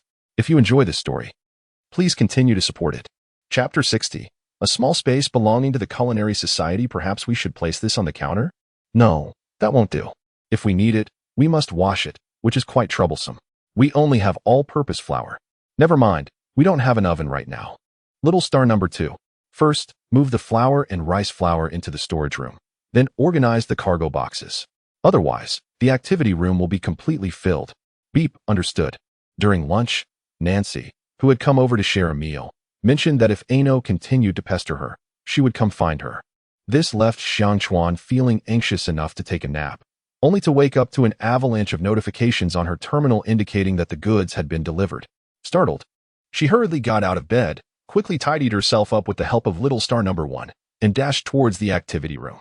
In modern logistics, operations are heavily reliant on AI and machinery. As long as the goods pass security checks, they can enter the campus, especially those already reported as society supplies. Consequently, students emerging from the dormitory witness large and medium-sized transport robots hauling box after box of goods through the central corridor towards the newly constructed society activity room at the back of the dormitory. To their astonishment, they even spotted 2 large transport robots delivering enormous containers emblazoned with the logo of the most renowned kitchen equipment manufacturer, items that cost nearly $1 million each. What kind of equipment could fit in such a large box? They must be quite wealthy, the students mused. Thus, the trio in the activity room was both pained and delighted. Watching the 2 little starfish diligently transporting ingredients, Xiang Chuan scampered to the kitchen, curious about the kitchen equipment being assembled by a robotic assistant. The newly acquired kitchen apparatus came with an assembly robot. Once activated and the assembly space and equipment positions were set, it would commence the assembly process. The assembly of kitchen equipment appeared relatively straightforward since the key components had already been manufactured at the factory. The main task now involved connecting the equipment to the AI central hub. The convenience of using kitchen AI corresponded to the complexity of the assembly task. After directing the assembly robot for quite some time, Xiangchuan and Ouyang Yiting observed that only 2 kitchen cabinets had been assembled. How much longer will this take? Xiangchuan inquired. Unfortunately, the assembly robot lacked a language program and voice command feedback, so it ignored her question and continued its intricate assembly, connection, and debugging tasks in silence. It seemed that the equipment would remain unusable for the time being. Feeling somewhat disheartened, Xiaochuan's spirits lifted upon noticing a large glass jar beside the kitchen. If we can't cook, then let's make yeast instead. She slipped into the storage room and instructed little star number 2, who was busy arranging boxes, to bring 3 boxes of flour into the activity room. President Liang Gong and Ouyang Yiting, having finished their tasks, approached and saw Xiangchuan directing little star No. 2 to clean the glass jar and pour flour into it. Why use a glass jar for storing flour? Is there some ancient significance to this? Ouyang Yiting squatted down for a closer look at the unremarkable jar filled with ordinary flour. No, this is for making yeast. Xiangchuan shook a few glass bottles, gesturing to indicate the height of the flour inside, nodded in satisfaction, and then pulled little star number 2 to head outside. Don't go yet. We haven't finished with the items. Ouyang Yiting quickly stopped her. Also, what exactly is yeast? Xiangchuan was momentarily stumped. What is yeast? It is an essential ingredient for making dough, but as for its classification and structure, Xiangchuan, who could cook but not engage in academia, couldn't provide a clear answer. Thus, she could only vaguely state, it's necessary for making buns and cakes, with yeast. The dough for buns and the batter for cakes will be fluffy and soft. Oh, yeast is that remarkable? Ouyang Yiting's interest was piqued. How is it made? Do you crush the glass bottles and mix them with the flour? But silicon cannot bond with flour, right? Does it need special processing? Mixing flour with glass shards? How on earth did you think of that? Xiangchuan felt embarrassed. The bottles are just containers for cultivation. Making yeast requires only water and flour. Water? Flour? That's all? Ouyang Yiting and Liang Gong exchanged puzzled glances. Isn't it necessary to use sterile distilled water? That would be from the biology club. Liang Gong suddenly understood. It must require special water to make it. No, regular water will do. Pure water might require additional time to ferment. Xiangchuan shook her head vigorously. Having experienced the tragedy of yeast mistakenly entering the sterile room, she now had a bit of PTSD regarding the term sterile, quickly dispelling Liang Gong's terrifying thoughts. Just use regular water? But doesn't that contain bacteria? Is it safe for consumption? The two frowned. Both Ouyang Yiting and Liang Gong's families were involved in the food industry, and they were acutely aware of the effects of bacteria on food. They were inclined to eliminate any bacteria at all costs, yet their president was suggesting retaining them? It's precisely this bit of bacteria that's needed. Only with it can the flour ferment, transforming the mundane flour into yeast that can be replenished indefinitely. Seeing that the two were unwilling to relent, Xiangchuan had no choice but to send little star No. 2 to fetch some water nearby and began to explain yeast function using her limited biological knowledge combined with her culinary experience. The finished yeast would create air pockets in the flour, rendering it fluffy when steamed or baked, which is the very texture that makes buns and cakes delightful. It is not that one would consume the yeast with bacteria immediately. After nurturing, the yeast gradually isolates internal impurities, becoming pure. And most bacteria die during the steaming or baking process, ensuring that there are no safety concerns when consumed. You've all seen the inspection reports for the buns, haven't you? They're professionally certified and safe. Thank you to the lovely reader for their monthly vote. If you enjoy this, please feel free to leave recommendation and monthly votes. And many comments, as the children love to read. Recently, my mobile game of 9 years was unexpectedly shut down by the company, which has dampened my spirits. Chapter 61. Enchanted by the atmosphere, little boy, are you truly not going to seek an explanation any further? As Ouyang Yiting and Liang Gong found themselves entangled in a debate over whether mixing flour with water could render food fluffy in the clubroom of the Culinary Society. A different scene unfolded in the Information Processing Society, a united front of seniors and juniors rallying around Ano. It was not that they were targeting him. Despite his seemingly aloof demeanor and infrequent participation in jesting, Ano possessed an unexpectedly amiable temperament. Engaging him in conversation would often elicit surprising remarks that left everyone in stitches. The members of the Information Technology Society exchanged glances, sensing a palpable crisis. Ano appeared disheartened following a significant setback that morning. This simply would not do. The bond between junior and senior had been strained, and as the catalyst, either directly or indirectly, they felt compelled to mend the rift. Thus, the male members of the Information Technology Society transformed into earnest matchmakers, imploring Ano not to give up. Junior, don't lose hope. Why not talk to that girl? Just this time, approach her with sincerity. I heard you almost had a quarrel with her in the classroom this morning. Indeed, Ano. Adopt a more earnest demeanor when you converse with her. Perhaps it will lead to a breakthrough. Our activity this afternoon involves learning intermediate skills. I recall you mentioned in your application that you have already obtained your intermediate certification, correct? So, why not step away from our chatter and engage her instead? With so many transportation robots heading over this afternoon, the Culinary Society likely hasn't commenced their activities yet. Speak with her fellow members. Who knows? You might just catch a glimpse of that girl. I've already spoken to the teacher on your behalf. While we cannot secure permission to leave, we can certainly offer you our moral support. Best of luck. As they spoke, the figures of his companions vanished behind the firmly shut doors of the Society's building. And Ano, reaching out to stop them, found himself too late. What a predicament, he mused, having already resolved to let it go that morning. He could not possibly renege on his word merely a few hours later. Ano was unperturbed by the foolish antics of Xiangchuan. But he could not shake the thought of Ouyang Yuting and Nancy, who were surely in the activity room. Recalling the events of the morning made his neck and back ache anew. Mr. Anoli, please refrain from lingering too long at the entrance. The mechanical voice of the AI disrupted his thoughts, and with a sigh of resignation, Ano acquiesced to the goodwill of his seniors and departed from the society building. Wait a moment? A starfish? Upon closer inspection, he recognized a familiar starfish-shaped bionic robot, its slender tentacles elevated, carrying two small water tanks as it scurried across the artificial grass of the sports field, heading toward the dormitory area, drawing the attention of various sports society members. "Isn't that the starfish robot from the Culinary Society?" remarked a student from the Anti-Gravity Exoskeleton Society. Ano suddenly recalled why he felt such a sense of familiarity. He had often hovered near the entrance, yearning for a bun but too embarrassed to approach, catching sight of the starfish robot through the window. Upon reflection, he realized he had seen it yesterday as well. The mere thought of yesterday irritated him. Seeing Xiangchuan discussing drama with a classmate who had formed a performance society that morning reminded him of the time he traveled with his mother to the 12th Fleet, where she passionately recounted tales of drama to him and his siblings.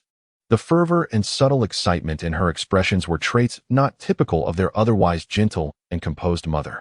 Later, when he asked his father about it, his father merely smiled and said, "When you become deeply enamored with something, you will experience such feelings.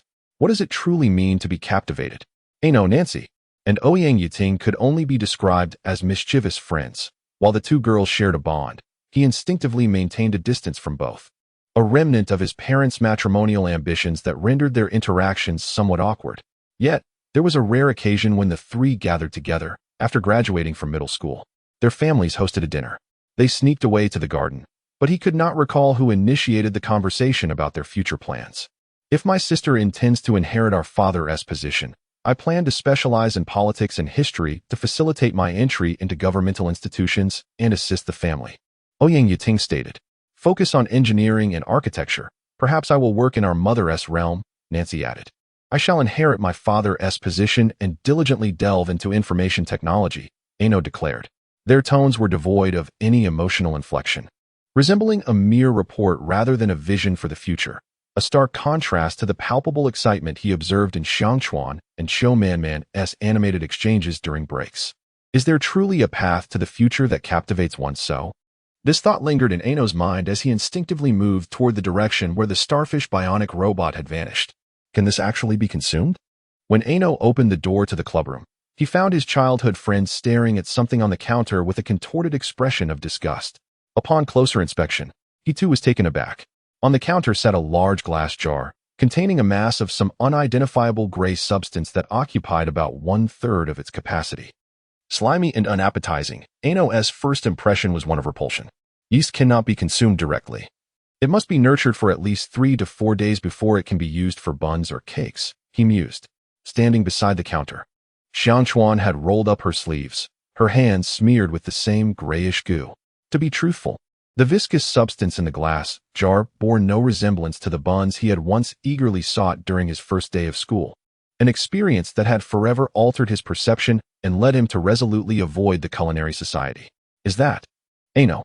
Ouyang Yiting was the first to notice Ano standing at the door, her brow furrowing as she thought, this boy is indeed tenacious, prompting her to position herself protectively in front of Xianchuan.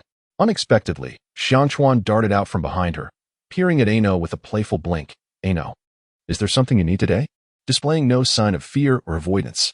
To her surprise, Ano did not storm over with an expression of displeasure. Instead, he gazed intently at the glass jar, and after a moment of contemplation, he finally mustered the courage to ask, do you still have buns here? Buns. Ouyang Yiting and Liang Gong exchanged puzzled looks, while Xianchuan chimed in, the buns are all gone, but we do have some fruit-flavored drinks. Would you like a cup? Then I'll have a cup, Ano replied, pulling out an ancient-style chair beside him. Without a second thought, he sat down, momentarily taken aback by how comfortable it was. Chapter 62, Heartbeat Xing Number 2, Where is the transparent cup? I recall ordering some previously, Kagawa inquired. Currently, the transparent liquid containers have yet to undergo a cleaning process. Should we prioritize this task? Kagawa glanced at the cups on the table. Aside from their lack of aesthetic appeal, they were functional enough. Let us maintain the current task priority. We should finish organizing the goods first. Understood. Ahaha. Kagawa chuckled awkwardly at the puzzled expression on Ano's face. I'm sorry, we haven't finished organizing the kitchenware and cups yet. It's fine. The cups may not look great, but they serve their purpose, Ano replied, convincing herself with her own words. If this were a legitimate food supply establishment, I fear there would be complaints on the very first day, Ano remarked incisively. Kagawa retorted. How infuriating. I have no rebuttal. At that moment, Ouyang Yiting reached for the tray, but Ano swiftly grabbed it first, raising an eyebrow. This was meant for me. It's not proper for a staff member to snatch something from a customer. This cheeky fellow, who had previously been so arrogant in front of Kagawa and Ryukyu, now revealed his true self, didn't he? Observing her childhood friend's smug expression, Ouyang Yiting felt a familiar urge to clench her fists. Kagawa and Ryukyu, who were keenly observing the situation, were alarmed and quickly pulled Ouyang Yiting back. Yiting, you must remain calm. Ouyang Yiting, please don't. Fighting will lead to school disciplinary actions. Upon hearing this, Kagawa was momentarily stunned. Has the system of school discipline truly persisted? Listening to their conversation, Ouyang Yiting felt a dark cloud of frustration looming over her. Is that the image I project to you too? Do you perceive me as so violent? She believed she had always maintained the demeanor of a composed and dignified young lady. Just your aura, right? Kagawa glanced at Ryukyu, who nodded in agreement. Since Ano's arrival, the air of restraint and aloofness that typically surrounded Ouyang Yiting seemed to have significantly diminished, replaced by a sharper intensity. However, the knightly figure who had stood protectively in front of Kagawa that morning had indeed bolstered her popularity among the female students in class. As the trio continued their lively banter, Ano observed them as if it were a theatrical performance, utterly relaxed. He casually picked up a cup, inserted a straw, took a sip, and froze. This is apple and, what? It tastes somewhat like milk. Is this a new liquid ingredient? Upon hearing this, Kagawa and Ryukyu were taken aback.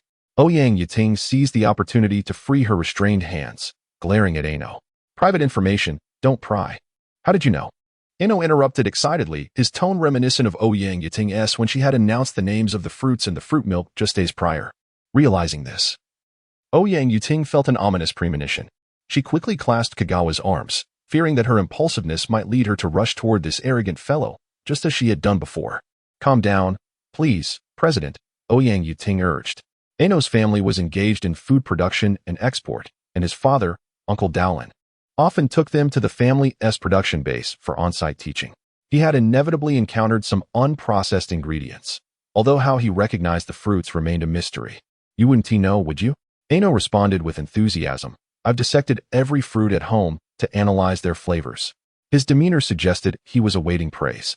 Oh, Ouyang Yiting drawled, her eyes narrowing as a smile crept onto her face, reminiscent of a happy memory.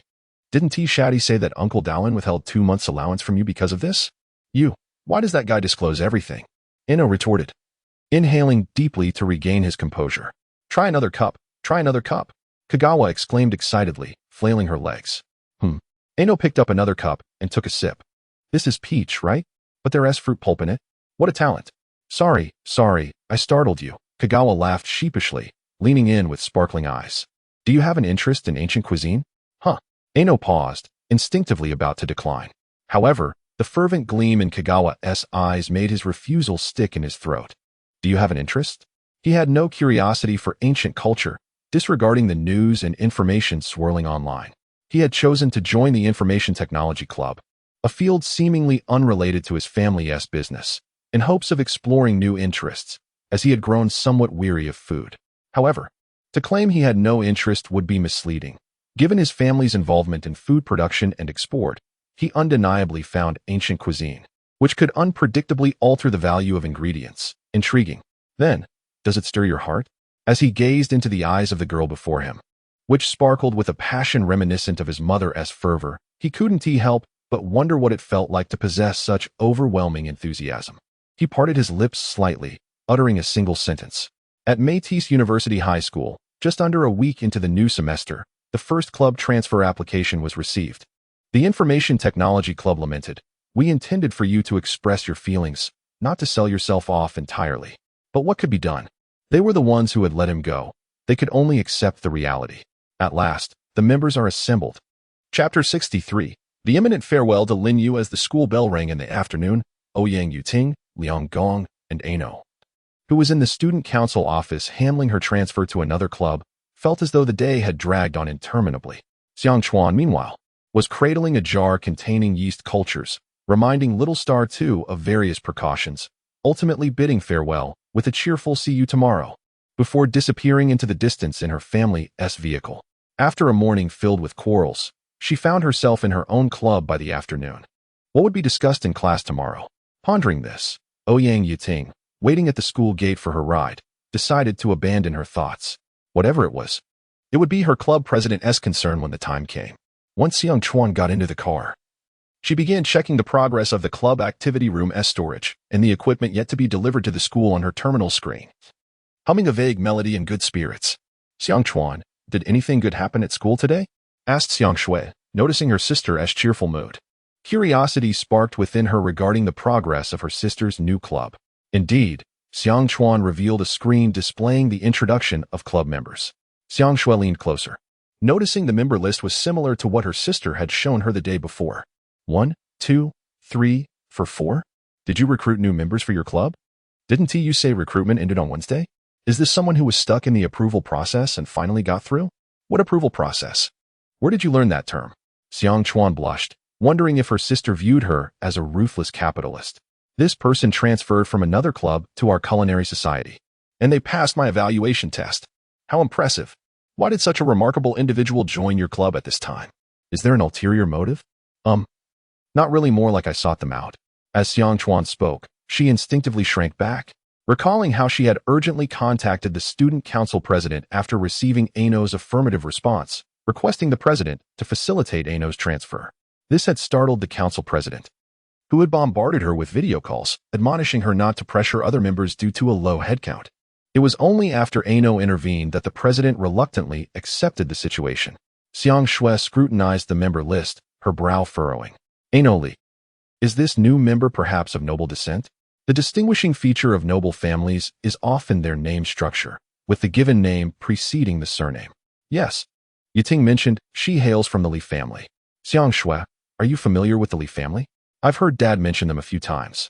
The Li family is responsible for transporting and producing food ingredients, and our family has a long-standing partnership with them. Xiang Shui chuckled at the list. Xiang Chuan, it seems your club has quite a high familial quotient. Perhaps Dad will send you as a representative for family exchanges. I wouldn't want that. This is a serious club dedicated to researching ancient cuisine. I'm not interested in such matters. Xiang Chuan quickly stowed away the screen. Xiang Shui, please don't mention this to Dad. I don't want any unnecessary complications. All right. Xiang Shui shrugged, uninterested in discussing such adult dealings. As for her future involvement, that could wait. The sisters, disinterested in the topic, fell into silence. While Xiang Shui fiddled with her terminal screen, an idea struck her. Sister, we're getting a transfer student in our class. That sounds promising. Wait, ISNT your grade in junior high school? A transfer student? Yes. Strange, right? I heard they're transferring from the First Fleet. I was thinking our fleet and the First Fleet shouldn't be in direct communication range, right? Wouldn't they need to take a special shuttle? Perhaps it's due to a job relocation of their parents? Isn't it nearly time for that fleet exchange period? It's common for personnel adjustments to occur before major events. My classmates say it's not like that. The transfer student's parents have been separated for years, but have always worked in the First Fleet. They haven't relocated. Xiang Shui rubbed her chin, puzzled over the transfer student's motives. Maybe they're attracted to the quality of our junior high education, or perhaps they're aiming for a future in agriculture. As the conversation progressed, Xiang Chuan found herself lacking confidence. Recently, through discussions with those around her, she had learned that due to agricultural issues, their fleet's development plans were at the bottom tier among the 12 fleets. Surely, no one would want to study agriculture, right? Indeed, Xiang Shui swiftly dismissed this notion. Besides, the First Fleet school is far superior to ours. What could they possibly learn here? If they were truly seeking education, wouldn't the Second Fleet be a better choice? That's the educational capital.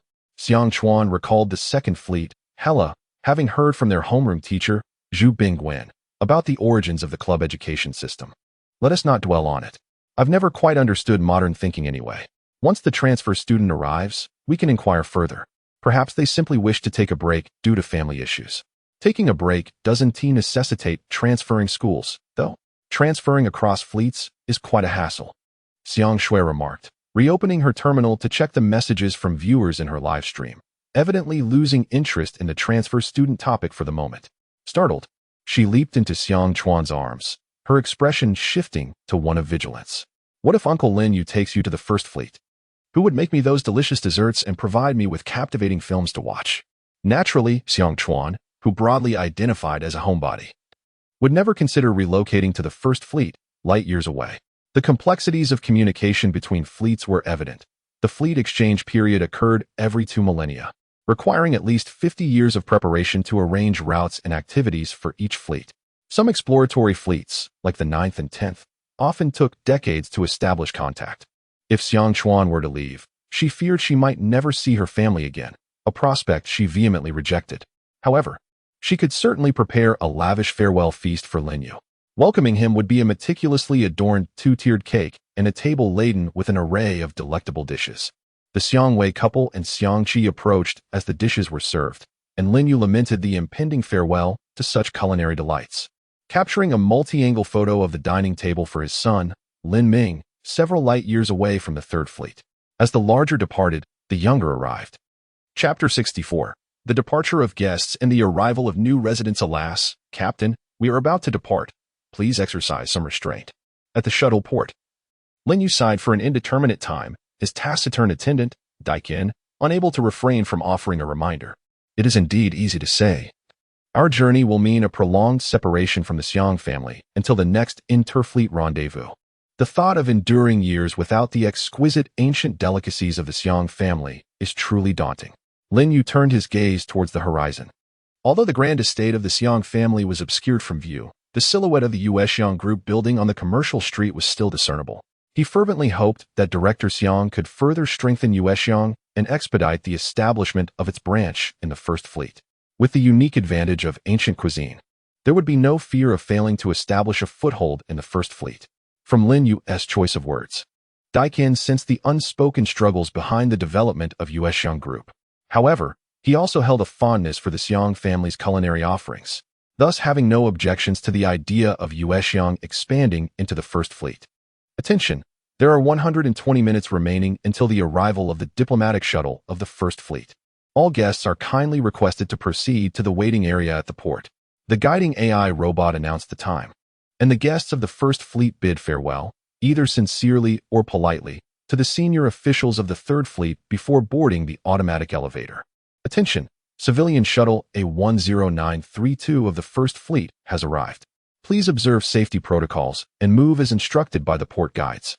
At that moment, the civilian shuttle docked, and the bustling crowd brushed past the diplomatic delegation, their expressions animated as they entered the Third Fleet through specially reinforced glass. Lin Yu reflected on the dedication of medical research institutions to prolong humanity's average lifespan, a pursuit intensified after the dark virus crisis, which prompted the 12 fleets to adopt their own respective routes. After departing the Milky Way, fleet leaders turned their attention to the various galaxy clusters. However, the local galaxy cluster spans over 2 million light-years, and it took humanity over 10 millennia to traverse from Earth to the edge of the Milky Way. Exploring galaxy clusters undoubtedly consumes even more time. To maintain regular communication, the 12 fleets established powerful network relay stations at intervals of 300 light-years before leaving the Milky Way's outskirts, forming the initial framework of the space-time network.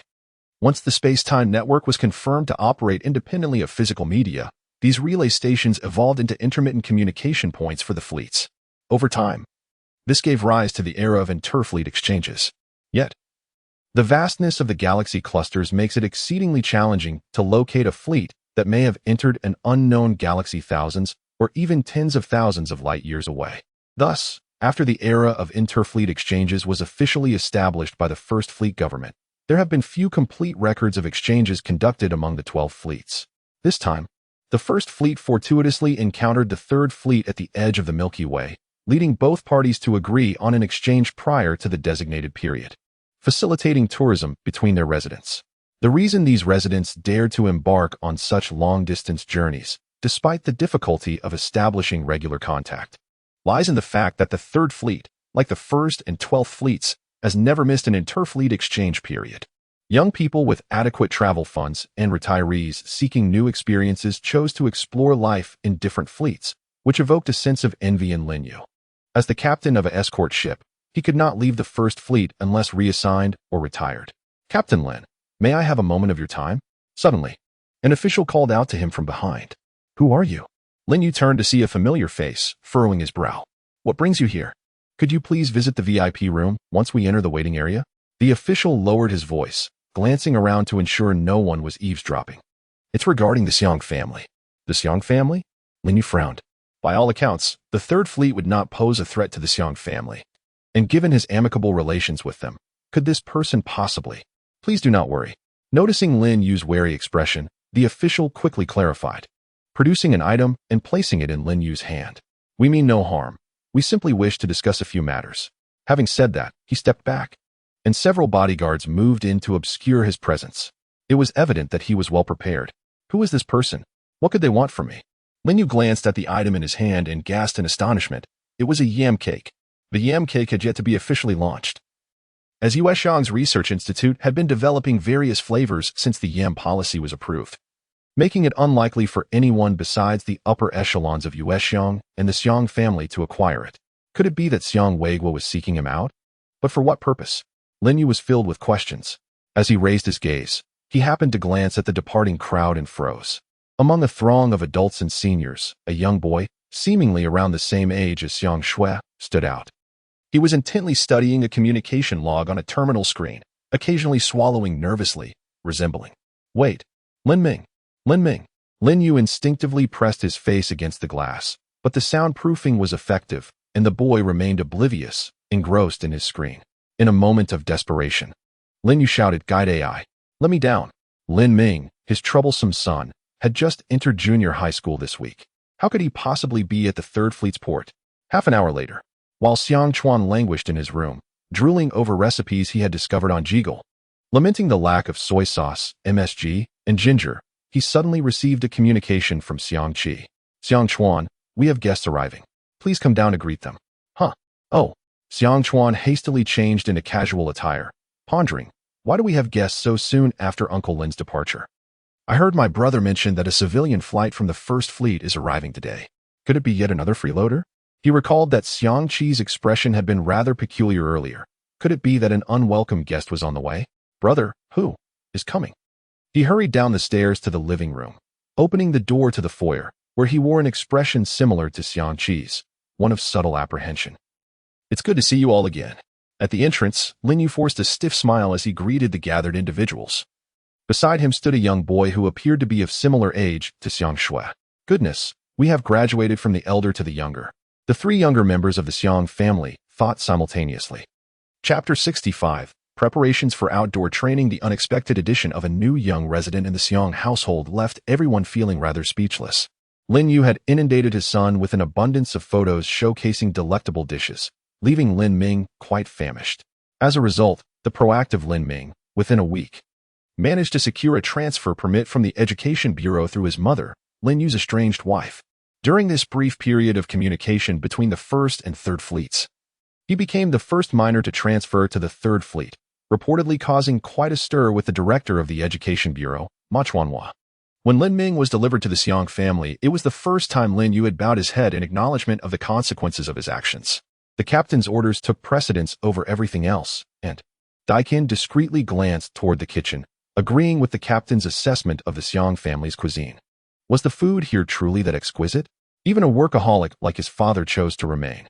Lin Ming arrived before mealtime, but during the weekend, Xiang Chuan and Xiang Shui instructed the kitchen to prepare some snacks for him. Freshly baked cakes and puddings quickly won over Lin Ming, who shared Lin Yu's fondness for sweets, allowing him to cast aside any lingering homesickness. The Xiang family was largely indifferent to the presence of another mouth to feed. As one of the wealthiest families in the Third Fleet, accommodating another member was hardly a burden. They could easily support 200 more if needed. However, Xiang Shui felt a mix of excitement and curiosity about having a peer in the household, inviting him to join her in the entertainment room that evening to watch Shenhuan Zhuan. Viewers of the live stream expressed their surprise at the appearance of an unfamiliar boy beside Xiang Shui, while her classmates playfully teased her, warning her companion, Xiang Chuan, to keep an eye on her to prevent any early romantic entanglements. The seasoned live streamer Xiang Shui merely raised an eyebrow, unfazed by the gossip, while Lin Ming, experiencing live streaming for the first time, felt utterly embarrassed. However, once Shenhuan Zhuan began, his discomfort was swiftly forgotten. Was it true that the Third Fleet still possessed such forms of visual media? Lin Ming mused. Thus, during the evening live broadcasts, Lin Ming became a secondary host, providing sharp commentary. Meanwhile, unlike the two middle schoolers indulging in snacks and a drama, Xiang Shui was agonizing over the schedule sent by the school for the upcoming week. Simulated environments? Outdoor training? What was this? Where was the promised futuristic world set 30,000 years in the future? How could such bizarre courses emerge? Simply put, it means we will undergo some training in non-urban settings, Xiao Man explained during their communication. Moreover, the training environments will be randomized. With a bit of luck, we might even draw a marine setting. The last time we interacted with the Fourth Fleet was over 200 years ago. I have yet to see the ocean with my own eyes. Do we need to prepare anything? Xiang Shui scrolled through an endless list of training instructions, struggling to comprehend a single word. The uniforms will be provided by the school and training organization, and meals will be taken care of within the training zone. Ouyang Yiting noted, adeptly extracting key points from the instructions. Xiang Chuan, will you bring anything along in advance? Oh right. During training, we'll be consuming liquid and solid foods. I remember Xiaoxue saying you basically avoid those two now, don't you? Not merely avoiding, but absolutely refusing to touch them. Never again.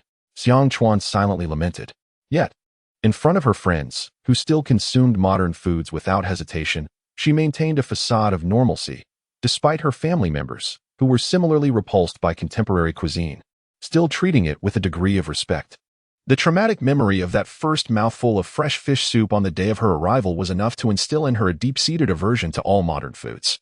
Perhaps I'll prepare some buns or steamed bread. Carbohydrates should keep me satiated, she sighed, flipping through her family's recipe book. If only I could use the oven. I could make bread or biscuits as rations. Hey, you better be careful. I've heard classmates say they'll be relying on you to satisfy their cravings, Qiu Man chuckled. What? There are over 30 people. Why would they focus solely on my little lunchbox? Perhaps not just our class, Ouyang Yiting teased, her eyes gleaming mischievously. Recently, our club's food has gained some notoriety due to the free buns being distributed at the activity room during lunchtime. You might find them turning to you for a taste. Turning to me? Xiang Chuan blinked, bewildered. Why would this be akin to a military training collective activity? This left Ouyang Yiting and Qiu Man momentarily speechless. Second page. The line in the middle, Ouyang Yiting said, rubbing her temples and pointing out the location of the pertinent information. Xiang Chuan desperately scrolled to the top of the document, then pulled down slightly, only to find a line stating, after the completion of basic training, a class competition will be held, utilizing non-lethal light-based weapons or harmless gaseous entities. A competition? Weapons? Gases? What kind of military confrontation was this? What was even happening? As someone from the 21st century with little spirit for challenge, Xiang Chuan released an inward groan. And basic training. How long would these activities last? Surely, it wouldn't disrupt club activities, right? It lasts a week. All club activities will be suspended during the training period. Ouyang Yuting's words struck Xiang Chuan like a thunderclap. Well, there goes any hope of using my newly acquired luxury kitchen anytime soon. Chapter 66. Even after 30,000 years. One still must ride the crowded school bus on a Monday at the playground of the Métis University-affiliated high school. The senior students from the second and third years observed their juniors preparing to embark on outdoor training. They engaged in lively discussions about this year's newcomers, reflecting on their encounters with the younger students during club activities the previous week. The first-year class, particularly Class 8, stood out conspicuously due to an enormous pile of luggage that resembled a stack of cargo boxes. Classmate Xiang Chuan, we are going for training, not fleeing from a disaster, Zhu Bingwen remarked, rubbing his temples as he watched a student using a floating transport robot to carry at least 30 medium to large meal boxes, causing an unprecedented headache. Teacher Zhu, I've heard the food at the training base is quite unpalatable, Xiang Chuan stated earnestly. Our family, the Xiang family, does not consume unappetizing food. What a preposterous reason. Yet, coming from the daughter of Qianying, the founder of the Moon Echo Group, which has revolutionized the food industry over the past 20 years, it held a certain persuasive power. When it came to personal principles, Zhu Bingwen found himself at a loss. In truth, students were not prohibited from bringing their own food to the training base.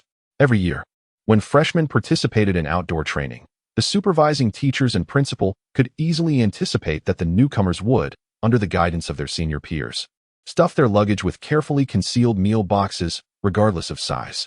However, they chose to turn a blind eye, and in return, the students would reciprocate by inviting the supervising teachers or military officers at the training base to share the meals during the training period. This tacit understanding had developed over the years into a method of fostering relationships between students and teachers.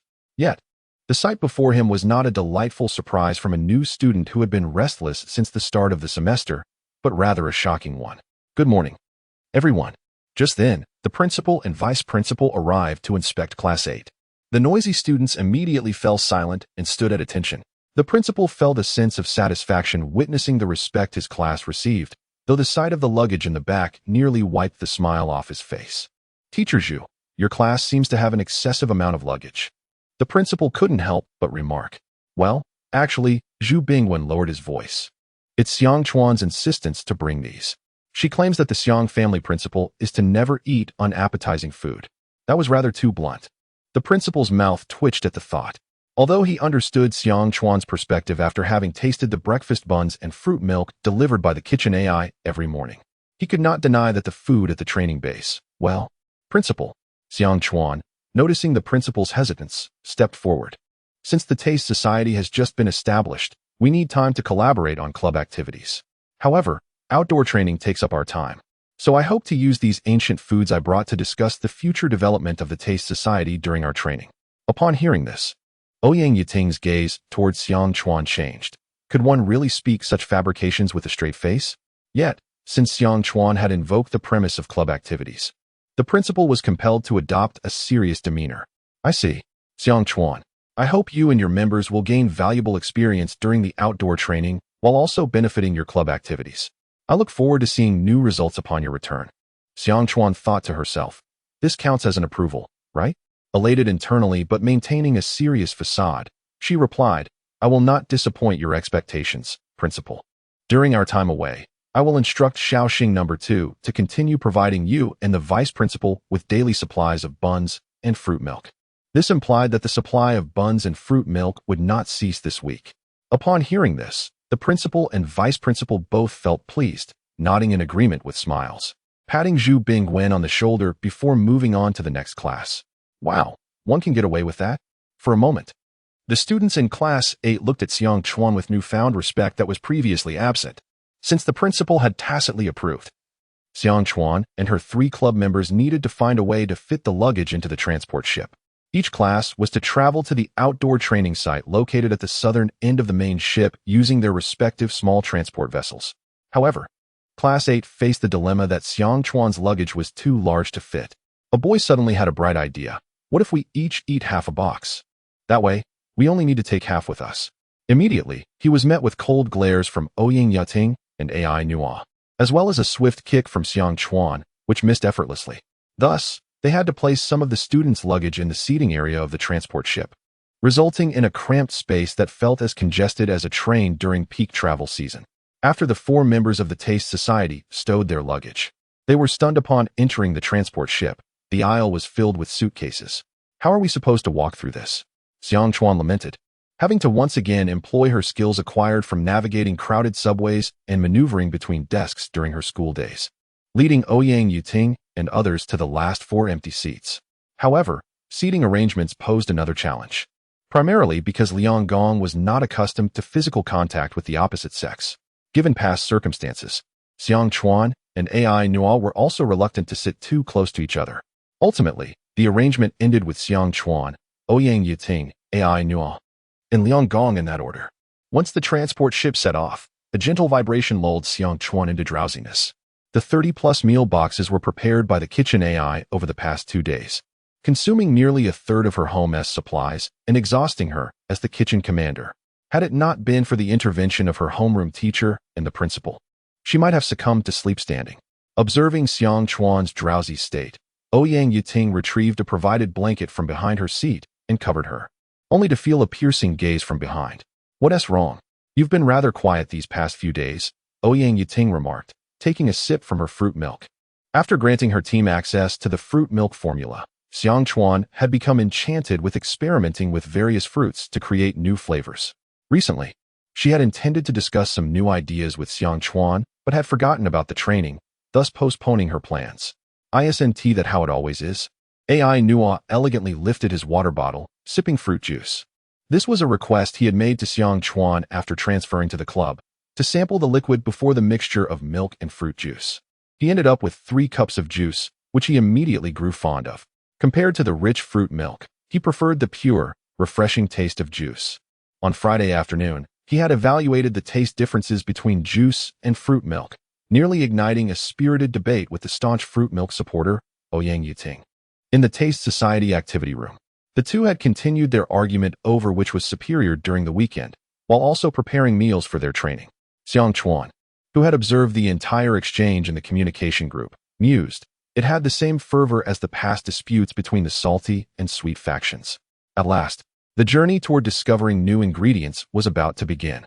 Chapter 67. The wilderness training base. Kagawa's light slumber did not last long. She was jolted awake by the ship's intercom announcing their arrival. "We have reached our destination. All students, please take your luggage and disembark under the guidance of your instructors." The mechanical voice echoed, prompting the members of Class 8 to rush towards the back to retrieve their suitcases and small transport robots.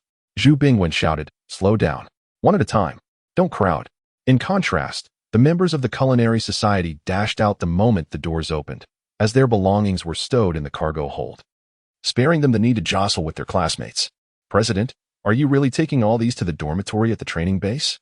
Ouyang Yuting asked, frowning at the 30 or so medium to large food containers, though accustomed to the size due to her parents often sending them with the housekeeper when they were away.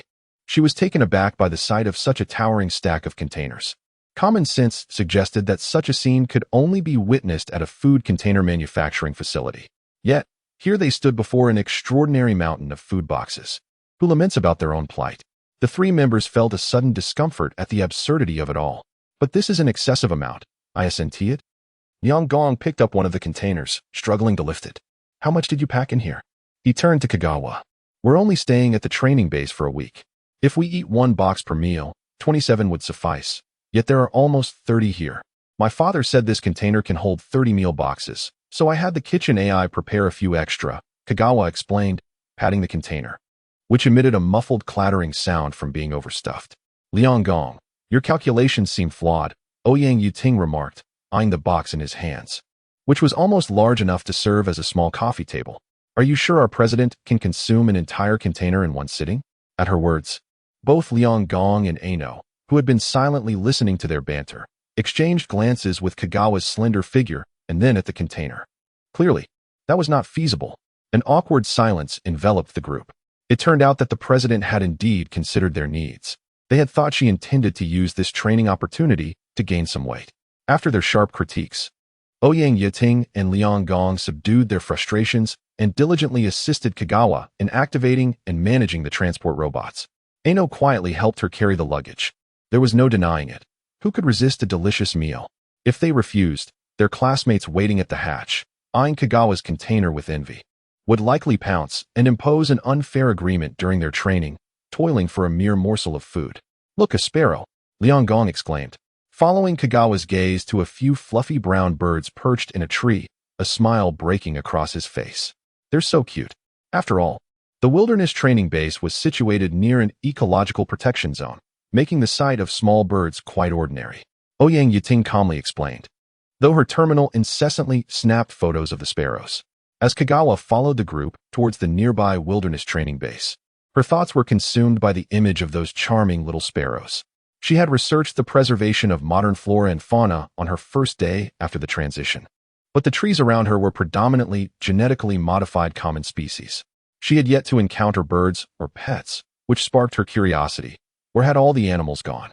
Later, in her leisure time, she discovered that all non-domestic animals had been relocated to large environmental protection zones aboard the 12 ship fleets, each simulating different terrestrial and marine environments to preserve Earth's biodiversity. For instance, the 4th Fleet, which occupied a third of the main ship's area, had established a tropical rainforest, while the 7th Fleet, rich in various plant materials, had constructed a subtropical plain. The 3rd Fleet, to which Kagawa belonged, had created a subtropical basin, resembling the karst topography of her homeland. Upon seeing the ecological features of the 3rd Fleet's protection zone, Kagawa felt a sense of belonging to this vessel, which had traversed the cosmos for 30,000 years. The non-domestic animals, successfully replicated through cloning technology, had been placed in these protected areas for management and conservation, minimizing their interference with modern human activities. Thus, modern humanity had evolved in an environment devoid of diverse biological species. Today, spotting the once common sparrows that had flitted about street corners made Kagawa acutely aware of this reality, intensifying her longing for her 2 beloved dogs back home, Black and Yellow, who had been her companions during her formative years. Before heading off to university, she would often stroll and play with them in the yard, not wanting to disturb her siblings. Now in a new territory, could they possibly break the existing impasse regarding the lack of ingredient varieties? Chapter 68. Entering the base upon learning about the nature of outdoor training, Kagawa's impression of the outdoor training base was initially akin to that of a military training facility. However, upon entering the nature reserve, she suddenly realized, this place does not resemble the 21st century. With a mental preparation in place, she was still nearly left in awe upon seeing the main base, which bore a striking resemblance to a bird's nest sports arena. Oh, could this be a testament to my country's aesthetics being recognized by future generations? This thought unexpectedly popped into Kagawa's mind. Hello, everyone. At that moment, a hovering square robot appeared at the front of the line, its overly rigid design leading Kagawa to suspect that its designer may have had some form of obsessive-compulsive disorder. However, the voice emanating from the robot was not the emotionless tone of the AI she was accustomed to. Instead, it was a spirited greeting, presumably from someone using the robot to broadcast. Welcome to the main ship's escort team's outdoor training base of the 3rd Fleet, dear high school newcomers. I am the base commander, Marcelino Adon. You may call me Commander Adon. Haha. The abrupt laughter drew silence from the crowd, and soon, other voices could be heard through the robot's broadcast, urging the commander to stop dilly-dallying and to organize the students quickly, or else they would be late. After a brief commotion, the commander finally regained his composure. Ahem, I apologize for my earlier lapse. Please follow the navigation robot to your dormitories to drop off your luggage. Then proceed to the center of the training ground for arrangements and instructions. Time is of the essence, so let us get moving. It must be said that the commander had a knack for energizing the atmosphere. Kagawa felt a wave of nostalgia for the impassioned speeches broadcasted by her school's radio station. However, the sports department's speaker seemed to make the high school students, who appeared rather rational and aloof from Kagawa's perspective, somewhat uncomfortable. At least, that was how she perceived other classes. As for her own class, ever since she learned that they dared to munch on steamed buns during the opening speech, she had categorized her peers as belonging to the same type as herself. The student dormitory area was located directly behind the training grounds. Fortunately, there was an automatic elevator passage that spared them the ordeal of traversing half the training base. However, perhaps in a bid to save time, the elevator moved rather swiftly, and Ano and Ouyang Yuting, tasked with adjusting the robot's speed, found themselves at the front of the line. Kagawa had to hold on to the little foot of the transport robot like a leash to ensure it did not lag behind. To Kagawa's surprise, the student dormitory was quite spacious, consisting of 7 floors, with each room accommodating 2 students. Although this arrangement prompted complaints from first-year students accustomed to single rooms, Kagawa, having experienced living in a dormitory with 24 students during military training in the 21st century, considered this to be an incredibly lavish allocation. Teacher, are the dormitory pairings decided by the students or assigned by the school or the base? Nancy inquired, her hand unknowingly resting on Ouyang Yuting's shoulder. Of course, we can choose our roommates. We have 1 extra boy in our class, so let us squeeze in together, said Zhu Bingwen as he led the transport robot into the room closest to the staircase on the 1st floor. Oh no, I'm about to be drained of my meager knowledge of drama for the next week. Kagawa was reluctant to climb the stairs, and Showman had no objections to the floor levels, so the two opted for a 1st-floor dormitory. However, an awkward yet predictable situation occurred. The door was too small, and Kagawa's food container could not fit through. Consequently, Kagawa had to instruct the transport robot to lower the container and began to ferry the food boxes into the room one by one. At that moment, she evidently forgot the earlier announcement about the urgency of time, as she had only managed to bring in 2 boxes before the broadcast sounded again. Students, after placing your luggage down, please immediately follow the navigation robot to the training ground. The voice of the sports department commander echoed through the dorms, startling several students, who hurriedly vacated their rooms. Meanwhile, those residing on the upper floors found themselves in a bit of a rush, as they had to squeeze into the elevator. Kagawa remained remarkably composed, as her classmates from Class 8 were still bustling about in a frenzy. What she needed to do first was switch the transport robot to unloading mode. Yet, first and foremost, she was a liberal arts student in her past life, and in this life she seemed to have little interest in machines. Thus, it was clear that Kagawa could only bid farewell to Chio Man and wait for the 3 members residing in the upper dormitory to descend and rescue their president. How did you manage to pass the junior high graduation exam? The first to come down was Ano, who, after discussing with a few classmates he got along with, had headed to the 3rd-floor dormitory, making him the quickest to arrive. Upon seeing him, Kagawa rushed over and tugged at his sleeve, guiding him toward her dormitory, which elicited a chorus of astonished exclamations from the surrounding students and left Ano momentarily speechless. Upon reaching the dormitory door and seeing the container and the silent transport robot, Ano glanced at Kagawa, who was shrinking away, and his earlier embarrassment about joining the club vanished. All he wanted now was to make a scathing remark about his president. However, despite his desire to jest, he didn't hesitate to assist. With a keen interest in information technology, Ano operated the transport robot with ease, while Kagawa could only watch in bewilderment as he input commands on the robot's terminal. The once quiet robot transformed into a claw resembling that of a 21st-century arcade game, efficiently moving the food boxes into the room, far sturdier than the flimsy claw of a toy machine. Does this relate to the junior high graduation exam? Kagawa searched her memories but could not recall anything associated with the transport robot. Isn't the content of our junior high physics exam about operating transport robots? Ano looked at her incredulously. Is it? Kagawa mused. Oh, that sounds difficult. Ouyang Yuting approached, having originally planned to head to the playground after coming down with Nancy and Liang Gong, but upon seeing Ano and Kagawa at the entrance, she felt compelled to intervene when she noticed Ano frowning. Liang Gong and Nancy followed closely behind her. Really? I found it quite easy. Kagawa reflected on the exam content. I think I drew a design sketch, which got accepted, so I was exempted from other similar subjects. Don't let the students who chose cultural subjects during the junior high graduation exam hear you say that, Liang Gong said, wiping the sweat from his brow. He glanced around to ensure that most of the students had already left. Wait, had they really left? Kagawa, Ano, what are you two doing here? At that moment, Zhu Bingwen stepped out of the dormitory, his terminal screen lit with the personnel check for their building, expecting his students to be quick in their movements. He was taken aback to see 5 of them standing idly chatting.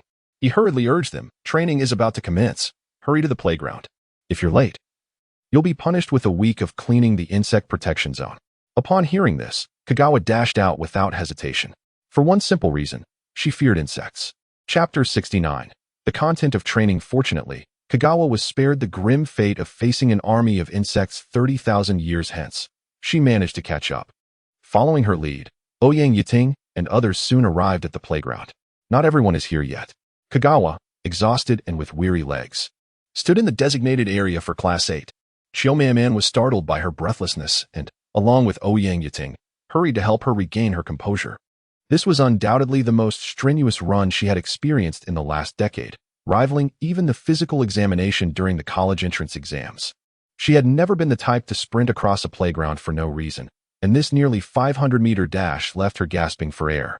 The training center's playground was roughly the size of 2 soccer fields, making the assembly of an entire grade seem rather insignificant. If the instructor decided to single her out for punishment runs, it would be utterly exhausting. As Kagawa gathered her thoughts, she resolved to be a model student. Aware that sending her petite frame racing around the playground would be akin to a death sentence. "All students, please line up by class," commanded a square robot, which this time was accompanied by over a dozen adults clad in gold and white uniforms. "Are these the instructors?" Kagawa quickly wiped the sweat from her brow and positioned herself centrally within her class's lineup to avoid drawing attention. Seeing the energy and enthusiasm radiating from the students, the youthful-looking officer nodded in satisfaction, cleared his throat, and began, "What a beautiful day it is, with the sun shining brightly. That familiar opening, that familiar eloquence." Kagawa contemplated whether she should slip to the back of the line and rest, knowing this would undoubtedly be a lengthy speech. However, to her surprise, he continued with, "But we won't dwell on that. Welcome to our outdoor training base." Haha. The freshmen were momentarily taken aback. Having encountered lengthy discourses and succinct summaries, they had never before witnessed such a misleading preamble. "I am Marcelinho Adon, the chief administrator of this training base and the head instructor for this year's freshman outdoor training. Over the next week, I will guide you through training and education in this nature reserve." As he spoke, Officer Adon activated a holographic display, producing a document that he tossed towards the students. Instantly, the document transformed into hundreds of holographic screens before them. The spectacle was quite impressive if it had been night. It would have evoked the poetic imagery of the Milky Way cascading down from the heavens. Kagawa focused intently on the text, which boldly proclaimed, "Class competition." Upon reading those words, her mouth twitched involuntarily. Perhaps it was merely her imagination, but she felt several eyes fixate on her. Surely, it was just a trick of the mind. As she scrolled down, Kagawa was left dumbfounded. Not only her, but the other students were equally shocked. The next page revealed the itinerary. Day 1, basic training. Days 2 to 6, class competition. Day 7, award ceremony and return to school. "Sir," the class leader at the front raised his hand and inquired, "Is there only one day for basic training? I heard from seniors that it used to be at least 3 days. "That was in the past," replied Officer Adon, his demeanor growing slightly smug. "Based on recent results, it has become evident that prolonged basic training has caused many students to become complacent during the class competitions. Therefore, we have decided to shorten the duration of basic training and focus on practical exercises." He added, "This means you will have the opportunity to stay in the nature reserve for a few extra days. Exciting, isn't it? That means we get to stay overnight in the reserve." Officer Adon nodded, clearly pleased with the class leader's probing question. "Rest assured, the areas designated for the competition will be free from dangerous creatures, allowing you to fully enjoy the ambience of the nature reserve." The freshmen murmured among themselves, "Is that the main point?" Following this, Officer Adon briefly outlined the arrangements for the following day and emphasized the safety regulations during the class competition, such as not leaving the designated area without instructor permission and avoiding the barriers set at the edges of the designated zones. Officer Adon, the barriers are equipped with hypnotic devices. If you touch one, you will be forcibly put to sleep. Beware of being ambushed by other class members during that time. Additionally, he warned against maliciously damaging the flora within the area. Oh no.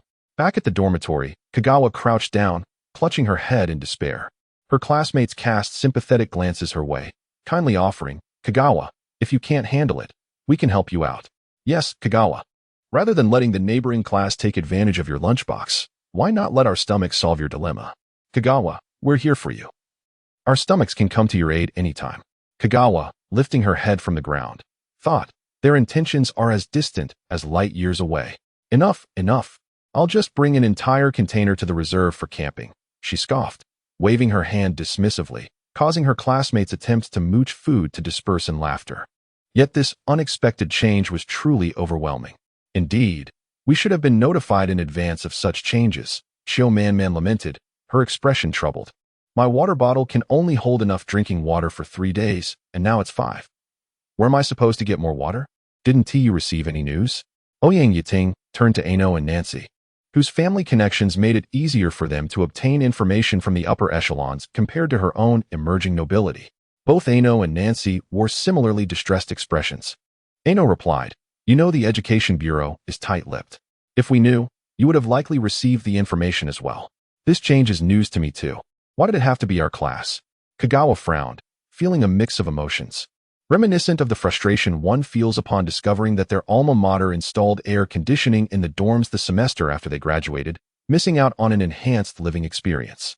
After a prolonged silence, Liang Gong finally spoke up. "Perhaps it's not mere coincidence?" "Huh." Everyone turned their gaze toward him. Did Liang Gong know something? But how could his home in the escort fleet be linked to the Education Bureau on the main ship? With 10 pairs of eyes scrutinizing him, Liang Gong grew nervous. His palms sweating, but he swallowed hard and continued. I'm not suggesting it's our grade specifically. I mean the adjustment to the outdoor training process. Does anyone recall that the First Fleet is nearby? How is that connected to the First Fleet?" Kagawa tilted her head, feeling it was beyond her understanding. "Well, just consider it my wild guess," Liang Gong said, noticing the serious expressions on his peers' faces, which made him lose confidence. Nevertheless, he pressed on. "This time, our fleet and the First Fleet are exchanging diplomatic delegations, and there is an element of assessing each other's progress in various fields. I heard that when our diplomatic team visited, they coincidentally encountered the First Fleet's high school outdoor training. So, are you suggesting that the reason we are being subjected to this ordeal is entirely because—" Ouyang Yiting abruptly fell silent, finding it too absurd to continue. "Because the upper echelons of the fleet are competing with the neighboring fleet," Kagawa interjected with a sardonic tone. Chapter 70. The eve of wilderness training on the first day at the base, or perhaps it should be referred to as the 0 day. After all, the real training commences tomorrow. This day may serve as a final opportunity for students to unwind, as it did not resemble the military training of high school in the 21st century, where students would rush to the parade ground under the scorching sun immediately upon dropping off their luggage. However, the coolness of spring renders such heat impossible, allowing for little more than standing at attention. Yet, one might hope that future military training would not be so torturous for students, right? After organizing their belongings in the afternoon, Instructor Mei Lin, responsible for Class 8, took the students on a tour of the wilderness training base, which certainly opened Xiang Chuan's eyes. Unlike the retro bird's nest design, the interior decor was a dazzling amalgamation of high-tech elements that one could only envision in the 21st century. Surprisingly, there was even an animal emergency center established to handle any creatures encountered within their patrol range.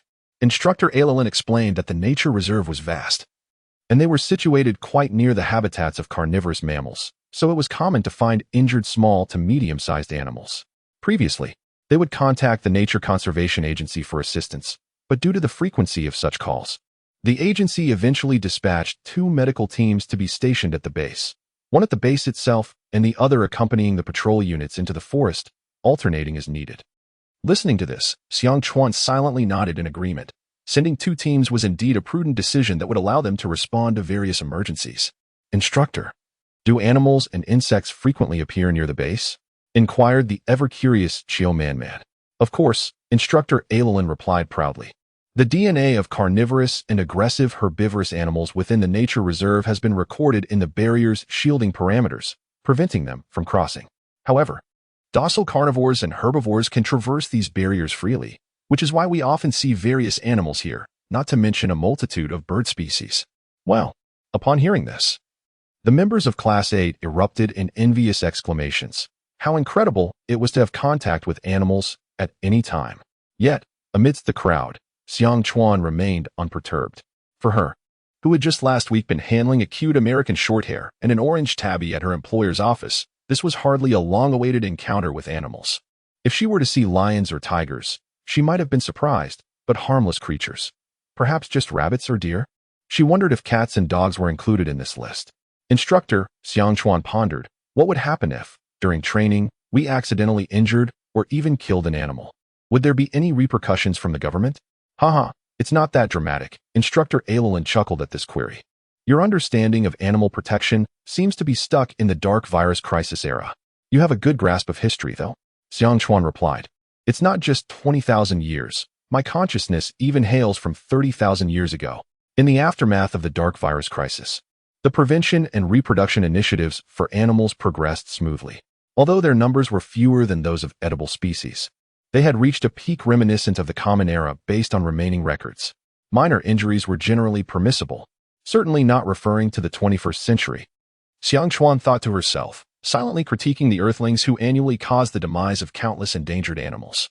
What if we encounter a mishap during training and find ourselves hungry? Would it then be acceptable to hunt animals for sustenance? This statement immediately drew the attention of all present.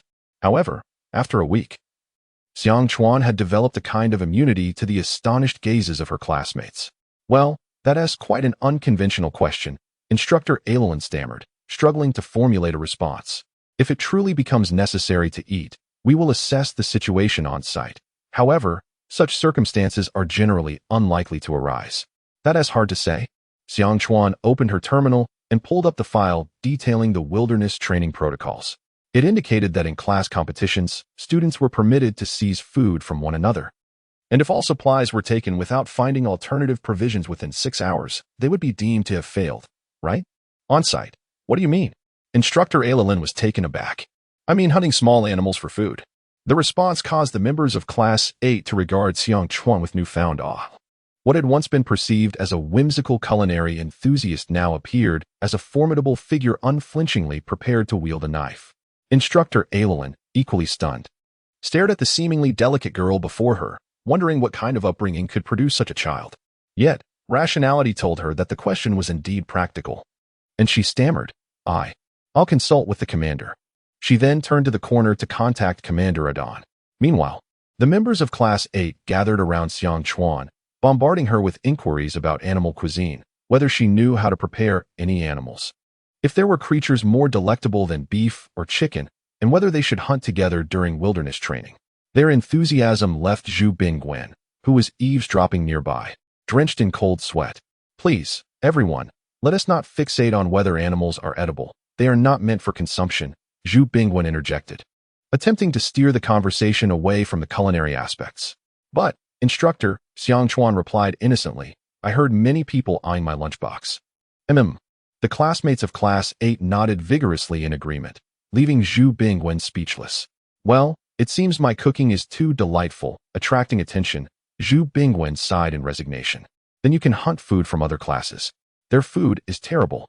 The words, spoken by the eldest daughter of the chairman and founder of the largest food processing conglomerate in the Third Fleet, would surely invite ridicule if uttered by anyone else. Yet, coming from Xiang Chuan, it only elicited helpless acceptance. It remained to be seen whether the base commander would acquiesce. Xiang Chuan tilted her head in thought, that could work. It's better than nothing. Thus, she smiled in agreement. Seeing that Xiang Chuan was no longer fixated on the matter, Instructor Ailin finally breathed a sigh of relief. When she had reported this to Commander Adon, he had nearly spewed his drink in surprise, taking considerable time to devise a plan that was decidedly less than ideal. Today's youth are truly astonishing. Chapter 71. The eve of wilderness training as a result of Kagawa's poor start. The subsequent tour devolved into discussions centered around which animals could be transformed into food. This left Instructor Ailin both alarmed and hurried, as she sought to shepherd this peculiar group of first-year students through the corridor. Kagawa even imagined herself being thrown into prison, only to be bailed out by her father, leading her to lament that for the sake of a peaceful life ahead, she could only say, I was merely inquiring. I have only seen recipes for other animals in ancient records, and I have yet to discover the methods. The students of Class 8 emitted disappointed hisses, while Instructor Ailin, who had finally relaxed her tense heart, found herself anxious once more as the students urged the girl in the center of the crowd to share any recipes she might uncover. The promise she made came swiftly, reigniting Eileen's worry about some students possibly acting on their culinary curiosity regarding the animals around the training base. However, only a scant few raised their hands to accompany her to the cafeteria. Their eyes were instead filled with anticipation as they looked towards Kagawa. With a raised eyebrow, she quipped, you wish to mooch a meal, do you? She slowly lifted her arms and crossed them over her chest, a universal signal declaring no. The disheartened groans from her classmates echoed her refusal. Reluctantly, the students of Class 8 gathered around Instructor Ailin, who struggled to maintain her composure, clearly dismayed by their unwillingness to partake in the cafeteria offerings. After all, This was a department directly under the main fleet's escort team, boasting a generous dining budget. Despite her inner reservations, Instructor Eileen dutifully led the majority of Class 8 to the cafeteria, while Kagawa and her trio from the Culinary Society, along with Chio Man and Nashi, opted to join Kagawa instead. Yet, they still needed to eat. Otherwise, they might find themselves faint from hunger during tomorrow's training. Potentially receiving a special nutrient meal from the base's kitchen, a dilemma of whether to eat or not. To avoid such a dire situation, Kagawa resolved to protect her stomach. The sight of Kagawa's lunchbox left Liang Gong and the other boys utterly astonished as they beheld an array of dishes. Is this beef? Is this fish? And this garlicky string is potato? What are these white-skinned items? At last, they recognized the familiar steamed buns. The open lunchbox contained nearly all the main courses from Kagawa's family dinner menu, along with some staple foods that required no soup. Even Shioman, who had previously witnessed Kagawa's family dinners, was taken aback by the sheer volume. Is this too much? Did you empty your kitchen's pantry? Ouyang Yuting incredulously stared at the lunchbox, wider than their dormitory table, as she accepted the plate Kagawa offered. How could this be? Kagawa explained. Having portioned out the plates and retrieved small dishes and vinegar with the help of the kitchen AI, it's only about a third of what's in there. That is still plenty. The others thought to themselves, internally lamenting, at this rate, your pantry won't tea last until the autumn harvest. Ouyang Yuting facepalmed, shaking her head in disbelief, yet she couldn't resist taking a bite of the fish Nashi handed her. The moment the fish hit her palate, she felt invigorated. And before Kagawa could retort, Ouyang Yuting began to thoroughly examine her fried fish fillet. It's just that I prepared a bit more this time, Kagawa defended, shoving dumplings into her mouth. Indeed, the absence of aged vinegar left her dish lacking, and though she was not fond of dumplings without vinegar or soy sauce, she had no choice but to endure. If only I had soy sauce. Kagawa found herself enviously contemplating the protagonists who traversed into ancient times, facing only the despair of illiteracy, while she was confronted with the despair of culinary delights. The road ahead seemed long and arduous. These were all aspects of Kagawa's family. No, never mind. After swallowing a bite of steak, Aino could no longer suppress a question that had weighed on his mind for some time. However, halfway through, he realized he had crossed a line, potentially infringing upon the other's commercial secrets, and quickly fell silent. Well, when I have the time, I'll take my sister to try it, Aino stammered, unsure of what to say next. Previously, he had thought Kagawa's rejection during a bet was mere provocation. But now it seemed she spoke without thinking, oblivious to what should or should not be said. Nonetheless, recognizing her good intentions, he refrained from mentioning personal privacy regulations, and instead decided to reciprocate her kindness by introducing his sister to new experiences. How long could they sustain themselves with the contents of a single lunchbox? Chapter 72. The backstage of the spaceport. The robot emitted no vocal prompts. After scanning Lin Yu, it turned and proceeded down the corridor, halting approximately 5 steps away from him. As Lin Yu took a step toward it, the robot advanced a meter forward. Clearly, this was an invitation from the other party. Sensing this, Lin Yu silently followed the navigation robot. The robot guided him to a private room at the innermost part of the VIP waiting area, a space typically reserved for officials or members of prominent families during peak travel seasons, seldom utilized otherwise. This was partly due to officials' attempts to avoid intimate encounters with certain colleagues in public, and also because prominent families generally possess their own shuttles, rarely needing this venue for deliberations prior to departure. Upon entering the room, dim lighting illuminated the space. After fumbling to turn on the lights, Lin Yu discovered a terminal access device placed on the coffee table in the center of the room, yet he found himself alone. Left hanging? How could that be? Although Lin Yu was not deeply involved in the communication circles of the First Fleet's flagship, he was nonetheless aware of certain social etiquettes and unspoken rules. The absence of the other party indicated they either did not intend to appear or were unable to do so. He picked up the terminal access device, inspecting it closely. Its exterior resembled that of a standard access device, typically used by medium to large enterprises for storing substantial amounts of data, with rumors suggesting that its design was inspired by ancient external devices. Lin Yu glanced around the room and indeed found a terminal authenticator where the access device could be connected. As the captain of an escort ship, he possessed the foundational knowledge necessary to operate the authenticator and initiate the authentication process. Once activated, the authenticator displayed a screen featuring a text box requiring a password. Yet, how would he know the password? After a moment's contemplation, he scrutinized the arrangement on the authenticator and pondered. Could it be? Hesitating, he placed his own terminal on the device, and indeed, the text box vanished, replaced by a button. The text box had merely been a FAAD. The genuine key resided in the designated object's terminal. But who could possibly obtain the authentication code for his terminal? Observing the button labeled Enter on the screen, Lin Yu's breath quickened. He sensed that entering would make it difficult to retreat. Yet, taking a deep breath, Lin Yu's long-standing spirit of challenge as a seasoned escort ship captain compelled him to press the Enter button. The lights in the room dimmed once more, and a series of light screens emerged, estimating at least 20 to 30 in total. Each screen displayed a voice communication symbol, indicating that those seated behind them were the true orchestrators who had summoned him. Welcome to our room, Captain Lin Yu, a screen adjacent to the terminal authenticator announced. We intended to invite you over at noon. However, we did not anticipate that your relatives would arrive at the Third Fleet, so we had to wait a bit longer. Apologies for making you wait, Lin Yu thought. Knowing that the other party wished to converse with him alleviated his tension, and he casually crossed his legs, squinting at the screens. What he had initially presumed to be a small gathering turned out to be quite the assembly, reminiscent of his interview years ago. That is indeed quite similar, remarked a screen on the left. This is, in fact, an interview for us. Oh, I may inquire about the content of this interview? Lin Yu expressed his interest. You are already in the midst of the interview, Captain Lin, responded a screen on the right. Rest assured, we mean you no harm. We simply wish to confirm a few matters. Subsequently, the screen on the terminal authenticator displayed a page, and upon examining it, Lin Yu frowned. This was a request from the Moon Echo Group to categorize yam as a food ingredient. We wish to know your opinions on yam-based products, the screen above the authenticator stated. This question left Lin Yu momentarily speechless. What was this inquiry?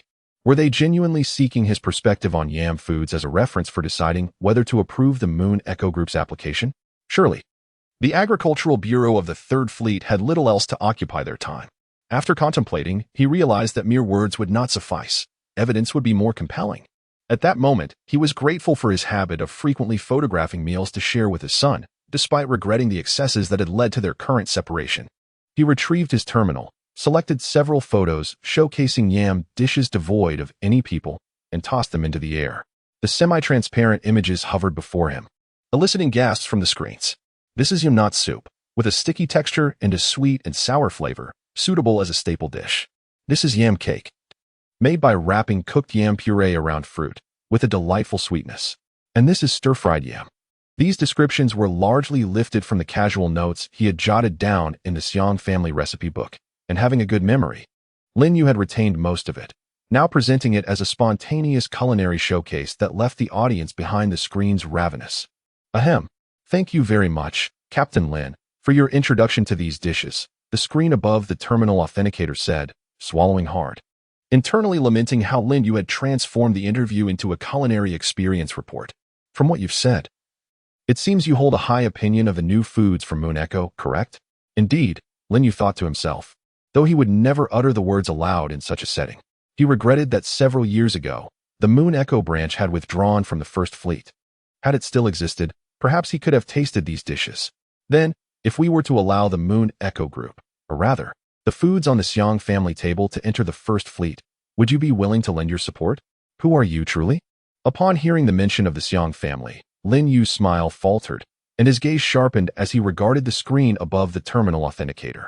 He had deliberately avoided bringing up the Xiang family in hopes of keeping this matter confined to the Moon Echo Group, not the Xiang family's machinations, or rather, avoiding any mention of Xiang Chuan.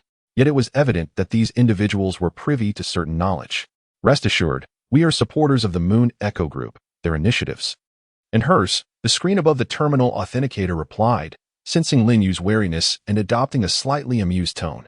As for our identities, we regret to inform you that if you do not pass our test, we will not reveal our video communication. As the screen above the terminal authenticator spoke, it summoned a new display, revealing a document that caused Lin Yu's heart to race. This document. He looked up in shock, surveying the surrounding screens, which remained silent, save for the central voice communication symbol mechanically pulsating with light. Lin Yu's expression remained unchanged, yet inside, he was tumultuous. The content of the document was overwhelmingly impactful, challenging his understanding of the world far beyond the culinary revelations he had experienced in the Xiang family. We are still in pursuit of the true truth. The luminous screen above the terminal authenticator spoke, and for some inexplicable reason, Lin Yu felt that the other party, too, had retracted their smile, now gazing earnestly at the display. Captain Lin, this merely represents the tip of the iceberg after millennia. Thus, it is not yet the time to disclose everything. The individual on the opposite side of the luminous screen smiled, having discerned Lin Yu's stance from his words. Congratulations. Captain Lin Yu, you have passed our final interview. Now, you may choose whether to join us. As he spoke, a button labeled Agree appeared on the terminal authenticator screen. Lin Yu glanced at it and inquired, what if I refuse? His expression darkened. Memory manipulation. They were resorting to a technology deemed unethical and abolished by the government. However, as a human being, a member of the Fleet Society, and a modern individual with a passion for fine cuisine, he made his choice. The moment he pressed the button, the visuals in the room transformed. All audio communications shifted to video, and upon seeing the familiar faces on the screen, astonishment filled Lin Yu's eyes. Welcome aboard. Captain Lin Yu, the elderly man within the screen, smiled warmly. Here lies the main thread, albeit the content remains somewhat enigmatic. Chapter 73. Field Training. Evening. Kagawa was still contemplating how humane modern military training was, not imposing mandatory collective activities at night, when the dormitory's broadcast announced the evening schedule. Tonight, we will present promotional footage of the nature reserve and the outdoor training base, as well as reference footage for the class competition. Please open the educational page on your personal terminal at 1900 hours. Could I possibly ignore it? Kagawa grimaced at the light screen, glancing at the side where Yimin had just emerged from the bathroom. Little did he know, Yimin's foremost desire was to establish a state of his own, to modify his title from leader or chief to something more fitting. While the theatrics of fealty held no interest for him, he sought tangible benefits, and when times grew dire, his subordinates would naturally rally to him, brandishing weapons against Han territory. In fact, had long prepared the program, which resembled a simulation game. Tang Lao held the top position, Guo Yi was second, and Tang Ru accompanied Guo Yi, her face adorned with a smile ever since she became his apprentice. Tang Zhan took the last seat, pouring drinks. Oh, the compassion of the Buddha. Human nature is indeed hard to extinguish. Even as a ghost, the wickedness persists. The few from Jiangdong were no match for the quartet and could only throw down their dog-beating sticks, hastily picking up a light, ordinary stick from the ground. Guo Yi cast her a glance. It had been a while since he last saw Wan Liner, and there was a certain unfamiliarity now. However, feelings are not easily forgotten. Accompanying Linhua were not only a team of officers, but also a fearless reporter and cameraman, providing live coverage of the operation. Guo Yi was suddenly swept into a powerful force, his heart filled with disbelief. This force was beyond his ability to resist. At that moment, Bai felt the scene shift abruptly, realizing she had found herself in another room. The palace did not allow for peace in the home, and as for the letter, do you believe it? If a girl's purity were truly compromised, the only plausible explanation would be that Rong Jing had been schemed against. Otherwise, with Rong Jing's somewhat pedantic nature, such an incident would never occur. Yang Ting nodded and said to the Virgin of Jinshi, only in this manner can you break through your bottleneck. This is precisely what you desire, is it not? After speaking, Yang Ting contemplated taking her own life to atone for her transgressions. The burly man patted Mu Yi's shoulder with force, expressing his admiration for Mu Yi's prowess after watching several of his matches. If not for Mu Yi's current strength being inferior to his own, he would have sought a serious sparring session with him. Without the aid of the mysterious jade pendant, he mused that he would have long become a puppet of the demon lotus. If he could successfully exert control, his strength would surely soar. The young nobleman in the Ferrari removed his red racing suit, his fair skin and youthful vigor radiating an amiable demeanor and a warm smile, making him feel like a truly approachable friend. Chapter 74. Outdoor Training. The first morning, chime, chime, clang, clang, clang. Kagawa was jolted awake by what could hardly be termed music. After finishing the promotional video the previous night, she and Showman had chatted until the early hours, and as their conversation gradually dwindled, Kagawa had cast a glance at the time, worrying whether she would manage to rise this morning. Checking her terminal, she saw it was 6 o'clock a.m. In retrospect, that worry seemed quite unnecessary, under such a cacophony of bizarre wake-up tunes. Any normal person would surely be stirred from slumber. In the adjacent bed, Showman was still fast asleep, her breaths deep and steady. Kagawa. Man, wake up, it's morning. Kagawa climbed down from her bed and gently shook Chio-Man-Man's shoulder, initially expecting it to take considerable effort to rouse her friend from her deep slumber. To her surprise, just a slight nudge caused Man to groggily open her eyes. Kagawa, why are you in my room? Chio-Man blinked at Kagawa, clearly still disoriented. Wake up, we are at the outdoor training base, not at home.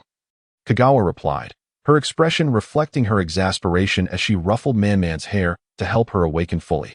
She then rolled up her sleeves to begin her morning routine and prepare breakfast. Still half asleep, Chio-Man muttered, what training base? Ah. While Kagawa was in the washroom, chewing on the nanorobots designed for dental hygiene, she could hear Chio-Man bustling about in a flurry outside. And she thought to herself that modern individuals were evidently unaccustomed to a military-style schedule. After 5 minutes of chewing, Kagawa expelled the nanorobots into the cleansing container. Noting how the soft, gel-like substances were covered in the remnants of plaque, she sealed the container, filled it with clean water, and pressed the cleaning switch, listening to a sound reminiscent of a washing machine. Once the noise subsided, she removed the bottom compartment and discarded the extracted plaque into the nearby trash before emptying the cleansing container, concluding her morning dental hygiene. On her first night in this new world, Kagawa had been resistant to the notion of using these sponge-like items instead of traditional toothpaste and brushes. However, the discomfort of having plaque on her teeth proved unbearable, and she persevered. To her delight, she found these modern tools far more effective than the electric toothbrushes she had previously relied on, reaching even the most challenging corners of her mouth. Thus, she cast aside her initial reservations and embraced this contemporary dental care method. Recognizing that maintaining good oral health was essential for enjoying the delectable foods that lay ahead in her lengthy journey of life. Students who have completed their morning routines, please proceed to the cafeteria for breakfast. Today's training will commence promptly at 7 o'clock a.m. Then, a commotion erupted outside the door, and Chio-Man, now curious, peeked out. With a smirk, she turned to Kagawa, her eyes gleaming with mischief as if to say, we're lucky, we don't have to fight for breakfast. Kagawa, holding 2 plates of steaming buns, contemplated whether her first friend was getting too close to Nancy. 5 minutes later, Chio-Man finished her washing up, and the trio from the tongue-tasting society, along with Nancy, arrived just in time to join the meal. Kagawa felt a surge of joy at the prospect of disposing of the leftover half-portion from yesterday's meal. Modern individuals seemed unconcerned about consuming leftovers, viewing it merely as Kagawa's attempt to avoid wasting food. I wonder what training awaits us today, Chio-Man mused, biting into a large chicken bun, her expression one of bliss. After savoring and swallowing a mouthful, she continued, our training itinerary is different from that of the older students. The precautions I gathered from other clubs are of no use now. Surely that cannot be the case? Can't we at least reference the class competition segment? Kagawa questioned, puzzled. This segment is the least applicable, Aino replied, taking a bite of her steak bun. Each class has its unique combat style. The seniors from the IT department told me their class used camouflage nanorobots to lure members of other classes into their ranks during the night, securing second place. Our seniors from the engineering society said the same. They collaborated with another class, constructing makeshift defenses while the athletics team exploited the terrain to launch their assaults. Nancy, having deftly sliced her steak after practicing Kagawa's technique, displayed a grace that made Kagawa feel as though she were observing a refined young lady dining elegantly. I heard that in a previous competition, the champions directly utilized local materials, crafting stone giants with nanorobots to claim victory, Liang Gong added, nibbling on a triangular candy bun. Why do all these competitions sound so intense? Kagawa lamented, taking a bite of her fish fillet. The tender sea fish was delightful. Yet she wondered how her family would react if they knew she had nearly depleted her seafood rations. No, wait, we are discussing class competitions. The distribution of club members varies among classes, rendering any strategy considerations futile, as Ouyang Yuting concluded after swallowing the last bite of her bun. So, it seems we must remain adaptable amidst the chaos, Kagawa mused, a tilt of her head reflecting her concern. The thought of being singled out was unsettling, especially with the memories of previous competitions lingering in her mind. If I don't take my lunchbox, I want to be targeted, Chio-Man pointed out, addressing the core of the matter. Absolutely not. If I don't bring my lunchbox, I'll have nothing to eat, Kagawa retorted, taking a large gulp of fruit milk, her attitude reflecting the pampered demeanor that had begun to take root since her arrival. In that case, you might as well resign yourself to the inevitable. Last night, while taking a stroll at the nearby playground, I overheard many discussing your lunchboxes. You might want to prepare a backup plan in case they're all snatched away. Otherwise, you'll be left with nothing to eat for the week, Ano remarked, eyeing the fruit milk in the dormitory's water jug with distaste. He promptly opted for his own juice, declaring, "Indeed, juice is far more to my taste." He then added, "During the class competitions, the instructors and trainers at the base will not provide us with any supplies unless our entire class is defeated. It's merely a freshman military training. I mean, a freshman class competition. Why does it have to be so cutthroat?" Kagawa exclaimed, her head spinning at the thought of not even being able to consume a liquid meal. How can this be?